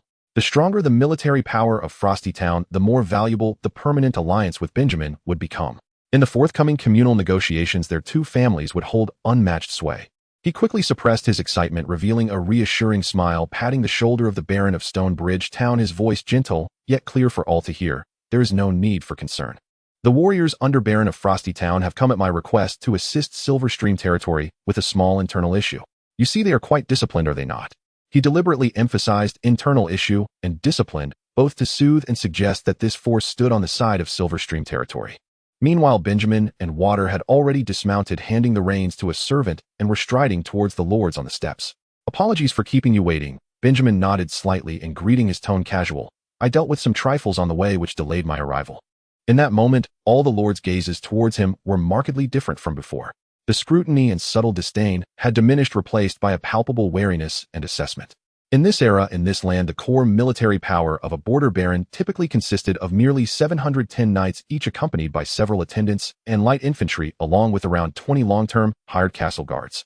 For instance, the Baron of Stonebridge Town theoretically could muster over 200 conscripts, but what quality were they? Just farmers who, after a few days of training, had to bring their own equipment. Not only did this severely impact productivity, but their combat effectiveness was also questionable. Yet the soldiers Benjamin brought were well-equipped and disciplined. This was not a makeshift mob, it was evidently a standing army. A standing army that required continuous investment of significant money and food, undergoing long-term training to maintain. The barons of Stonebridge Town and Greymarsh Town simultaneously turned their gazes towards Baron Guy's of Blackrock territory. Guy's Blackrock territory was known for its iron production and formidable military strength, making him the strongest among them. Yet at this moment Guy's stony face revealed no expression, but his gaze fixed on the army below was colder than ever before. His hand resting on the railing had knuckles that turned slightly white from the force of his grip. Benjamin observed all of this, his heart understanding. Lord Irwin's arrangements had proven effective. He smiled faintly, leaning slightly to whisper a few words to Water. Water nodded and turned towards the troops, issuing orders to stand their ground. The nearly 100 soldiers immediately established a designated area outside the manor, silent, yet exuding an undeniable presence. Gentlemen, Irwin warmly draped an arm around Benjamin's shoulder as if they were close friends. It's quite windy outside. Shall we discuss matters inside?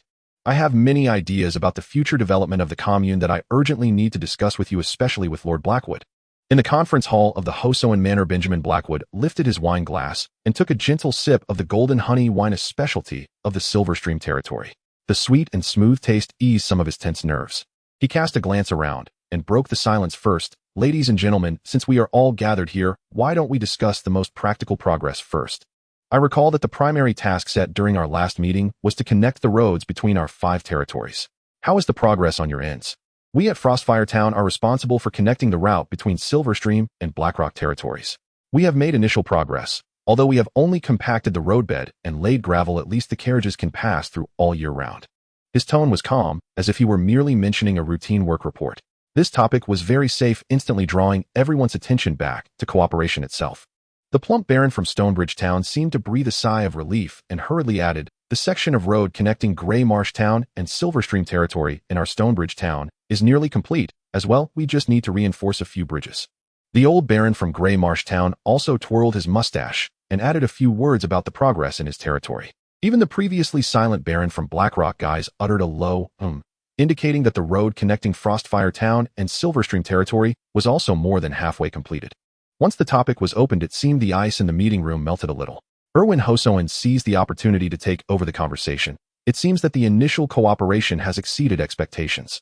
Building roads individually is time-consuming and labor-intensive, but under the framework of the commune, with segmented responsibilities and unified standards, the efficiency is something all of you can witness. He lightly tapped the table. With the roads open, it's like the blood vessels of the human body have come to life. Next, we need to get the blood flowing and generate value. He proposed a plan he had been mulling over for a long time. I suggest that we establish a common market within our 5 territories. We should lower the tariff barriers between us, allowing resources to flow at a lower cost. For example, the high-quality timber from Frostfire Town can be transported to Blackrock territory more cheaply and quickly, serving as supports for mines and fuel for smelting.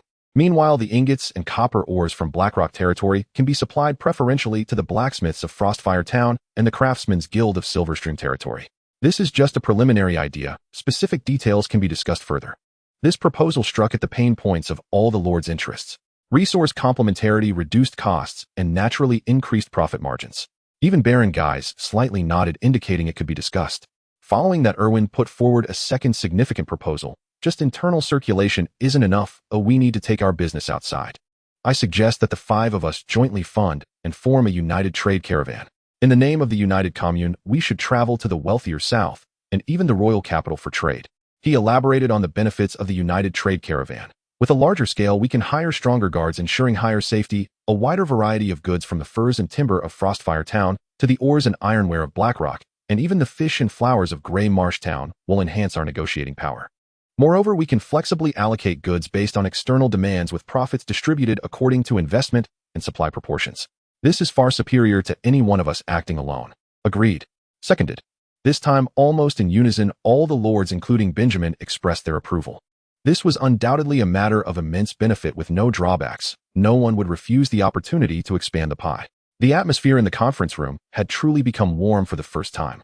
Irwin seized the momentum and proposed a more forward-looking idea. Since we have established an internal market and an external trade caravan, we can also attempt to build a cross-territory industrial chain. For example, timber from Frostfire Town can be shipped to Blackrock territory, processed into finer wooden products or semi-finished tools, and then sent to Silverstream territory for final polishing and packaging, utilizing the commercial network of the United Commune for sales. This would yield much more profit than selling raw materials directly. This concept lit up the eyes of several lords as if they could see gold flowing in. While everyone was immersed in the business blueprint, Benjamin cleared his throat and put forward a seemingly inconspicuous, yet crucial supplementary proposal. Ladies and gentlemen, commercial circulation cannot do without smooth information flow. I propose that we establish a preliminary information and intelligence sharing network between our 5 territories. There is no need to involve core secrets. The main focus should be on sharing some public information or news relevant to our interests, such as the movements of large trade caravans, the safety status of major trade routes, fluctuations in prices in surrounding areas, and even rumors of potential threats that might impact our collective safety. This can help us make better decisions and mitigate risks. This proposal caused the 3 lords from the Western Territories to fall into contemplation. Sharing information implies a certain degree of transparency, which may expose some of their situations. The barons from Stonebridge Town and Grey Marsh Town appeared a bit hesitant, casting their gazes towards Guise. Baron Guise rhythmically tapped his thick fingers on the table. His sharp gaze swept over Benjamin, then glanced at Erwin, and finally spoke in a deep voice, decisively stating, "Agreed. Being informed is certainly better than being deaf and blind. I Blackrock Territory consent."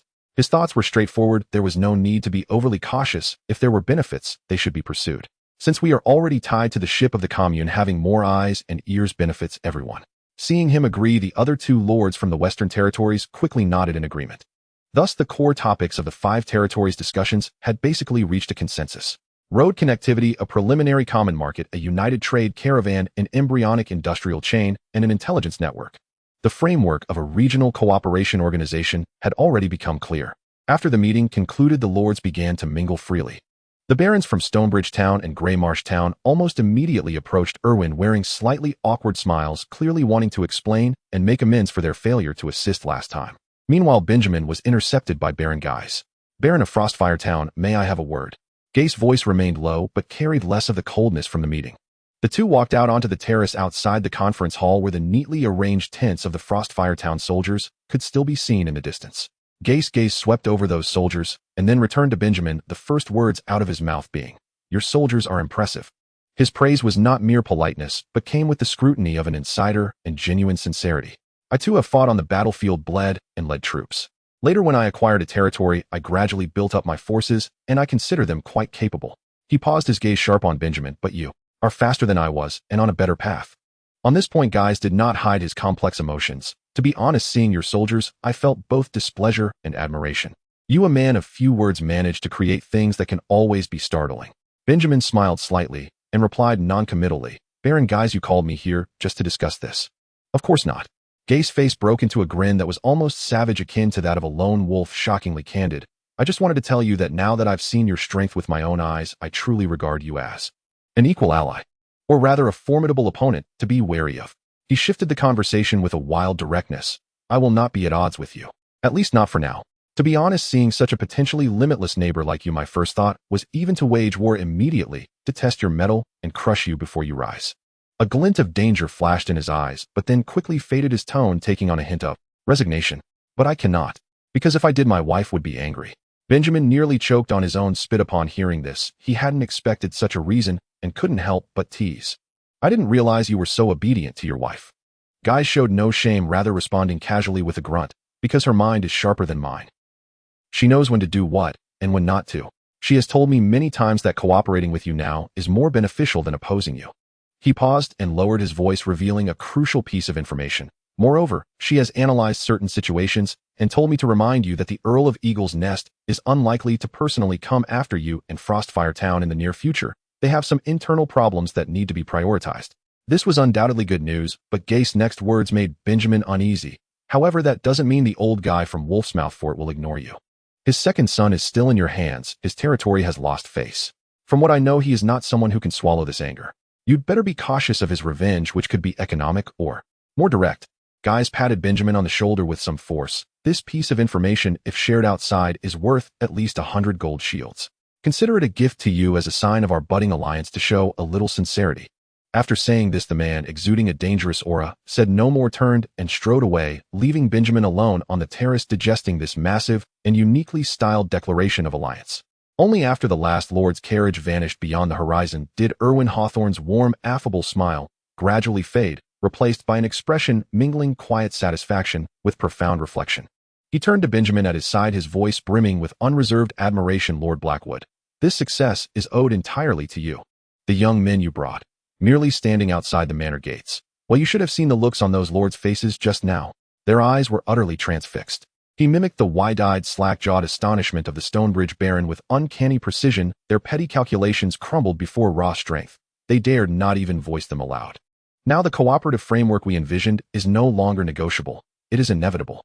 Benjamin replied with modest restraint, I am simply glad to have been of service. Since the negotiations have concluded, and if there is nothing further required, I shall take my leave. My domain demands urgent attention. Ah, must you depart so hastily? Erwin interjected, earnestly extending a sincere plea. Dinner has already been prepared. My daughter Lena oversaw every detail herself, wishing to express her deepest gratitude for your kindness. Moreover, you and your men have journeyed far, bearing the weariness of travel. Would it not be wiser to rest this night, and depart tomorrow refreshed and resolute? All expenses of course fall to Silverbrook Hold. I beg you accept our hospitality without hesitation. At this Benjamin could hardly refuse, nor would it be prudent. His soldiers truly needed repose. Then I shall gratefully accept your generosity. That evening the Hawthorne Manor's grand banquet hall blazed with light. Benjamin experienced for the first time the refined opulence and meticulous grace of an ancient noble house. Gilded tableware shimmered beneath candlelight. Each exquisitely prepared dish arrived like a masterwork of culinary art. Servants and maids glided soundlessly across the floor, elegant, precise, ensuring every guest's goblet remained perpetually filled to the perfect measure. Lena Hawthorne, a noblewoman of impeccable poise and radiant dignity, moved with effortless grace. Her golden hair caught the lamplight like molten sunlight, and whenever her gaze met Benjamin's, she offered a gentle, deeply grateful smile. The other ladies and maids in her retinue were equally striking, each possessed of delicate beauty and poised elegance like living portraits drifting through the hall. Honey wine flowed freely, its rich sweetness lingering on the tongue. Melodies swelled from hidden instruments, mingling with laughter and animated conversation. The air itself was steeped in the fragrant perfume of roasted meats, spiced pastries, and aged mead, and all around him graceful figures smiled with quiet charm. This was a dream spun from purest indulgence, drawing him ever deeper into its velvet embrace. Wine warmed his blood, blurred his thoughts, and weighed down his eyelids, lulling him toward surrender, toward eternal repose within this gilded haven of comfort and ease. Yet just as consciousness began to dissolve beneath waves of warmth and intoxication, an icy razor-sharp wind, unbidden, inexplicable, swept across the nape of his neck, piercing through stone walls and roaring hearths alike. That chill was shockingly real, so fierce it banished every trace of heat from his skin and swept the fog from his mind with startling clarity. He jolted upright, the exquisite honey wine upon his lips, the plush high-backed chair beneath him, the silken forms surrounding him. All this splendor, all this luxury stood upon shifting sand. It did not belong to him, not yet. It belonged to Erwin Hawthorne, to Silverbrook Hold. What belonged to Benjamin Blackwood was a fledgling town, starving, broken, rising from ruin. Piles of unprocessed documents awaited his signature. Defensive fortifications demanded urgent reinforcement. Trade terms with Lorraine loomed unresolved. Wolfmouth Keep's retaliation remained a chilling possibility. Alara's plea for aid hung unanswered. And Sisvia's reproachful glance, lingering over the delayed laboratory construction, still burned in his memory. A torrent of concrete, urgent responsibilities surged forward, shattering the fragile dam of alcohol and flooding his mind completely. Time, every second, was irreplaceable. He continued sipping wine, yet his thoughts raced with administrative minutiae. Excusing himself with a polite claim of mild inebriation and physical discomfort, he requested early retirement to his chamber. Though surprised, Erwin and Lena observed his pallor and fatigue with genuine concern, and promptly dispatched a maid to escort him to his prearranged room. Once inside his chamber, the clamor of the feast faded behind thick oak doors. Benjamin strode to the window and drew several deep breaths of crisp, biting night air, banishing the last haze of intoxication. Then he seated himself at the writing desk, withdrew a thick ledger and a charcoal stylus from his traveling satchel. By the flickering candlelight he wrote swiftly. The first entry read, after drinking my mind sharpens, not dulls. I grow restless to work. Perhaps at heart I am rather masochistic. At dawn the next day Benjamin declined Erwin's invitation to breakfast and led his rested, revitalized troops homeward along the sun-dappled road. Erwin himself escorted them to the manor gates. Watching the column recede into the distance, raising dust against the morning light, he turned to his daughter Lena and murmured, Lena, did you observe Lord Blackwood last night? She replied softly, yes, father. He retired early, but I noticed his chamber's candle burned long into the night. He did not sleep. Erwin nodded slowly, his gaze distant and thoughtful. He reminds me of myself. Years ago, striving in the merchant guild, driven by urgency, haunted by risk, and burning with ambition for what lies ahead. His eyes hold only purpose and problems demanding resolution. No room for idleness, no tolerance for indulgence. That fire, I fear I have let mine dim with time. When the familiar silhouette of Frostfall Town emerged on the horizon, its weathered timber and rough-hewn stone etched against the sky, Benjamin felt a deep, wordless sense of rootedness settle within him. The return journey felt swifter than the outbound leg. As Benjamin and his company entered the town gate, administrative officer Sullivan stepped forward to greet them. He had clearly been waiting, his face alight with anticipation and his habitual quiet anxiety. "My lord, you've returned at last. How did the summit conclude?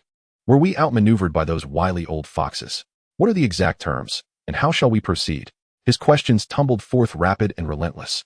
Benjamin rubbed his temples, still tender from last night's revelry, but patiently recounted step by step as they walked toward the baronial residence, the five-lord accord, the shared market, the joint caravan initiative, the nascent industrial chain, and the fledgling intelligence network. "The implementation details are yours to finalize," Sullivan Benjamin said, clapping the capable administrator on the shoulder. "Draft the plan swiftly, especially the inventory, precisely what Frostfall can offer and what it urgently requires. Coordinate directly with Lauren's merchant delegation." "Understood, my lord. I will not fail you." Sullivan's eyes gleamed with fervor as he hurried off, already scribbling notes from Benjamin's oral briefing. Hardly had Sullivan vanished when Benjamin lifted his gaze, and there stood Sisvia holding a tray at the entrance to the temporary mess hall. Well, the Baron returns from his diplomatic rounds." She arched a brow, flared her nostrils slightly, and voiced her disdain without restraint. "That reek of mead, strong enough to scent the air 3 streets away. Did you spend the past 2 days doing nothing but drinking?" Benjamin's stomach churned faintly, the dry ache of hangover parched his throat. Ignoring her teasing, he waved a weary hand. "Never mind that. Do you have hot soup or water? My throat's on fire." Sisvia rolled her eyes, but handed him a ceramic cup from the tray. "Here, freshly brewed fruit infusion. I added dried apple slices and hawthorn berries. Clears the palate and settles the head." Benjamin accepted the warm cup and drank deeply. The tart sweet liquid soothed his raw throat, warmth spread through his chest and belly, easing the gnawing discomfort. He exhaled slowly, then, half bragging, half self-mocking, remarked to Sisvia, "You know, Sisvia, Silverbrook's mead truly is exceptional. The texture, the aroma, exquisite." Sisvia studied his dazed, flushed face and let out a short, knowing laugh. "Exceptional, yes. But even the finest mead won't make your crops grow faster, my lord. Wake up, your fields await." "Yes, I'm home." He grunted softly and drained the last of the fruit tea in one long, grateful swallow. The haze of a hangover clung to Benjamin's thoughts like a sticky cobweb. He followed Chesiway stumbling along the newly opened ridges on the outskirts of Frost Town as the chilly morning breeze failed to completely dispel the lingering sweetness of the honey wine and the extravagant illusions from the previous night. Alcohol truly is not a good thing. He rubbed his still throbbing temples and complained loudly. "It causes trouble and disturbs peace." Chesiway glanced back at him, a hint of barely perceptible mockery at the corner of her mouth. "It seems that the honey wine from Silver Creek has quite the after effect, leaving our Benjamin still reminiscing. However, rather than reminiscing about fine wine, why not look at something more tangible before us?"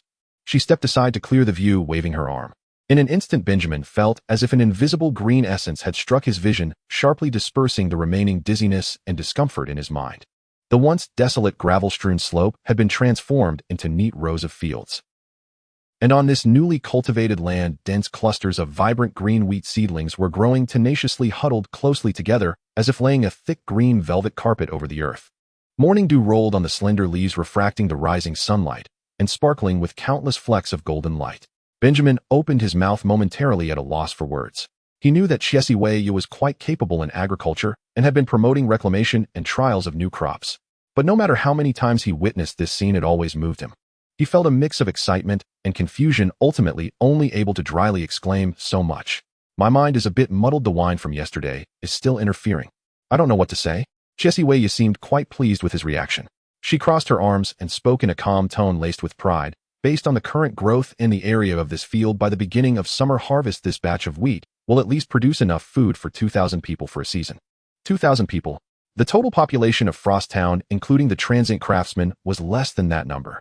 This meant that if the upcoming harvest went smoothly, Frost Town would achieve basic self-sufficiency in food for the first time before the next harvest season arrived, undoubtedly marking a milestone in the territory's development. Of course, Chesiway added, her tone becoming like that of the shrewdest steward. "After the harvest, we will select the fullest, healthiest ears of wheat to keep a batch as seeds for further improvement. The goal is to make them more cold-resistant, yield higher, and better suited to the land of Frost Town." As she spoke, she crouched down, carefully parting the dense wheat seedlings, selecting an exceptionally robust ear of wheat and gently pulling it out, cradling it in her palm. Then a miraculous scene unfolded. Benjamin clearly saw that from Wei Ya's hand, which held the ear of wheat, countless, extremely fine, nearly transparent threads appeared, as if alive, spiraling and connecting to the wheat in her hand.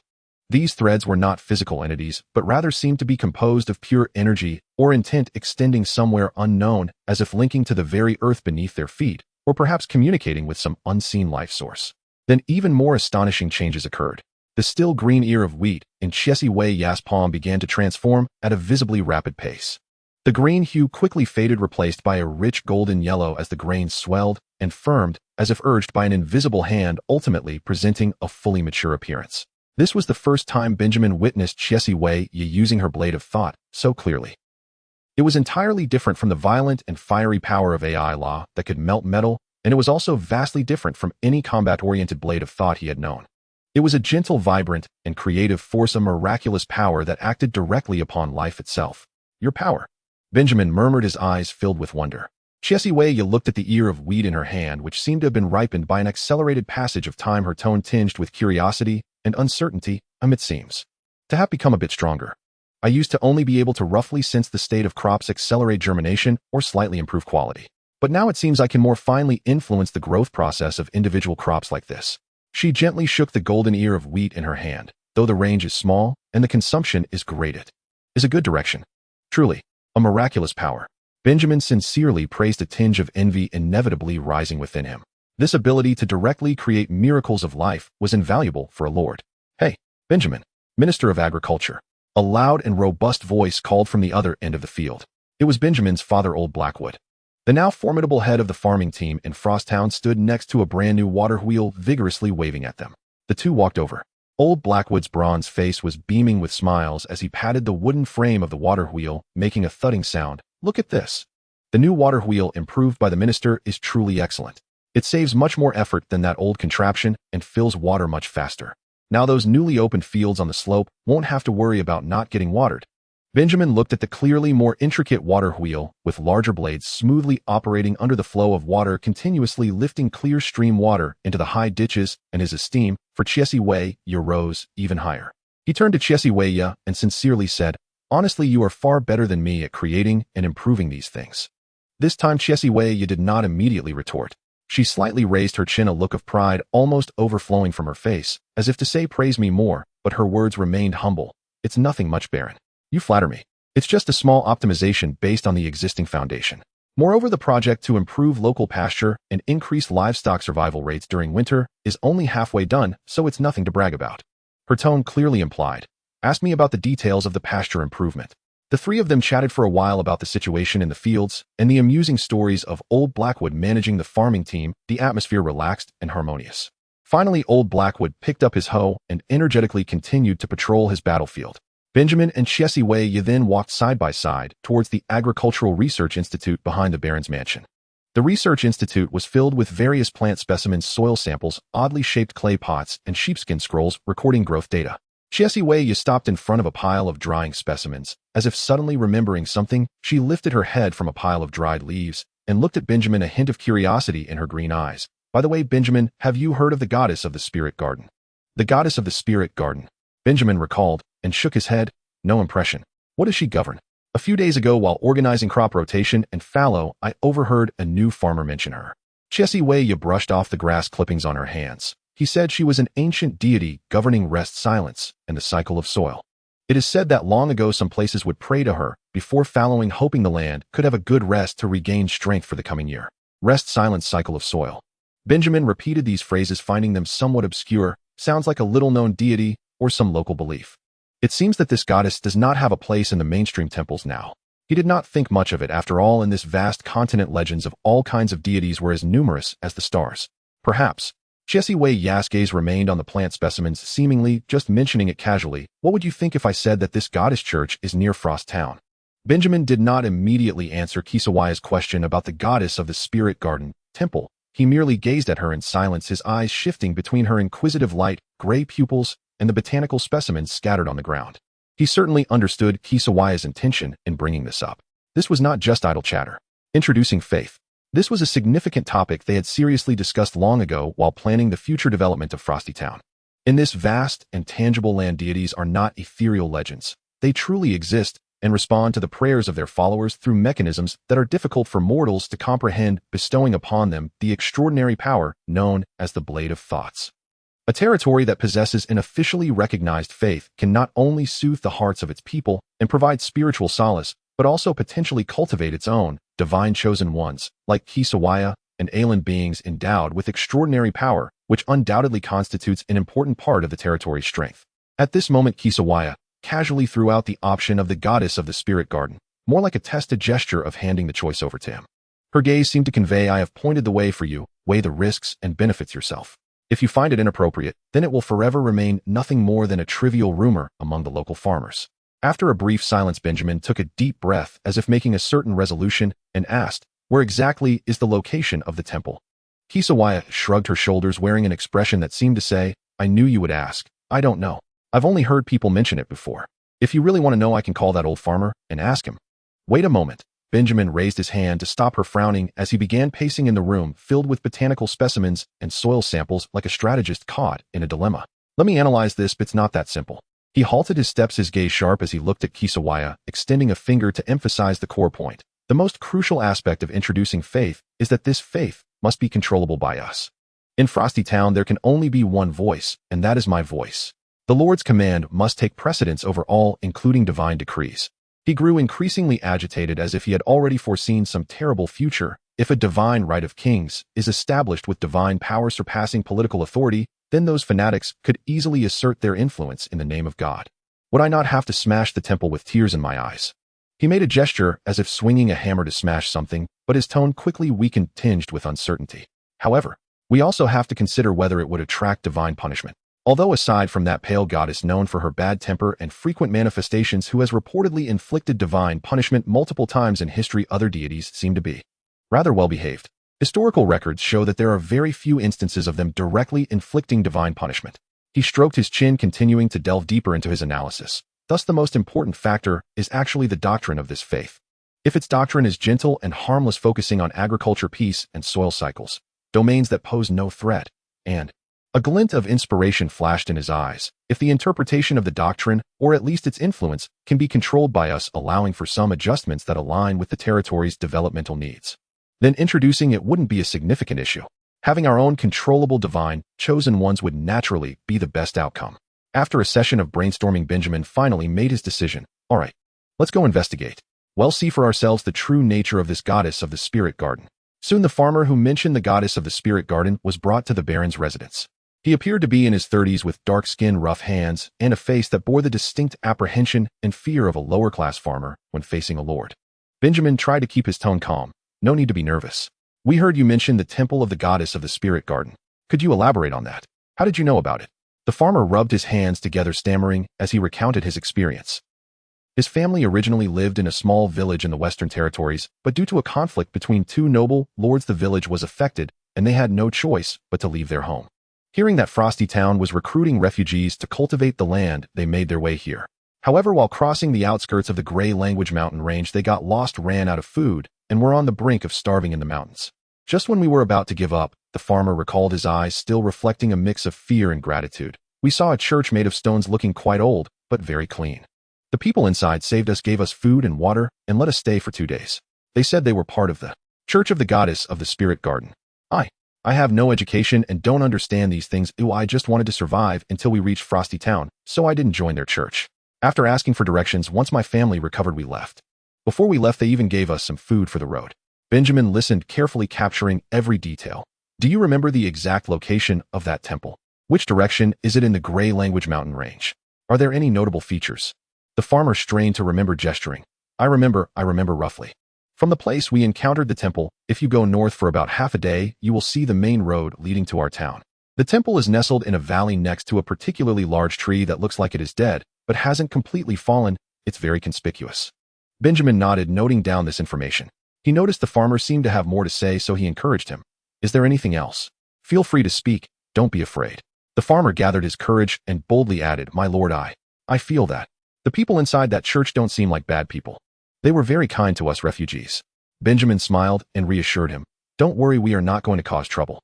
We just want to understand the situation. If we decide to go, we might need you to guide us. Of course, you want do it for free. We will pay you for your service." The farmer finally let out a sigh of relief and left after repeatedly expressing his gratitude. In the side hall, only Benjamin and Kisawaya remained. "What do you think?" Kisawaya asked. Benjamin stroked his chin, his expression resembling someone tasting a dish of unknown ingredients. "It sounds acceptable. Helping those in need, not pressuring them to convert, and even giving food. They seem to be putting in a considerable effort, at least they are not the type to burn you at the stake for not converting." But he quickly shifted his tone, his eyes becoming incredibly wary. "However, I will remain vigilant to the utmost. Kisawaya, you know that, right? In my homeland, I mean in various stories and dramatic themes, churches and faith are almost always depicted as antagonistic forces. They appear righteous on the surface, but behind the scenes they are involved in all sorts of schemes to subvert governments, engage in immoral acts, and conduct dark rituals. This is the norm. Now we are actively reaching out, even considering introducing them. This behavior is akin to inviting wolves into the fold, a complete reversal of reason." He lamented deeply, as if he could already foresee the tragic future of Frosty Town being infiltrated and controlled by an evil church. Kisawaya watched him with a dramatic flair and couldn't help but roll her eyes, responding in an extremely perfunctory tone. "Ah, yes, yes, yes, whatever you say is true. The great Lord Baron has a far-reaching vision, sees through every detail, and perceives potential dangers at a glance. So this Baron who foresaw the apocalyptic calamity, are we actually going to investigate that temple that might be hiding a world-ending monster?" Benjamin was momentarily taken aback by her tone, awkwardly rubbing his nose. "Yes. Of course we will go. Strategically we must belittle the enemy, but tactically we must take them seriously. Choose a day with good weather, and let's take our guards to meet this seemingly harmless goddess of the spirit garden." The messenger sent by the Earl of Wolf's Mouth arrived even faster than expected, as if fearing that his precious son would suffer another day in this frigid land. When the knight named York was led to the center of Frosty Town, he beheld this scene. The young and rising Baron Benjamin Blackwood stood with his back to him in front of a 3-story stone building that had just completed its main structure, but was not yet topped off, arms crossed, seemingly admiring his creation. Beside the Baron stood 2 rows of fearsome knights, the dark-faced Walter, and at least 20 fully armed guards, their sharp gazes piercing. They stood silently, an invisible pressure suffusing the air like a tangible force. Knight York prided himself on his martial prowess, yet at this moment his palms began to sweat slightly. He took a deep breath, straightened his attire, and approached with measured knightly strides, proclaiming loudly, "I, York, a knight under the Earl of Wolf's Mouth, come to pay my respects to the Baron of Frosty Town on the orders of my lord." Benjamin seemed to have just noticed his arrival, slowly turning around, wearing a faintly inscrutable smile. Instead of immediately acknowledging York's purpose, he raised his hand to point at the unfinished building and casually asked, "Knight York, your timing is perfect. What do you think of my newly built baronial residence?" York was taken aback, instinctively raising his eyes to scrutinize it. To be fair, the building was sizable, the stone materials were cut neatly, and the structure appeared solid. For a border barony, it was certainly impressive. However, compared to the grand castle of Wolf's Mouth, which had been operated for generations, richly decorated and vast, it paled in comparison. He was about to exchange pleasantries as was customary among nobles, but suddenly sensed the weight of everyone's gaze. Walter's cold stare and the silent scrutiny of the guards felt like needles piercing into him. He could even feel the restless agitation of the few attendants he had brought with him. Thinking of the young Master Caden still imprisoned here, the courteous words were forcefully swallowed back, and with a dry throat he managed to squeeze out, "It is truly magnificent, my lord. This residence has a remarkable presence." Benjamin's smile deepened, tinged with a hint of amusement as he continued to probe. "Oh, then in your opinion, how does my baronial residence compare to the Earl's castle in Wolf's Mouth? Which is more beautiful?" This question was like a trap, instantly causing beads of sweat to form on York's forehead. He screamed internally, "Of course the Earl's castle is more beautiful. That was the accumulation of generations." But the pressure of reality made his lips tremble, and ultimately humiliated, he lowered his head, his voice barely escaping through gritted teeth. "It is, the Baron's residence in Frosty Town surpasses slightly." "Ha ha ha." Hearing this, Benjamin burst into hearty laughter, stepping forward to pat York's stiff shoulder. "Knight York, you are a straightforward person. I do enjoy dealing with straightforward people. All right, I won't put you in a difficult position. Come on, and let's discuss what your lord has to say to me." The group entered the old side hall of the former Baron, temporarily serving as a meeting room. York solemnly produced the Earl of Wolf's Mouth's handwritten letter, presenting it with both hands. Benjamin took the letter and, in front of York's astonished gaze, unhesitatingly and grandly unfolded the paper completely, as if showcasing an interesting item, saying to the waiting officials, Sue Lavin, Minister of Agriculture Chase Sue, and even his little sister Marie, who had been pulled over to see the world, "Come everyone, take a look and evaluate what the Earl of Wolf's Mouth has written to us." The handwriting on the letter was neat, and the wording barely maintained the facade of nobility. The first half expressed regret and apology regarding the Silver Stream incident, claiming his son Caden was misled by a villain and young and impulsive, attempting to downplay the abduction. However, in the second half, the tone shifted to a hardline stance, asserting that since Lord Irwin was safe and sound, this matter should be put to rest, demanding that Benjamin immediately release his son Caden. Lastly, in a tone reminiscent of charity, it stated he would pay 100 gold shields as compensation for Caden's care during this period. Benjamin had yet to comment when Walter, standing behind him, was already enraged, veins bulging on his forehead as he slammed the table, arrogant. What audacity! A mere earl dares to communicate with my master in such a manner. Kidnapping the lord of the kingdom and attempting to subvert regional order, such a serious crime, is treated as a trivial matter in his words. 100 gold shields. Is he sending off a beggar? Knight York was intimidated by Walter's momentum, but the sense of honor for his master made him steel his resolve and retort, Knight Walter, mind your words. You are insulting a noble earl. My. Benjamin merely shot York a faint glance, not even uttering harsh words, yet the coldness in his eyes made York swallow back all his subsequent words, his face turning red. Benjamin ignored him further and turned to smile at his own people. Sue Laven, what do you think? Sue Laven replied leisurely. My lord, in my view, it seems the Earl of Wolf's Mouth has not yet grasped the current situation, or perhaps he is deliberately underestimating our resolve and strength. He does not wish to conduct this transaction by our rules. I believe that if Her Highness Celia knew of a noble so disdainful of the lord she personally appointed and the allies she supports, she would undoubtedly feel very troubled.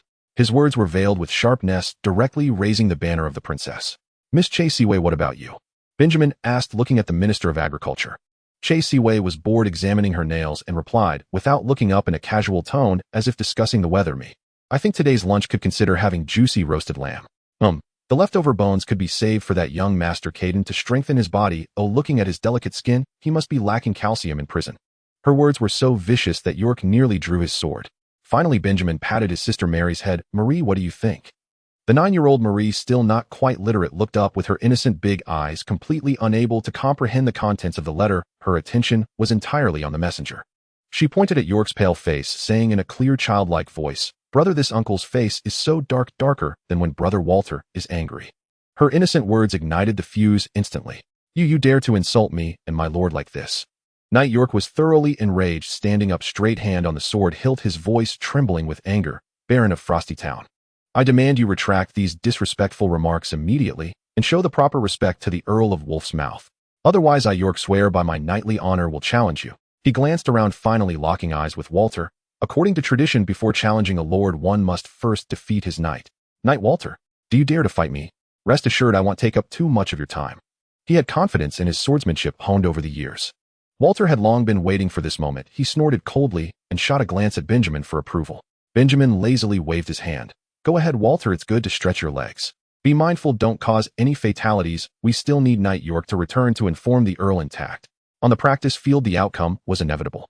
In his fury, Knight York's swordplay lost its rhythm, while Walter, calm as ice, didn't even draw his weapon. In just over a dozen exchanges, Walter cleanly subdued York in unarmed combat, knocking him down to the ground and adding a few bruises to his face, making him look even more colorful. When the beaten, dust-covered, and battered Knight York was brought back to the side hall, his earlier arrogance had long since vanished, leaving only humiliation and bodily pain. Benjamin remained seated, leisurely watching him, and asked in a calm tone, So, Knight York, can we now continue? Calmly discussing the ransom for young Master Caden and how the Earl of Wolf's Mouth should make a true compensation that befits his status and mistakes. Looking at York, or rather now more suitably referred to as the bruised and battered York Knight, who in humiliation and covered in dust awkwardly fled Frosty Town, Benjamin stretched with a rather pleasant feeling. Just as he wanted to sigh finally some peace and quiet, a cold voice quietly emerged from behind him like a splash of just strike cold water. My lord, it seems it is not yet time to rest. Benjamin knew without turning around who it was. The newly appointed Minister of Intelligence and temporary secretary to the Lord, Evelyn, appeared beside him like a ghost, holding a stack of documents that were evidently just delivered. She was dressed in dark clothing suitable for movement, her expression calm and unperturbed, with eyes that seemed to pierce through to the core. Evelyn, your timing is impeccable. Benjamin sighed and said, a hint of regret in his voice, you missed the most entertaining part just now. That knight from Wolf's Mouth Valley performed a classic drama of going from arrogance to humility. Evelyn merely tilted her head slightly, her eyes revealing a pure curiosity, evidently finding the observation of such complex human drama far less appealing than a clear intelligence summary or a task awaiting execution. Fine, Benjamin resignedly took the documents from her hands. Work. Meanwhile, far away in the Ironcast territory, Lady Ella was mired in an entirely different kind of frustration. Calvin's knights came swiftly and left just as quickly, like a whirlwind flattening the rebellious noble stronghold. However, when the dust of the knights settled, Ella despaired to find that the situation within her territory had shown almost no improvement.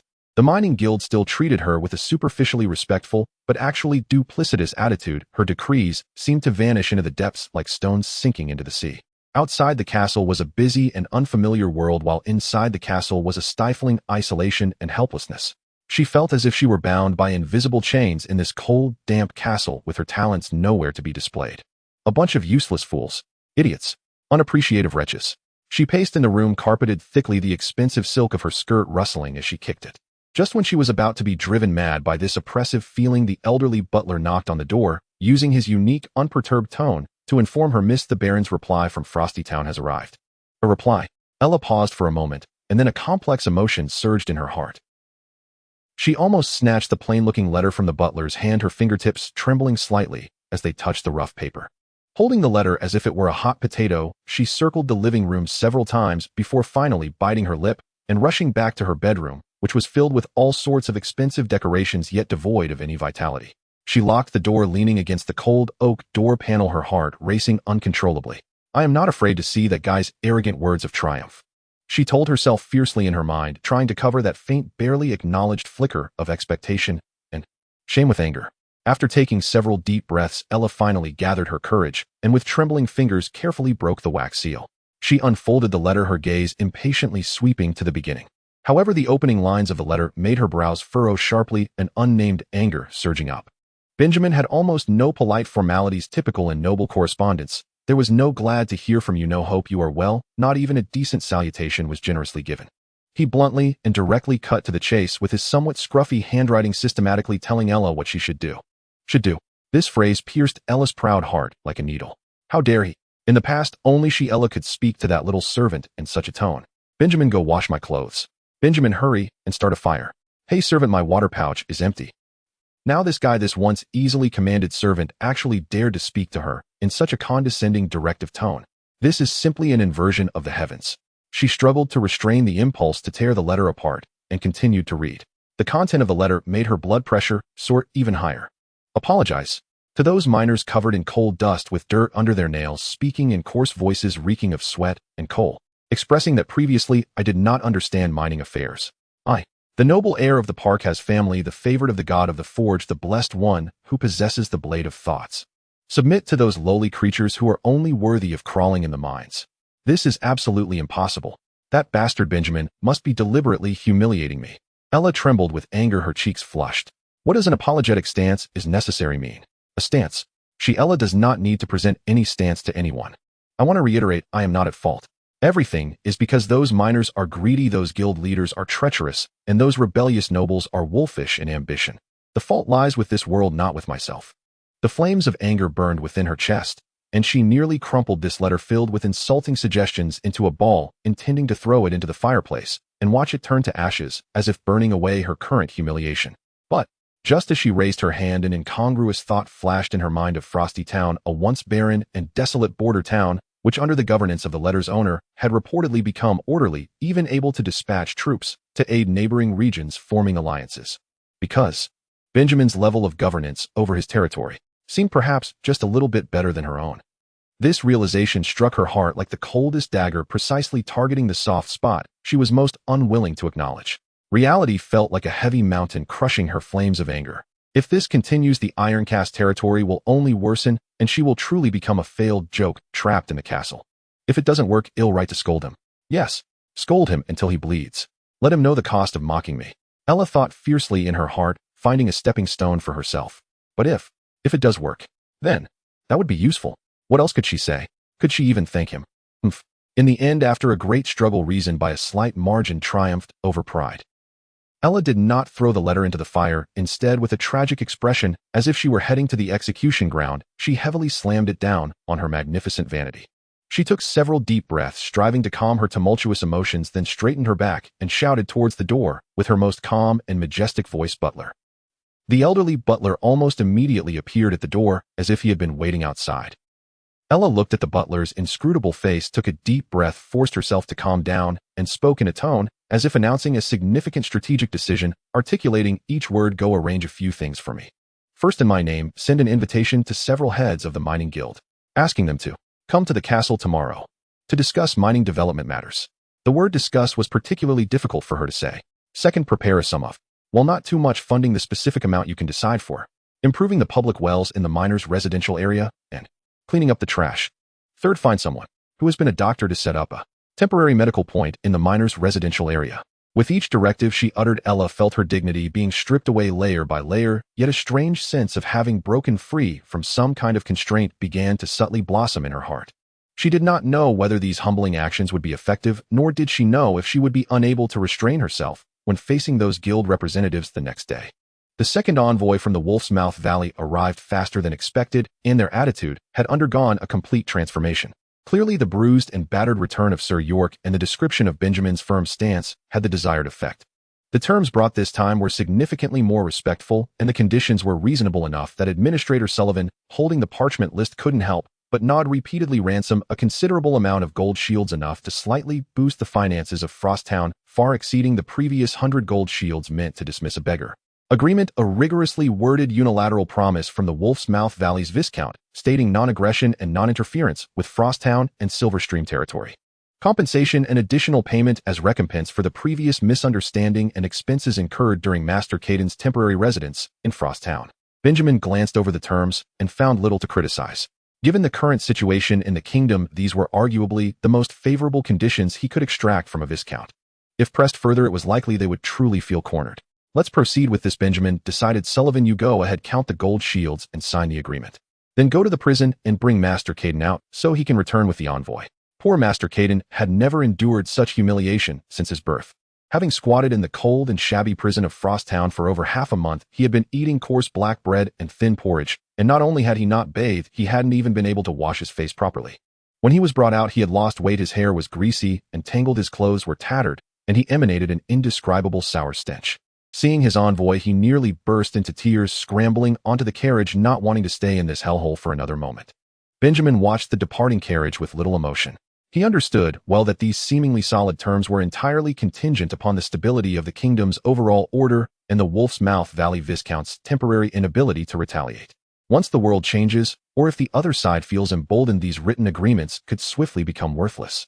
However, securing immediate benefits and a brief peace was already sufficient. After Sullivan's count, the ransom sent by the Wolf's Mouth envoy included 600 gold shields and collectibles valued around 300 gold shields. This was roughly consistent with the amount they had verbally stated. According to Sullivan, in the Linfone Kingdom, a Viscount's annual income is around 500 to 700 gold shields, and after deducting expenses and various necessary outlays, the net income would not exceed 200 gold shields. Even if the territory of the Wolf's Mouth Viscount was relatively prosperous, this sum would be painful for him. After handling this diplomatic matter, Benjamin did not pause. He mentally reviewed the contents of the agreement, confirmed its accuracy, and immediately began preparing for the next important action, finding the mysterious Spirit Garden Church. He changed into travel attire suitable for action, called upon Kisivya and two carefully selected guards. One was Geoffrey, lively and talkative, who had participated in the hunt for the Mountain Dog mercenary group. The other was a veteran of the campaign, silent and stoic like a stone, named Pietro. Of course, there was also the old farmer who would guide them.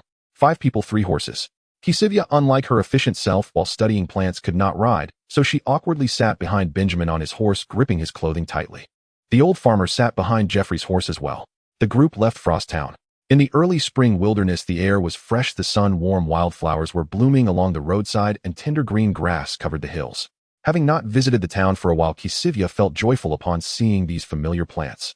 Her professional instincts kicked in as she pointed out the flowers and grasses by the roadside. Look over there, that's gentian, good for inflammation. Oh, that clump is silverleaf daisy, but unfortunately it's not yet flowering. However, this cheerful mood lasted only until they left the main road maintained by Frosttown's officials. Once they stepped onto the rugged path leading to the Grey Language Mountains, the situation changed drastically.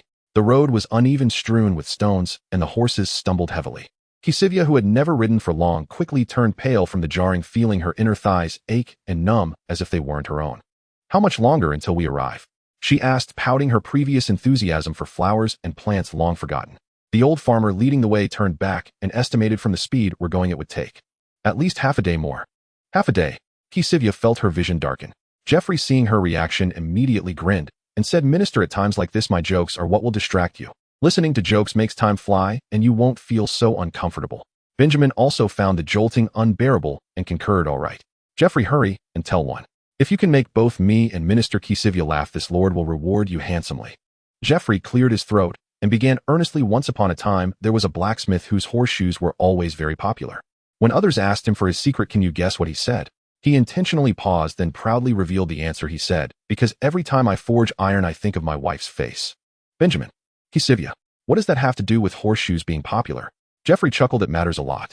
Because his wife's face is as flat as one kicked by a horseshoe." Benjamin twitched at the corners of his mouth, finding it not amusing at all. Kisivya rolled her eyes in response, as the joke was entirely too cold and lacked creativity, yet it managed to distract her from her leg pain for a moment. However, amidst this awkward silence, the previously taciturn Pietro suddenly began to tremble slightly, and then he unexpectedly let out a muffled laugh. Though the sound was small, it startled the others. Jeffrey, feeling he had found a kindred spirit, exclaimed, "See, Pietro gets it. Pietro finds it funny." Benjamin helplessly facepalmed. This only proves that Pietro's sense of humor is indeed unique. "Since my joke failed to amuse the Lord, let me sing a verse for everyone. It's a song I heard in the tavern about our Lord's brilliance and might. It's fantastic." Benjamin's scalp tingled at the thought, and he quickly interrupted, "No, Jeffrey, stop. It's one thing for me to read those poems, but if they come out of your mouth, I might embarrass myself so badly that I carve a path to Silver Stream territory with my toes. Just ride your horse quietly." The group continued deeper into the gray language mountains in a lively atmosphere. However, this lightheartedness did not last long. Pietro, who had been silently vigilant, suddenly jerked the reins, raised a hand, signaling everyone to stop. "My lord, there are people ahead coming this way." In an instant, everyone lost their smiles, and both Jeffrey and Benjamin instinctively placed their hands on their weapons at their waists. Kisivya also anxiously clutched Benjamin's clothing. The atmosphere on the empty mountain path suddenly became tense. Just as Benjamin and the others cautiously gazed towards the corner of the road, what emerged from the shadows of the woods was not the expected bandits or soldiers, but a few terrified, ragged farmers. They were herding a gaunt old cow, and the dilapidated cart it pulled was piled with some meager belongings, with two emaciated children seated on it. Clearly taken by surprise at encountering fully armed soldiers and individuals of apparent distinction, their faces turned pale with fear. The old man holding the cow nearly knelt down, repeatedly bowing and apologizing. "Master, we did not mean to disturb you. We will get out of your way." Seeing this, Benjamin gestured for Jeffrey and Pietro to relax and dismounted, striving to make his tone appear amiable. "Elder, there is no need to be afraid. We are merely passing through. Where do you come from, and where are you headed?" His inquiry into these refugees was not merely out of curiosity. This area theoretically belonged to the sphere of influence of Hanshuang Town, and understanding the movement of people was also the Lord's duty. Seeing the master speak in a calm manner, the old man relaxed slightly, but still kept his head bowed, cautiously replying, "In response to your question, we have fled from the western border. Over there, alas, the lords are in constant conflict. Today it's grain requisitioning, tomorrow it's conscription. Our small villages can hardly survive. We wish to seek refuge in another territory, but the taxes are too high and we simply cannot afford them. I've heard that to the north there is Hanshuang Town. The place is a bit harsh, but the taxes are not high, and as long as one is willing to work, there will be food to eat, so we thought to try our luck." Benjamin nodded. He was not surprised by this situation. He raised his hand to indicate the direction. "Continue down this road for about half a day, and you will see a wider, well-maintained road. That is the main road to Hanshuang Town. Follow the main road, and you will reach the town. Once there, someone will register your identities and skills and arrange for your accommodations and work. There is no need to resist, just follow the rules." "Thank you, master. Thank you for your guidance." The old man and his family expressed their gratitude profusely, hurriedly urging the ox cart to carefully navigate around them, continuing their slow journey towards hope. Watching their retreating figures, the now mounted Kisivya softly remarked, "How many batches have we encountered recently? It seems that most of the new townsfolk have fled from the western border.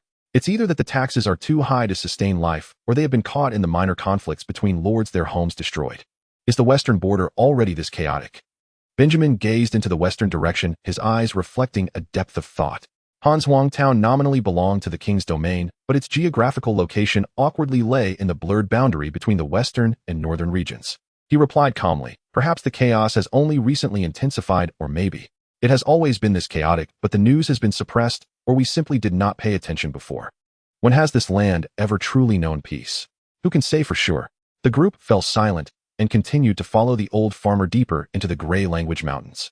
Under the guidance of the old farmer, they finally caught sight of the legendary church at the end of a path nearly overgrown with weeds. It was even smaller and more concealed than Benjamin had imagined. Constructed entirely from gray-white stones, its style was rustic, devoid of any extravagant decorations, almost blending into the surrounding rocky terrain. As the old farmer had said, beside the church stood an immensely large old oak tree. Most of its branches had withered, presenting a desolate gray-white color, yet a few resilient branches struggled to sprout some green, evoking a sense of tenacity, as if life persisted amidst death, particularly striking in this tranquil forest. The church's outer walls were covered in thick moss and unknown vines, the traces of time clearly visible. Benjamin signaled for everyone to dismount, securing their horses to nearby trees, and then, filled with a mixture of vigilance and curiosity, approached the slightly ajar weathered wooden door. He gently pushed open the door. The interior was somewhat dim, because there were no windows, relying solely on the light that filtered in through the doorway, and a few recesses in the walls where lamps might have once been placed, allowing a faint outline of the interior to emerge. The furnishings were extremely simple, consisting of a few rows of rough wooden benches and a stone platform that resembled an altar. A figure stood with their back to them, seemingly wiping the altar. Upon hearing the door open, the person turned around. It was a young man. At the very first glance, Benjamin felt a subtle stir within, sensing a distinct aura about him. He possessed a handsome visage with fair skin and features so delicate they resembled a sculpture. However, what was most striking was not his looks, but the serene, tranquil, and almost sacred aura that seemed to meld with the surrounding environment. His slightly curly long hair was a rare light blonde, which did not appear effeminate on him. Instead, it added a touch of classical elegance and mystery. Not showing any panic upon seeing Benjamin and his group, he simply laid down the cloth in his hand and spoke with a clear, melodious voice. "May peace be with you. A guest has arrived. This is indeed rare." "May peace be with you," Benjamin instinctively replied, and then quite naturally introduced himself. "I am Benjamin Blackwood, the Lord of Hans Huang Town. This is Cesvia, my Minister of Agriculture. These two are my guards, Geoffrey and Pietro, and this elder, he has received your kindness before." The old farmer quickly stepped forward, excitedly addressing the young man. "Lord Abrodi, it's me. Do you remember me? Last time my family and I were lost and nearly starving, and you saved us." The young man named Abrodi looked at the old farmer and revealed a faint smile. "May the goddess bless you. Seeing you safe and sound puts my heart at ease." His gaze swept over the old farmer's noticeably cleaner clothes and somewhat more flushed face, nodding in acknowledgement. Benjamin indicated for everyone to sit on the long benches at the front, then addressed Abrodi. "Abrodi, sir, we have come here uninvited, mainly to learn about the goddess you worship, the spirit garden goddess, and the doctrines of your church." Abrodi appeared unfazed by this. He approached the group, opting not to stand above them, but rather sitting naturally on the opposite bench, his posture relaxed and sincere. "I am merely an ordinary believer under the goddess's seat. You may call me Abrodi," he replied with a slight nod, beginning to speak softly. "The spirit garden goddess is an ancient and tranquil deity. She does not govern the vibrancy and clamor of life, but watches over the rest and silence of life, and the cycle of all things returning to the earth thereafter. Her teachings emphasize that rest is for better growth and silence harbors the power of rebirth. We believe that all things, be it land, living beings, or even souls, require appropriate rest and tranquility." He glanced at the old oak tree outside. Just like that ancient tree, which seems partly dead, the silent trunk may actually be supporting the remnants of life and providing a dwelling for new life. This is part of the cycle of rebirth. The voice of Abrodi flowed gently in the silent church like a clear spring in the mountains. "Moreover, the goddess has recently bestowed a new decree," he continued, his eyes filled with a touch of pious enlightenment, "which is to save the suffering without seeking reward and to spread the gospel without involving political power." He paused slightly, seemingly weighing his words. "According to the words of His Holiness Sullivan, the goddess has expressed displeasure towards certain deities and their churches that excessively interfere with worldly power and incite countless disputes in the name of faith. This new doctrine may very well stem from this, aimed at allowing us believers to better understand our own boundaries." Then, he stopped, gazing at Benjamin with a calm look that said, "I have finished my introduction."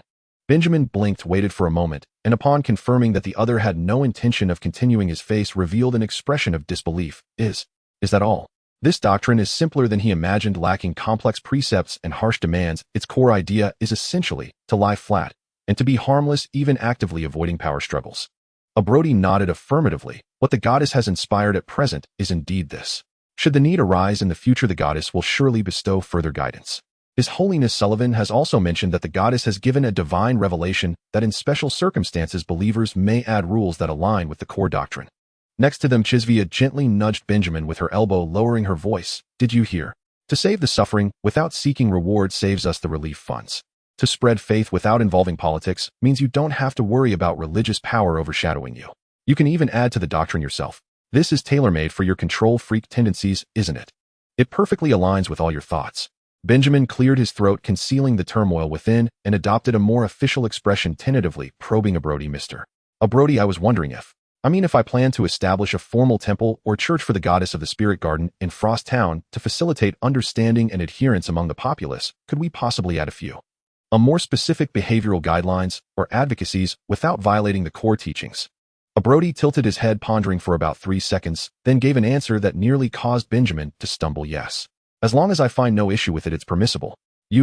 Benjamin was genuinely stunned this time. He had thought it would require approval from some council of elders or higher-ranking clergy. Brody nodded again, his tone still as calm as if discussing the weather. Yes, it is I. I am the 12th bishop of the goddess of the Spirit Garden Church. Theoretically, in the absence of higher guidance, adding or subtracting non-core teachings falls within my purview. Bishop. This young and handsome man who appears to be alone in the deep mountains tending to the altar certainly has a noteworthy title. However, this also saves a lot of trouble.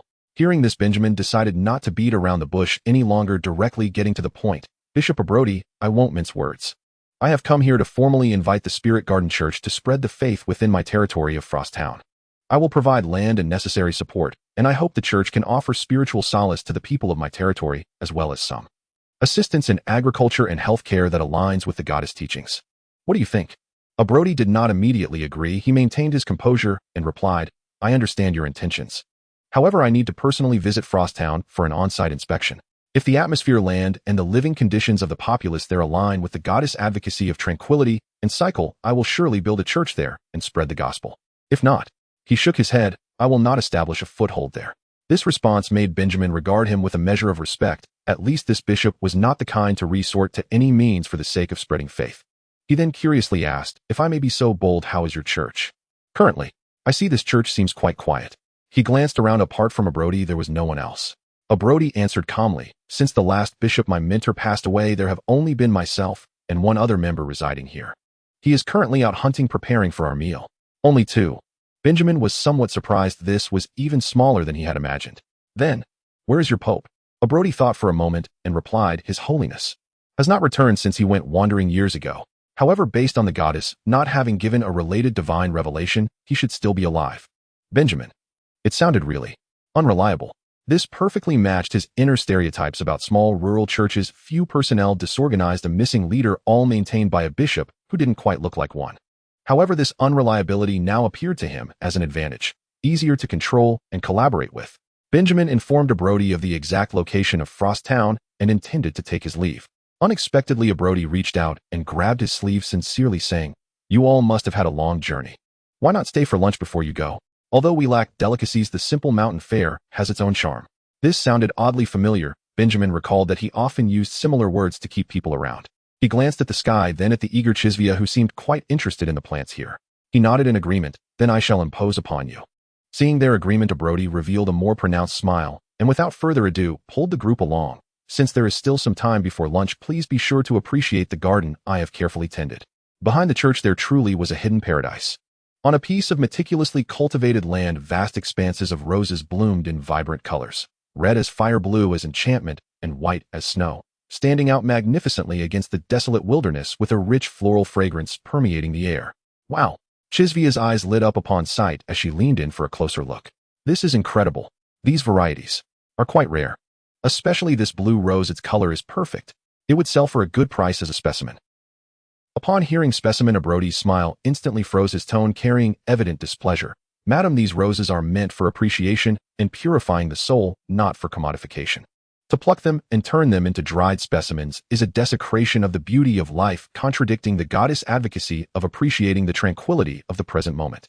Chisvia retorted defiantly. Humph, is being able to grow flowers impressive? Flowers that bloom should be picked. Besides, I can preserve their beauty and value eternally in another form. The two immediately engaged in a debate that straddled the line between academic discussion and childish argument regarding the value of plants lies in appreciation or utility, and whether specimens constitute a desecration of life. Benjamin had no interest in participating in this gardener, whereas seeing that it would take a while for them to finish, he instructed the ever-silent Pietro, stay here and keep an eye on them, don't let them really start fighting. Although I don't think Bishop Brody seems like someone who would resort to violence, Chisvia would definitely throw mud if she got angry. Pietro silently nodded, standing at the entrance of the garden like a guardian. Benjamin then took the eager Geoffrey and walked toward the side of the church. Just then a robust man clad in simple leather armor carrying a hunting bow and holding 2 plump mountain chickens and a wild rabbit approached. He appeared to be the church member who had gone hunting. "Hey brother, need help?" Geoffrey greeted familiarly. "I'm quite skilled at handling game. I guarantee it will be cleaned up nicely." The church member looked at Benjamin, then at the enthusiastic Geoffrey, nodded and handed over the game. Benjamin and Geoffrey rolled up their sleeves and began skillfully assisting the church member in preparing the lunch ingredients by the small stream next to the church. While Geoffrey plucked feathers, he began telling his awkwardly bad jokes. Benjamin listened helplessly as the sounds of the stream, Geoffrey's chatter, and the distant debate between Chisvia and Abrodi regarding the value of roses echoed in the forest. The lunch was simple yet hearty, featuring a rustic flavor from the mountains. The staple was a loaf of dark bread with a slightly tough crust and a relatively soft interior, accompanied by a large pot of steaming stew. The stew was prepared by Chef Abrodi, containing chicken and rabbit meat that Benjamin and others had helped process, along with plenty of mountain mushrooms and wild vegetables. However, when Benjamin picked up the wooden bowl and inhaled the rising steam, he couldn't help but pause for a moment. A faint yet unmistakable strange aroma mingled with various indescribable floral scents lingered atop the rich flavor of the meat broth. "What is this?" He looked at Abrodi in confusion. Abrodi, sipping the soup, slowly explained, "I added some edible dried flower petals and herbs such as rosemary and a bit of my homemade rose essence. It enhances the flavor and also soothes the mind." The combination of meat broth and floral fragrance was indeed novel. When Benjamin took a sip, he found the taste surprisingly harmonious. The floral scent was not jarring, instead it balanced out the slight fishiness of the wild game, enriching the layers of the soup, leaving a delicate aftertaste in his mouth. Vivia too was quite intrigued by this pairing, pondering whether this seasoning method could be applied in the territory's kitchen or which herbs would be suitable for planting in Frost Town. This simple lunch, due to the peculiar aroma and the gradually harmonious atmosphere between host and guests, turned out to be quite enjoyable. After the meal, adhering to the principle of reciprocity, Benjamin inquired if Abrodi needed any assistance from Frost Town. Abrodi merely smiled and shook his head, saying, "Although this place is simple, it is self-sufficient. With the goddess' blessing, there are no worries for now. I will trouble you again when I visit your town for an inspection." Seeing that the other party truly had no urgent needs, Benjamin said no more. The group bid farewell to the uniquely graceful mountain bishop, who loved to grow roses, and set off on their return journey. Upon returning to Frost Town, they were greeted by a bustling construction scene.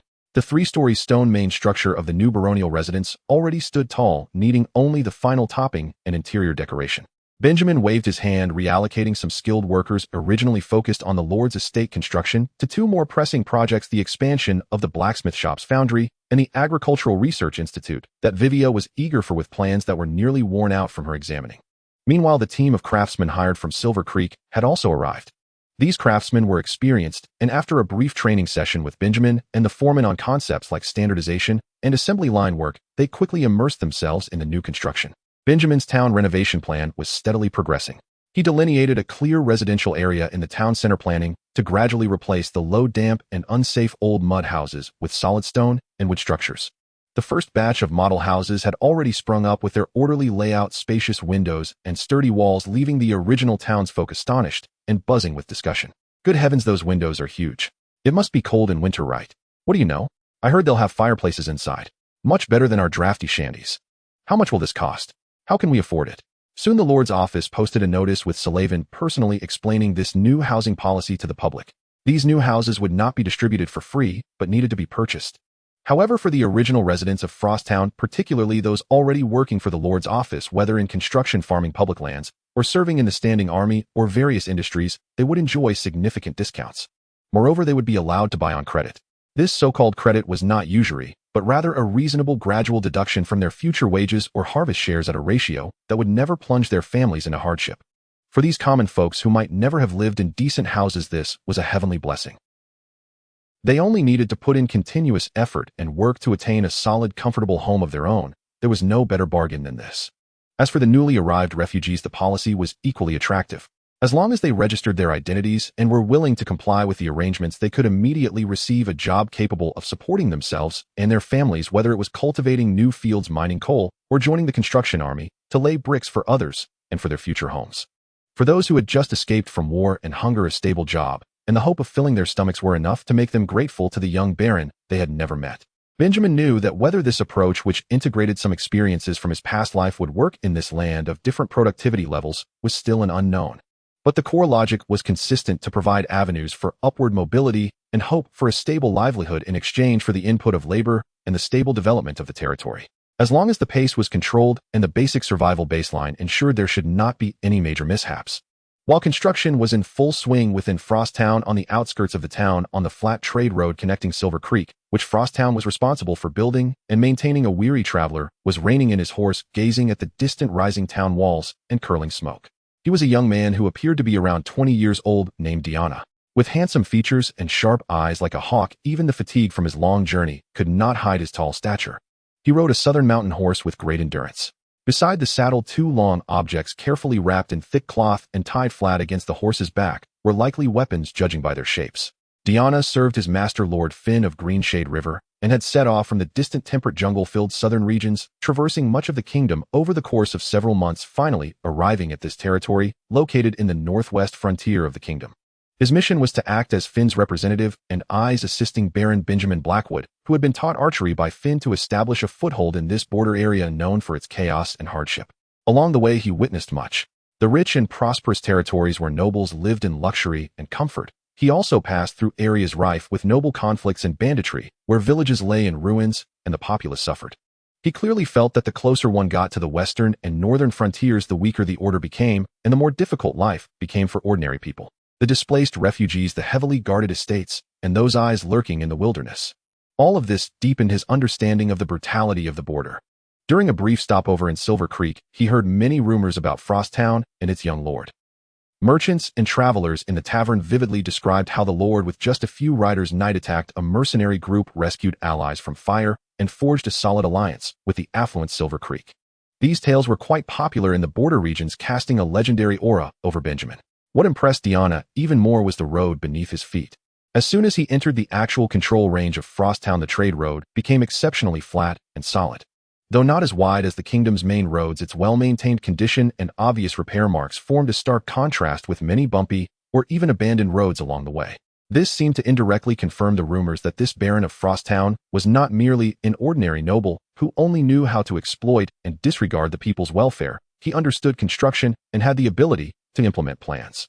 To be able to invest manpower and resources into repairing roads that do not directly generate tax revenue. Either he is extremely short-sighted or he has longer-term plans in mind. Diana lightly squeezed his horse's belly, urging the steed to take another step towards the small town stubbornly growing in the border wilderness. The hooves struck the smooth surface, producing a crisp sound.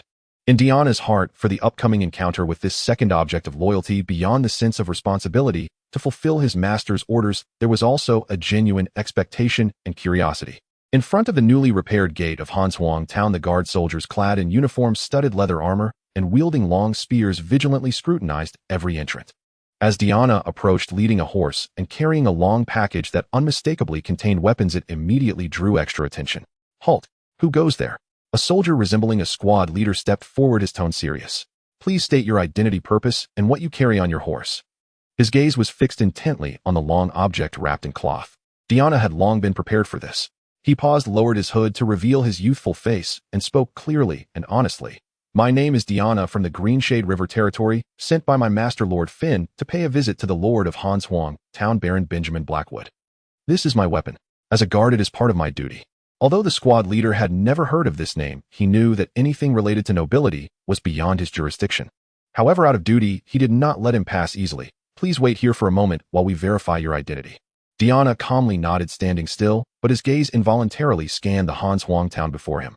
Though the town walls were not tall, they were well-maintained, and the road at the entrance was clean and flat, in stark contrast to many chaotic border towns he had seen along the way. Before long, a tall and burly figure strode out from the town.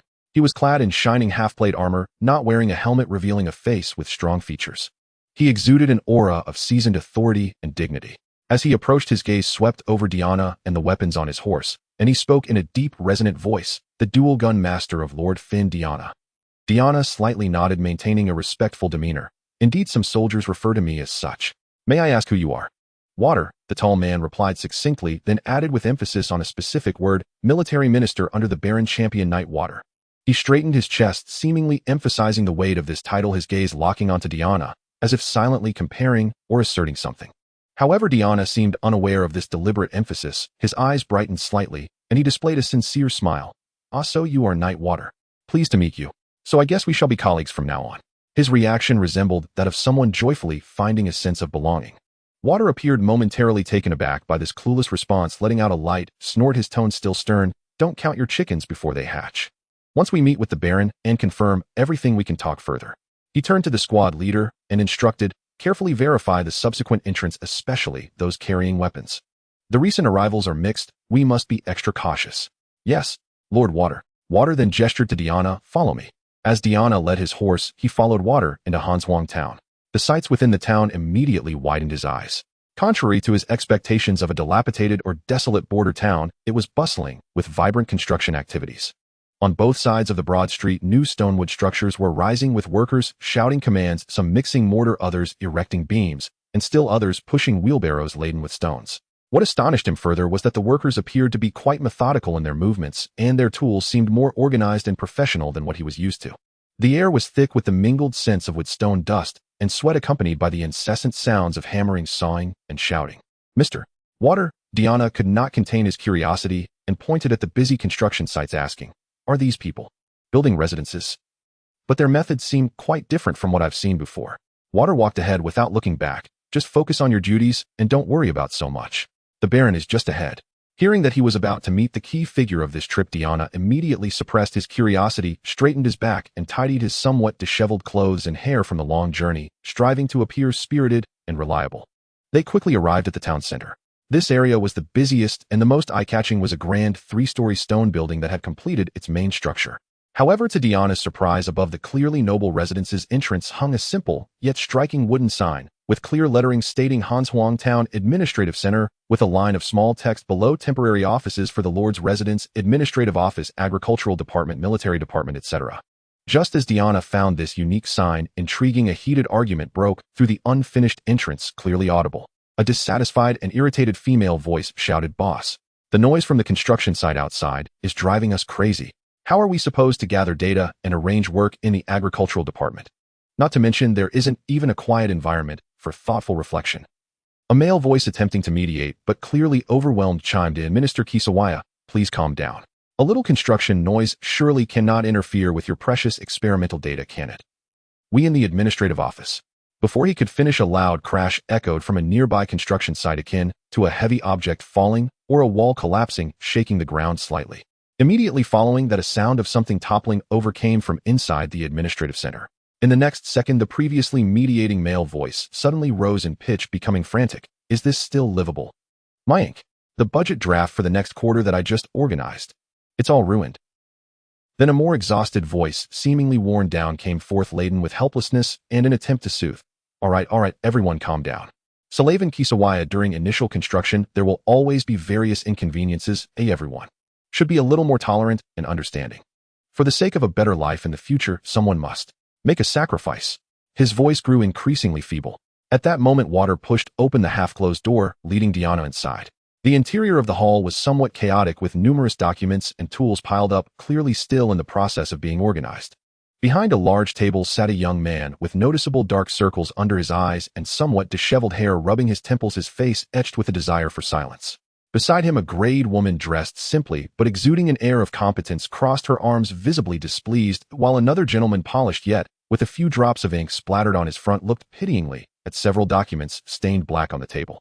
Upon seeing Water enter with a stranger, all three turned their gazes towards them. The young man seated at the head, Benjamin, made an effort to collect himself, forcing a somewhat weary yet decent smile, his gaze landing on Diana as he wearily said, "Ah, you've arrived. Welcome to Hanswang Town, Diana. I hope your journey was not too arduous." Diana watched the scene of the Lord welcoming him amid the chaos filled with dark circles, and suddenly felt that his upcoming work might be far more interesting than he had anticipated. He immediately placed his right hand over his chest and performed a formal gesture of homage. "I am Diana, the guard under Lord Finn of the Greenshade River territory, here to report to you, Lord Blackwood. I am at your service." The lobby on the first floor was bright, yet the atmosphere was somewhat chaotic. A long wooden table serving as a makeshift desk was piled high with various open documents, maps, and several small stone slabs marked with strange lines and numbers. The most striking sight was a half-eaten breakfast in one corner of the table, a bowl of cold oatmeal and a small dish of pickles. Benjamin sat behind this clutter, making an effort to hide the fatigue on his face, and offered a formal welcoming smile to Diana. "Diana, welcome to Frost Town. I apologize for the informal meeting due to the new administrative center. As you can see, it is not yet fully completed, so we have to meet in this less formal manner. My apologies. Next to him, Kisawaya was sorting through several records on crop rotation for newly cultivated fields, muttering, without looking up, since you know it's not finished, noisy, and poorly lit, why rush to move in? Isn't the old baron's residence still usable? At least it would be quieter. Benjamin rubbed his temples and replied helplessly, that place is now the historical commemoration hall of Frost Town. Sullivan said we need a space to showcase the development journey of the territory from nothing to something to enhance the residents' sense of belonging. Anyway, it has been cleared for them to fiddle with. Diana stood upright, feeling a subtle tension in the atmosphere. The scene was far from the solemn hall he had imagined for a lord receiving envoys. It resembled more a boss onion interview. If you ignored Evelyn, who was silently whisking away the cold breakfast plate, and Sullivan, who was desperately trying to save ink-stained documents with a wet cloth alongside the muttering of the Minister of Agriculture. Ahem. Benjamin cleared his throat, striving to steer the conversation back on track. Diana, since Lord Finn sent you here, it must mean he trusts your abilities. Could you briefly introduce your previous work experience and specialties? Diana steadied himself and began to report in a serious tone, as if delivering a military briefing. Yes, my lord. My main responsibilities under Lord Finn included first serving as a personal guard to ensure the lord's safety. Second, participating in and commanding small elite units to carry out reconnaissance, harassment, and quick strike missions, especially in the complex jungle and valley areas around Greenshade River. Third, excelling in close to mid-range combat with dual pistols during martial arts and real combat, having had multiple experiences defeating enemy leaders on Eonon. His description was plain, but combined with his reputation as a dual-gun expert, it was easy to imagine he was skilled in personal martial arts and small-scale special operations. At that moment, Kisawaya, who had been engrossed in crop records, suddenly lifted her head, her gray eyes darting between Diana and Walter, who was standing nearby, with a somewhat darkened expression.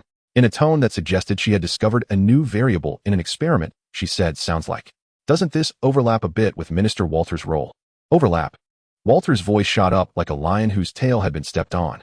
He abruptly turned to Kisawaya, but feeling it inappropriate, he restrained his anger, yet his tone remained stiff as he addressed Benjamin, sounding more like he was stating an undeniable fact. My lord, I have served as the vice commander of a regular night order, participated in border campaigns, and commanded formations of over 100 men in offensive and defensive battles.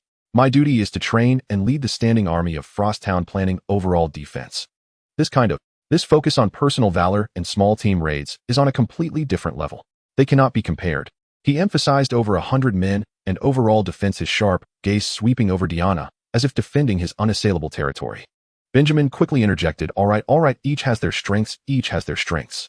Walter is the cornerstone of our military system in Frost Town, while Diana brings valuable experience in special operations and high-end protection. They can complement each other. He hastily shifted the topic, asking Diana, so Diana, do you have any expectations or requirements regarding working in Frost Town or your future treatment and development? Diana thought for a moment and answered pragmatically, no special requirements, my lord. Lord Finn instructed me to follow your arrangements when he sent me here. Normal salary and provisions will suffice. He paused before adding with a tone of calm that suggested a history of true hardship. After all, there are very few places where the financial situation is worse than our Greenshade River guerrilla unit. This statement revealed the difficult situation on the Greenshade River, giving Benjamin a deeper understanding of him. After a somewhat serious discussion, despite the background noise of Sullivan's distressed sigh over the documents and the fluctuating construction noise outside, Benjamin made a preliminary arrangement. All right, Diana, why don't you serve as an assistant under Minister Walter for a while to familiarize yourself with the environment of Frost Town, the composition of the army, and the border situation we face? After all, you just arrived, and it wouldn't be appropriate to assign you heavy responsibilities immediately. You need an adaptation process. Diana immediately bowed. Yes, my lord, I will follow your command. But he immediately raised his head, his eyes earnest, as he added, however, I hope that the position ultimately arranged for me will be as close to your side as possible. My core mission here is to assist you and protect your safety. This is Lord Finn's most important instruction. Benjamin could sense the weight of this loyalty behind his words and nodded. I understand your intentions. Rest assured, suitable arrangements will be made. Walter, please take Diana down to settle in and familiarize himself with the environment. Yes, my lord. Walter replied, turning to gesture for Diana to follow him, his expression still tense, but somewhat relaxed compared to before. Come with me. After the two left, the lobby fell quiet for a moment. Kisawaya put down the record board in her hands and pondered aloud Walter's reaction just now. Why does it feel like he's afraid of being optimized out? It's just a newcomer who can fight. Sullivan, who was carefully using absorbent paper to deal with ink stains, spoke languidly with a hint of superiority. That's normal, Minister Kisawaya. This is the kind of career anxiety that only those with purely physical strength would have. Because their talents are relatively singular, there is, theoretically, an existence of replaceability. Unlike us who require complex intellectual labor and possess irreplaceable specialized knowledge. As he spoke, he took some pride in adjusting his clothes that had gotten ink stains. Evelyn, who had been lurking in the corner like a shadow, spoke softly at this moment, her voice flat, yet piercing. This is merely your bias as an administrative officer based on your own position. Minister Walter's leadership ability, the cohesion he brings to the army, and his battlefield experience are all equally irreplaceable specialized knowledge. Sullivan was momentarily at a loss for words, awkwardly not rebutting. Benjamin did not engage in the occasional squabbles among his subordinates. At this moment, he was supporting his forehead with his hand, his eyes closed in pain. Outside, the sharp sound of sawing wood and several heavy pounding noises mixed with the faint shouts of workers pierced through the walls that had not yet been soundproofed, stubbornly drilling into his ears. So noisy. Too noisy. He murmured to himself, his tone filled with regret. It was my mistake. During planning, I only considered functionality and efficiency, completely neglecting. The sound insulation level of architecture in this era is not poor. He lifted his head, his gaze hollow as he stared at a construction hole in the ceiling where a beam of light shone through, letting in even more noise. Instead, there is simply none. As the last sliver of sunset vanished beyond the jagged silhouette of the great hung mountains, the incessant clamor of construction in the heart of Frostfall Town finally receded like a withdrawing tide. On the worksite, many workers still held aloft torches, reluctant to cease labor and eager to squeeze out a few more hours beneath the gathering dusk. After all, Lord Benjamin had made it clear wages were calculated by both hours worked and progress achieved. Every extra hour might mean an additional slab of meat upon the family table. Yet Benjamin's order swiftly reached the site through the foreman. Cease work. Return home and rest. Tomorrow at first light we resume. His lordship has decreed, the foreman added sternly, that anyone caught secretly lighting lamps to labor after dark shall suffer wage deductions. Only then did the workers reluctantly gather their tools, trudging away in twos and threes, exhausted yet content, into the town where scattered lanterns now flickered to life. Benjamin himself exhaled deeply, feeling the nerve frayed by hours of relentless noise at last begin to uncoil. He returned to his new baronial residence, a sparsely furnished third-floor bedroom, the only habitable room thus far, and hastily consumed the simple supper Sarah had brought. A long steaming bath followed, loosening muscles so thoroughly he felt his very bones melt into warmth. Passing his younger sister Mary's room, he paused to ruffle the tousled hair of the little girl sprawled across her bed, absorbed in a picture book. As she chattered gleefully about her heroic deeds assisting at the memorial hall, a quiet smile lifted the corners of his lips. At last he could lie down. Just as he sank into the yielding embrace of his new bed, closed his weary eyes, and felt consciousness drifting toward that long-craved darkness and stillness, a cool, calm voice, serene and startlingly close, rang out, "Without warning, you still have much to attend to. Rest is not permitted just yet."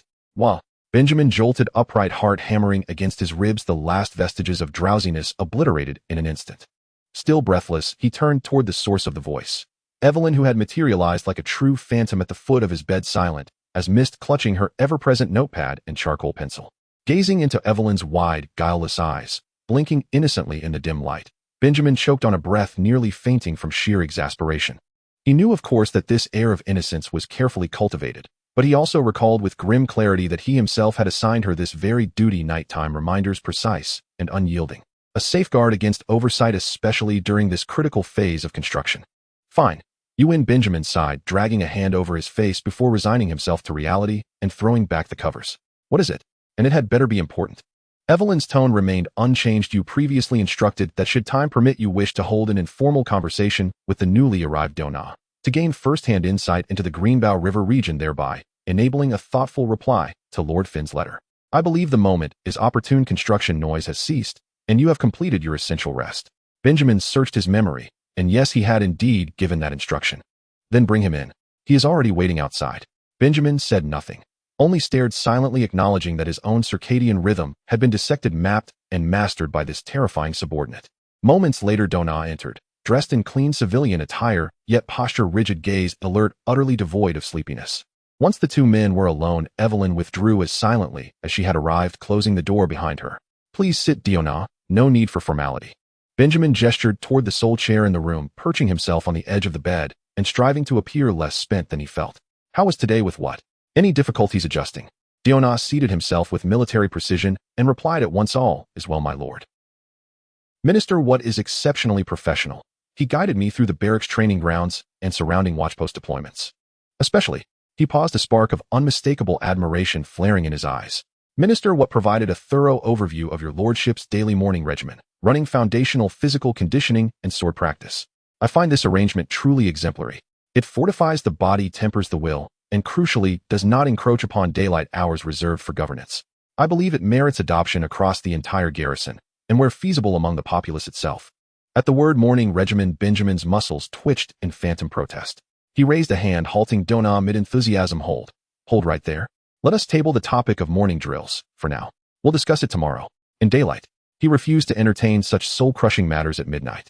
Clearing his throat, he shifted focus. I asked you here primarily to speak with you about Greenbow River and Lord Finn's situation. Noticing Diona's subtle shift in expression, Benjamin added gently, rest assured, I seek no intelligence. By the time reports traverse such distance, their relevance has long since faded. Rather, Lord Finn mentioned Greenbow's predicament in his last letter, hoping for insight, or even policy suggestions, to break the impasse. At the time, I knew next to nothing of the region, and feared offering ill-informed counsel would only worsen matters. Now that you're here, you've lived it firsthand. I wish to hear your unvarnished account, to see if together we might discern some viable path forward. Think of it as the consultation between friends. Hearing that the purpose was to aid Lord Finn and Greenbow, Dona's demeanor transformed, his earlier reserve dissolving into solemn, unwavering attentiveness. My lord's willingness to shoulder this burden on behalf of Lord Finn moves me deeply. I shall withhold nothing I know. Thereafter, the conversation became a tightly focused QA led by Benjamin. He probed deeply geography, principal hostile forces, internal demographics, resource distribution, and every measure Lord Finn had undertaken along with its outcomes. Diona responded with meticulous honesty, gradually unfolding before Benjamin a vivid, unembellished portrait of Greenbow River. The deeper he listened, the tighter Benjamin's brow furrowed, until one thought eclipsed all others: is he attempting the infernal mode? According to Dona, the land of Greenbow River was in fact remarkably fertile, temperate in climate, crisscrossed by abundant rivers and streams, blessed with rich soil and plentiful yields. Its people were neither unruly nor rebellious. They yearned only for peace. If granted sustenance and arable land, they proved steadfast and compliant. Yet the crisis lay not within but without, an overwhelming array of external adversaries, each more formidable than the last.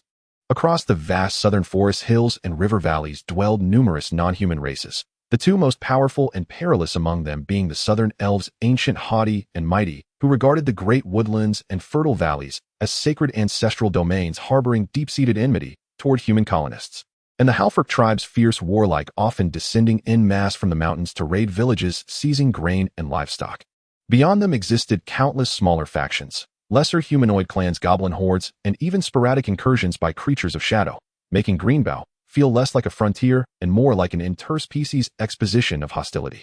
These peoples widely believed the human kingdom, particularly its recent aggressive consolidation of the southern marches, had usurped their homelands, rendering conflict perpetual. Greenbow River tragically sat precisely at the epicenter of this enduring dispute, the very front line where kingdom and kindred clashed. Soon after Lord Finn's arrival, Dona's voice lowered heavy with memory. The southern elven clans launched a coordinated large-scale raid, burning several forest border villages, carrying off or slaying numerous inhabitants.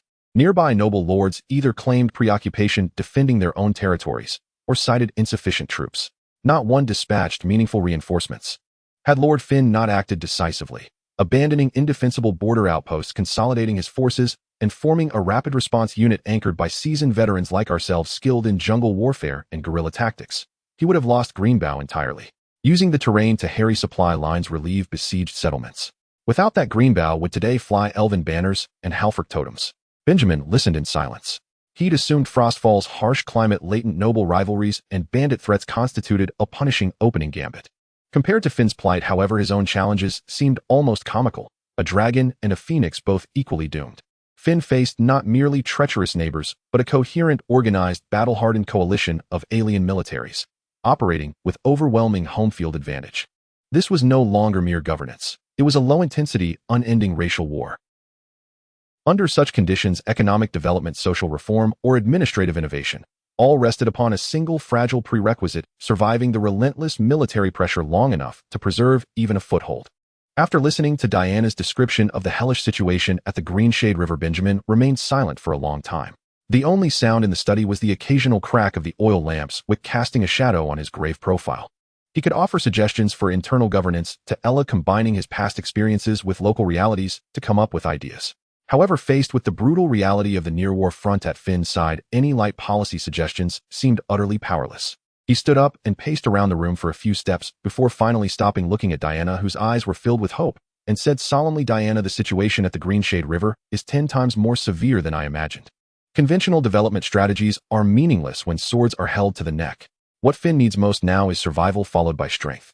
He returned to the desk, spread out a clean piece of parchment, picked up a quill, and began writing down the key points. As he spoke, first, all industries must shift to wartime and defense.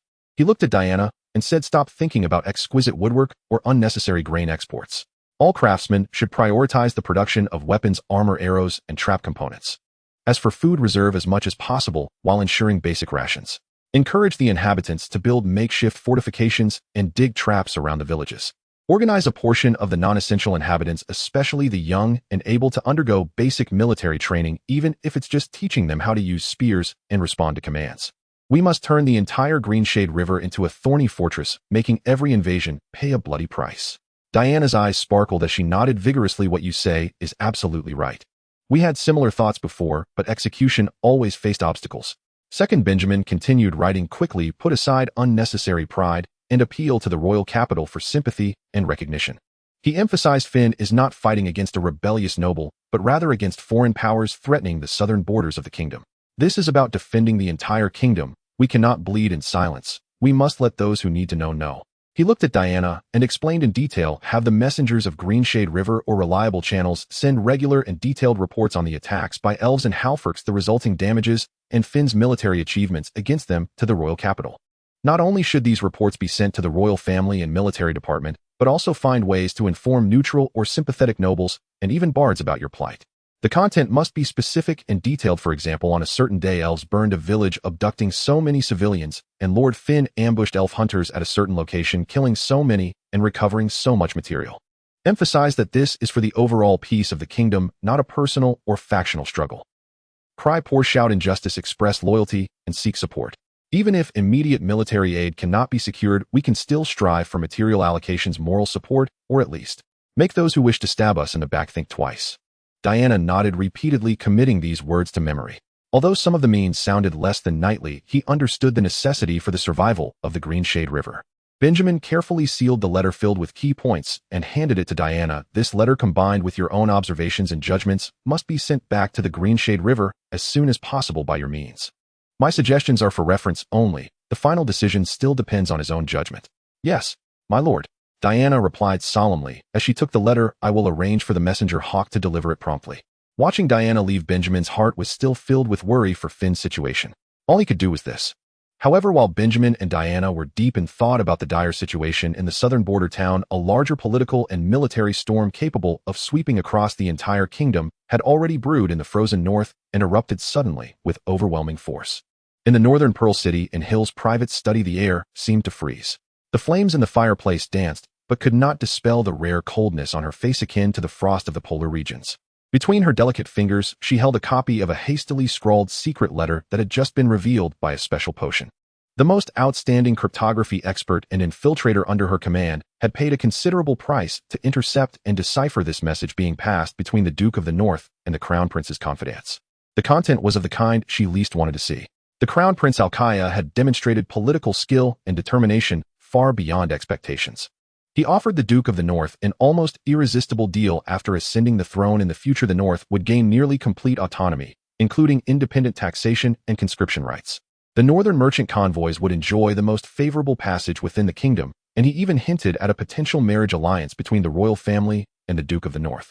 And the Duke of the North, known for his prudence and realism, seemed genuinely tempted this time. Although the letter did not explicitly record the Duke's public commitment, the most crucial information let Hill's heart sink. The elite White Wolf Legion, which had long been stationed at the extreme northern defenses, was moving quietly from its original location toward the border areas adjoining the royal territory. The scale and intent were unclear, but their movements were certain. This was not mere verbal support or ambiguous posturing. This was a tangible military mobilization. It was the heaviest weight about to be thrown down. Even more frightening was that all of this was happening in extreme secrecy. The courtiers in the royal capital, still bickering over taxes and rituals, and even Celia's intelligence network in the capital, were completely unaware of this.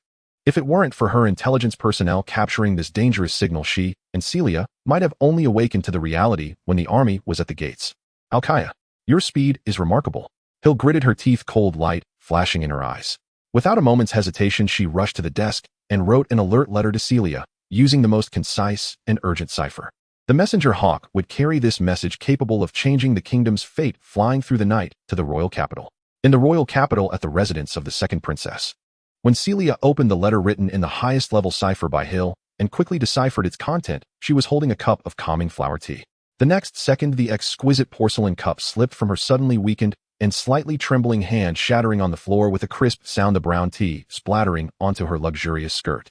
Her complexion turned pale in an instant, not because of the teacup, but due to the cold words on the letter. The movement of the White Wolf Legion. This meant that the Duke of the North had effectively shifted his allegiance to Alkaya. The sharpest knife of the kingdom might soon turn its blade towards the royal capital, towards her. After extreme shock and anger, a decision to take immediate action was necessary. She could not allow Alkaya to seize the advantage so easily. That day, Celia delivered a vehement public speech in the noble assembly of the royal capital in her capacity as the second princess. She denounced Alkaya for secretly forming alliances with border towns and rashly mobilizing troops harboring ulterior motives, accusing him of using the peace of the North as a bargaining chip to split the kingdom and incite civil war. Her speech was filled with grief and warnings, intending to seize the initiative in public opinion, expose Alkaya's ambitions, and awaken the vigilance of the wavering nobles. However, she underestimated the craziness of her opponent, or rather the unrestrainedness of his supporters. Just as her speech ended, and she descended the assembly steps with a hint of fatigue, a poisoned crossbow bolt, like the tongue of a poisonous snake, shot out from the shadow of a clock tower in the distance, aiming for her back. In a critical moment, Celia's keen perception and astonishing reflexes, honed over a long career of adventure, saved her life. She did not look back as if she had eyes on her back. Her right hand shot out like lightning, and in a flash, she firmly grasped the speeding arrow in midair. With delicate yet powerful fingers, she suddenly bent the arrow, and with a snap, the steel shaft was broken. Only then did her guards react, rushing toward the source of the arrow with anger and fear. The attacker was quickly captured, or rather, he had not even tried to escape too far. After a rough yet swift interrogation, he claimed to be a loyal citizen inspired by the principles of His Royal Highness Prince Alkaya, acting purely out of personal concerns for the future of the kingdom and anger towards the second princess' biased policies, and had nothing to do with the prince himself. A typical identity. But the news that Alkaya's supporters attempted to assassinate the second princess spread like wildfire, accompanied by the legendary scene of Celia catching the arrow with her bare hands, rapidly sweeping through the royal capital and quickly spreading throughout the kingdom. The atmosphere in the kingdom instantly shifted from secret undercurrents to open tension and opposition. However, no one expected that Alkaya's counterattack would come so swiftly, so fiercely, and so ruthlessly. Just 3 days after the attempted assassination of Celia, a proclamation stamped with Prince Alkaya's seal, worded firmly and filled with phrases like defending the orthodoxy and eradicating the treacherous influences on the royal family, sounded like a war drum. What was even more chilling was that this proclamation did not originate from the royal capital, but from the stronghold Iron Gate, fort bordering the north and west. At the same time, Prince Alkaya's royal banner prominently appeared atop the Iron Gate fort. This meant that Alkaya had not only received the tacit approval or even support of the Duke of the North, but he had also left the Duke's territory, entered the west, and seized control of the key fortress connecting the north and the west. The west, where the kingdom's military strength was most robust, the borders were the longest, and the situation was the most complex. Alkaya's choice to raise his banner there made his intentions crystal clear. He aimed to use the west as a base, consolidating his supportive forces to target the royal capital. Children, this is not amusing. As Benjamin used this phrase as an opening line to inform the corps members crowded in the temporary administrative center about the recent chaotic yet consistent news, everyone understood that the days of leisurely construction were likely coming to an end. The news, like a crow with wings, brought an unsettling caw and a scent of blood, finally fluttering its way to the relatively remote Frost town. It began with cautious whispers among the members of the merchant caravan, then the unmistakable fear on the faces of passing travelers, and finally dozens of letters, nearly all arriving at once with various wording, shattered the brief tranquility of the border town. On Benjamin's desk lay a pile of letters from all over the country. Ironically, most were signed by barons or knights. He had never heard of even some local celebrities. The content was largely similar, merely hinting at or reminding him, either openly or subtly, and even threateningly warning him about war and choosing sides.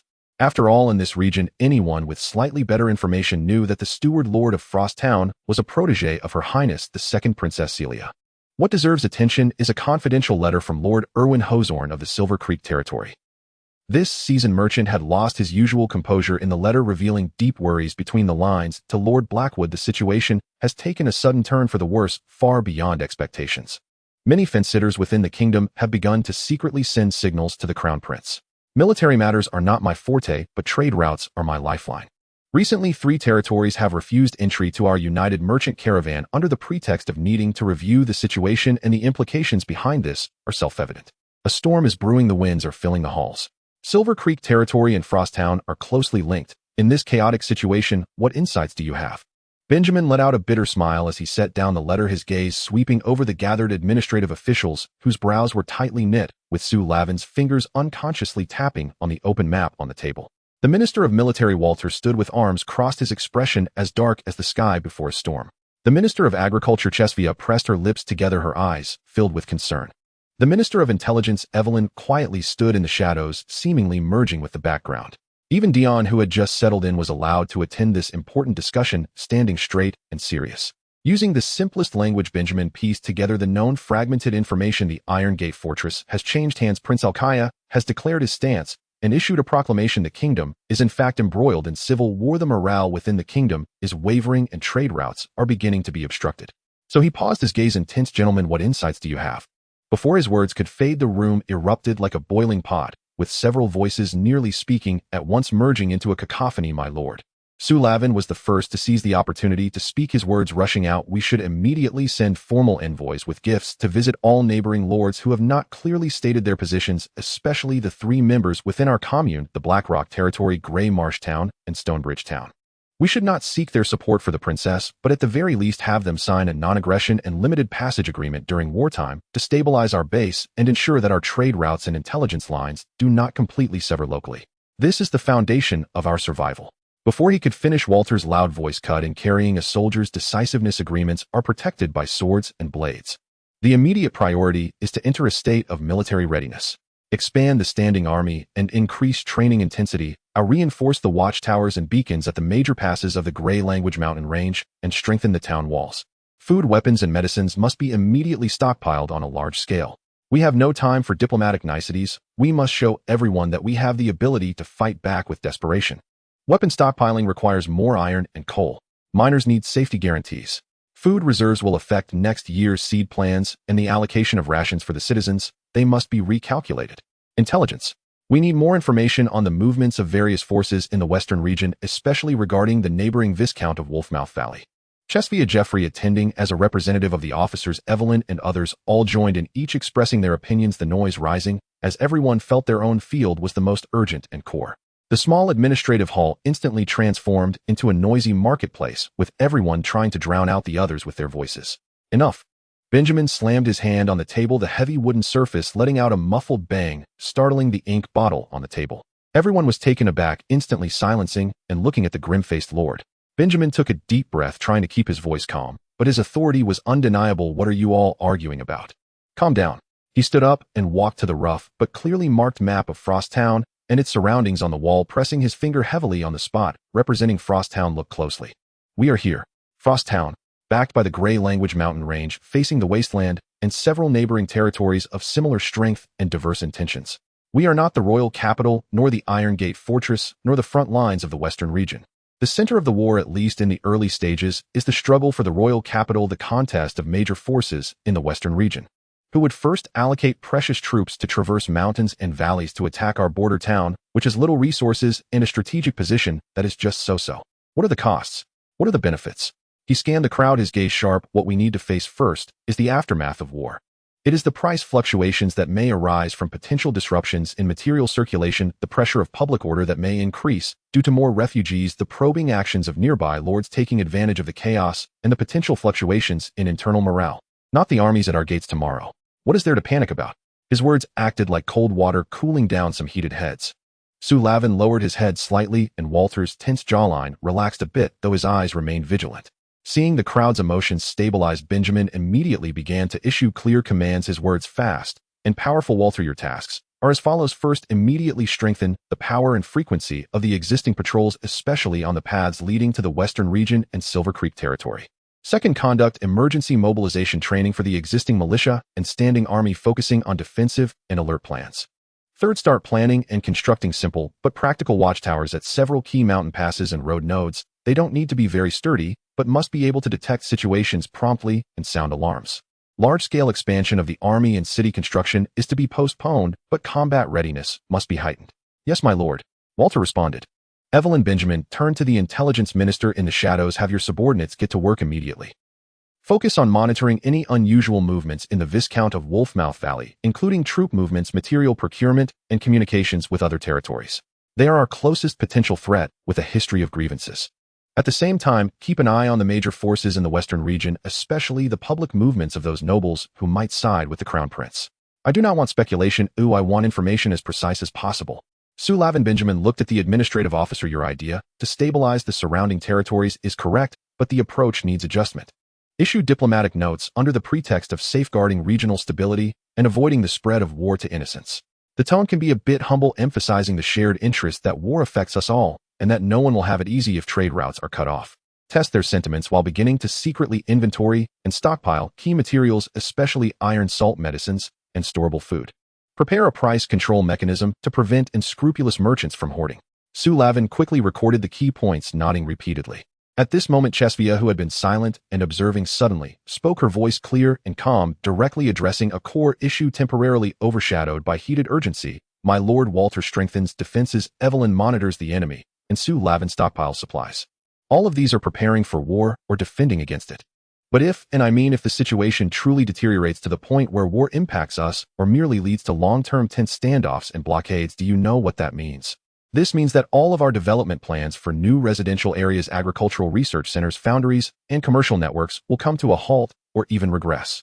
Refugees fleeing will surge, artisans will be unwilling to work, merchants will dare not trade, citizens will live in fear, and fields may be left fallow. Everything you have painstakingly built may quickly collapse under the shadow of war. You need to consider not only how not to be consumed, but also how to maintain the vitality of the territory during the potentially coming cold winter, and even find ways to keep moving forward amidst adversity. Otherwise, even if we hold the town walls, the future of Frost Town may die in stagnation. Chesvia's words were like a cold dagger piercing through the just-established military-focused mindset. The hall fell silent again, all eyes focusing on Benjamin. Benjamin met Chesvia's gaze, slowly nodding. You are right, Chesvia. War, especially the kind we may face where we could be caught in the crossfire, inflicts the greatest damage not with blades, but by suffocating normal life. He returned to his main seat, sinking into deeper contemplation. Not only must they survive, but they must also seek ways to sustain or even slightly develop amidst the cracks. This was undoubtedly a more daunting challenge. The response speed of Frost Town exceeded the expectations of many observers, surpassing even Benjamin's own estimates. This was not due to the perfection of the system, but rather stemmed from the blind trust and instinctive following established in the hearts of the townspeople over the past year by the young lord's fair tax policies, visible construction projects, and hopeful new regulations. When the distant and terrifying terms such as war, prince rebellion, and kingdom turmoil were accompanied by a series of clear directives from the Lord's manor, the citizens of Frost Town quickly turned their gazes towards the three-story building at the town center, still under construction, but already labeled as the administrative center. After a brief moment of panic and confusion, the Baron has spoken, became the best stabilizer. Thanks to Benjamin's strong and solid reputation in Frost Town, this emergency mobilization demonstrated extraordinary efficiency and execution. In military matters, the orders were swift and resolute. Minister Walter's commands faced virtually no obstacles. The soldiers of the standing army silently inspected their weapons and leather armor, their eyes holding not much fear, but rather a sense of excitement, as if to say, finally, it's our turn. Many of them just months ago were farmers wielding tools or wandering refugees. It was Frost Town that provided them with a place to settle and substantial military pay. By protecting this place meant safeguarding their own lives. When the call to assemble the militia echoed across the town square, the men who had put down their hoes and left the construction site rushed over. Following their rehearsed plans, they collected spears, and under the guidance of non-commissioned officers and veterans, swiftly expanded the scope of their daily patrols. Every dirt road leading to Wolf's Mouth Valley and the western borders began to reveal the vigilant figures of Frost Town soldiers, with patrol frequencies changing from once a day to round-the-clock shifts. What was most astonishing was the efficiency of the workers and construction teams. Almost simultaneously with the issuing of orders, the timber and stones already stored in warehouses were being transported by carts. A rapid fortification squad composed of experienced craftsmen and energetic laborers rushed to the pre-surveyed key passes and high points equipped with tools and provisions. They did not build castles, but within 24 hours, almost like magic, they erected simple yet sturdy watchtowers using thick logs and rammed earth. Atop the sentry towers, bonfire basins were erected to create thick smoke from wet firewood, and flags of various colors and patterns were prepared. A simple visual signal system was quickly disseminated to every sentry indicating what each column of smoke represented and which color of flag denoted what level of threat. The edges of the Gray Language mountain range were illuminated like never before. Evelyn received unprecedented resource allocation. Money supplies, and even personnel mobilization priorities were opened to this newly established, somewhat mysterious intelligence department. This silent minister showcased another aspect of her efficiency. Those under her command, often merely tavern workers, itinerant merchants, or even wandering performers known as Gray Sparrows, a code name, she personally assigned, sprang into action like a swarm of bees vanishing onto the roads or mountain paths leading in all directions. The key monitoring targets were clearly defined: the castle of the Viscount in Wolf's Mouth Valley, and its main roads, the borders of several powerful noble territories in the west with ambiguous attitudes, as well as all possible nodes such as trading posts, ferry crossings, and larger markets that could relay critical messages from the royal capital, Northern Front, or Western Front. Meanwhile, a recruitment notice was quietly posted targeting hunters, herbalists, and mountain folk familiar with every crease of the Gray Language mountain range, with generous rewards and a clear mission to assist regular scouts by closely monitoring those secret paths and hunting trails that were not marked on maps but could be exploited by the enemy. These individuals, adept in the mountains and forests, quickly formed auxiliary reconnaissance teams. They wore no uniforms, but became the most peripheral and least detectable barrier for Frost Town. Sullivan's administrative machinery operated at full speed. It seemed he had no secretaries, but he temporarily assembled a team of literate townsfolk to carry documents stamped with the Lord's seal, beginning a thorough inspection and registration from house to house and warehouse by warehouse. Grain, salt, iron, materials, medicines, leather, and kerosene. All items classified as strategic resources were meticulously recorded regarding their quantity, quality, and storage locations. Shortly after, a new decree was posted in the town square and at the entrances of various residential areas: special resource control ordered during wartime. It explicitly prohibited the unauthorized large-scale outflow of the aforementioned resources from Frost Town and announced that the Lord's Manor had the right to systematically procure civilian reserves at current market prices to bolster public reserves. Instead of plundering it was fair procurement, a measure that greatly reassured townspeople with surplus food and goods while also preventing panic hoarding and black market proliferation. At the edge of the town, several sturdy, dry, and discreet old warehouses were quickly cleared out and labeled as public strategic reserve, guarded day and night by soldiers dispatched by Walter. Trucks laden with grain, sacks of salt, and iron ingots were methodically transported inside. Watching the fully armed, serious-faced soldiers guarding these supplies, the ordinary townspeople strangely felt a sense of security. As long as the Lord was prepared, we have a foundation. Frost Town as a whole seemed to transition seamlessly from a construction mode focused on hard work and aspiring for the future to a defense mode of vigilance and readiness. People hurriedly walking down the streets showed less of their usual leisure and more of a sense of alertness. The construction sites had not completely halted, but the pace was noticeably slower, with more laborers diverted to enhance defensive works and transport supplies. The clamor of the market had quieted somewhat, but transactions continued. However, the topics of conversation shifted from harvest and prices to distant battles and local preparations. The air was thick with a tense yet orderly atmosphere. There was no hysterical fleeing, no chaos of looting. Instead, there was a collective calm and obedience born from trust in the Lord.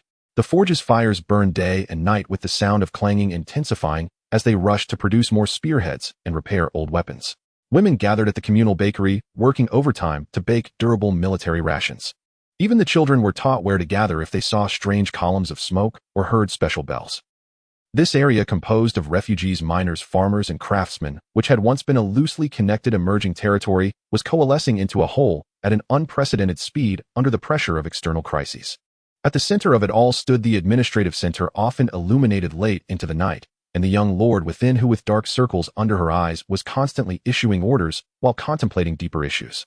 When the final report confirming the successful testing of the beacon was delivered to Benjamin's desk, affirming that the rudimentary yet effective defense mechanism of Hanshuang Town had been preliminarily activated and was now operational, he did not pause for breath and immediately commenced the next course of action.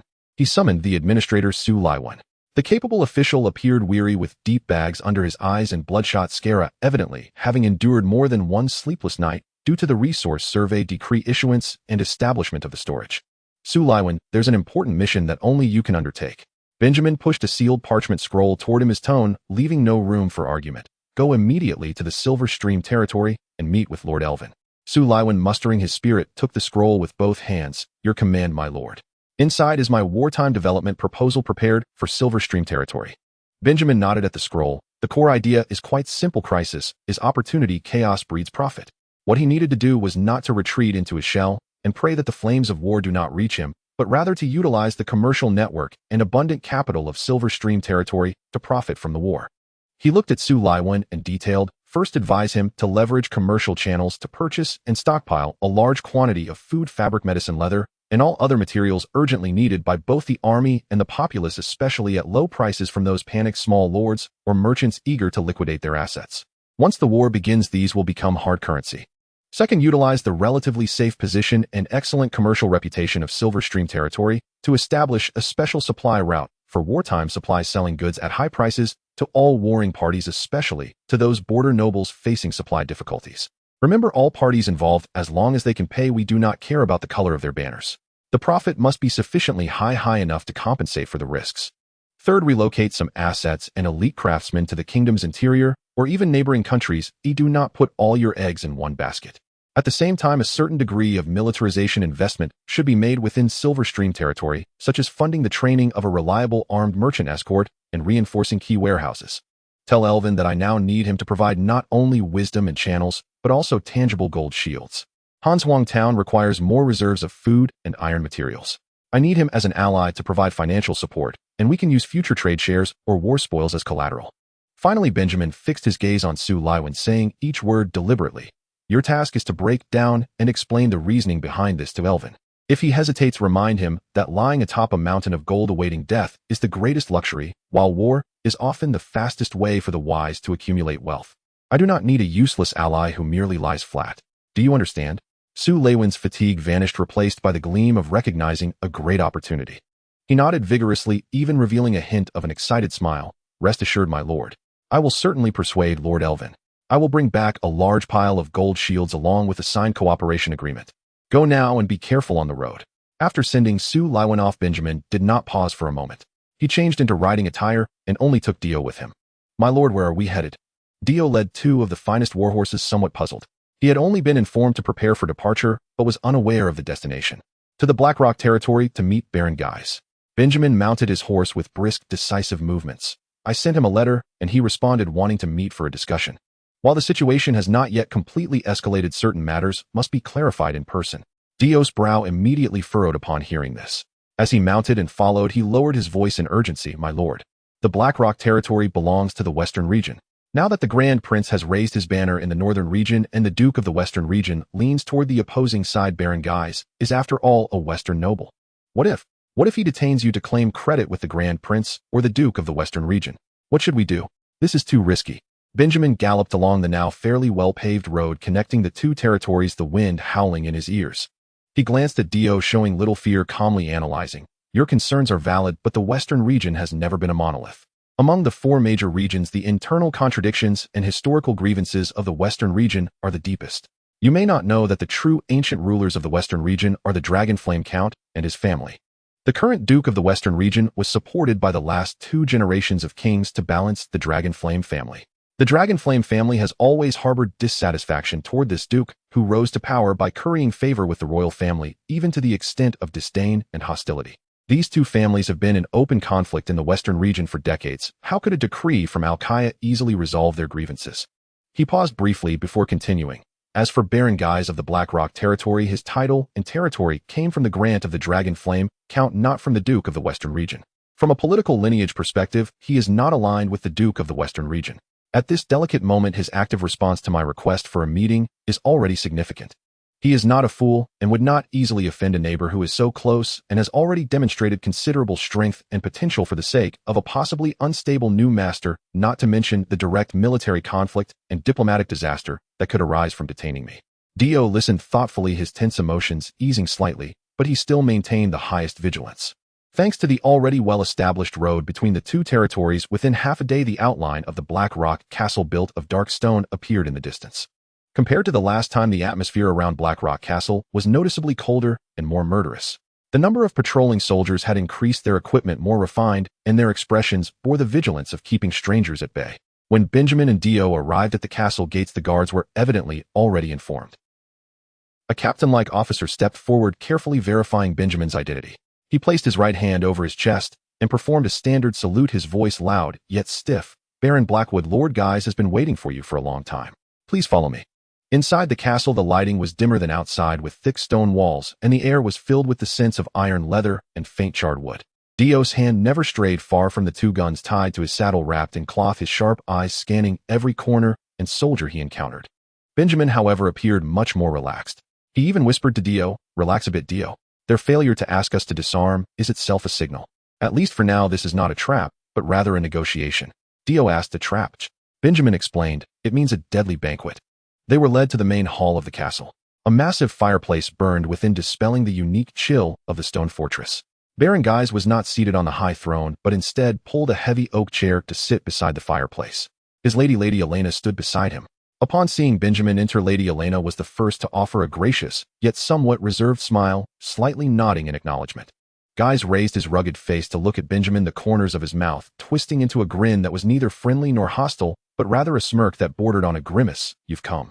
You have quite the nerve, Blackwood, to dare to enter my Black Rock castle with just one soldier." His voice echoed in the hall, carrying an unmistakable sense of pressure. Almost the moment Guise spoke, Dio keenly sensed a hint of targeted coldness palpable, as if it were a physical entity. His muscles tensed instantly, and he instinctively reached for the guns on his back. However, Benjamin's hand was quicker, as if he had anticipated this, gently, yet firmly pressing on Dio's arm to halt his movement. Benjamin maintained an unperturbed expression as he met Gai's gaze. "Baron Guise, let's skip the pleasantries. Time is equally precious for both of us. If there's something to say, let's say it directly." Guise stared at Benjamin for several seconds before suddenly letting out a short laugh akin to the sound of gravel grinding. "Huh. I do like straightforward people like you."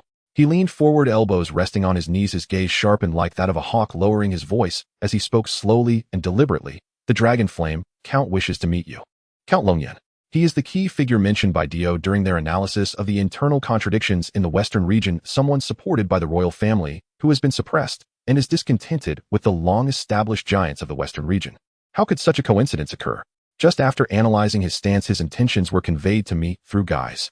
In the blink of an eye, Benjamin's face displayed a perfectly mixed expression of surprise and confusion as he responded, "Lord Count Longyan wishes to see me. This truly leaves me a mere baron feeling overwhelmed. However, forgive my ignorance, no matter how I think about it, apart from the fabricated tales of bards meant to sell for profit, how could the Lord Count possibly know me or wish to lower himself to meet me?" Guise, upon hearing this, not only did not get angry, but instead grinned, revealing a smile more akin to a wolf spotting an interesting prey. "There is a sting in your words indeed. I admit I mentioned you in front of him. Otherwise, with the Lord Count's status and busy schedule, he certainly would not pay special attention to a baron of miscellaneous duties who only appears in bard lyrics far away at the border. Please maintain the proper respect for the Lord." Dio, standing behind Benjamin, could not help but step forward, his voice clear and powerful, his right hand instinctively resting on the hilt of his sword. Guy's disdainful attitude, especially using the term miscellaneous, which carries a noticeable derogatory connotation, touched upon his bottom line as a bodyguard. Guise raised his heavy brows, his gaze cutting through Dio like a knife, scoffing, "Your new bodyguard is much more impulsive than that stiff knight from last time. What, Blackwood, you now prefer the youth?"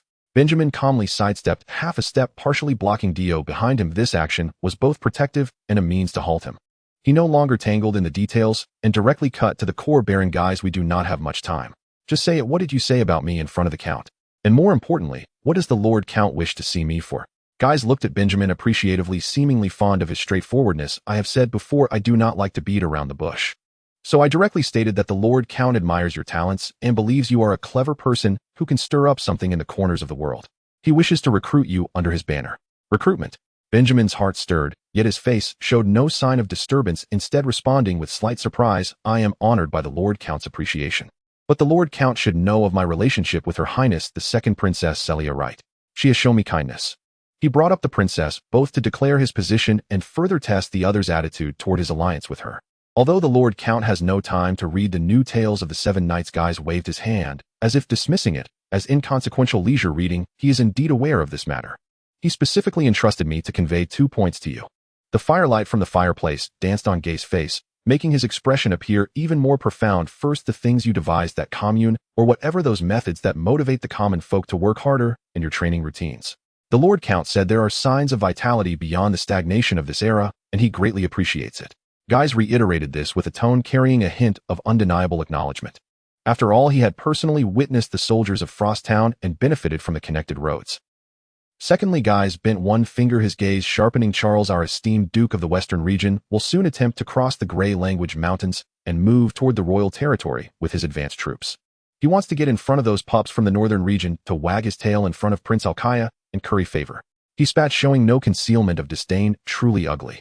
Benjamin quickly digested these words. From Gay's tone and wording, he clearly heard Count Longyan's stance. He was unwilling to lean toward Alkaya, which would only elevate his political rival, the Duke of the Western region, but he also did not wish to publicly support the second Princess Celia. That would not align with the interests of the traditional noble class of the Western region and could prematurely entangle him in the core conflict. The primary goal of the Count, or rather his most urgent objective, was to create trouble for Duke Charles to hinder him. If Duke Charles' troops were to pass smoothly through the Grey Language Mountains into the relatively empty royal territory, it would not only enhance the Duke's standing in the eyes of Alkaya, but also undermine Count Longyan's relative power within the Western region. This was something the Count could never tolerate. So Benjamin followed this line of thought, and slowly spoke. The Lord Count's intention is to prevent Duke Charles' troops from passing through the Grey Language Mountains into the royal territory so smoothly, right? Talking to wise men is efficient. Guys grinned a smile that bore satisfaction akin to seeing prey fall into a trap. The area around the Grey Language Mountains, your Frost Town, along with the Silver Creek territory that is in cahoots with you, is an unavoidable node. As long as you are willing to take the lead and show some firmness, blocking, or at least creating enough trouble for Charles' advanced troops, the Lord Count will not treat friends poorly. He leaned forward, lowering his voice, as if sharing a secret. Weapons, armor, food, and even some intelligence regarding Charles' troop movements can be provided by the Lord Count as long as you need it. There is no need for you to publicly declare any banners. Simply stating you are acting in self-defense to fend off foreign invasion will suffice. Benjamin immediately realized this proposal was a timely assistance for him. Even without Count Longyan's hint, should Duke Charles' troops truly attempt to pass through the Grey Language Mountains, regardless of whether they actively attack Frost Town as a territory located at a crucial juncture and clearly belonging to the Prince's faction, both Frost Town and Silver Creek territory would undoubtedly become thorns in the enemy's side, making conflict almost unavoidable. Passive defense is less effective than proactive fortification, and it could also secure the covert support of a powerful force. Moreover, the weapons, supplies, and intelligence promised by the Count were precisely what Frost Town urgently needed at this moment. This was more direct and guaranteed than borrowing money from Irwin to make purchases. Without much hesitation, Benjamin was already inclined to accept this deal. However, there was one last and crucial question he needed to confirm. He raised his head, his gaze sweeping across the oppressive stone hall, as if he could see through the walls to a broader map. Baron Guise, the last question. In our regional development commune, besides your Blackrock territory, there are also the Grey Marsh Town and Stonebridge Town, two territories of the Western region. If we were to have friction or even conflict with Duke Charles' troops, what role would they play? This is crucial. If these two neighbors were to stab us in the back or allow Duke Charles' troops to pass through, even providing convenience, then Frost Town and Silver Creek territory would find themselves besieged from three sides. Upon hearing this question, Gay's face revealed for the first time a nearly genuine smile, even carrying a hint of pride and dominance. That smile tugged at the rock-like contours of his face, appearing somewhat grim, yet filled with immense confidence. He leaned back against the chair, arms crossed over his abdomen. Regarding this, you need not worry. They will not cause any trouble. He paused, meeting Benjamin's probing gaze clearly and deliberately, adding, because they belong to me. The meaning of this statement could not be clearer. Baron Guise, the vassal of Count Longyan, had decided to take advantage of the chaos to annex the neighboring Grey Marsh Town and Stonebridge Town, bringing that area completely under his control, establishing a fortified front within Count Longyan's sphere of influence. And he, Benjamin Blackwood, would be his ally on the Eastern Front, jointly resisting the pressure from the direction of Duke Charles. Gay's ambitions and decisiveness far exceeded his previous estimates. This was not merely a cooperation but a division of power and an alliance formed based on shared interests and real threats. The Frost Town Silver Creek Territory Alliance to the east and the Blackrock Territory to the west, jointly guarding the passage through the Grey Language Mountains against the advance of Duke Charles. Having figured all this out, Benjamin was no longer hesitant. He met Gay's gaze and slowly nodded. I understand. Baron Guise, please convey to Count Longyan that I have received his appreciation and suggestions. I will do my best to persuade the Silver Creek Territory. As for the passage through the Grey Language Mountains, since it is the gateway to our homeland, it naturally should not allow outsiders to enter freely. As for the specifics of support and details, he did not directly say I agree, but the meaning was already clear. These matters we can discuss slowly. Guise took the lead in the conversation, his smile becoming more pragmatic. Now let us prepare well for the guests that are about to arrive. Alina, have someone bring the map and prepare some food. I see Baron Blackwood has been running around for a long time and should be hungry. The simple fare of the high-end territory is indeed as rugged, solid, and plentiful as its lord describes. Large chunks of roasted venison tinged with blood and hard black bread that requires considerable effort to break apart, paired with a strong, spicy ale. During the meal, Baron Guise ceased discussing serious matters, instead regaling tales of hunting and border anecdotes, even engaging Dio in a brief discussion about the pros and cons of dual guns and forest combat, making the atmosphere less stiff. Madame Alina spoke little, but her occasional insights on managing the populace and resource allocation always hit the nail on the head, causing Benjamin to pay close attention. After the meal, Benjamin did not linger. Having finalized preliminary communication and resource transfer methods with Guise, and after meeting with a trusted confidant designated by Madame Alina for coordination with Selwyn, he took his leave with Dio and set out on the road back to Frost Town. On the return journey, dusk deepened. The two horses trotted side by side, their hooves echoing on the empty road. My Lord Dio finally couldn't hold back his voice, cutting through the evening breeze with unusual clarity. Isn't it too risky to ally with Baron Guise and the Dragonflame Count behind him? After all, they are nobles from the Western Territories, not aligned with Her Highness the Princess. If we assist them in repelling the Grand Duke of the Western Territories, does that not indirectly involve us in the internal strife of the West, even betraying Her Highness camp? Benjamin gazed ahead, not responding immediately. It wasn't until they rounded a mountain hollow that the scattered lights of Frost Town became vaguely visible on the distant horizon that he slowly spoke. Dio, remember, on this land about to be engulfed by war, the first thought should not be loyalty to any faction, but how to survive and ensure those who follow you survive as well. He turned his head, looking at this young guard who appeared somewhat naive. Her Highness has shown me kindness, and Frost Town belongs to me. Because of her, I will not betray this bond of loyalty, both in sentiment and in law. But the princess is currently in the capital, facing the united pressure of the Crown Prince, the Grand Duke of the Northern Territories, and even the Grand Duke of the Western Territories. She cannot provide us with a single morsel of food or a sword. If the army of the Grand Duke of the Western Territories truly comes over from the Grey Language Mountains, the first to be crushed will be us. At that time we would die loyal to the princess, but what help would that be to her great cause? We would merely be an insignificant black dot erased from the map. The proposal from Guise and the Dragonflame Count gives us an opportunity. An opportunity to sustain ourselves through war, to grow stronger amidst the cracks. Our initial aim in repelling the advanced troops of the Grand Duke of the Western Territories is primarily for self-preservation. Additionally, it objectively hinders the Grand Duke of the Western Territories, alleviating some pressure that the capital might face. If this in itself is support for Her Highness. Finally, we can gain valuable combat experience, weapon supplies, and perhaps enhance our own strength through spoils of war and the favorable deals with the Dragonflame Count.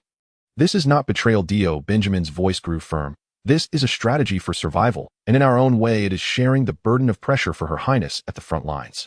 If Frost Town can hold its ground in this battle, and even grow stronger, then in the future, regardless of how the situation changes, we can become a more significant piece in Her Highness' hand rather than a pawn easily sacrificed. Of course, he paused, adding, one must be exceedingly vigilant when making deals with a tiger. The Dragonflame Count only wishes to use us to exhaust his political enemies and may not genuinely support the princess. Thus, cooperation must have its bottom line. Intelligence must be verified repeatedly, and the core military strength and resource reserves must remain firmly in our hands. The Silverstream territory must also be brought in. We cannot be the only ones bearing the brunt. Dio listened silently, digesting the logic and heavy reality behind Benjamin's words. He came from the nearly hopeless battlefield of the Green Shade River and understood the harshness of prioritizing survival better. I understand, my lord. I have been careless in my thoughts. I will use my skills to protect you and Frost Town. Very well, Benjamin patted his shoulder. Once we return, we have much to do. First, we must convince that profit-driven old fool Elvin that funding us to fight is more advantageous than waiting to be robbed. When they returned to Frost Town, it was already late at night. The lights were still on in the third floor of the government center. Benjamin told Dio to rest first and headed straight up.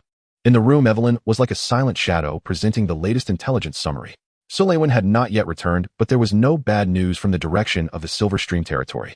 Walter reported that all watchtowers were in operation. The first batch of mountain villagers for auxiliary reconnaissance had been dispatched, and no abnormalities had been detected.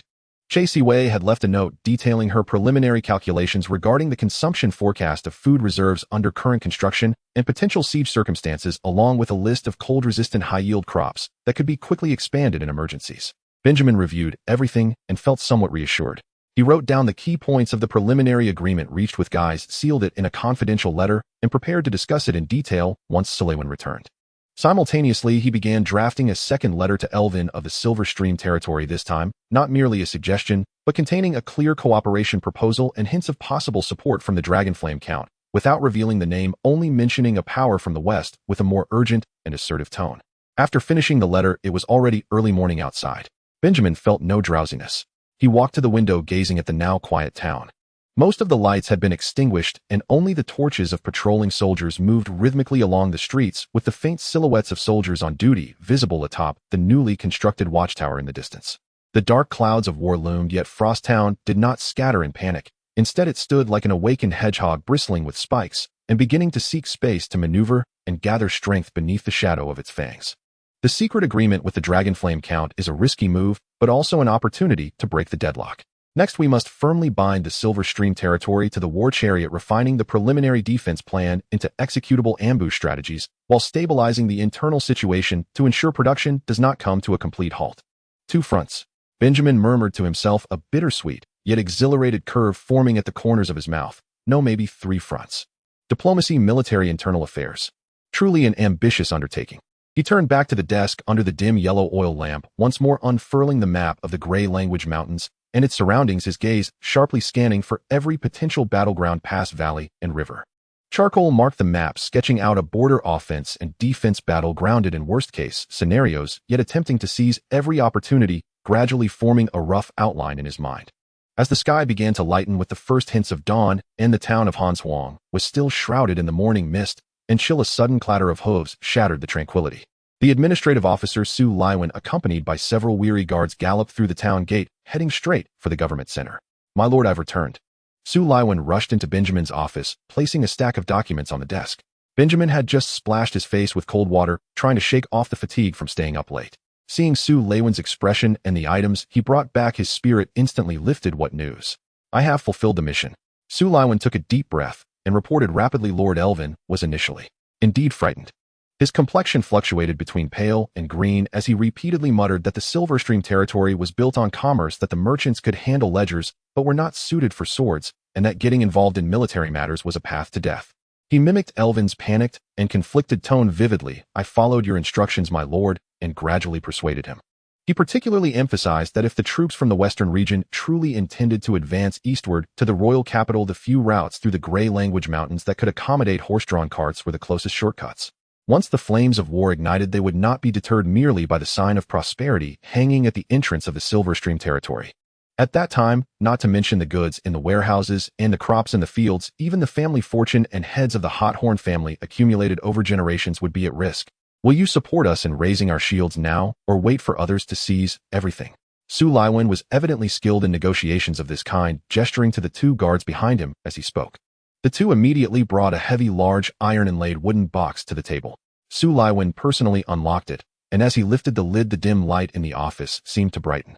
Inside the box was a neatly stacked array of golden shields, gleaming and heavy, their edges shimmering with an enticing luster. Even in this tense moment, the pure radiance of the precious metal possessed a power that was truly awe-inspiring. A full 500 gold shields. Su Laiwen's voice carried a barely perceptible tremor, a mix of fatigue and excitement.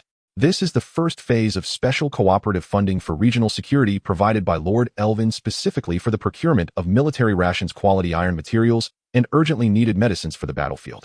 He personally promised that as long as we could establish an effective defensive line on the eastern side of the Gray Language Mountains, ensuring that the flames of war did not spread to his core estate and major commercial towns, there would be more support to follow." Catching his breath, he continued to unveil more significant achievements. Not only that, he also agreed to utilize the extensive network and reputation of the Silverstream territory's merchant guilds to assist us in procuring and transporting all necessary strategic materials under the guise of ensuring the safety and stability of trade routes in this region. The prices can be maximized for discounts, and some scarce materials can even be purchased on credit for a short term. "My lord, this solves our biggest logistical challenge." Finally, Su Laiwen carefully took out a thick parchment sealed with red ribbon and a clear wax stamp, unfolding it solemnly on the table. "This is the preliminary cooperation agreement drafted after repeated consultations with Lord Elvin. You see here, the Silverstream territory formally acknowledges and supports Hanshuang Town as the leading and coordinating party for security affairs in this region and provides the aforementioned funding and material assistance. We in turn promise to do our utmost to block all military threats from the western region beyond the Gray Language Mountains, at least outside the main passes, and prioritize the safety and smoothness of all trade routes leading to the Silverstream territory." He pointed to several additional secret clauses at the back. Most importantly, this clause Lord Elvin secretly authorizes, when necessary, the use of part of the Silverstream territory's own merchant guild's guard and reliable hired forces in the form of hired guards for Hanshuang Town to assist us in guarding several key supply routes and material distribution points. Though the numbers won't be too many, they will be of great significance at crucial moments. Benjamin read through the agreement clause by clause, feeling increasingly reassured. Funds, material channels, and even limited backup forces. This contract of allegiance from the Silverstream territory is indeed full of sincerity. With these, the defensive lines in his mind that had only lingered in sketches began to take on flesh and bone in reality. Su Lai, when Benjamin raised his head, his face breaking into a genuine smile for the first time in days, one filled with approval. Well done. I must commend you. This agreement comes at the perfect time.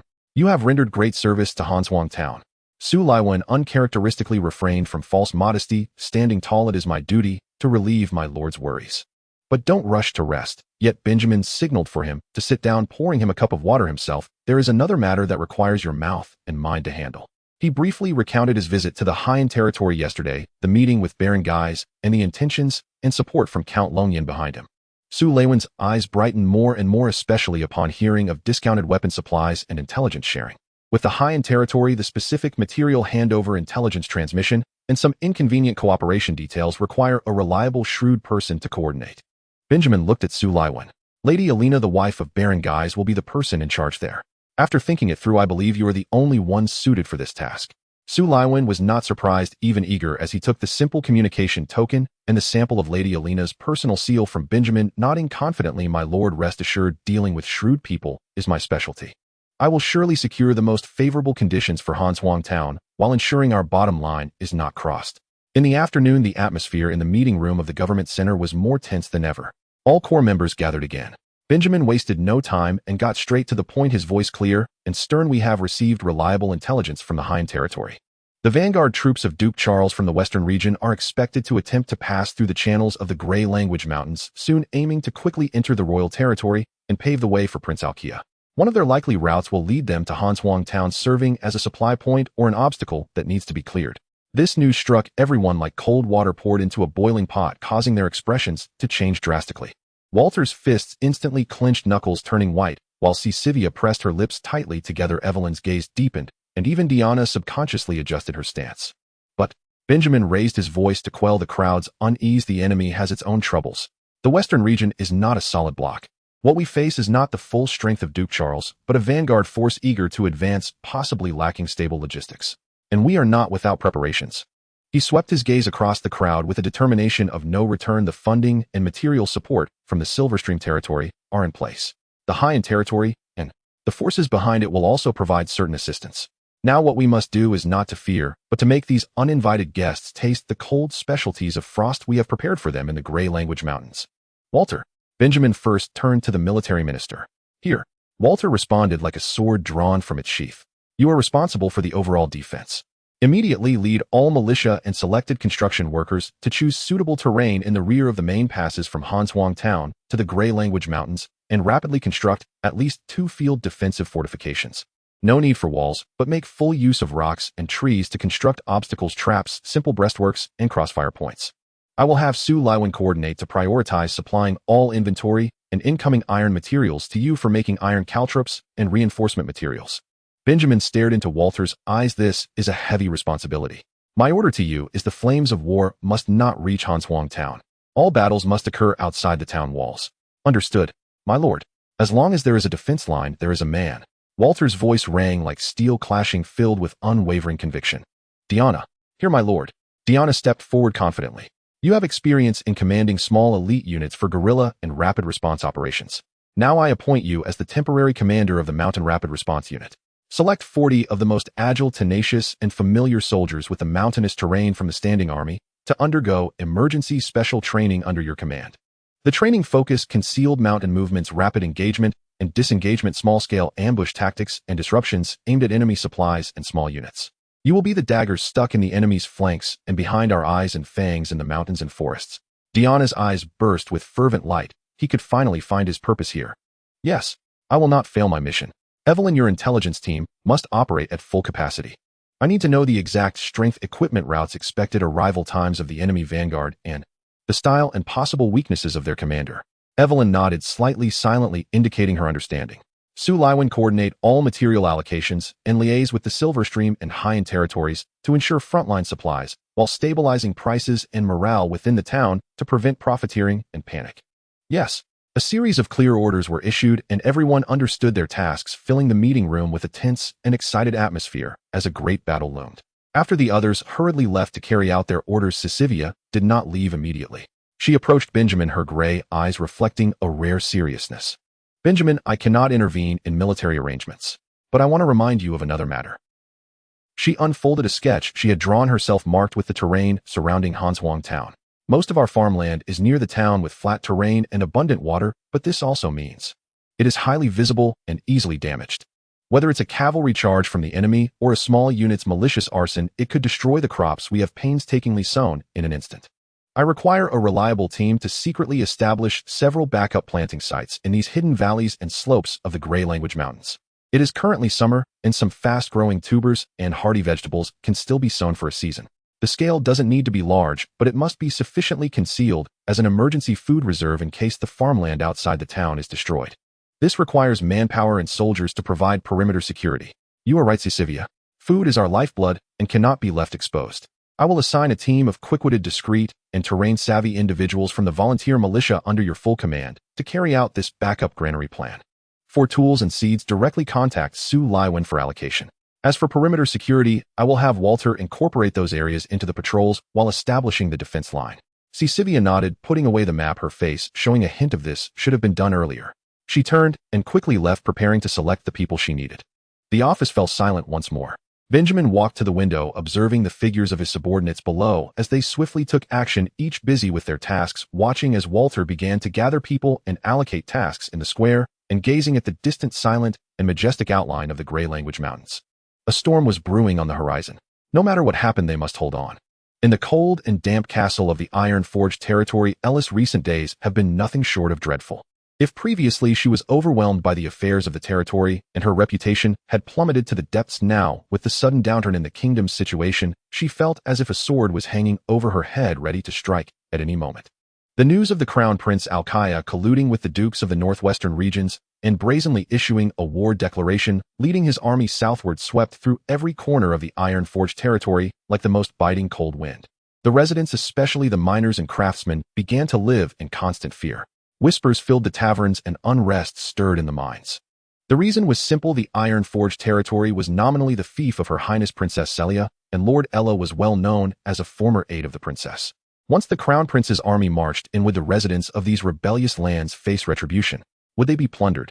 Could they even protect their homes? Such panic even diluted the slight improvement in her reputation, which had only just begun to rise after she awkwardly followed Benjamin's advice in that annoying letter to make some gestures. Indeed, she had made an effort. Holding her nose, she met with the guild representatives under the pretext of discussing mining development. Although the process was embarrassingly awkward, at least the other party was no longer completely insincere. She allocated funds to repair the public well, even though she felt that the well was beneath her status. She even sought a doctor, only to find that the fool she brought in could only perform bloodletting. He ended up treating 4 ordinary miners who merely had a cold to death. The news spread, and the slightly eased relations plummeted back to freezing point, with angry miners' families nearly storming the castle. In a fit of rage, Ella personally dragged that quack out and had him hanged in public, which barely quelled the outrage. Useless. All of you are useless. Can't even find a decent doctor. Ella angrily smashed several vases in the castle. She felt it was not her fault at all. It was the incompetence of those beneath her. What infuriated her further were the old foxes of the mining guild who had begun to look at her with increasingly subtle glances. During conversations, they began to hint at the trend of the times, and that those who know how to adapt are wise, even subtly suggesting that the Iron Forged territory's rich mineral resources could provide greater development opportunities if she expressed loyalty to Prince Alkaya in a timely manner. Betray Celia, align with the arrogant Alkaya. Just the thought of it made Ella feel a wave of intense nausea and humiliation. She exploded on the spot, directly summoning the guild leader, who had been the most blatant, disregarding all noble etiquette, and with her high and furious voice, she scolded him as shameless, despicable, and a fence-sitter, then ordered that he be dragged out and given 30 lashes. The cries echoed in the castle courtyard, finally temporarily intimidating those restless minds. The lashes were satisfying, but what would happen after that? Looking out at the overcast sky and the distant smoke rising from the mines, Ella felt a deep sense of helplessness. Whipping would not solve the fundamental issues. The situation on Celia's side was dire while her own was a tangled mess with both internal and external troubles. She possessed the blade of aspirations forged from molten gold and iron, yet she had no idea how to assist her friend who was struggling far away in the royal capital, nor how to secure her own troubled territory. Just when she was so frustrated that she felt like pulling her hair out, the steward walked in carefully holding a letter. "Miss, a letter from the Baron of Frosty Town." Ella snatched the letter, violently tearing open the wax seal. It was that annoying guy again. She was eager to see what kind of tedious moral lecture he would give this time. However, the beginning of the letter left her momentarily stunned. Benjamin skipped the pleasantries and directly got to the point, but his tone seemed different. "I have a rough understanding of your current situation. There is no need to panic." The first sentence made Ella raise an eyebrow. How did he know she was panicking? Though she would never admit to being panicked, she could at most say she was very displeased and extremely irritable. Although the Iron Forge territory is close to the northern border, it is cornered by Galvin's Cliff territory and will not be the primary target in the enemy's mind.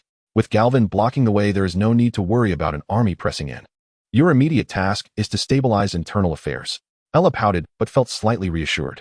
Indeed, that stinking hard rock of Galvin was nearby, and his night order was not to be trifled with.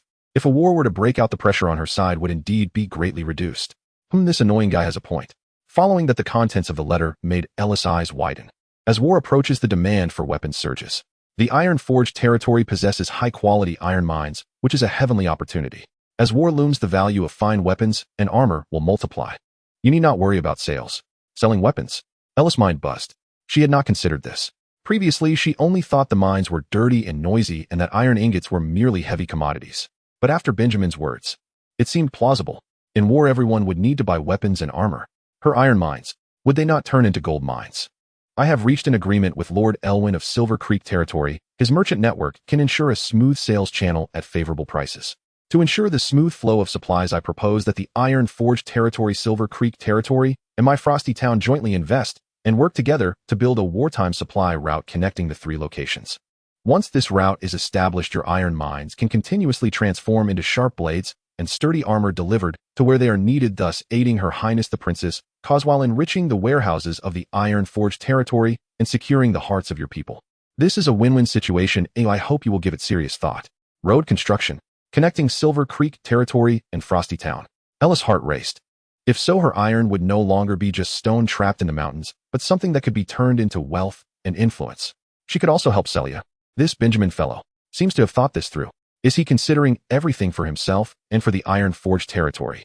A faint, unrecognized sense of gratitude quietly bubbled up in her heart. Perhaps this guy isn't so annoying after all.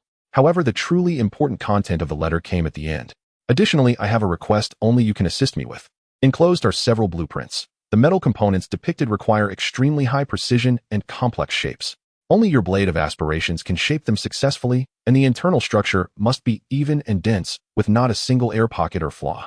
Curious, Ella flipped to the back of the letter and indeed found a stack of exquisitely detailed blueprints. They depicted various oddly shaped metal components, including grooved cylinders, toothed wheels, and spiral rods. Next to them were marked intricate dimensions and tolerances with phrases like smooth surface and no internal defects written in some places. They indeed appeared complex and refined, unlike ordinary farming tools or weapon parts. Benjamin's handwriting continued. This is a work of art. Its value cannot be measured by ordinary gold and shields. I know you have always disliked using divine gifts for ordinary forging, considering it beneath you. However, this time is different. It is not mere ironworking, but creation, a unique metal art that only your blade of aspirations can accomplish. If accomplished, it will not only be an immeasurable aid to me and to Her Highness the Princess' great enterprise, but it will also be a tremendous benefit. This is difficult, and I do not dare to impose. I can only plead. A work of art. Priceless. Only I can accomplish it. These words seemed to hold magic, instantly striking at the softest, or perhaps the most vain part of Ella's heart. She disliked ironworking because she viewed it as a coarse physical labor unworthy of her noble status and abilities. But if it were to create a unique work of art, a mission so significant that even Benjamin could not accomplish it, then it would be an entirely different matter. This was no longer degrading herself, but rather showcasing her value. It was who else but me. Especially the last phrase, I can only plead, made her feel entirely at ease. Look, this annoying guy who acts as if he's directing the world in his letter is finally asking something of me. As expected, a mere handyman is still a handyman. Without me, your brilliant ideas would be worthless. At least you have some insight. Ella lifted her chin at the letter, an involuntary and genuine smile, bright and even somewhat smug, appearing on her face for the first time in days. The previous frustrations, helplessness, and anger seemed to have been washed away by this letter and this unique request. She carefully tucked away the blueprints. Then she straightened her back and walked to the door using her most authoritative voice to command the steward waiting outside. "Steward, immediately go and take care of several matters for me. First, move all the best and purest iron ingots from the mine to the workshop behind the castle. I want to use them. Second, inform those old geezers from the guild that I have important matters to attend to the development plan for the territory. Just proceed with the approach I mentioned before. Make sure they don't bother me again. Also, there's a policy about constructing a road connecting Silver Creek territory and Frosty Town. Have them start surveying and planning immediately. The funds will come from the treasury first." Third, she paused, a look of mixed mission and slight pride appearing on her face. "Clean up the workshop and prepare all the tools. I am going to personally create something very important. No unauthorized personnel allowed near." The steward looked at his young mistress, suddenly radiant and full of vigor, and although he did not understand why, he felt relieved and quickly bowed, saying, "Yes, miss. I will take care of it right away." Ella turned back into her room, once again unfolding the blueprints, her fingers gently gliding over the intricate lines, her eyes sparkling with unprecedented focus and excitement. "Priceless work of art, related to the war situation. Only I can do it," she mumbled to herself, her smile deepening. "Benjamin, you finally said something sensible. All right, this time let me show you what a true blade of aspirations is." Just as Ayla was itching to showcase her artistic skills with Benjamin's blueprints in the iron casting territory on the other side, at Hanswang Town, Silhouin and Madame Alina of the Blackrock territory were secretly negotiating, achieving their first significant gain. The handover location was chosen in a secluded valley of the Grey Language Mountains, executed by trusted squads from both sides. When the Blackrock territory's convoy lifted the heavy waterproof tarpaulin, even though Silhouin was mentally prepared, he couldn't help but gasp in astonishment. The aid supplies were even more substantial than he had anticipated and could even be described as extravagant. First were 10 sets of well-maintained half-plate armor shimmering with a dim cold light. Although the style was not the latest, the materials were solid and the protective area was considerable enough to enhance an ordinary soldier's survivability by several tiers. Next were 40 finely crafted crossbows with resilient limbs and taut strings, far superior to ordinary hunting bows, alongside piles of bundled crossbow bolts with sharp tips and straight shafts. However, what truly made everyone present in Hanswang Town hold their breath were the 2 colossal heavy ballistae that were carefully unloaded from the specially designed large flatbed cart. These ballistae were made of dark hardwood and heavy metal components, featuring a complex and precise structure. The massive bow arms required several people to lift, and the heavy base was equipped with a rotating platform to adjust direction and angle. They lay quietly there like 2 sleeping behemoths, exuding a chilling sense of oppression. Madame Alina personally supervised the handover. Today she wore a practical hunting outfit, lacking some of the grandeur seen in the castle, but possessing a more capable demeanor. She walked to one of the ballistae, gently patting the cold metal winch, and said to Silhouin, "This is a gift from the Earl specifically for the Baron of Hanswang Town." Her voice carried weight. "I hope Hanswang Town can make good use of them." Silhouin swallowed hard, striving to keep his voice steady. "Please convey our deepest thanks to the Earl. This gift is too heavy." "Heavy means valuable." Madame Alina nodded slightly. "This is one of the peaks of mortal craftsmanship, a true war machine, capable of altering the course of a small-scale battle. Of course, it has its drawbacks. Large, cumbersome, and difficult to move. Operation requires at least 3 people working together, and loading is slow.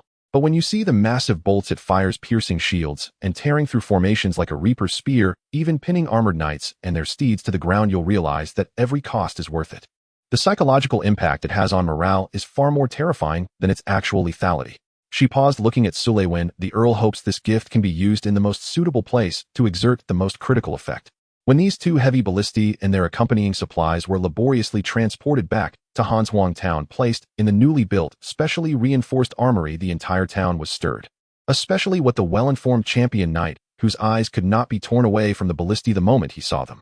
He inspected every component, as if caressing a lover, from the resilience of the composite bow arms to the gear engagement of the winch, marveling with a series of tuttets. "My lord," he excitedly told Benjamin, who had rushed over upon hearing the news, "these are true heavy weapons. Treasures that only the wealthiest of noble families would dare to forge and stockpile. Earl Longflame truly lives up to his name. This investment is enormous. With these, our defensive confidence has more than doubled." Benjamin gazed at the 2 war machines, radiating a chilling aura, his heart also shaken. He had once considered manufacturing or directly purchasing ballistae. But first, the technology was a closely guarded secret. At most, he could replicate a degraded version of the 3-bow ballista, which was far inferior to these heavy ballistae. Secondly, even if he wanted to buy them, there was nowhere to procure them. The Earl's gift was not only a display of strength, but also a silent prompt and expectation. Here are the goods now, let's see how you will perform. Almost simultaneously in the grand hall of the Viscount of Wolfsmouth Valley, a starkly different atmosphere of enthusiasm prevailed. The Viscount swept away the gloom he faced in Hanswang Town, wearing an almost obsequious smile, personally pouring wine for the esteemed guest who had traveled from afar. This guest was none other than Sir Karen, a trusted knight under Duke Charles of the Western Region, commander of the advanced troops heading east. Karen was about 50 years old with a stern face and sharp eyes like an eagle. He wore exquisite plate armor, even indoors, having only removed his helmet. The 500 soldiers he brought had already set up camp outside the castle. These soldiers were well-equipped and highly disciplined, clearly elite forces selected from the Duke's direct troops. Accompanying him were 6 fully armed knights serving as officers. My Lord Karen, thank you for your long journey. Your arrival truly shines a light on our Wolfsmouth Valley. The Viscount raised his glass, his voice booming. This first toast is to the Duke's wise decisions and to Prince Alkaya's restoration of the rightful order. Sir Karen merely raised his glass slightly in acknowledgement, not drinking much. He set down his cup, scanning the hall's knights, serving the Viscount, his voice steady. You are too kind, my Lord Viscount. We are here under the Duke's orders to clear the way for Prince Alkaya and eliminate the rebels, restoring order to the kingdom. We will require your assistance while passing through your territory, my Lord Viscount. Of course, of course. The Viscount quickly replied, a gleam of pleasure flashing in his eyes. Rest assured, I have gathered 6 knights and 100 capable attendants and militia, all ready to serve your orders. Moreover, all supplies needed by the army within my territory will be solely borne by Wolfsmouth Valley. I only ask that you say a few kind words for me in front of the Duke and the Prince. His last request was spoken in a lower voice. Karen glanced at him, non-committally nodding. The Duke and the Prince will certainly be aware of your loyalty and contributions, my Lord Viscount. He walked to the large sheepskin map that had already been spread out on the long table, pointing at several paths through the Grey Language Mountains with his finger. According to our intelligence and map, after crossing the Grey Language Mountains to the east, the most prosperous and suitable location for establishing the army's forward base and supply hub is Silver Creek territory. If we take it, we will have a solid foothold and sufficient supplies.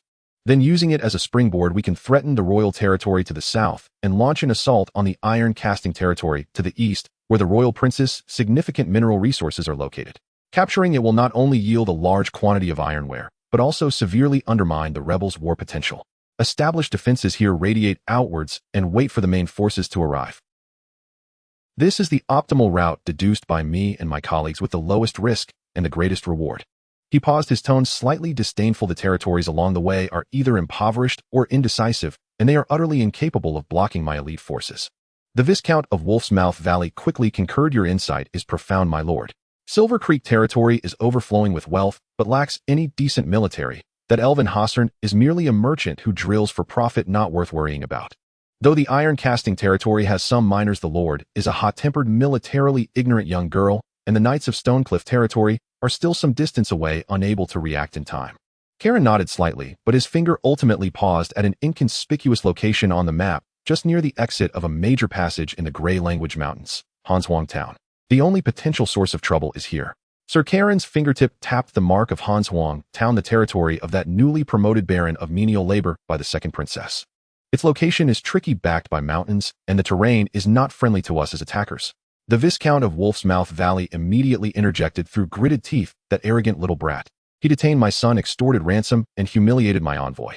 This insolent boy must be severely punished. I am willing to personally lead the charge to clear this obstacle for the army. However, Karen waved his hand, his tone somewhat impatient. I can understand your anger, my Lord Viscount. But our primary objective is to quickly establish a forward base and clear the path to the royal capital, not to waste time fighting a protracted battle in a border town. Even though the opponent is weak, defending a stronghold will still waste our precious time. Time at this moment is more valuable than gold to us. He pondered for a moment and instructed an aide beside him, go pick a clever and eloquent attendant. Have him change into decent clothes, take my seal and documents, and pay a visit to this Hanswang Town. What should he do, my lord? The aide asked. Sir Karen revealed a cold and arrogant smile. Go and persuade them to surrender, or rather, command that so-called menial labor baron. He looked at the location of Hanswang Town on the map, as if observing an ant that could be easily crushed at will. Tell him that the army under Duke Charles of the Western Region has arrived, tasked with rooting out the rebels by the orders of Prince Alkaya. Those who are sensible should immediately open the roads, provide supplies, and pledge allegiance to the prince. All past grievances can be overlooked by the Duke and Prince, and even his title and territory can be preserved. If he dares to resist stubbornly. Sir Karen's voice turned cold. When my army rolls over, not a chicken or dog will be left, nor a blade of grass will grow. Give him a day to consider. Remember, the tone must be polite, but the meaning must be clear. In his view, this was already a tremendous grace and leniency towards that border baron. A nouveau riche who only rose to power through the prince's favor has no choice but to kneel and beg for mercy when faced with the duke's elite and the prince's righteous cause. What other options does he have? This is far more cost-effective than wasting time and troops attacking. Understood, my lord. I will arrange this immediately. The aide promptly replied. Though the Viscount of Wolfsmouth Valley felt some regret at not being able to take immediate revenge, he also believed Karen's method was more astute. To conquer without fighting and gain supplies for free, what's not to like? He could already envision the wretched sight of that detestable Benjamin Blackwood terrified and pale before the envoy obediently opening the gates. The attendant and envoy sent by Knight Karen, dressed in a respectable coat and carrying an official document bearing a seal, strode into the Grey Language Mountains with an air of superiority, as if representing the Duke of the Western Territories and His Highness the Prince. He even fantasized about how the Baron of Menial Tasks would react in terror and anxiety upon seeing the document and seal, bowing and scraping to welcome him into the territory. However, reality struck him hard. He didn't even catch a glimpse of the town of Frosty Town as he was ambushed on a seemingly ordinary mountain path by a team of patrollers who appeared to have emerged from the cracks of stone clad in camouflage and moving with agility. These individuals gave him no chance to assert his identity, swiftly confiscating his weapons and belongings, blindfolding him, and then carrying him away as if he were a mere package. By the time he regained his sight, he found himself in a dimly lit room with rough wooden walls. In front of him stood several individuals, with the leader being a young man with dark circles under his eyes, dressed in simple lordly attire. Beside him was a sharp-eyed young man carrying a long weapon wrapped in cloth, coolly staring at him. The envoy steadied himself, striving to maintain the dignity of the Duke of the Western Territories, cleared his throat, and prepared to report his name and purpose according to the etiquette of noble envoys before solemnly reading the document as a guest from the Western Territories. However, the young man Benjamin interrupted him before he could begin, using a tone as unremarkable as if asking, "How's the weather today?" A long journey indeed. Walter, bring this gentleman a chair, lest people say that we in Frosty Town do not understand hospitality. Walter, the burly knight, expressionless, brought over something that could hardly be called a chair, but rather a rough, uncomfortable tree stump barely reaching the height of a person's calf. Walter placed it in the center of the room, gesturing for the envoy to sit down. The envoy's face twitched slightly. Sitting on such a chair meant that he had to look up at the others in the room. Benjamin and the others stood or sat on more comfortable wooden chairs further back, creating a silent, oppressive feeling of superiority. This was a blatant display of intimidation, a flagrant disdain. He suppressed his humiliation, sitting stiffly on the tree stump, feeling the discomfort gnawing at him. When he attempted to retrieve the document from his bosom, he realized that all his belongings had already been searched away. "You must be looking for this." Benjamin tossed him a scroll sealed with a bright red seal. What unreasonable nobility! The envoy opened the document, striving to make his voice sound authoritative. "Under the command of Lord Charles, Duke of the Western Territories, and by the order of Knight Karen, I have come to convey to Baron of Frosty Town Benjamin Blackwood." Just get to the point. Benjamin interrupted again, his tone still flat, even tinged with impatience. "What does your Lord Karen want?" The envoy felt a lump in his throat, his carefully prepared eloquence choking him. He gritted his teeth, skipping the pleasantries, and directly stated the core content. "Lord Karen demands the following. First, Frosty Town must immediately open all roads and checkpoints leading to the Grey Language Mountains with no form of obstruction, inspection, or delay. Second, to ensure the smooth advance of the army, Frosty Town is obligated to provide the necessary food, water, and supplies for the troops.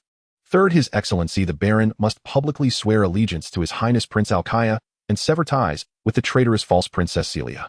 After stating the three demands, there followed a segment of persuasion that carried a tone of threat. "If His Excellency the Baron acts wisely and complies with the situation, Lord Karen promises that all past grievances, including your conflicts with the Viscount of Wolf's Mouth, will be forgiven. Your title and territory may even receive additional rewards from His Highness the Prince in the future." However, he paused, deliberately scanning the crude map hanging on the wall before his gaze landed back on Benjamin's inscrutable face, emphasizing each word. "If you stubbornly refuse to listen, daring to resist the royal army, foolishly attempting to stand against the tide, then when my army rolls over this small Frosty Town, shall leave not a single living creature nor a blade of grass. My Lord Baron, will it be to comply with the situation, preserving your life and fortune, or to bring about your own demise, dragging the entire town's populace down with you? Please make a wise choice within a day."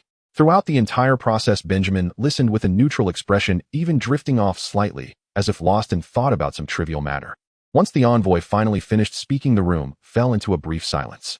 Then Benjamin seemed to snap back to reality, turning to the ever-present administrative officer Sullivan, who had been holding a charcoal pencil and a small wooden board, and asked Sulavine, "Have you taken notes?"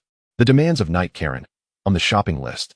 Sulavine said solemnly, looking at the board, reciting in a clear, steady tone, as if keeping accounts. "Noted, my lord." The main demands can be summarized as follows. First, the request for our side to provide passage rights through the strategic route free of charge and without conditions. Second, the request for our side to supply all military supplies free of charge and without limits. Third, the request for our side to unilaterally renounce our oath of loyalty to the legitimate monarch Princess Celia. In exchange, the offer from the other side is an unverifiable oral promise of past grievances being forgiven based on their subjective intentions, which may be void at any time. That concludes it. Benjamin nodded as if finally comprehending, turning to the envoy, whose expression had turned somewhat grim. "Oh, I see what you mean. To put it simply, you want to borrow a road from my doorstep, consume my food, use my resources to fight against my superiors and friends. After that, if I'm in a good mood, I might leave you some leftovers. If not, you might just smash my home. Is that the gist of it? You?" The envoy's face turned red with anger. Such a crude and straightforward interpretation was a blatant insult to the dignity of the Duke of the Western Territories and His Highness the Prince. Before he could retort, Benjamin suddenly shifted his tone, speeding up his speech, bombarding the envoy with questions in rapid succession, his gaze sharpening like a blade, as if he had instantly transitioned from indifference to that of an interrogator. "How many men did Knight Karen bring? How many infantry? How many cavalry? What is their equipment like? How many formal knights are there? How many craftsmen and auxiliary soldiers are accompanying them? How many days can you sustain with the food and supplies you're carrying based on current consumption? What is the follow-up supply plan? Who commands the subsequent main force of the Duke of the Western Territories? What is the expected size? When will they arrive at the west side of the Grey Language Mountains? Are there alternative routes to the Grey Language Mountains aside from the one you have chosen? Have you scouted for them?" Each question precisely targeted the core military intelligence and revealed the weaknesses of the opposing side. The envoy was caught off guard by this sudden turning the tables, his face shifting from red to pale. Both shocked and furious, he stood up abruptly and reprimanded, "Preposterous. This is military secrecy. How dare you pry into it? You are provoking Lord Karen, provoking the Duke of the Western Territories." Benjamin immediately displayed an expression of deep regret, even spreading his hands helplessly, his tone filled with disappointment. "You see, I told you have no sincerity at all. You want us to cooperate, to stake our whole fortunes and demand our unconditional obedience, yet refuse to disclose the most basic information. How many of you are there? How long can you fight? And whether there will be follow-up support are all undisclosed. How can we trust you? How can we dare to cooperate with you? If you were in our position, would you dare to entrust your life and fortune to such an unknown group whose strength and origins are unclear and who cannot even clarify whether they will have food to eat tomorrow? This business carries far too much risk, doesn't it?" The envoy was left dizzy by this bandit-like reasoning, opening his mouth, but momentarily unsure how to refute this blatant and utterly undignified business negotiation. It seems that the envoy needs some time to digest this. Benjamin straightened up, returning to a calm tone. "Diana, see him out. Remember, escort the guest safely to the edge of our territory. Don't let the wild wolves in the mountains scare the honored guest." Diana stepped forward, gesturing for the envoy to leave her movements, leaving no room for refusal. The envoy, seething with anger and humiliation, was escorted out of the room, leaving the temporary administrative center that felt so oppressive. Just as the envoy was about to leave the town gate, Benjamin stood at the window of the administrative center on the third floor, speaking to Sulavine beside him in a volume just right to drift on the wind to the other's ears. Sulavine compiled the information from earlier. Record in today's minutes in the year XXX of the Kingdom Month X Day X. The Vanguard Commander Knight Karen under Duke Charles of the Western Territories formally presented unreasonable demands to our side, including, but not limited to, the forcible requisition of passage, plundering of supplies, and coercing loyalty to a traitor, which has been firmly rejected by us. The threatening remarks made by the accompanying envoy constitute a substantial provocation to the safety and sovereignty of Frosty Town. Archive it. Seal the original copies. Shall be sent to Lord Irwin of Silver Stream Territory and Baron Guise of Blackrock Territory for record. And he paused, a hint of cold amusement in his voice. If there is a chance in the future, we must present this to Her Highness Princess Celia for her review to prove our loyalty and the intrusions of certain individuals. The envoy's back visibly stiffened and his pace quickened, nearly fleeing the confines of Frosty Town. Watching the envoy disappear at the end of the road, Benjamin's smile vanished in an instant. He turned, looking at Evelyn, who had quietly appeared in the shadowy corner of the room. "Can you keep up?" he asked succinctly. Evelyn lifted her head, a glimmer of sharpness flashing in her usually calm eyes. She said nothing, merely nodding slightly, her figure flickering as she seemed to merge with the shadows, slipping out of the window and disappearing into the mountain woods beyond the town. This was her most solemn promise to do everything within her power. When the envoy, who had been warmly received by Benjamin, returned to the Western Duke's military camp outside Wolf's Mouth Valley, looking disheveled and dejected the atmosphere in the tent instantly dropped to freezing point. The envoy recounted his experiences in Hanshuang town, with trepidation from being captured by the patrol like a wild rabbit to being pressed against a tree stump for instruction, and then to Benjamin's response filled with sarcasm and the tone of a business negotiation culminating in that deliberately provocative declaration meant for him to overhear. The knights and officers in the tent upon hearing this were immediately furious. Some slammed their fists on the table, cursing those border lunatics, not knowing their own mortality. Others suggested immediately sending troops to flatten that ignorant little town, cleansing this humiliation with fire and blood. However, the knight Karun seated in the main position did not display much anger. He listened quietly, his fingers rhythmically tapping on the table covered with a map, his eyes shimmering with thoughtful light. "Everyone be quiet." His voice was not loud, but instantly suppressed the clamor within the tent. He looked at the terrified envoy and asked that Benjamin Blackwood, after hearing the demands, did he explode in rage immediately, or as you said, was he initially distracted, and then suddenly asked questions? The envoy recalled carefully and affirmed, "Yes, my lord." At first he seemed completely indifferent, his gaze wandering. It was later that he suddenly inquired about our army's details, and his questions were particularly tricky. Karun nodded, a barely perceptible smile curling at the corners of his mouth. "He is acting for my benefit." He stood up and walked to the map, his gaze fixed on the location of Hanshuang town. This person's actions could only mean two possibilities. First, he is bluffing. He wants to appear neither servile nor overbearing, even assertive, to show that they have righteousness and preparation, attempting to make me feel they are not to be trifled with, or that they have allies supporting them, thereby causing me to hesitate, delay time, or even fantasize that we would retreat in the face of difficulty. Second, Karun said, pointing to the gray language mountain range behind Hanshuang town, he is deliberately provoking us. He wants us to act rashly in anger, plunging headlong into a battlefield advantageous for defense that they have set up. Given that position and the time they receive the news, it is entirely possible for them to set up traps, caltrops, or even use the terrain to ambush some archers. He wants to draw us into a war of attrition that is favorable to him. He turned around, casting a glance over the generals in the tent. "What do you all think? A young man who can quickly establish himself in the borderlands and even get the surrounding territories willing to ally with him, which type would he be?" The tent fell silent. The knights were not fools, and after Karun's hint, they began to understand. The first possibility seemed reasonable, but combined with the other party's nearly humiliating treatment and subsequent interrogation, it seemed more inclined toward the second, actively provoking and luring the enemy deep. "My lord is wise." One knight officer clasped his fists and said, "That kid is indeed cunning, almost falling for his trick." Karun waved his hand dismissively. "It is not wisdom, just experience. Such people often possess a bit of cleverness, knowing that by relying on geographical advantages and the fierceness of the inexperienced, they can cause trouble for an overconfident opponent." But his gaze turned cold and sharp in the face of absolute strength. "These little tricks are utterly ineffectual.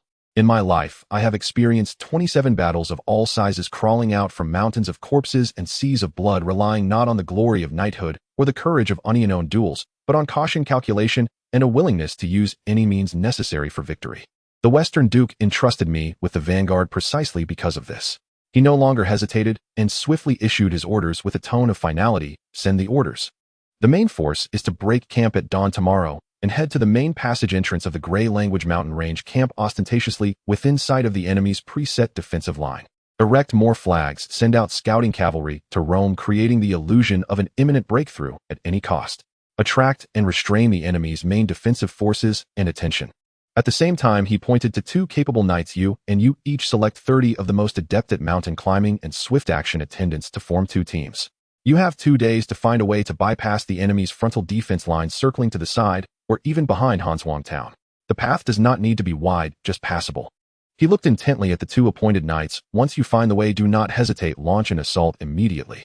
The targets are the granaries, workshops, and command center within the enemy town, or directly attack the weak flanks of their defense line. Create chaos, burn supplies, force their frontline defenders to return, and even trigger a total collapse of their forces. Remember, your mission is to create chaos and panic, not to engage in direct confrontation. Strike swiftly and retreat, or create disturbance, and then immediately conceal yourselves, waiting for the main force's signal to attack. As for the people of Wolf's Mouth Valley," Karun glanced at the position of Wolf's Mouth Valley on the map, "let their people lead the charge to scout the passageway, chop wood, and set up temporary camps nearby. If there are ambushes, they will be the first to die. Orders clear and cold, a frontal feint to apply pressure, a flank surprise assault, using all available cannon fodder, with clear objectives and utmost efficiency. What knightly morals, what honorable duels in his eyes, are all burdensome doctrines that hinder victory. Let the world criticize military achievements, and titles are the only real things. Speed is of the essence. Curran emphasized at last we must disrupt their rhythm before they are fully prepared. Execute. As the orders in Karun's camp spread like ripples and the soldiers began to prepare, nervously not far from the camp in the treetops of a dense forest, a pair of sharp eyes were fixated on the movements of the camp through the gaps in the leaves. It was Evelyn. She had been tailing the returning envoy from a distance, using her superb stealth skills and familiarity with the forest, silently following him to the edge of Wolf's Mouth Valley's territory, successfully lurking at a vantage point that overlooked part of the camp. She had been observing for most of the day, roughly grasping the basic layout of the camp, the approximate number of soldiers, and their equipment, even identifying the positions of several night officers' tents. She had originally planned to observe for another night to gather more detailed information, such as the specific composition of the enemy's forces, the location of their supplies, and possible signs of impending attack, and then draw accurate topographic and defensive maps. However, the speed of the enemy's actions exceeded her expectations. That afternoon, she keenly noticed the atmosphere within the camp had changed. Movements became more frequent, especially when she saw the knights starting to gather troops and driving horse-drawn carts. Alarm bells immediately rang in her mind. The enemy was about to act. Evelyn knew she could not wait any longer. Every minute of delay could cause Hanshuang Town to miss the precious warning time. She made a decisive choice, abandoning the idea of drawing a complete, detailed map, and with the utmost speed used a charcoal pencil on the waterproof thin paper she carried to write down the information she had observed. The writing was small but clear, with highly condensed information. After finishing, she quickly rolled the paper into a thin strip and sealed it inside a small copper tube. Then she whistled to summon a gray-brown feathered messenger hawk, the swiftest messenger in her intelligence network, trained to recognize the direction of Hanshuang Town. She securely tied the copper tube to the messenger hawk's leg and gently stroked its feathers, whispering, "Go home." The messenger hawk seemed to understand her silent command, glanced toward Hanshuang Town, then suddenly spread its wings like an arrow released from a bow, soaring into the gaps in the forest, quickly ascending, soon becoming a small black dot in the sky. The eagle swooped in like a flash of gray lightning, landing precisely on the inconspicuous windowsill left vacant on the third floor of the administrative center of Cold Frost Town. A member of the Gray Sparrow was already waiting here. A seemingly honest janitor responsible for cleaning this floor swiftly and discreetly removed the copper tube from the eagle's leg, confirming that the seal was intact, and immediately turned, walking towards the Lord's office in a hurried yet unobtrusive manner. When he presented the copper tube to Benjamin, he was engaged in a simple battle simulation with Walter. He took the tube, twisted off the wax seal, and quickly unrolled the tightly wound thin paper inside. As his gaze moved across the small, yet clear characters, Benjamin's expression gradually became grave, a layer of persistent gloom settling over his brow. The air in the room seemed to freeze as well. Evelyn's intelligence was always concise and precise, but the content this time carried a heavy weight. With each word, the enemy's main force exceeds 600 well-equipped, including at least 6 knights. Currently stationed outside Wolf's Mouth Valley at XX position. The main force is advancing towards Cold Frost Town, expected to arrive in 2 days. There were also rough statistics on the approximate composition of soldiers and the number of horses. Over 600. Well-equipped. At least 6 knights. Benjamin repeated these key phrases in a low voice. This was completely different from what he had anticipated, a ragtag army, possibly led by Wolf's Mouth Valley. This was a direct troop of the Duke of the Western Territory, an elite vanguard separated from the renowned Western Legion, known for its fierce combat and strong private army. Images of the Western Legion floated in his mind. Due to the towering gray language mountains, the royal laws and influence were weakest there, and generations of Western nobility had raised a large number of private troops under the pretext of guarding against foreign tribes and expanding the borders. Their military tradition and combat power were recognized as the strongest among the 4 territories of the kingdom, even somewhat overshadowing the royal standing army. And now such a prestigious force was advancing towards his territory, which had only just begun to show signs of improvement. A chill crept up his spine. Benjamin knew very well the cards he held. Walter's well-trained standing army numbered just over 100, and with the minimally trained militia, they could muster no more than 200 to 300 for a frontal battle. In terms of equipment, although they had recently received some reinforcements, it was likely still insufficient compared to the weapons and armor provided to the elite by the Duke of the West. What was more critical was that the enemy had at least 6 experienced knights, while on his side only Walter and Dion could barely compete against them in terms of military officials. On a larger scale, the situation was equally grim. The kingdom's regular army, those troops that were theoretically supposed to maintain order and suppress rebels, were now caught up in disputes over the succession to the throne, with several commanders holding differing opinions and restraining each other. It was a blessing that they didn't start fighting among themselves near the royal capital, let alone expect them to come to the aid of this border baron. The worst-case scenario was that if the majority of the kingdom's generals ultimately chose to side with Al-Qaeda, Then his current resistance would be akin to a mantis trying to stop a chariot, and the likely outcome would be to be crushed to pieces under the overwhelming tide of public opinion. By then, let alone his territory, it would be difficult to even ensure his life. It would be better to take Celia away sooner. No, this thought was immediately extinguished as it arose. It was too early to think about these things, and it was overly disheartening. Just as he became lost in thought, his mind wandering towards a pessimistic direction, due to the pressure, a calm and steady voice pulled him back. My lord, Walter had already stood beside him, his gaze also fixed on the intelligence report. He had evidently skimmed through it quickly. This intelligence is crucial, especially regarding the enemy's numbers and armament. Walter walked to the map, his finger decisively pointing to a marker on the east side of the Grey Language Mountains. The enemy's main force must be targeting the Stone-Tooth Pass here. It is the closest to us, and the passage is relatively wide, barely allowing carriages and small groups of cavalry to pass. The other passages are either too steep for a large army to deploy or too far around, not aligning with the vanguard's strategic intention for a swift entry into the king's territory. He traced his finger along the steep mountain diagram on either side of the Stone-Tooth Pass, resembling fangs. This place is strategic, easy to defend, but hard to attack, yet it is not an insurmountable barrier. The good news is that according to the planned strategy, I have already set up 3 lines of defense here. The first line is on the outermost edge, primarily consisting of pits, tripwires, simple caltrops, and a few archers. Its purpose is to delay, harass, and exhaust the enemy's vanguard and force them to reveal their attacking formation. The second line is halfway up the mountain, utilizing natural rocks and concrete to create breastworks and bunkers, serving as the main stronghold. The third line is at the narrowest throat of the pass, also the last barrier. Walter's tone showed no sign of fear, but rather a calmness before battle. Provoking the enemy and luring their main force into a strong attack on our predetermined positions in unfavorable terrain is part of the plan. It seems the enemy commander Karen also prefers to apply pressure directly. This plays right into our hands. He looked at Benjamin, his gaze firm. I request to immediately lead the reserve troops and craftsmen to the Stone-Tooth Pass to further reinforce the second and third lines of defense, especially to secretly transport those 2 ballistae to the predetermined firing positions behind the third line. Meanwhile, I will strengthen the patrol density in the flanks and rear forests and put Dion's mountain rapid response troops on high alert to prepare for any potential flanking attacks. Benjamin looked at Walter, his most trusted military minister who had followed him the longest, and saw no panic on his face, only clear judgment and unwavering determination. This calmed his chaotic thoughts slightly. He knew he was a novice in tactical command, and any forced interference would only cause confusion. Walter, Benjamin took a deep breath, temporarily suppressing his useless worries, choosing to trust him completely. You have full authority to command the specific defensive operations. I only have one request: be cautious. Utmost caution is required.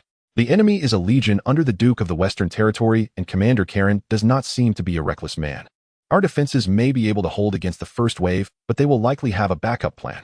I understand, my lord. Walter nodded firmly. Dion's troops are key to addressing the threat from the flanks.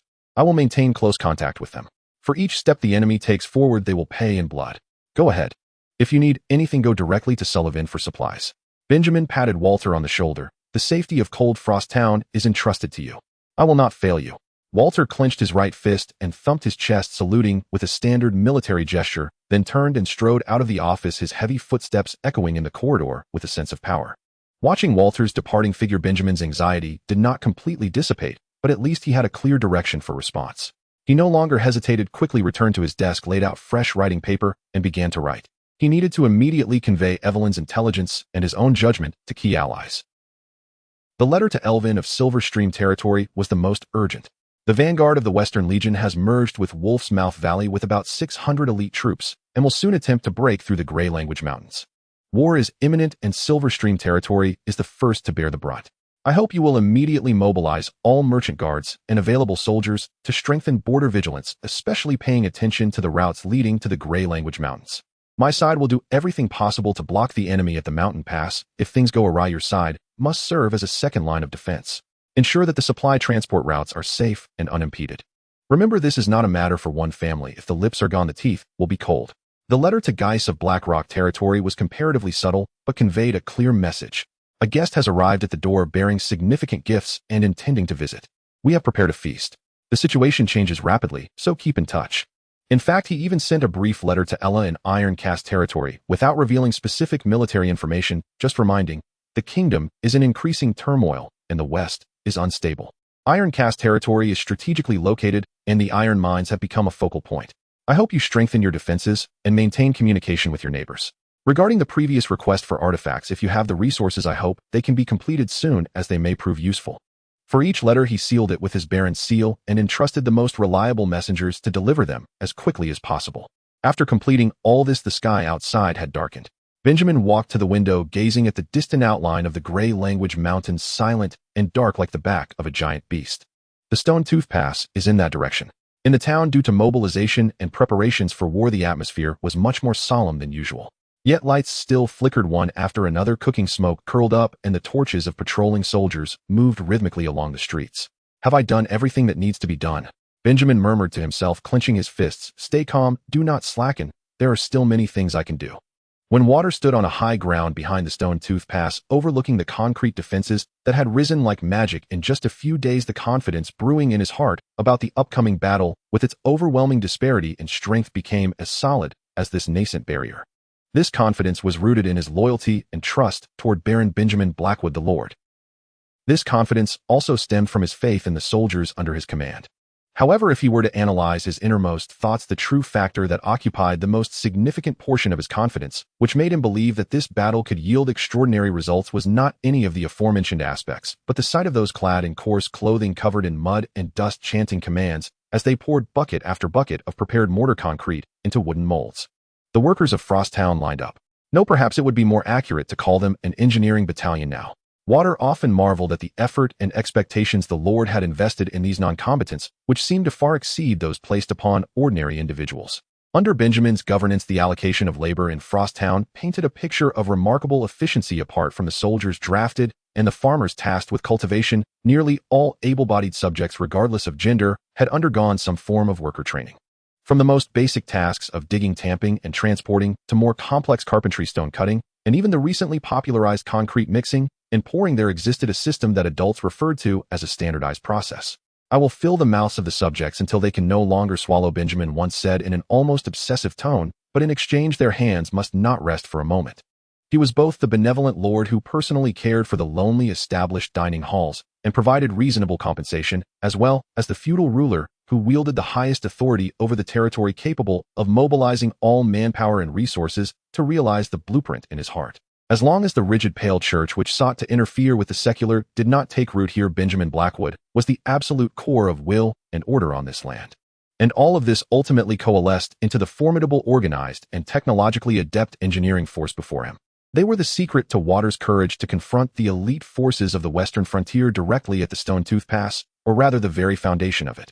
As far as the eye could see, the defensive system of Stone Tooth Pass was being printed at an astonishing speed according to the 3 phases personally named by the Lord. The first layer, the forward delay zone, located 1 to 2 kilometers outside the pass. This area was originally a relatively open slope. At this moment, the workers were busy with the final touches. The most striking feature was the densely packed anti-cavalry diamond-shaped spikes covering the main passage ahead. These were not mere wooden stakes. They were directly cast from rapidly solidifying concrete, with the exposed portion forming sharp diamonds no taller than a calf, yet densely packed enough to send shivers down one's spine. Any cavalry or dense infantry formations attempting to pass quickly through this forest of stone spikes would have to significantly slow down, carefully maneuver around, or laboriously clear their path, thereby completely disrupting their charge rhythm and becoming live targets for the archers stationed atop the makeshift lookout towers on either side. The 2 or 3 lookout towers with bases quickly poured in concrete and wooden platforms and guardrails erected above resembled outstretched tentacles, firmly securing the field of vision. The second layer, the core ambush zone. This was the true stronghold guarding the throat of the Stone Tooth Pass. The fortifications here were even more complex and robust. A low yet thick front wall had already taken shape, its concrete surface not vertical, but slightly sloped, featuring narrow shooting holes that were wide on the outside and narrow on the inside, effectively defending against direct arrows, while allowing crossbowmen behind to aim safely. About 10 meters behind this wall, a higher rear wall featuring traditional crenellations constructed from stones and rapidly poured concrete was being raised. The ground between the 2 walls was pre-equipped with countless pointed stakes angled forward, disguised beneath loose soil and grass. Once the enemy breaches the front wall and jumps into this death corridor, they would be met with deadly crossfire from all directions, as well as the ever-present threat of the pointed stakes beneath their feet. The third layer, the final line of defense and counterattack base. Located at the innermost side of the pass, backed by a relatively gentle slope. A solid crescent-shaped concrete barrier was being constructed here, with the arched wall firmly protecting the last road leading to Frosttown. The wall was noticeably thicker and the interior even reserved a space known as the Cave of Soldiers which could conceal reserve troops and store ammunition and arrows. Behind the reverse slope of the barrier, workers were excavating and pouring the reverse slope shelters. These semi-subterranean fortifications would serve as a refuge for reserve troops, the wounded, and critical supplies, such as the spare giant arrows for those two ballistae, minimizing the threat from the enemy's long-range projectile weapons.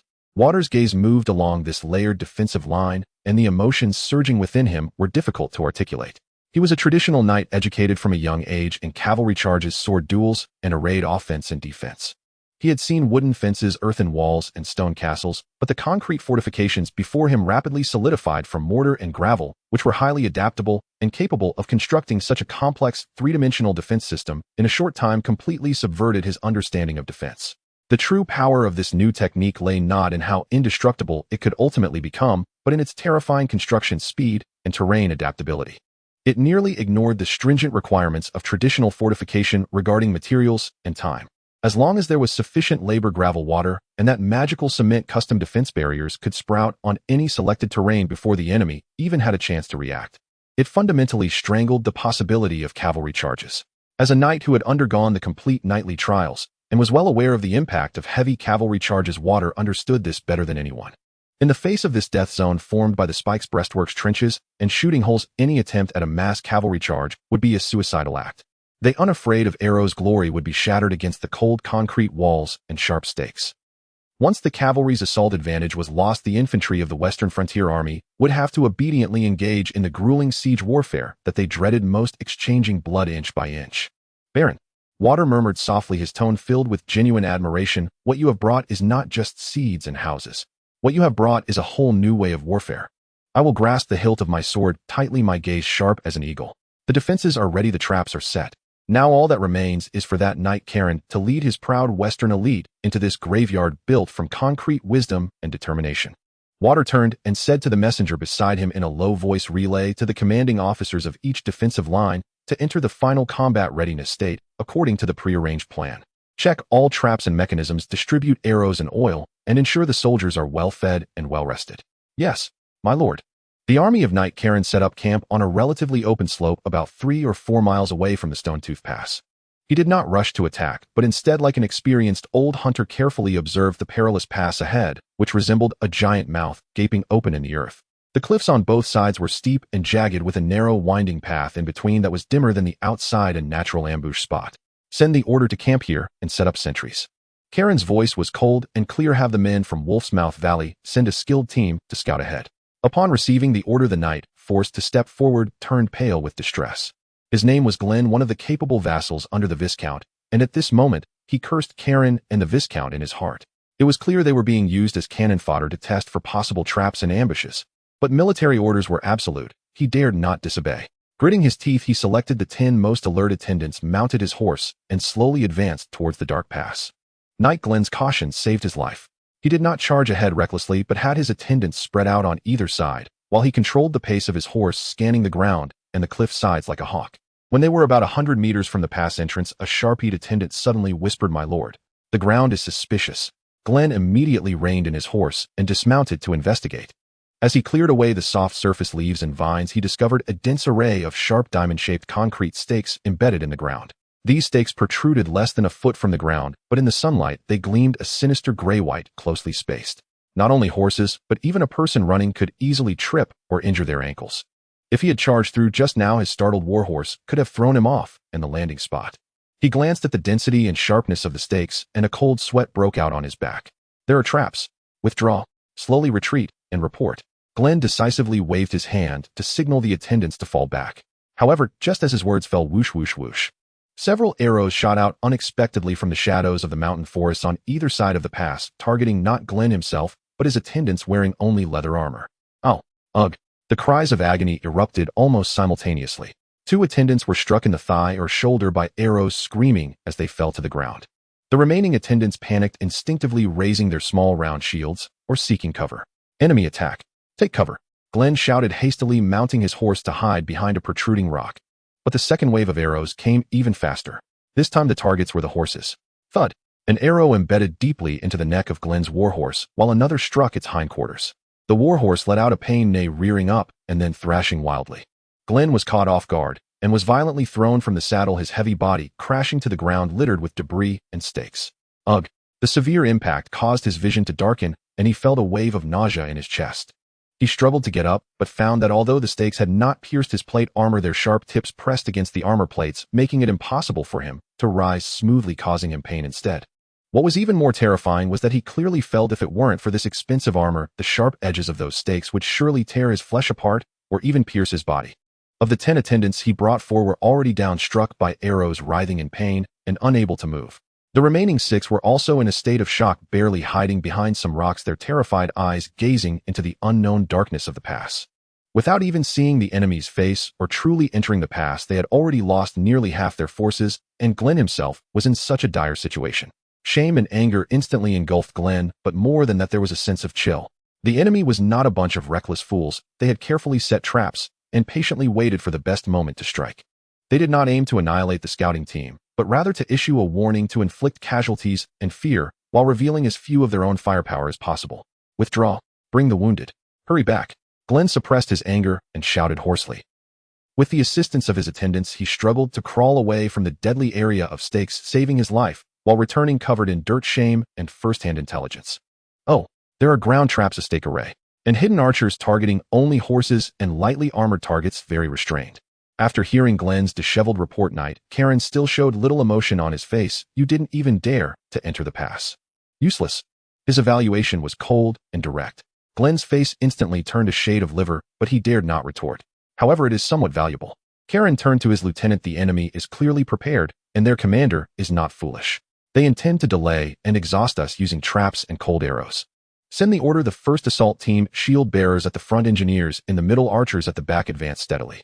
Task: clear the outer traps, locate and suppress the enemy archers, and scout the situation inside the pass. Do not rush, proceed cautiously. Yes. Soon a mixed team of about 60 men broke away from the main formation, slowly pressing toward the Stone-Tooth Pass. In front of the team were 20 soldiers wielding large wooden shields, some still covered with raw cowhide, their shields connected, forming a moving wall. Behind the shield wall were 30 engineers armed with pickaxes, axes, and ropes, responsible for demolishing and clearing obstacles. Finally, there were 10 archers, arrows nocked, vigilantly scanning the cliffs on either side and any suspicious movements ahead. They advanced very slowly but steadily. The shield bearers protected themselves and the rear with their large shields, while the engineers cautiously began to use their tools to dismantle the visible concrete stakes. This was not easy. The concrete was extremely hard and required repeated chiseling. Progress was slow, but this was exactly what Karen wanted. Steady and methodical, using absolute discipline and protection to negate the enemy's advantages in traps and cold arrows, while forcing them to reveal more defensive strength. In the first line of defense, in the forward delay zone within a cleverly disguised concrete watchtower, the captain of the watchtower was Pietro, a taciturn soldier with a strange sense of humor. He coldly observed the slowly advancing enemy shield formation through the shooting holes. The enemy did not panic and charge recklessly due to the fate of their comrades, but instead formed a tight tortoise formation, which made Pietro's heart sink slightly. One of the worst-case scenarios had occurred. The enemy was cautious and well-prepared. Those large shields effectively protected the engineers, and his archers found it difficult to inflict effective damage on the enemies behind the shields, while sporadic shots would only reveal their position. Captain, they are starting to dismantle the stakes. What should we do? A young crossbowman beside him asked anxiously. Pietro did not answer immediately. He observed the positions and lines of sight of the enemy archers. He knew that although the position of his watchtower was concealed, the earlier shooting at Glenn's team might have raised the enemy's suspicions. The enemy archers were continuously scanning this area. Archer positions 1 and 2, listen to my orders, aim for the gaps in the shield formation, or wait for the engineers to bend down to work and shoot at their legs or unprotected upper bodies. Position 3, remain vigilant against the enemy archers. Pietro's voice was low and steady. Don't rush, wait until they are closer to shoot, aiming for a single lethal shot. Our mission is not to annihilate them, but to inflict casualties, delay time, and ascertain their attack patterns. He personally picked up his longbow, nocked an armor-piercing arrow, and aimed at what seemed to be the commanding engineer behind the shield formation. The enemy happened to expose half a shoulder through the gap between the two shields. Now is the time. Pietro released his fingers and whoosh. The arrow shot out of the shooting hole like a venomous snake. Almost at the same moment, within the enemy formation below, the alert archery commander seemed to catch the faint trajectory of the arrow flying out and the fleeting reflection from the shooting hole. Left side of the hill. Watchtower. Fire. The enemy archery commander barked. Raise shields. The shield bearers responded extremely quickly, instantly tilting their shields upward. Thud. Although Pietro's arrow was accurate, it could only embed itself deeply into the suddenly raised heavy wooden shield, failing to injure the target. Immediately after whoosh whoosh whoosh, at least 7 or 8 arrows with a sharp whistling sound soared up from the enemy formation, arcing through the air, accurately covering the area of the watchtower where Pietro was located. The arrows were not shot directly, but were lobbed specifically targeting those hiding behind cover. "Take cover," Pietro shouted lowly, instantly retreating behind the sturdy concrete shield of the watchtower. Thud, thud, thud, thud. A series of dense impacts rang out as arrows hammered against the outer walls, shields, and roof of the watchtower like hail.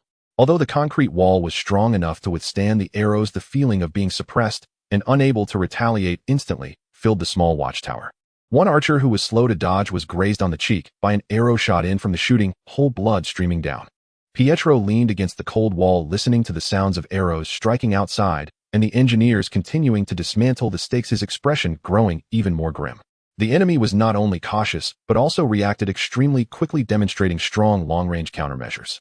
In the first round of probing exchanges, they suppressed him with a tight shield formation and precise arrow rain, declaring that they were not to be trifled with. The delay effect in the forward zone was likely to be less effective than anticipated. He took a deep breath and whispered to the messenger, "Send someone back to the second line to report the enemy's first wave assault team consists of about 60 men, a mix of shield bearers, engineers, and archers, with solid tactics and rapid countermeasures. The stake array is being gradually dismantled, and our watchtower is under arrow rain suppression, making it difficult to mount an effective counterattack. I recommend the second line prepare for engagement and request ballistae or catapults for preemptive strikes against the enemy's subsequent dense formations." "Yes." The messenger crouched low and quickly slipped away through the concealed passage behind the watchtower. Pietro then cautiously peeked out again from the shooting hole. The enemy's shield formation had advanced another 10 meters with more stakes cleared away. The enemy archers were still glaringly focused on this direction. Pietro silently took another arrow, knocked it on his bowstring, knowing that to get past this, he would need to leave more toll behind. Pietro's message traversed the secret communication channel, reaching the core blockade area at the Stone Tooth Pass. Water stood behind the slanted concrete front wall, calmly observing through a narrow observation hole. He had already seen the enemy's steadily advancing shield formation and heard the increasingly sparse sounds of resistance arrows and the clearer sounds of tool strikes from the front. "My lord, urgent report from the first line." The messenger gasped as he relayed Pietro's observations. The enemy's mixed formation was tightly packed, their infantry efficient, and their archers responded swiftly, with the low stakes being rapidly breached while the watchtowers were being suppressed. "Understood," Water nodded, showing no hint of surprise. If the enemy's command lacked even this level of skill, they were unworthy to lead the vanguard of the Duke of the Western Territories elite. "Relay to all watchtowers on the first line, continue to hold the line as long as possible, but prioritize self-preservation. Once the enemy approaches within 50 paces, retreat immediately along the preset withdrawal route to the second line." "Yes." Water's gaze shifted to the higher rear wall behind him and the seemingly calm, yet death-laden death corridor filled with sharp stakes between the two walls. His soldiers were already in position. Behind the front wall, rows of crossbowmen crouched behind, shooting holes, their crossbows drawn, cold arrows aimed at the passage ahead. Behind the rear wall, the archers were also ready. More critically hidden in the side shooting shelters built on the slopes, there were 2 more teams of archers, their lines of fire poised to cover the death corridor through which the enemy might surge after breaching the front wall. "Tell Captain Diana not to attempt to ambush the enemy forces. Keep hidden," Water instructed another messenger. "Yes." All preparations were in place. Water stood like a rock in the center of the defense line. The cold, hard touch of the concrete wall provided him with an unprecedented sense of solidity. Now they just awaited the enemy's collision. Outside the pass, Carlin received a report from the first attack team. The outer low-stakes traps had been cleared by more than half. At least 2 fixed archery positions had been discovered and suppressed. The enemy's resistance was minimal, and they were steadily advancing into the pass. Minimal resistance. Carlin frowned slightly. This was unusual. With so many traps prepared, there shouldn't be only this level of resistance. Either they were severely outnumbered, or they were luring the enemy and preparing for a decisive battle in a more advantageous terrain. "Relay to the first attack team to maintain formation, continue advancing, and scout inside the pass. Second attack team, double the shields, double the archers, follow 100 paces behind the first team, ready to support at any time. Watch the sides, be wary of ambushes." Carlin made his decision. Regardless of the enemy's tricks, they would pay with blood in the face of absolute strength and a tight formation. Soon the shield formation of the first attack team, having cleared the last low-stakes area, finally crossed the narrow entrance of the Stone Tooth Pass, officially entering the deep, winding passage. The lights suddenly dimmed. The towering rock walls on both sides cast huge shadows, and the air was filled with the scent of earth and stone accompanied by a silent, heart-pounding sense of oppression. Knight Glenn, assigned to supervise the rear of the first attack team, felt a surge of anxiety. He had suffered before and was now doubly cautious. The shield soldiers in front raised their large shields even higher, almost blocking their heads in preparation for potential falling rocks or rolling logs. The engineers were even more vigilant, probing the ground and sides. They advanced for about 100 meters, the passage widening slightly here, then they saw a wall. A gray-white slanted wall with a row of dark holes opened along the top, lay across the center of the passage like the fangs of the earth, firmly blocking the way. Defensive structure, the shield captain shouted. Halt. Form up. The 60-person team quickly adjusted in the narrow passage, with the shield soldiers forming a tight shield wall in front, while archers sought shooting angles between the gaps, and the infantry with tools were protected in the middle, looking uncertainly at the strange wall that seemed neither stone nor mud. What is that thing? Stone. Why is the color so strange? A foot soldier murmured. Who cares what it is, break it down. The shield captain ordered. Prepare the wall-breaking tools. Archers aim at those holes to shoot anyone who shows their head.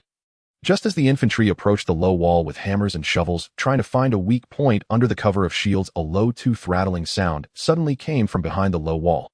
It wasn't one, it was a barrage. Bang, bang, bang. At least 20 powerful crossbow bolts shot out from the shooting holes in the front wall. At such close range, the penetrating power of the bolts was terrifying. Raise shields, the shield captain shouted hoarsely. Thud, thud, thud, thud, pshh. Most of the crossbow bolts slammed into the heavy wooden shields, creating a dull roar, some even embedding deeply into the shields. Yet a few bolts precisely penetrated the tiny gaps between the shields or struck the body parts that were not fully protected by the edges of the shields. A shield soldier screamed, his shield tilting as a crossbow bolt pierced the leather armor beneath his collarbone, blood gushing forth. My leg, a foot soldier cried out, having been shot in the thigh, collapsing to the ground. The first wave of volleys resulted in nearly 10 casualties. Counterattack. Shoot. The enemy archers snapped back to reality amidst their shock and desperately loosed arrows at the shooting holes. However, the shooting holes were narrow and slanted, making it difficult for arrows to enter. Most struck the concrete outer wall in vain or were deflected by the slanted surface. Meanwhile, the crossbowmen behind the low wall immediately crouched down after shooting, quickly moving to adjacent shooting positions via the steps reserved inside the wall, and the second round of crossbow bolts shot out from different holes once again. Damn, this wall is too wicked, the shield captain exclaimed in shock and anger. The enemy's crossbow bolts were sharp, the design of the shooting holes was cunning, and their own arrows could hardly retaliate, while the infantry could not approach the wall under the enemy's fire suppression. Fall back. Retreat to a distance beyond the archers' range to regroup. He had no choice but to order. The first attack team, dragging their injured comrades, retreated awkwardly several dozen steps, exiting the effective direct fire range of the crossbows and taking shelter in a relatively safe area at a bend in the pass. Glenn, now covered in dirt and grime, gazed at the moaning wounded on the ground and the low wall standing silently, like a monster, feeling an increasing chill in his heart. This was not the type of defensive structure he had ever known. When the news returned to the rear, Carlin's expression finally darkened. A barrier blocking the passage. Concentrated crossbow shooting holes. No wonder they were so fearless. They had been waiting here. A cold light flickered in Carlin's eyes. Suddenly he grabbed a knight who had emerged from Wolf's Mouth Valley and shouted at him, "They built a wall right under your noses, and your lord didn't notice at all." The captured knight appeared flustered. "There was nothing here a month ago. Their speed is too fast." Carlin released him, indicating that the delay had cost them the battle and their lord would have to bear responsibility. "My lord, if we force an attack, the casualties will be significant. Those archers." The adjutant voiced his concerns. "It's just a wall," Carlin scoffed. "Relay the second attack team, move up and join with the first team." All shield soldiers used the largest shields to form the tightest wall, pushing forward step by step. Let the infantry carry siege ladders and heavy hammers behind the shield wall. Archers and crossbowmen suppressed the possible side fire from the slopes on both sides, as well as any targets that might show themselves behind the wall. "Do not fear casualties, get close to that wall. Whatever method necessary, open a gap for us." He paused, adding, "Tell the people of Wolf's Mouth Valley that it's their turn to contribute.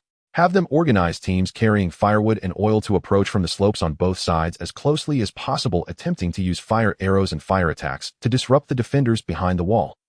Also urge our two flanking teams to prepare for action. The more forces attracted to the front, the greater their chances of success."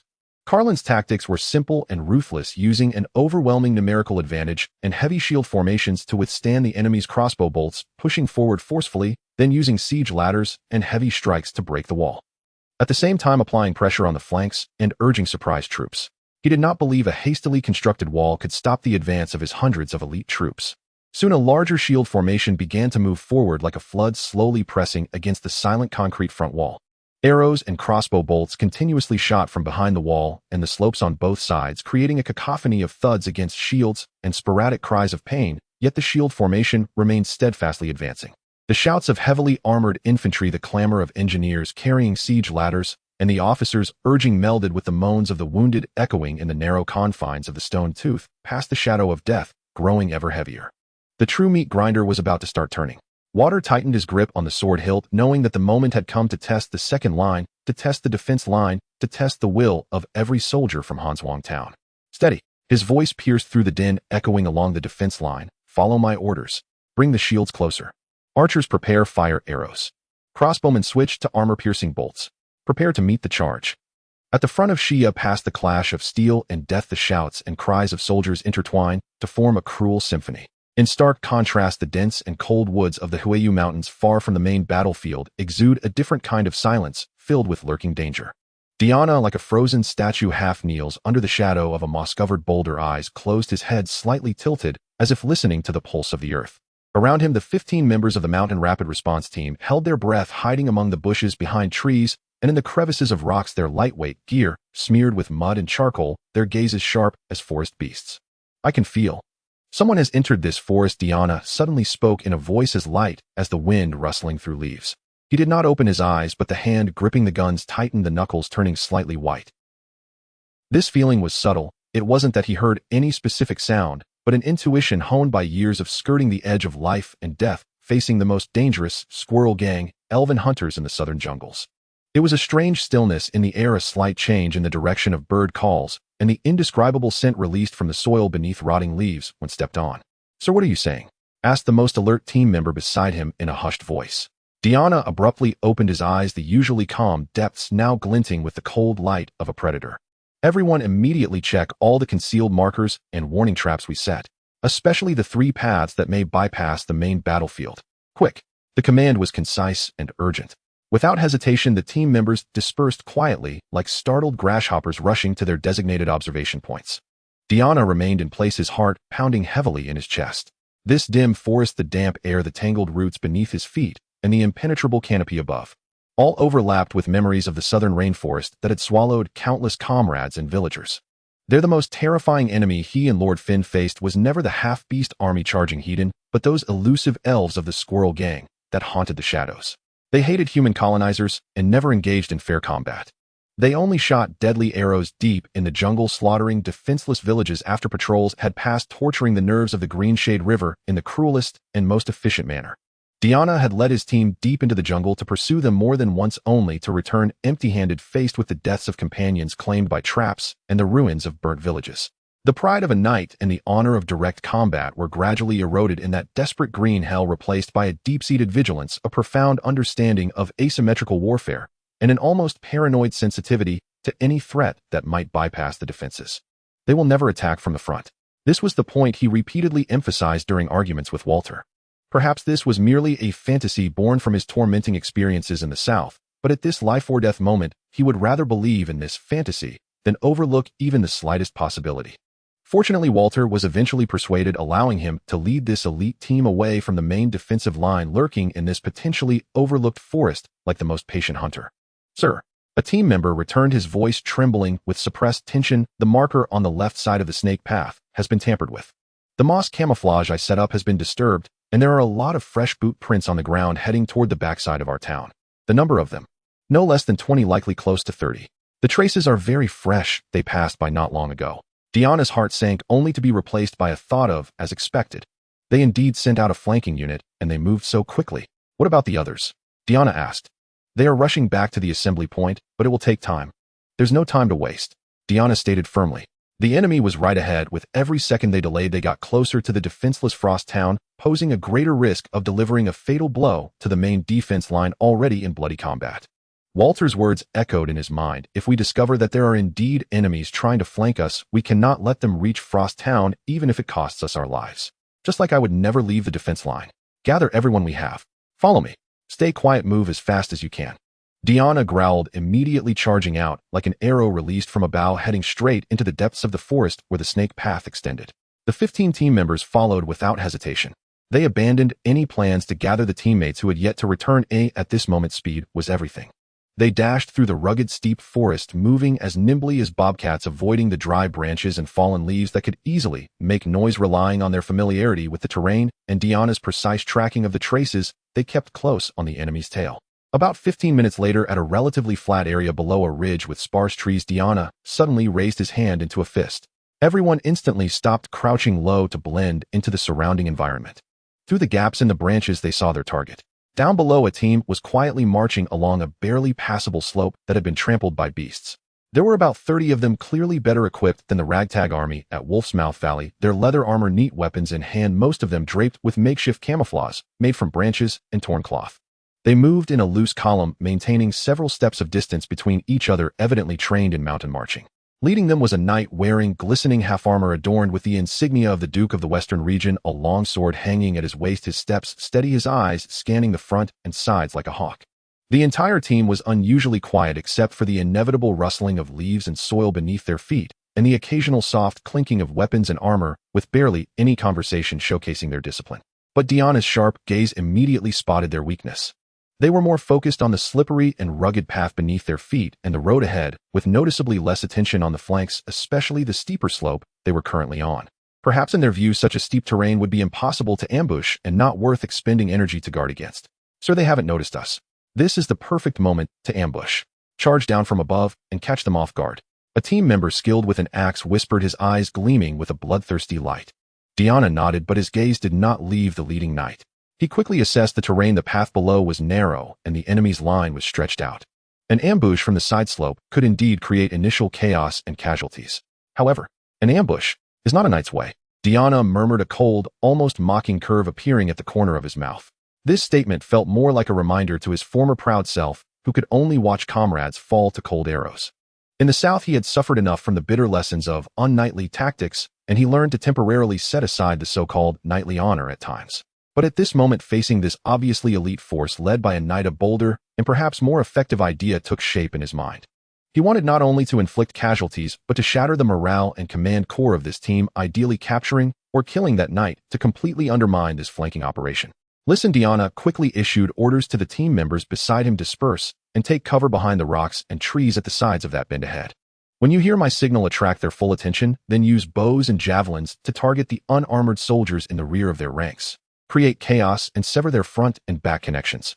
Do not linger in battle. After one round of attack, immediately retreat to the right side forest, regroup at the alternate route 3, and prepare for a second harassment or to ambush fleeing soldiers." "Understood. Understood." The team members, although puzzled as to why they didn't directly ambush, trusted Diana's orders without reservation. "Go. Quickly." The team members dispersed silently, like water seeping into sand, vanishing into their designated ambush positions. Diana remained alone in place. He took a deep breath, the cold, damp air of the mountains filling his lungs, cleansing his mind of the last remnants of distraction. Nightmares of the southern rainforest, the blood of comrades, the cries of villagers, and the lights of Frost Town behind him. Countless images flashed through his mind. He unslung the 2 long guns he carried, and in the sunlight the long and short guns, their blades long and sharp, and their stocks, made of some dark hardwood, revealed their cold, true forms. These were not cavalry lances, but long weapons modified under Finn's personal guidance, more suitable for jungle and mountainous infantry combat. Then at the moment the enemy was about to pass the bend, their attention easily drawn forward, Diana suddenly stepped out from the concealed thicket on the steep slope. He did not hide his figure, but stood boldly on a protruding rock above the slope, outlined against the mottled shafts of light filtering through the leaves, his silhouette strikingly tall. Clang!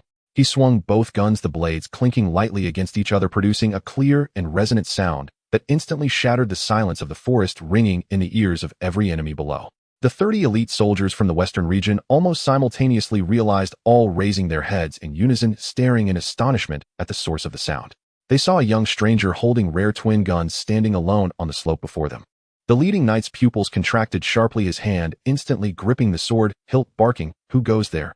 Diana looked down from above, his gaze like lightning firmly locking onto that knight. He gathered his breath, his voice clear and penetrating, echoing through the valley. "I am Diana, knight under Baron Blackwood of Frost Town." He spread his arms, the twin guns angled towards the ground, their tips glimmering coldly, an invisible pressure surging forth with his words, "This road is closed. Intruders, state your names. No ambush, no tricks. Only the most direct declaration, the most straightforward interception, and The perfect moment to create an ambush for his teammates. Diana intended to start in the most knightly way and then end the battle using the most unknightly methods learned from the hell of the Southern Realm. Diana's appearance was so abrupt, so open and aboveboard that instead of feeling alert after a brief shock, the 30 elite soldiers of the West Border were overwhelmed by a sense of contemptuous anger. A mere kid wielding a pair of strange long spears dares to block their path alone and demands to know their names. He simply does not know the meaning of danger. The leading knight of the West Border laughed in anger, drawing his long sword with a swift motion, pointing the blade at Diana. "You ignorant little brat. Remember the name of the one who will take your life, Herald. Charge. Capture him alive." He did not approach personally, but waved to signal the 4 infantrymen in the front line armed with swords and shields to deal with this arrogant roadblock. In his view, 4 seasoned veterans were more than enough to handle a young man. The 4 infantrymen raised their shields and held their swords, advancing in a half circle towards Diana on the slope. The slope was narrow and rugged, slightly affecting their formation, but their numerical advantage was clear. However, Diana made his move. Just as the first infantryman stepped onto the rocky slope, sword raised to strike, Diana's right spear, originally angled towards the ground, suddenly sprang up like a poised viper. It was not a direct thrust, but an incredibly swift, cleverly angled sweeping strike, the spear blade slicing through the air with a shining arc, accurately sweeping towards the infantryman's front ankle. Ow! The infantryman was caught off guard, feeling a sharp pain in his ankle, losing his balance, and tumbling forward with a scream. Almost simultaneously, Diana's left spear followed like a shadow, using the force from the right spear's sweep to pivot his body like a spinning top, launching a fierce upward thrust with the left spear, targeting the exposed jaw and neck of the second infantryman, who was momentarily distracted by his fallen comrade. The sound of the spear tearing through leather armor and flesh was painfully visceral. The second infantryman didn't even have time to scream before he was toppled, blood gushing from his throat. In the blink of an eye, having taken down 2 men, Diana's feet did not stop moving like a mountain goat leaping on a steep slope. He suddenly took a half step back to evade the furious slash of the third infantryman's sword, while his right spear was already retracted, and with the momentum of his backward leap, he executed a clean and precise thrust, penetrating the gap on the edge of the third infantryman's hastily raised shield, deeply embedding itself under his rib. Ugh! The third infantryman's eyes widened in shock as his sword clattered to the ground. The fourth infantryman, terrified, turned to flee. But Diana would not let him escape. The left spear shot out like a venomous dragon, stabbing fiercely from the side, the spear blade accurately piercing through the fleeing soldier's calf, pinning him to the ground. In the blink of an eye, 4 experienced infantrymen were down, 2 dead and 2 severely injured, losing their combat effectiveness. The entire process flowed seamlessly without a hint of hesitation. The dual spears in Diana's hands seemed to have a life of their own, sweeping, thrusting, stabbing, and flicking, the techniques interconnected with terrifying fluidity, fully utilizing the advantages of terrain, speed, and the length of his dual weapons. The grim smile on Knight Harold's face instantly froze, replaced by astonishment. "Don't get close to him, archers. Fire!" The remaining 20 or so soldiers of the West Border were also stunned by Diana's terrifying martial skills, but under Harold's furious roar and the knight's commanding presence, they still mustered the courage to rush up the slope, shouting. 3 archers at the back of the line hurriedly nocked arrows, trying to aim at the agile figure of Diana on the steep slope. However, just at the crucial moment when the West Border soldiers were completely captivated by Diana's astonishing personal prowess and their formation began to show signs of chaos and disarray due to their eagerness to attack, the command fire was given. The 15 ambush team members, concealed behind the rocks and trees on either side of the bend, having heard the agreed signal from Diana, executed the command without hesitation. Whoosh, whoosh, thud, thud. At least 10 crossbow bolts and 4 or 5 javelins shot out from above, unexpectedly targeting not the soldiers in the front line entangled with Diana, nor the heavily armored Knight Harold, but rather those mid and rear soldiers who were only clad in leather armor, facing away or sideways from the ambush point. This was a treacherous and lethal strike. "There's an ambush behind us. Ow, my back." The screams instantly erupted in the rear ranks of the West Border troops. The arrows and javelins fired from such a close distance were incredibly powerful, easily tearing through the protection of leather armor. At least 4 or 5 West Border soldiers were shot down on the spot, and several others were injured, plunging the rear half of the formation into chaos and panic. They had no idea how many ambushers there were or where they had come from. Instinctively, they wanted to turn around to defend themselves or find cover, but collided with their comrades who were still rushing forward, causing the entire column to descend into utter chaos. Knight Harold was both shocked and furious. He finally understood why that young knight dared to block their path alone. This was simply a trap. "Don't panic. Gather around me. Shield bearers, raise your shields. Archers." Harold attempted to stabilize the formation, but Diana would not give him that chance. At the very moment the ambush was launched and the enemy fell into chaos, a glint of determination surged in Diana's eyes. He had been waiting for this moment, when the enemy's command was disrupted, their formation in disarray and their morale wavering. "Herald!" Diana's thunderous shout rang out like a clap of thunder, even drowning out the screams and din of the battlefield. He forcefully pushed off the steep slope, sending stones flying, and like a hunting leopard he charged right at the disordered front ranks of the enemy. The dual spears expanded at his sides, resembling the wings of a vicious dragon. One infantryman attempted to intercept him, raising his shield to block. Diana's right spear executed a precise thrust, the spear tip striking the edge of the shield, with a ding, the tremendous force knocking the shield aside and exposing a gap as the left spear almost simultaneously pierced through, penetrating the opponent's throat. Another soldier swung his sword from the side. Diana twisted his body in an unusual manner, narrowly avoiding the blade, and with a swift counter-sweep of his right spear struck against the side of the opponent's helmet, leaving him dazed, while the left spear delivered a clean thrust, ending his life. He gave no opportunity for the enemy to surround him. Relying on the length of his dual spears and his extraordinary skill, he darted left and right on the narrow slope, each strike yielding results precise and efficient, leaving West Border soldiers falling like cut wheat. Arrogant, Harold saw Diana daring to charge straight at him alone and was filled with rage, which only ignited his ferocity. He swung his sword to deflect an unknown arrow that had been shot at him, striding forward to meet Diana. "He'll take you on." A knightly duel was about to unfold. Harold, tall and robust, clad in fine plate armor, delivered a powerful knight's slash aimed at Diana's head, accompanied by the sound of whistling wind. However, Diana did not meet it heed. He knew full well that on a steep slope Harold's heavy armor made him less agile than himself. He stepped lightly like a slippery fish, dodging this heavy blow, while his right spear darted towards the vulnerable gap in Harold's armpit armor, exposed by the swing. Clang! Harold reacted swiftly, parrying with his sword, the blade and spear tip clashing, sending sparks flying. But Diana's thrust was merely a feint. The left spear quietly slipped upwards, targeting one of the weak points behind Harold's knee armor. Harold broke out in a cold sweat, hurriedly retreating, his movements slightly clumsy under the weight of the steep slope and his plate armor. Diana pressed the attack relentlessly, the dual spears raining down like a tempest, thrusting, sweeping, flicking, and jabbing, his techniques unpredictable, focusing on the gaps, joints, and blind spots of Harold's armor. He did not engage in a contest of strength, but maximized speed, skill, and terrain advantage. Clang! Clang! Sizzle! Harold found himself in a desperate plight. His long sword could not unleash its full power in the forest, while Diana's dual spears danced like extensions of his own limbs, agile and vicious. After several exchanges, Harold's armor was marked with several shallow scratches and dents. Although the armor had not been breached, the shock and humiliation pushed him to the brink of madness. "Damn it, you slippery eel!" Harold roared, attempting to charge at Diana with brute force. But to Diana this was an opportunity. He deliberately feigned a flaw, pretending to be unable to evade.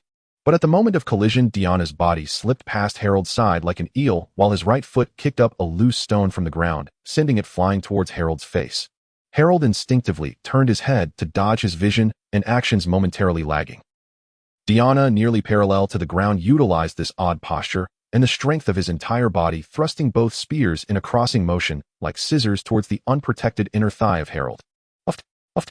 The muffled sounds of the blades entering flesh rang out almost simultaneously. Harold let out a devastating scream, the excruciating pain overwhelming him, his legs buckling as his heavy body crashed to the ground, blood gushing from his groin and instantly staining the earth crimson. His long sword clattered to the ground.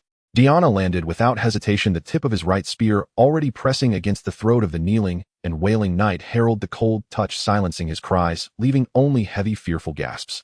"Your commander has been captured by me." Diana's voice echoed across the battlefield. "Drop your weapons. Surrender, and you will not be killed." With their commander captured and ambushed, the morale of the West Border soldiers crumbled as they witnessed the pitiful sight of Knight Harold kneeling in a pool of blood, threatened by a spear at his throat, their last shred of resistance completely shattered. Clatter, thud. The sounds of weapons being thrown to the ground rang out consecutively. The surviving dozen or so West Border soldiers, pale-faced, trembled as they raised their hands, either kneeling or leaning against trees, relinquishing their resistance. Diana maintained the stance of threatening Harold with his spear, his gaze sweeping across the battlefield. The ambushers had begun to emerge to clean up, delivering the coup de grace to the wounded enemies, confiscating weapons and guarding the captives. In this battle, they achieved a remarkable feat, suffering 0 fatalities and only a few minor injuries, entirely annihilating this elite squad of 30 men while capturing one of the enemy knights alive. A significant accomplishment. He glanced at Harold, whose face was ashen and trembling from blood loss and pain, then looked towards the main battlefield direction of Shia Pass, where distant sounds of booming and shouts still echoed. Clean up the battlefield and evacuate quickly. Bring the captives and injured and return to the assembly point via Route 3. Hurry, Diana ordered as he stowed away his spear. The battle was over, but the crisis had not yet been averted. They must immediately relocate and interrogate the captive regarding any other plots or reinforcements. The sound of hooves thundered like lightning along the rugged mountain path. Diana lay on the back of his horse, his face tense, his heart burning as if scorched by fire. Behind him, several elite members of the rapid response team were also galloping furiously. During the recent interrogation, Sir Harold, severely injured and on the brink of collapse, finally divulged a chilling piece of information. Under simple threats and physical torment, there is another team setting off with us, taking a different path. Their goal is to infiltrate your town directly. It was a more concealed and perilous route, and its exit was closer to Frost Town. While he was fully focused on dealing with Harold's team, a second flanking team could have silently crossed the mountain barrier and might now be approaching the defenseless Frost Town. The mere thought of this possibility sent a chill of fear through Diana. He had intercepted one route, but missed another. If his negligence led to an enemy ambush on the town, destroying the rear and causing the front line to collapse, it would be an unforgivable sin. He did not blindly pursue immediately. The enemy might have already gone far. A reckless chase could waste time. He forced himself to calm down and made the top priority choice to raise the alarm. Quick, light the nearest signal tower. Highest level alert. Diana commanded a subordinate while pointing at the nearest makeshift watchtower in sight. The team member quickly rode up the slope. Soon a thick black column of smoke billowed straight up from the top of the watchtower, glaringly distinct against the evening gray-blue sky. This represented the highest urgency signal. The enemy has breached the flank and is approaching the town. Frost Town and all its peripheral watchtowers could see it. After doing all this, Diana led the remaining subordinates along the likely direction, madly pursuing the second flanking team. They tracked possible fresh traces on the ground, praying they could catch up, or that the town had already received the warning and was on alert. As they galloped towards a slope not far from the outer lookout tower of Frost Town, the sight before Diana made him abruptly pull on the reins. The intense battle he had expected did not occur. At the bottom of the slope, a dozen corpses lay scattered on the road, most wearing leather armor in the style of the Western Territories, in various states of death. And among these bodies stood a few individuals. At the forefront stood a person clad in lightweight studded leather armor, holding a still bloodied longsword, slowly withdrawing the blade from the neck of a knight in half-plate armor who lay on his back, a stream of glaring blood following. The last rays of the setting sun illuminated the side of this person, stained with a few drops of blood. It was Benjamin. Beside him stood several fully armed guards along with some soldiers coming down from the watchtower, all quickly inspecting the corpses and collecting weapons. "And master." Diana hurriedly dismounted and walked quickly to Benjamin, his voice slightly hoarse with tension and fear. He saw the night that Benjamin had personally slain, the emblem on the armor matching Harold's description, indicating he was the leader. Benjamin turned around, saw Diana, and his expression showed a hint of surprise before he relaxed and smiled. "It's you. I thought it was a straggler or enemy reinforcements." He shook the blood off his sword and sheathed it with a calm motion. Diana looked at the lifeless eyes of the knight on the ground, and then at Benjamin's leather armor, which was dusty and stained with blood, but clearly hastily donned, and a strong sense of shame surged within him. He knelt on one knee, bowed his head, and said, "Master, I have failed in my duty. I did not timely discover and intercept all the flanking enemies, resulting in you personally facing danger. Please punish me, master." If he had not missed this route, the Baron would not have needed to don armor and fight the enemy personally. It was an immense disgrace for a guard. Benjamin walked up to Diana, reached out to help him up. "Diana, lift your head." He looked into Diana's remorseful eyes and continued, "You are stained with the blood of the enemy, which proves your valiant struggle. More importantly, you lit the signal fire." He pointed to the distant, still not fully dissipated black smoke column. If your warning signal had not risen in time, the guards at the watchtower would not have heightened their vigilance tenfold, and we would not have discovered this small team attempting to approach in advance. If they had truly reached the edge of the town and set fire in the chaos, that would have been a dereliction of duty. Benjamin patted Diana on the shoulder, his tone even carrying a hint of teasing. "As for personally taking action, guarding the territory is after all the responsibility of a lord like me. I can't expect you to fight desperately in front while I sit back and drink, can I? That would be absurd." A Master Finn would shake his head and sigh if he knew. He kicked the corpse of the knight beneath his feet, sneering, "And these guys are really quite foolish." Thinking they struck gold by seeing this path we had specifically cleared looking smooth and easy to traverse, they blindly charged ahead, forgetting even basic reconnaissance and vigilance. Did they really think we wouldn't set up defenses in our own backyard? A few rounds of arrows from the watchtower and a charge would have resolved everything. This person had some guts and tried to resist, but Benjamin did not elaborate further, but the implication was clear. His swordsmanship may not have been as exquisite as Diana's or Walter's, but the experiences he had endured in the hero team struggling through various dangers were far from that of a sheltered flower. Life and death battles were not unfamiliar to him. "All right, Diana," Benjamin said earnestly. "You performed exceptionally well in your task. The threat from the flanking route has been eliminated. Now immediately take your men back to your post, or go support Walter. The pressure on the front line must be immense. You need not worry about me." Diana looked into Benjamin's gentle and trusting eyes, and the guilt and shame in his heart did not fade in the slightest. Instead, the feeling of admiration surged even more. He nodded vigorously, pounding his chest with his right hand. "Yes, master. I will set off right away." He said no more, mounted his horse, and once again sped toward the main battlefield at Shia Pass, leading his subordinates. Behind them, Benjamin watched their departing figures, then glanced at the bodies on the ground, instructing the guards beside him, "Clean this place up. Leave the heads and armor. The bodies. Find a place to bury them. Then strengthen all peripheral watchtowers and patrols. I do not wish to have any more surprises." At Shia Pass, the front line of battle, the air was thick with the acrid scent of gunpowder and the stench of blood. The first concrete barricade had been thoroughly breached. A massive gap was filled with shattered concrete blocks, broken weapons, and the bodies of soldiers from both sides. The shield formation of the Western Army paid a heavy price, but ultimately they used sheer manpower to forcefully tear through this barrier. However, the Western soldiers who broke through the first wall had no time to cheer before finding themselves in a more desperate situation. Before them stood a higher, thicker wall adorned with traditional battlements. Leading to this wall was a narrow passage approximately 30 meters long and only wide enough for 5 or 6 people to walk side by side, the ground strewn with camouflaged stakes and steep cliffs on both sides. What was worse, the gap in the first wall had now become a funnel of death. For subsequent Western soldiers to follow, they had to surge through that relatively narrow breach, and once inside they were exposed to the crossfire from the second wall and the slopes on either side. "Do not stop. Charge through. Break down the second wall. They are dwindling in numbers," a Western officer shouted hoarsely from the rear, urging the soldiers to press on. Driven mad by the promise of victory and the officers urging, the Western soldiers howled as they surged into the gap, stepping onto the road of death. They shielded their heads and fronts with their shields, desperately rushing forward, attempting to close the distance to the second wall and repeat their wall-breaking tactics. Walter stood behind the battlements of the second wall, coldly observing the tide of enemies pouring in. His face was smeared with ash and blood, yet his gaze remained sharp as an eagle's. The rapid collapse of the first wall was part of the plan. The wall had been intentionally poured thinner to lure the enemy into deploying heavy forces, exhausting their strength to break through and leading their main body into this preordained slaughter passage. Archers fire freely and suppress the advancing enemies. Crossbowmen aim at the densest areas in the passage, focusing on unshielded targets. Walter commanded in a deep voice.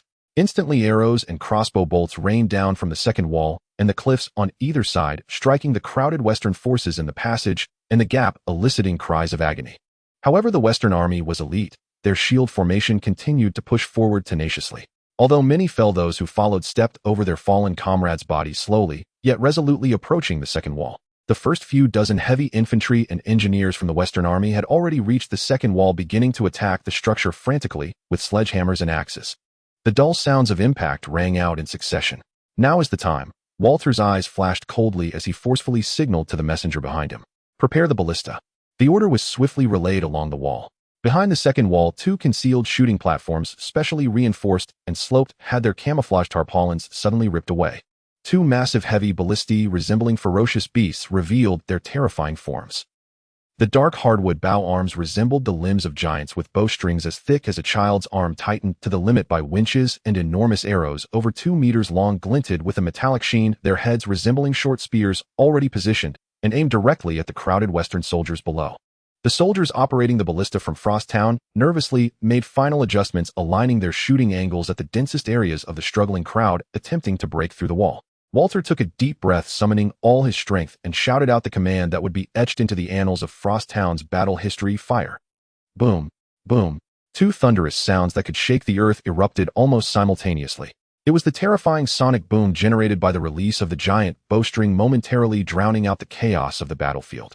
In the next instant, everyone witnessed a scene they would never forget. 2 indistinct, howling black shadows like 2 dragons emerging from hell tore through the air at an unimaginable speed, smashing brutally into the crowded ranks of the Western Army below. It was not a shot, but more like a smash and a plow. Boom! The first giant arrow struck directly into the back of a Western heavy infantryman who was hammering at the wall. The exquisite chainmail was as fragile as paper before the terrifying kinetic energy of the ballista.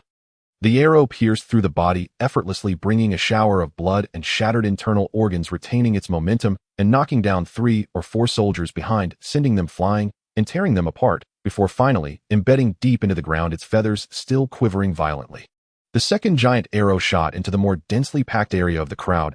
It did not directly hit anyone, but instead carved a bloody, chaotic path through the throng, as if cutting through butter. Any soldier in its path, whether holding a shield or wearing heavy armor, was instantly shattered by the overwhelming force, their bones splintering. Limbs and blood mixed with entrails splattered everywhere, creating a 10-meter-long scarlet gully in the enemy formation. Silence. A deathly stillness, as if time itself had frozen. Both the defenders of Frosttown on the wall and the attacking Western forces below were left dumbfounded by this unimaginable and terrifying lethality. A dragon. It's the breath of a giant dragon. No, I don't want to die here. The collapse happened in an instant. Having witnessed their comrades being reduced to meat paste before their eyes, the surviving Western soldiers felt the string of courage within them snap completely. Fear spread like a plague. They pushed past their comrades, crying and screaming, fleeing in a panic, desperate to distance themselves from that wall of demons, from that terrifying ballista that could emit the sighs of death. The previously surging offensive crumbled in an instant, devolving into a chaotic retreat where soldiers trampled over one another. Walter seized this rare opportunity, drew his sword pointed at the fleeing enemy, and shouted, "Archers, extend your fire for cover. Open the side gate, send out a squad to disperse the remaining enemies below the wall, drive the retreating troops back beyond the gap, and do not linger in battle. The main force must hold the position." Walter's command ignited a fervor in the Frosttown defenders.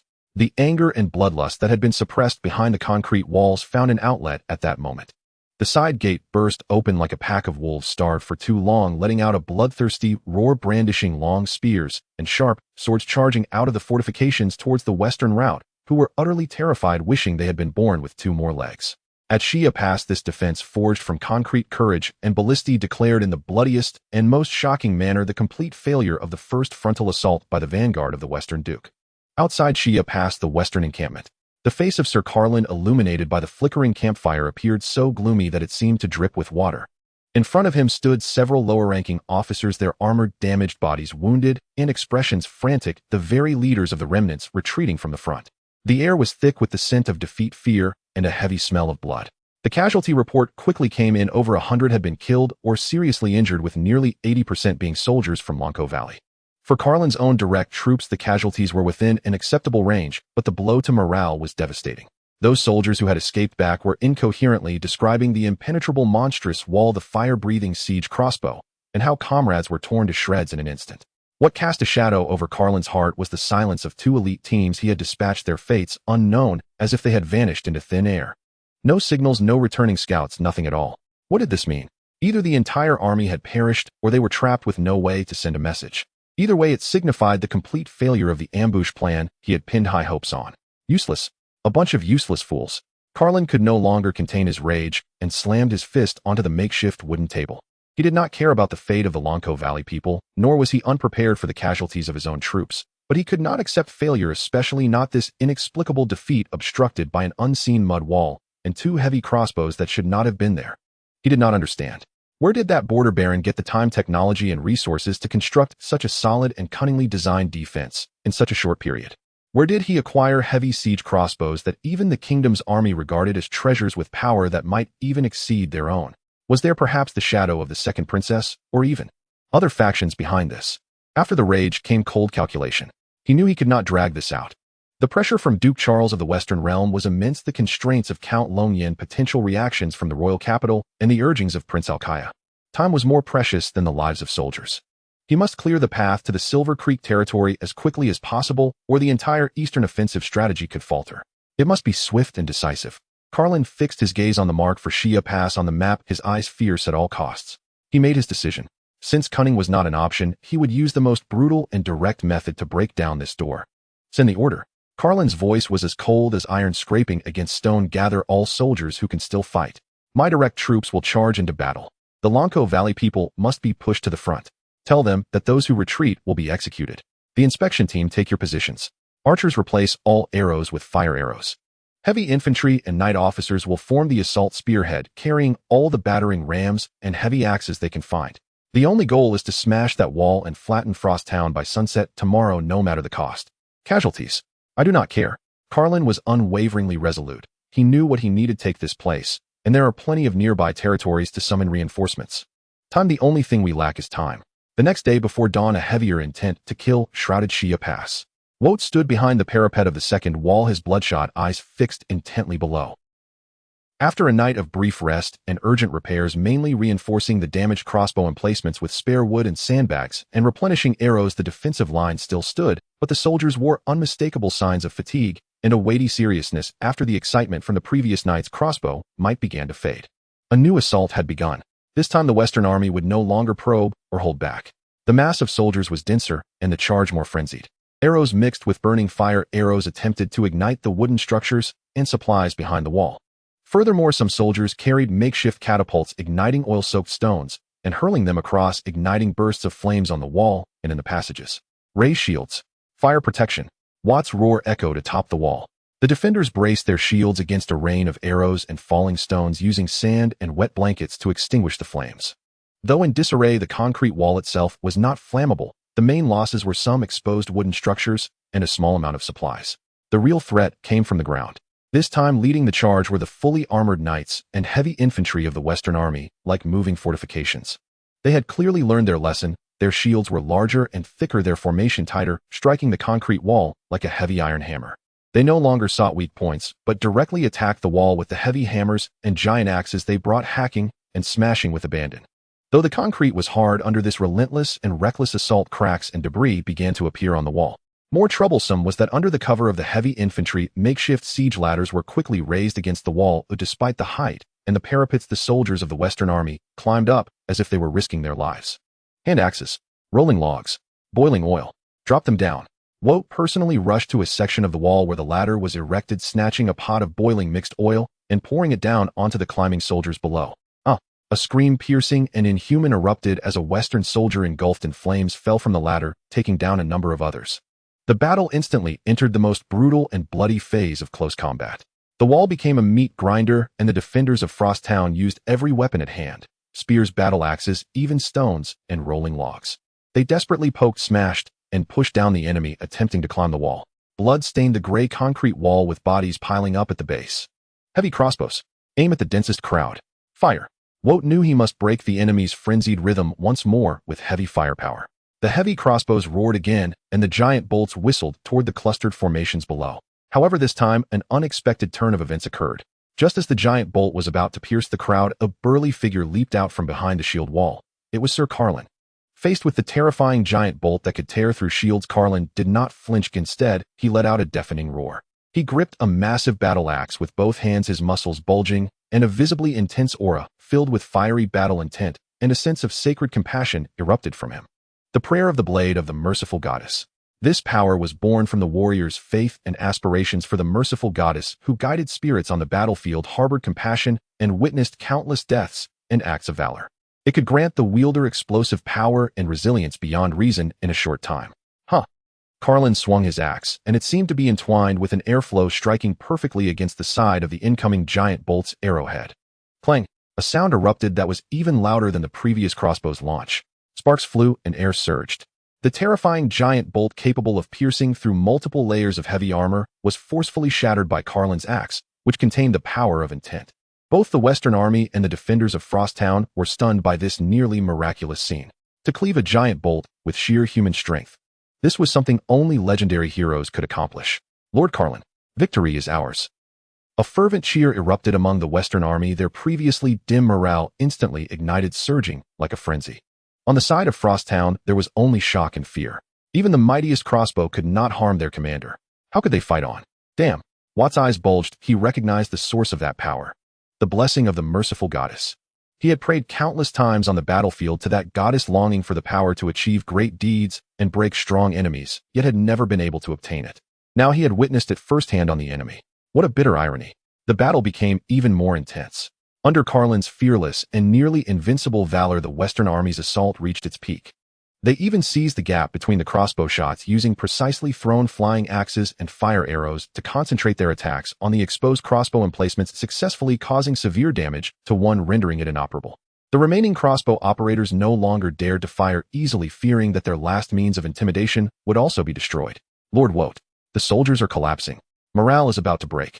We must regroup. Diana had arrived at the wall top at some point, his face smeared with the grime of battle and fatigue. He saw Carlin's superhuman valor below and felt the growing despair in his own soldier's eyes. Wout did not turn back. His eyes were fixed on Carlin, who stood like a war god at the front, as if he wanted to engrave each of his movements into his memory. I know. Wout's voice was cold, devoid of any emotion, as if stating a fact unrelated to himself. Diana, do your own job. Take your men and hold the left section of the wall. That's where the pressure is greatest. Diana hesitated, but seeing Wout's face frozen, as if sculpted from ice, he eventually gritted his teeth and replied yes. He turned and rushed to the left, using his dual pistols and shouts to rally the nearly collapsing defenders. The brutal struggle atop the wall continued. Every moment someone fell. The defenses of Frost Town swayed like a small boat in a storm, seemingly on the verge of being completely submerged. But Wout remained motionless. His breathing became unusually long, his gaze sharp and frightening, all his attention locked on Carlin. He observed every subtle gasp after Carlin's bursts of strength, the fluctuations of his momentum, and the patterns and habits of his charges. Soon, Wout silently whispered to himself, his fingers gripping the sword so tightly that they turned white. I have already seen through you. The blessing of the merciful goddess was indeed powerful, but not infinite. The greater the burst, the greater the consumption, and the more obvious the gaps. Your valor, your strength, your rhythm. I have noted them all. Wout slowly drew out his long sword, which had accompanied him for many years, and bore a chipped blade. He, Wout, the champion knight of Frost Town, was about to challenge the divine power with his mortal body in this desperate situation. Fire once more. Water's voice pierced through the clamorous battlefield, sharp and jarring. He needed to create an opportunity, a moment that would force Karen to once again unleash that terrifying power, revealing a moment of weakness. A massive arrow howled through the air, aimed at the most concentrated area of the Western Army. Using the same trick again, Karen indeed moved once more. A flash of golden light flickered in his eyes as the intertwining aura of compassion and valor erupted once again. His towering figure displayed an agility that belied his size as his battle axe sliced through the air, accurately intercepting the giant arrow. Clang! Another deafening explosion resonated as the giant arrow was shattered once more, but this time Karen's form visibly swayed, his breath quickening ever so slightly. At the moment when everyone's attention, including Karen's, was captivated by that terrifying collision, Water took action. Without the slightest hesitation, he lunged forward 2 steps, leaping directly from the nearly 3-meter-high concrete wall. The heavy armor crashed to the ground like a boulder, producing a dull thud and sending dust flying. In the instant he landed, he rolled forward to dissipate the impact, while his long sword glinted coldly, claiming the lives of 2 Western soldiers who were momentarily stunned. His movements flowed seamlessly, as quick as lightning, instantly clearing a small space within the enemy ranks.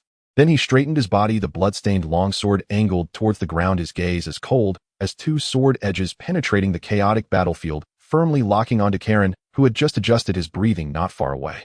Water took a deep breath, exerting all his strength, his voice booming and solemn, imbued with an ancient sense of ceremony, resounding throughout the Shia Pass. I, Sir Water Knight under Baron Frost, challenge you.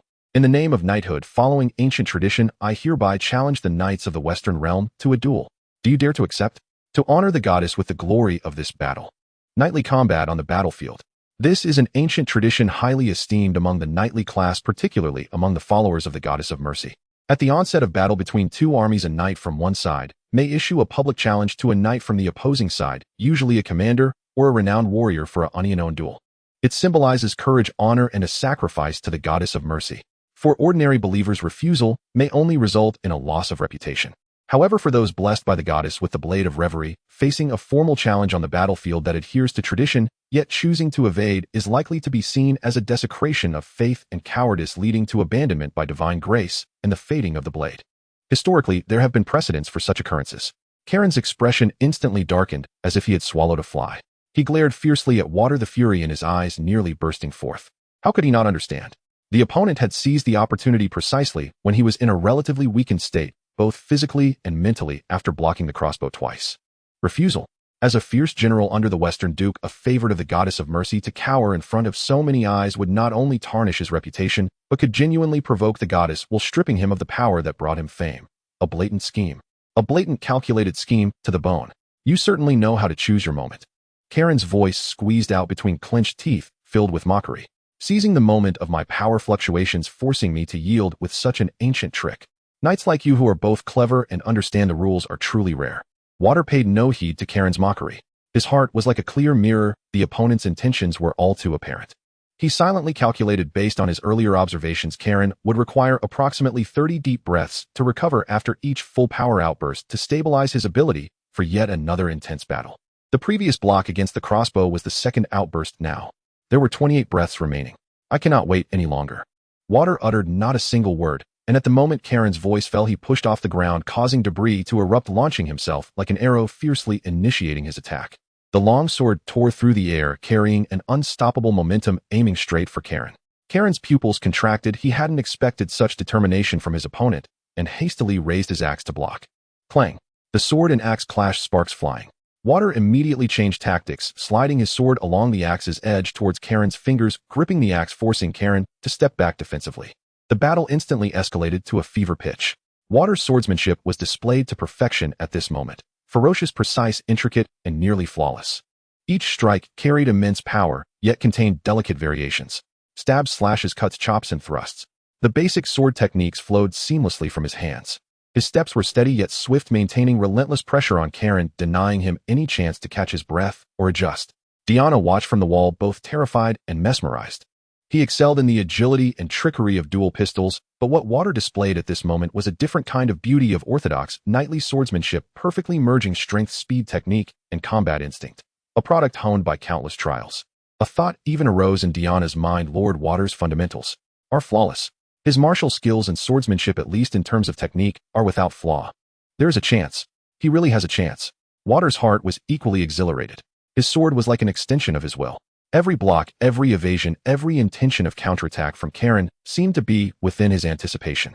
The opponent's axe techniques were indeed fierce and his experience was profound, but without using that extraordinary mental power, relying solely on skill and physical capability, it seemed. Not as unbeatable as imagined. Yes, a chance. Water roared internally.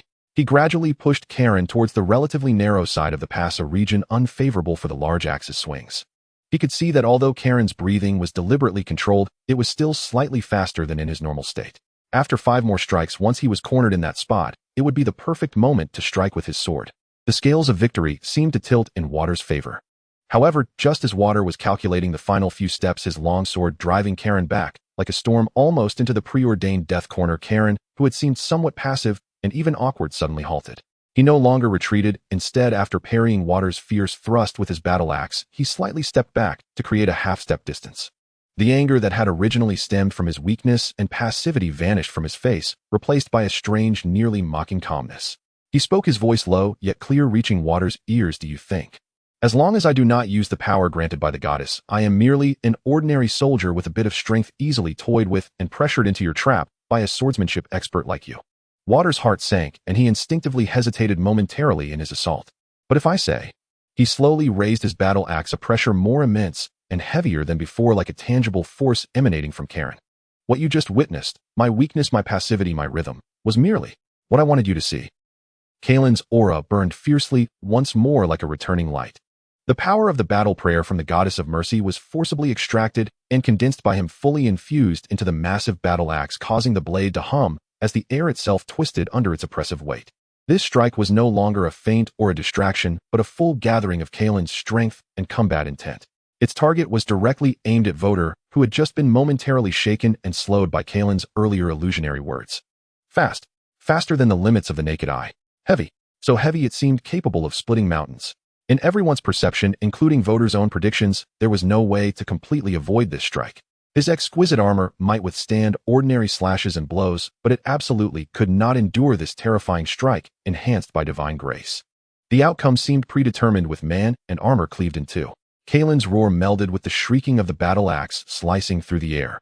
With a thunderous crash, the battle axe smashed into the ground, splitting the hard rocky surface and sending shattered stones and dust flying up, creating a thick cloud of smoke that instantly engulfed the spot where Voter had just stood.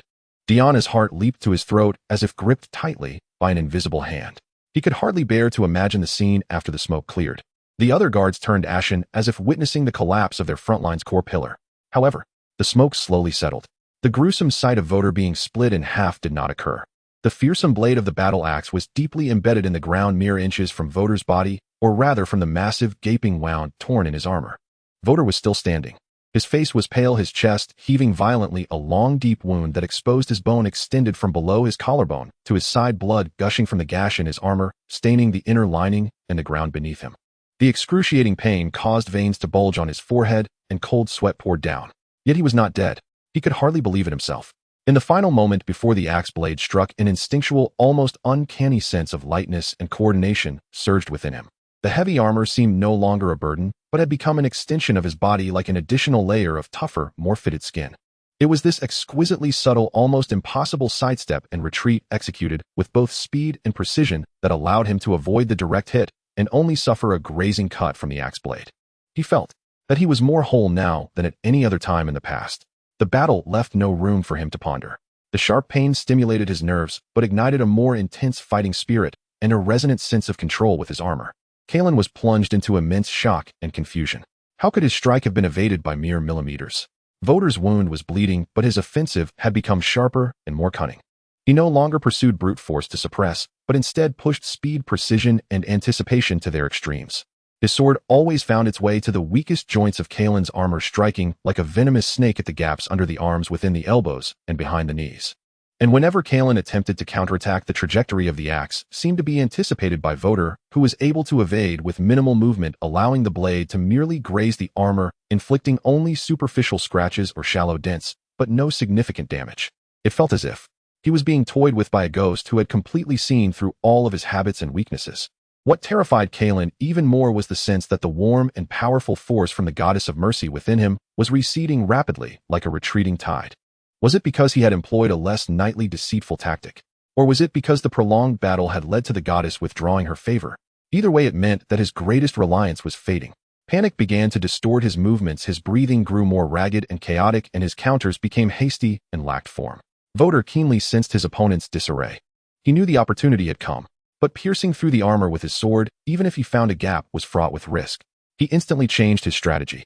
When Kalen swung down again in a fit of impatience, Voder did not dodge or block as before, but instead stepped forward boldly, closing the distance into Kalen's inner circle. At this distance, Kalen's heavy poleaxe could not be effectively swung.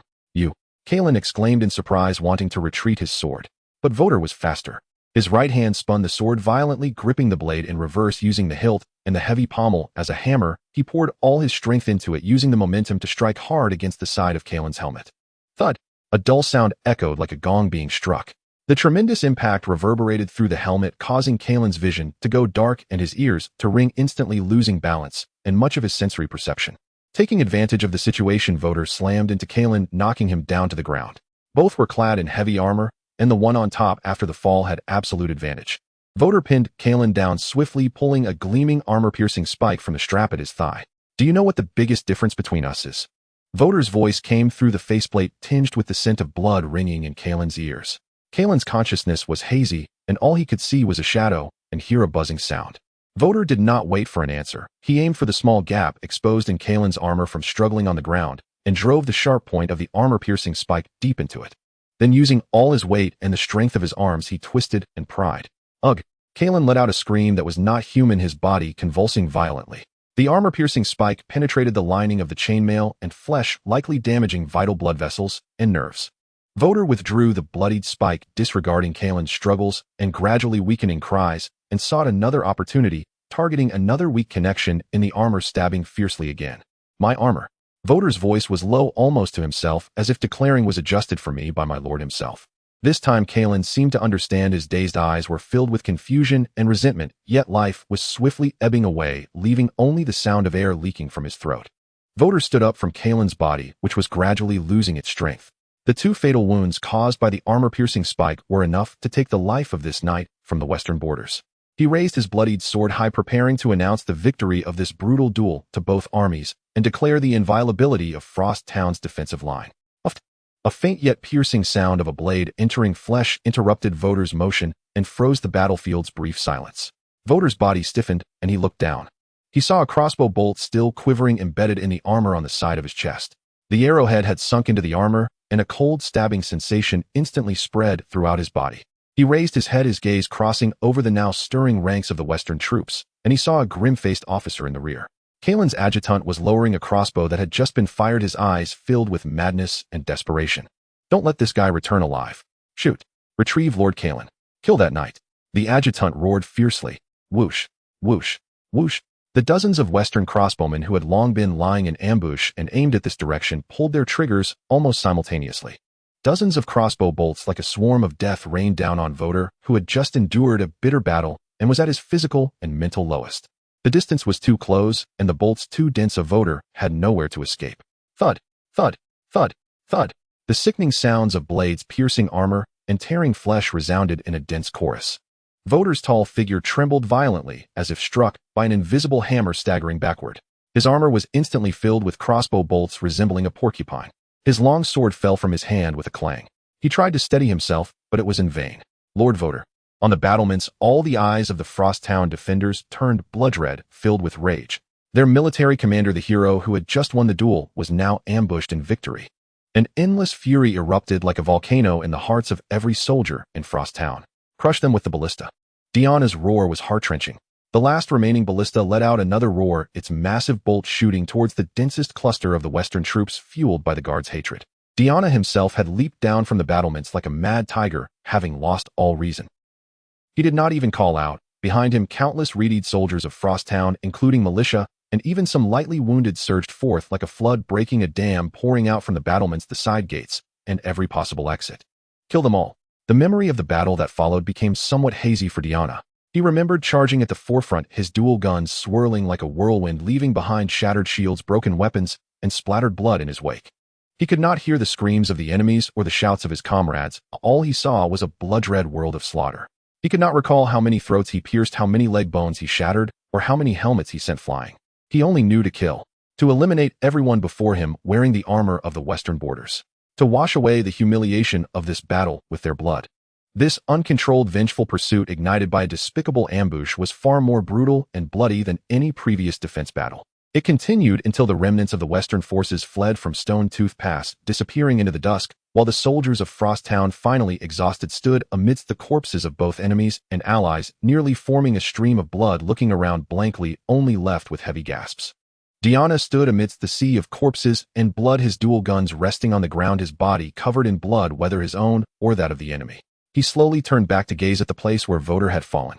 The door of the administrative center was suddenly flung open, and Jeffrey rushed in, covered in dust and the stench of blood. His face bore no joy of victory, only a pallor of despair. My lord, at Shia Pass. Lord Water. Jeffrey's voice was hoarse, almost unable to form complete sentences. Benjamin was checking the supplies with Sullivan when he heard the commotion and looked up. Upon seeing the expression on Jeffrey's face and the stretcher being carefully brought in behind him, covered with a blood-stained blanket, a heavy weight sank in his heart, as if gripped by an invisible hand. Explain clearly. Benjamin's voice suddenly rose. We won, drove back the Western army, and killed their commander. But Lord Water. He was ambushed by a treacherous crossbow bolt after winning the duel. Jeffrey gritted his teeth. We brought him back, but he's gravely injured. I fear. He couldn't continue. Benjamin felt a cold chill rush from his feet to the top of his head, and his vision briefly darkened. He pushed his chair aside and staggered to the side of the stretcher, lifting a corner of the blanket. Just one glance, and his face turned whiter than paper. The figure lying on the stretcher was no longer the stern champion knight he remembered. It was a body soaked in blood. The massive wound in the chest was crudely bandaged, yet blood continued to seep out.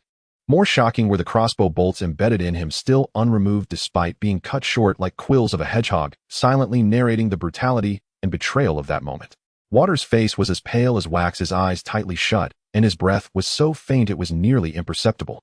The breath of life was rapidly slipping away from this once powerful shell. This was entirely different from Benjamin's impression of Water, who always stood straight, as if he could withstand any storm. The man before him was so fragile that he seemed as if he would shatter completely with the slightest touch. We performed emergency treatment and stopped the bleeding in the most critical areas. But the injuries are too severe, too numerous. The internal organs are likely, Jeffrey reported somberly. His meaning was clear. With the current medical capabilities of this land, Water was already a dying man, merely clinging to life with sheer will. Even if brought back to the modern world, it was unlikely he could be saved. This cruel realization washed over Benjamin like the coldest tide. He had watched war films and read history. He understood long ago that war was not a game, that people would die, including those close to him whom he trusted. He thought he had fully grasped this truth and had prepared himself mentally. But when it truly unfolded before him, this helplessness felt so real, so unbearable. He suddenly turned his head to look at Sesvia, who had hurriedly followed him, his voice dry. Sesvia, can you help me? he asked with such desperation. He knew Sesvia's powers worked on plants, and that even if an emergency room appeared right now, it would be of no use. He knew the answer was negative, yet he couldn't help but ask like a drowning man grasping at straws. Sesvia looked into Benjamin's eyes, now devoid of their former brilliance, and saw his fists clenched until they turned white. A flicker of complex emotion passed through her gray eyes. She did not immediately answer whether she could save water, but sighed softly, stepping closer, and spoke in a voice only they could hear. This expression cannot be seen by others, my lord. Her voice was light, yet it poured like a cool water, slightly dousing some of the uncontrolled emotions within Benjamin. Sesvia gazed into his eyes as if making a significant decision, her tone becoming exceptionally serious. Go do what you must do. Leave this to me. She paused, her gaze sweeping over the barely breathing water on the stretcher, as if speaking to herself or praying to some unseen existence. I will help you. I will, she added softly, almost inaudibly, if the gods can hear me. Please, bless him. This sentence ignited a faint flicker of hope in Benjamin's heart, a hope he could hardly believe. Please. He uttered just 3 words and forced himself to suppress the surging emotions deep within. Now was not the time to be lost in feelings. He stood up and said to Jeffrey in a deep voice, Come with me, give a detailed report on the situation at Shia Pass. His voice had regained its calm. Jeffrey hurriedly followed. The two arrived in the adjacent room, and Jeffrey quickly and clearly reported, My lord, although we killed the enemy commander Kalen and drove them back, the enemy army has not dispersed or retreated. They retrieved Kalen's body and are still stationed at the camp outside Shia Pass, neither attacking nor retreating, as if regrouping or waiting for something. Lord Diana is temporarily taking over command of the defense line in Lord Water's absence. However, Jeffrey hesitated, the garrison won, but morale is very low. The situation regarding Lord Water has hit everyone hard. Moreover, our own casualties are significant, with severe depletion of arrows, oil, and other supplies. If the enemy were to launch another fierce assault at this moment, given our current state and forces, it would be difficult to withstand. Benjamin listened quietly. The situation was more complex than he had anticipated. Though the Western Army had suffered setbacks, they had not lost their fighting spirit, like a wounded wolf still lurking hungrily. Meanwhile, although they had held their ground, it came at a heavy cost, especially with the commander's fall, leaving the defense line exceptionally vulnerable. So this battle of offense and defense is not yet over, Benjamin said slowly. He immediately walked to the desk, spread out a sheet of paper, and picked up a quill, writing at the fastest speed. Recipient, Silver Stream Territory, Lord Elwyn Hossern. Dear Lord Elwyn, I write to report good news. The warriors of Frost Town have held the Shia Pass. We repelled the advance forces of the Duke of the West and killed their commander, Sir Kalen. The enemy army has been weakened and is greatly diminished in morale. He first reported the victory to stabilize the Allies' confidence while highlighting the importance of Frost Town. However, the defeated enemy has not completely retreated, and the remnants are still stationed in the camp outside the pass with uncertain intentions. Although we won, the casualties are considerable, and the soldiers urgently need rest. If the enemy launches a full-scale counterattack, now the situation may become tense again. At this critical juncture, the fates of Frost Town and Silver Stream Territory are closely linked. To completely eliminate the threat, secure the rear, and ensure the safety of trade routes, I, as an ally, earnestly request that you fulfill our pact and provide immediate support. Please secretly dispatch a reliable, swift elite team carrying necessary supplies to depart from Silver Stream Territory via the concealed paths in the Gray Language Mountains, ensuring arrival at the enemy camp's flank or hidden rear within 4 days. When the time comes, please launch a surprise attack, burn their supplies, disrupt the camp, and create chaos. At that time, the defenders at Shia Pass will launch a frontal attack, encircling them from both sides. The enemy has just suffered a defeat and lost their commander. Their morale is shattered. Under a surprise attack, they are bound to collapse. If we can annihilate the vanguard of the West in one fell swoop, it will not only relieve Frost Town, but also deliver a heavy blow to the Duke of the West's eastern strategy. This victory's glory, I, Benjamin Blackwood, will not claim alone. The loyalty and valor of Silver Stream Territory will surely be spread throughout the kingdom, with the report of victory remembered by Her Highness Celia and revered by all. Honor and spoils of war should be shared among us. After finishing, he sealed it with his lord's seal and handed the letter to his most trusted messenger, set off immediately. Be sure to deliver it personally to Lord Elwyn. The messenger took his leave and hurried away. Water's fate was uncertain and the defense line was precarious. But he could not stop, could not retreat. It's not over yet. He murmured with only coldness in his eyes. The commander is dead, but the war continues. Silver Stream Territory, do not let me down. My lord, please reconsider. Su Laiwen almost blocked the entrance of the administrative center, his usually astute face now filled with anxiety and earnestness, as he spread his arms trying to stop Benjamin, who had already donned light leather armor and was preparing to leave. On the battlefield, blades have no eyes and arrows are merciless. You are the soul of our Frost Town, the hope of all the subjects. You are my light, Su Laiwen. What if? What if something happens to you? What will we do? What will happen to this land that has just begun to show signs of recovery?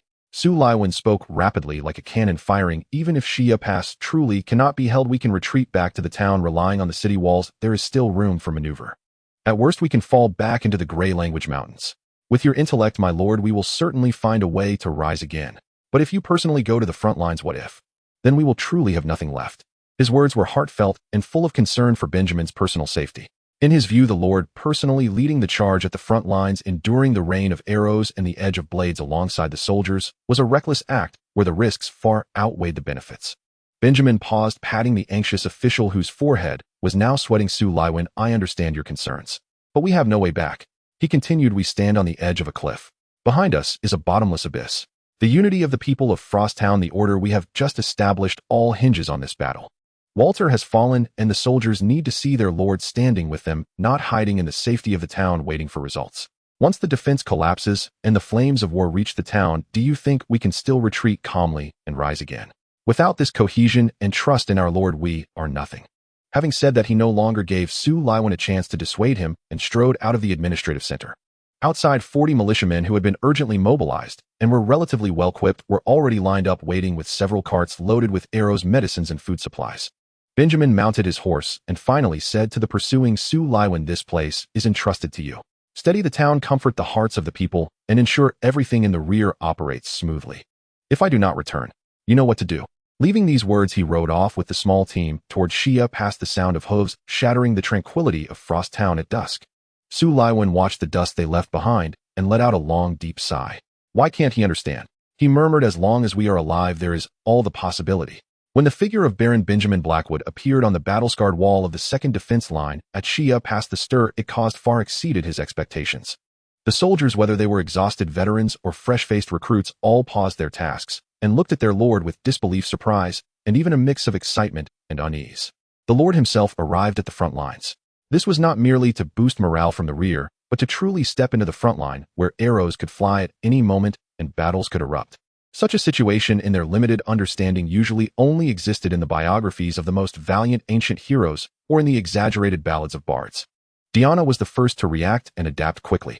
When he fought alongside Finn in the Southern Territories, Finn often led from the front, sharing meals and living with the soldiers, even charging alongside them. He was not unfamiliar with this. He immediately approached, placing his right hand on his chest, and solemnly said, my lord, you have come. Benjamin nodded, his gaze sweeping over the weary or numb faces around him. He could clearly sense the oppressive atmosphere hanging over the defenses. Diana, thank you for your hard work. What is the situation? Benjamin asked directly. Diana quickly reported the current state of affairs. The enemy was huddled in their camp, sending only small squads to probe. Although our own losses had been accounted for, morale was low and supplies were scarce, especially with only 3 giant arrows left for the ballista, which they dared not use lightly. I see. Benjamin did not waste words. He was well aware that in terms of troop deployment and tactical command, he was far less professional than Walter and Diana. He would not randomly interfere with Diana's defensive arrangements. But his arrival was a statement in itself, a signal. The orders he brought were also very simple and direct. First, hold the line. Repair fortifications, allocate night watch and rest shifts, ensuring everyone knows their positions. Second, he pointed to the batch of militiamen and supplies he brought, organize manpower, and utilize the materials we brought to set up several concealed observation posts and sniper points in well-placed areas along the line of defense. Third, starting today, implement a rotating day and night watch system. If any enemy approaches for probing regardless of day or night, notify me immediately. His orders were clear and understandable, emphasizing vigilance and harassment. In the following days, the Western forces dared only to send out small squads, usually around 10 shield soldiers, cautiously approaching the pass with large shields, trying to observe the strength of the defenses or secretly sabotage some peripheral traps. Whenever these probing mice appeared, the sentries of Frosttown would immediately signal. At that moment, Benjamin would appear with his longbow at pre-selected optimal shooting positions. His archery skills, having been personally guided by Finn and honed through daily practice, had long surpassed the ordinary. While he may not reach the legendary realm of heroes at this distance, shooting those limbs that occasionally exposed through the gaps in the shields, he didn't even need to shoot a trial arrow. Whoosh! A feathered arrow accurately passed through the tiny angle between 2 shields, piercing the unprotected calf of a Western soldier. Oh! A scream erupted, and the shield formation fell into chaos. Whoosh! Whoosh! 2 more arrows struck the shields, making a dull thud sound, forcing another squad to completely halt their advance, cowering behind their shields. The Lord is truly fierce. The guards on the wall couldn't help but cheer in a suppressed manner upon witnessing this scene. Although the achievements were not grand, witnessing the once arrogant enemies now retreating like turtles under their own lord's archery sparked a sense of exhilaration mixed with vindication along the defense line. Over the course of several days, Benjamin personally killed or injured no less than 7 enemy soldiers and countless times delayed and harassed the enemy's reconnaissance efforts. While the outcomes could not be deemed glorious for the soldiers in desperate need of morale boost, the image of their lord personally leading the charge and fending off the enemy was undoubtedly an invigorating tonic. In stark contrast to the gradually rising morale on the front lines of Han Huang Town, there was an almost palpable sense of oppression and restlessness in the Western Army camp. Kalen's adjutant felt as if his head was about to burst from the pressure and anxiety. Originally just a coordinator, he lacked the martial skills and command abilities of Kalen, yet now he was thrust into the hot seat of acting commander. This battle had turned into a complete disaster, one that would leave him a laughingstock in the circles of Western nobility for decades. An elite vanguard was blocked by a border baron with inexplicable mud walls and crossbows, and the main commander Kalen was killed in a duel on the front lines. This was an utter disgrace. When Kalen was retrieved, his body was nearly cold dead beyond recovery. Now, without the commander who had the blessing of the goddess of mercy and the valor to withstand the crossbows, how were they to deal with the terrifying war machine of Han Huang Town? Were they to sacrifice the lives of infantry and knights? This cold thought crossed the adjutant's mind more than once. Using soldiers' casualties to exhaust the enemy's crossbow bolts, charging with knights to force a breakthrough. Perhaps it could actually work.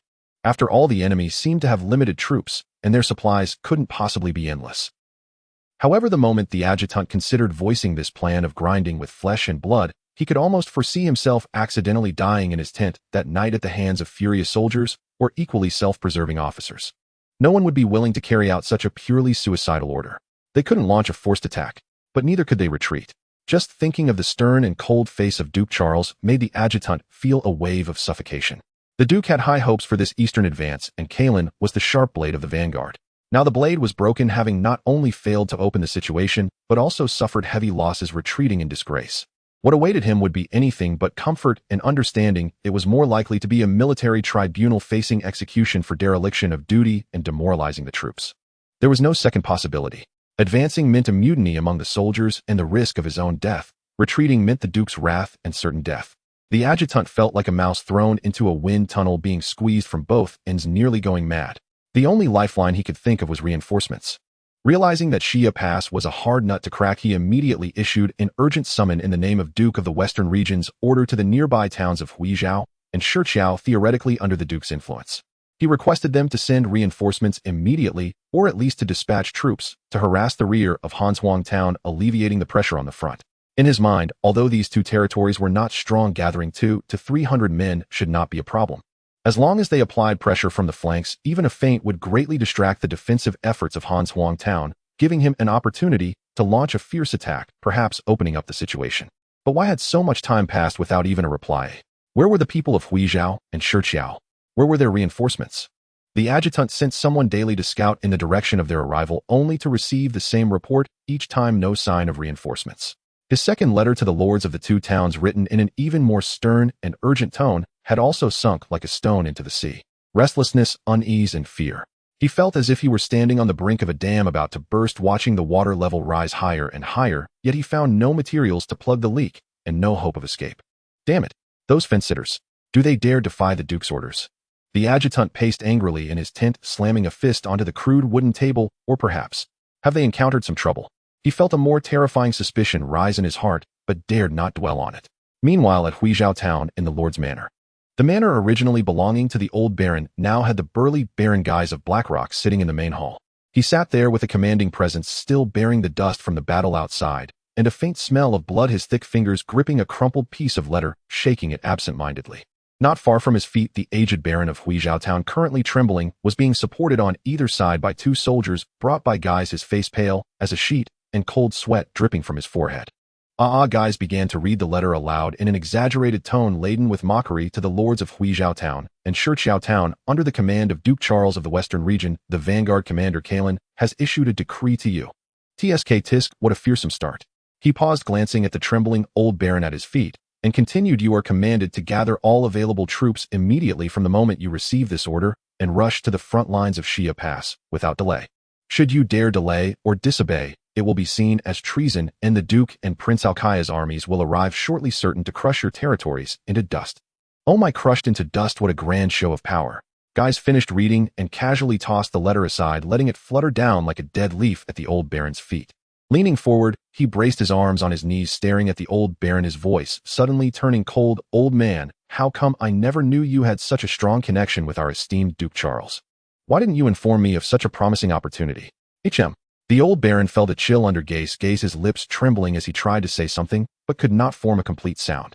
Guys, however, waved his hand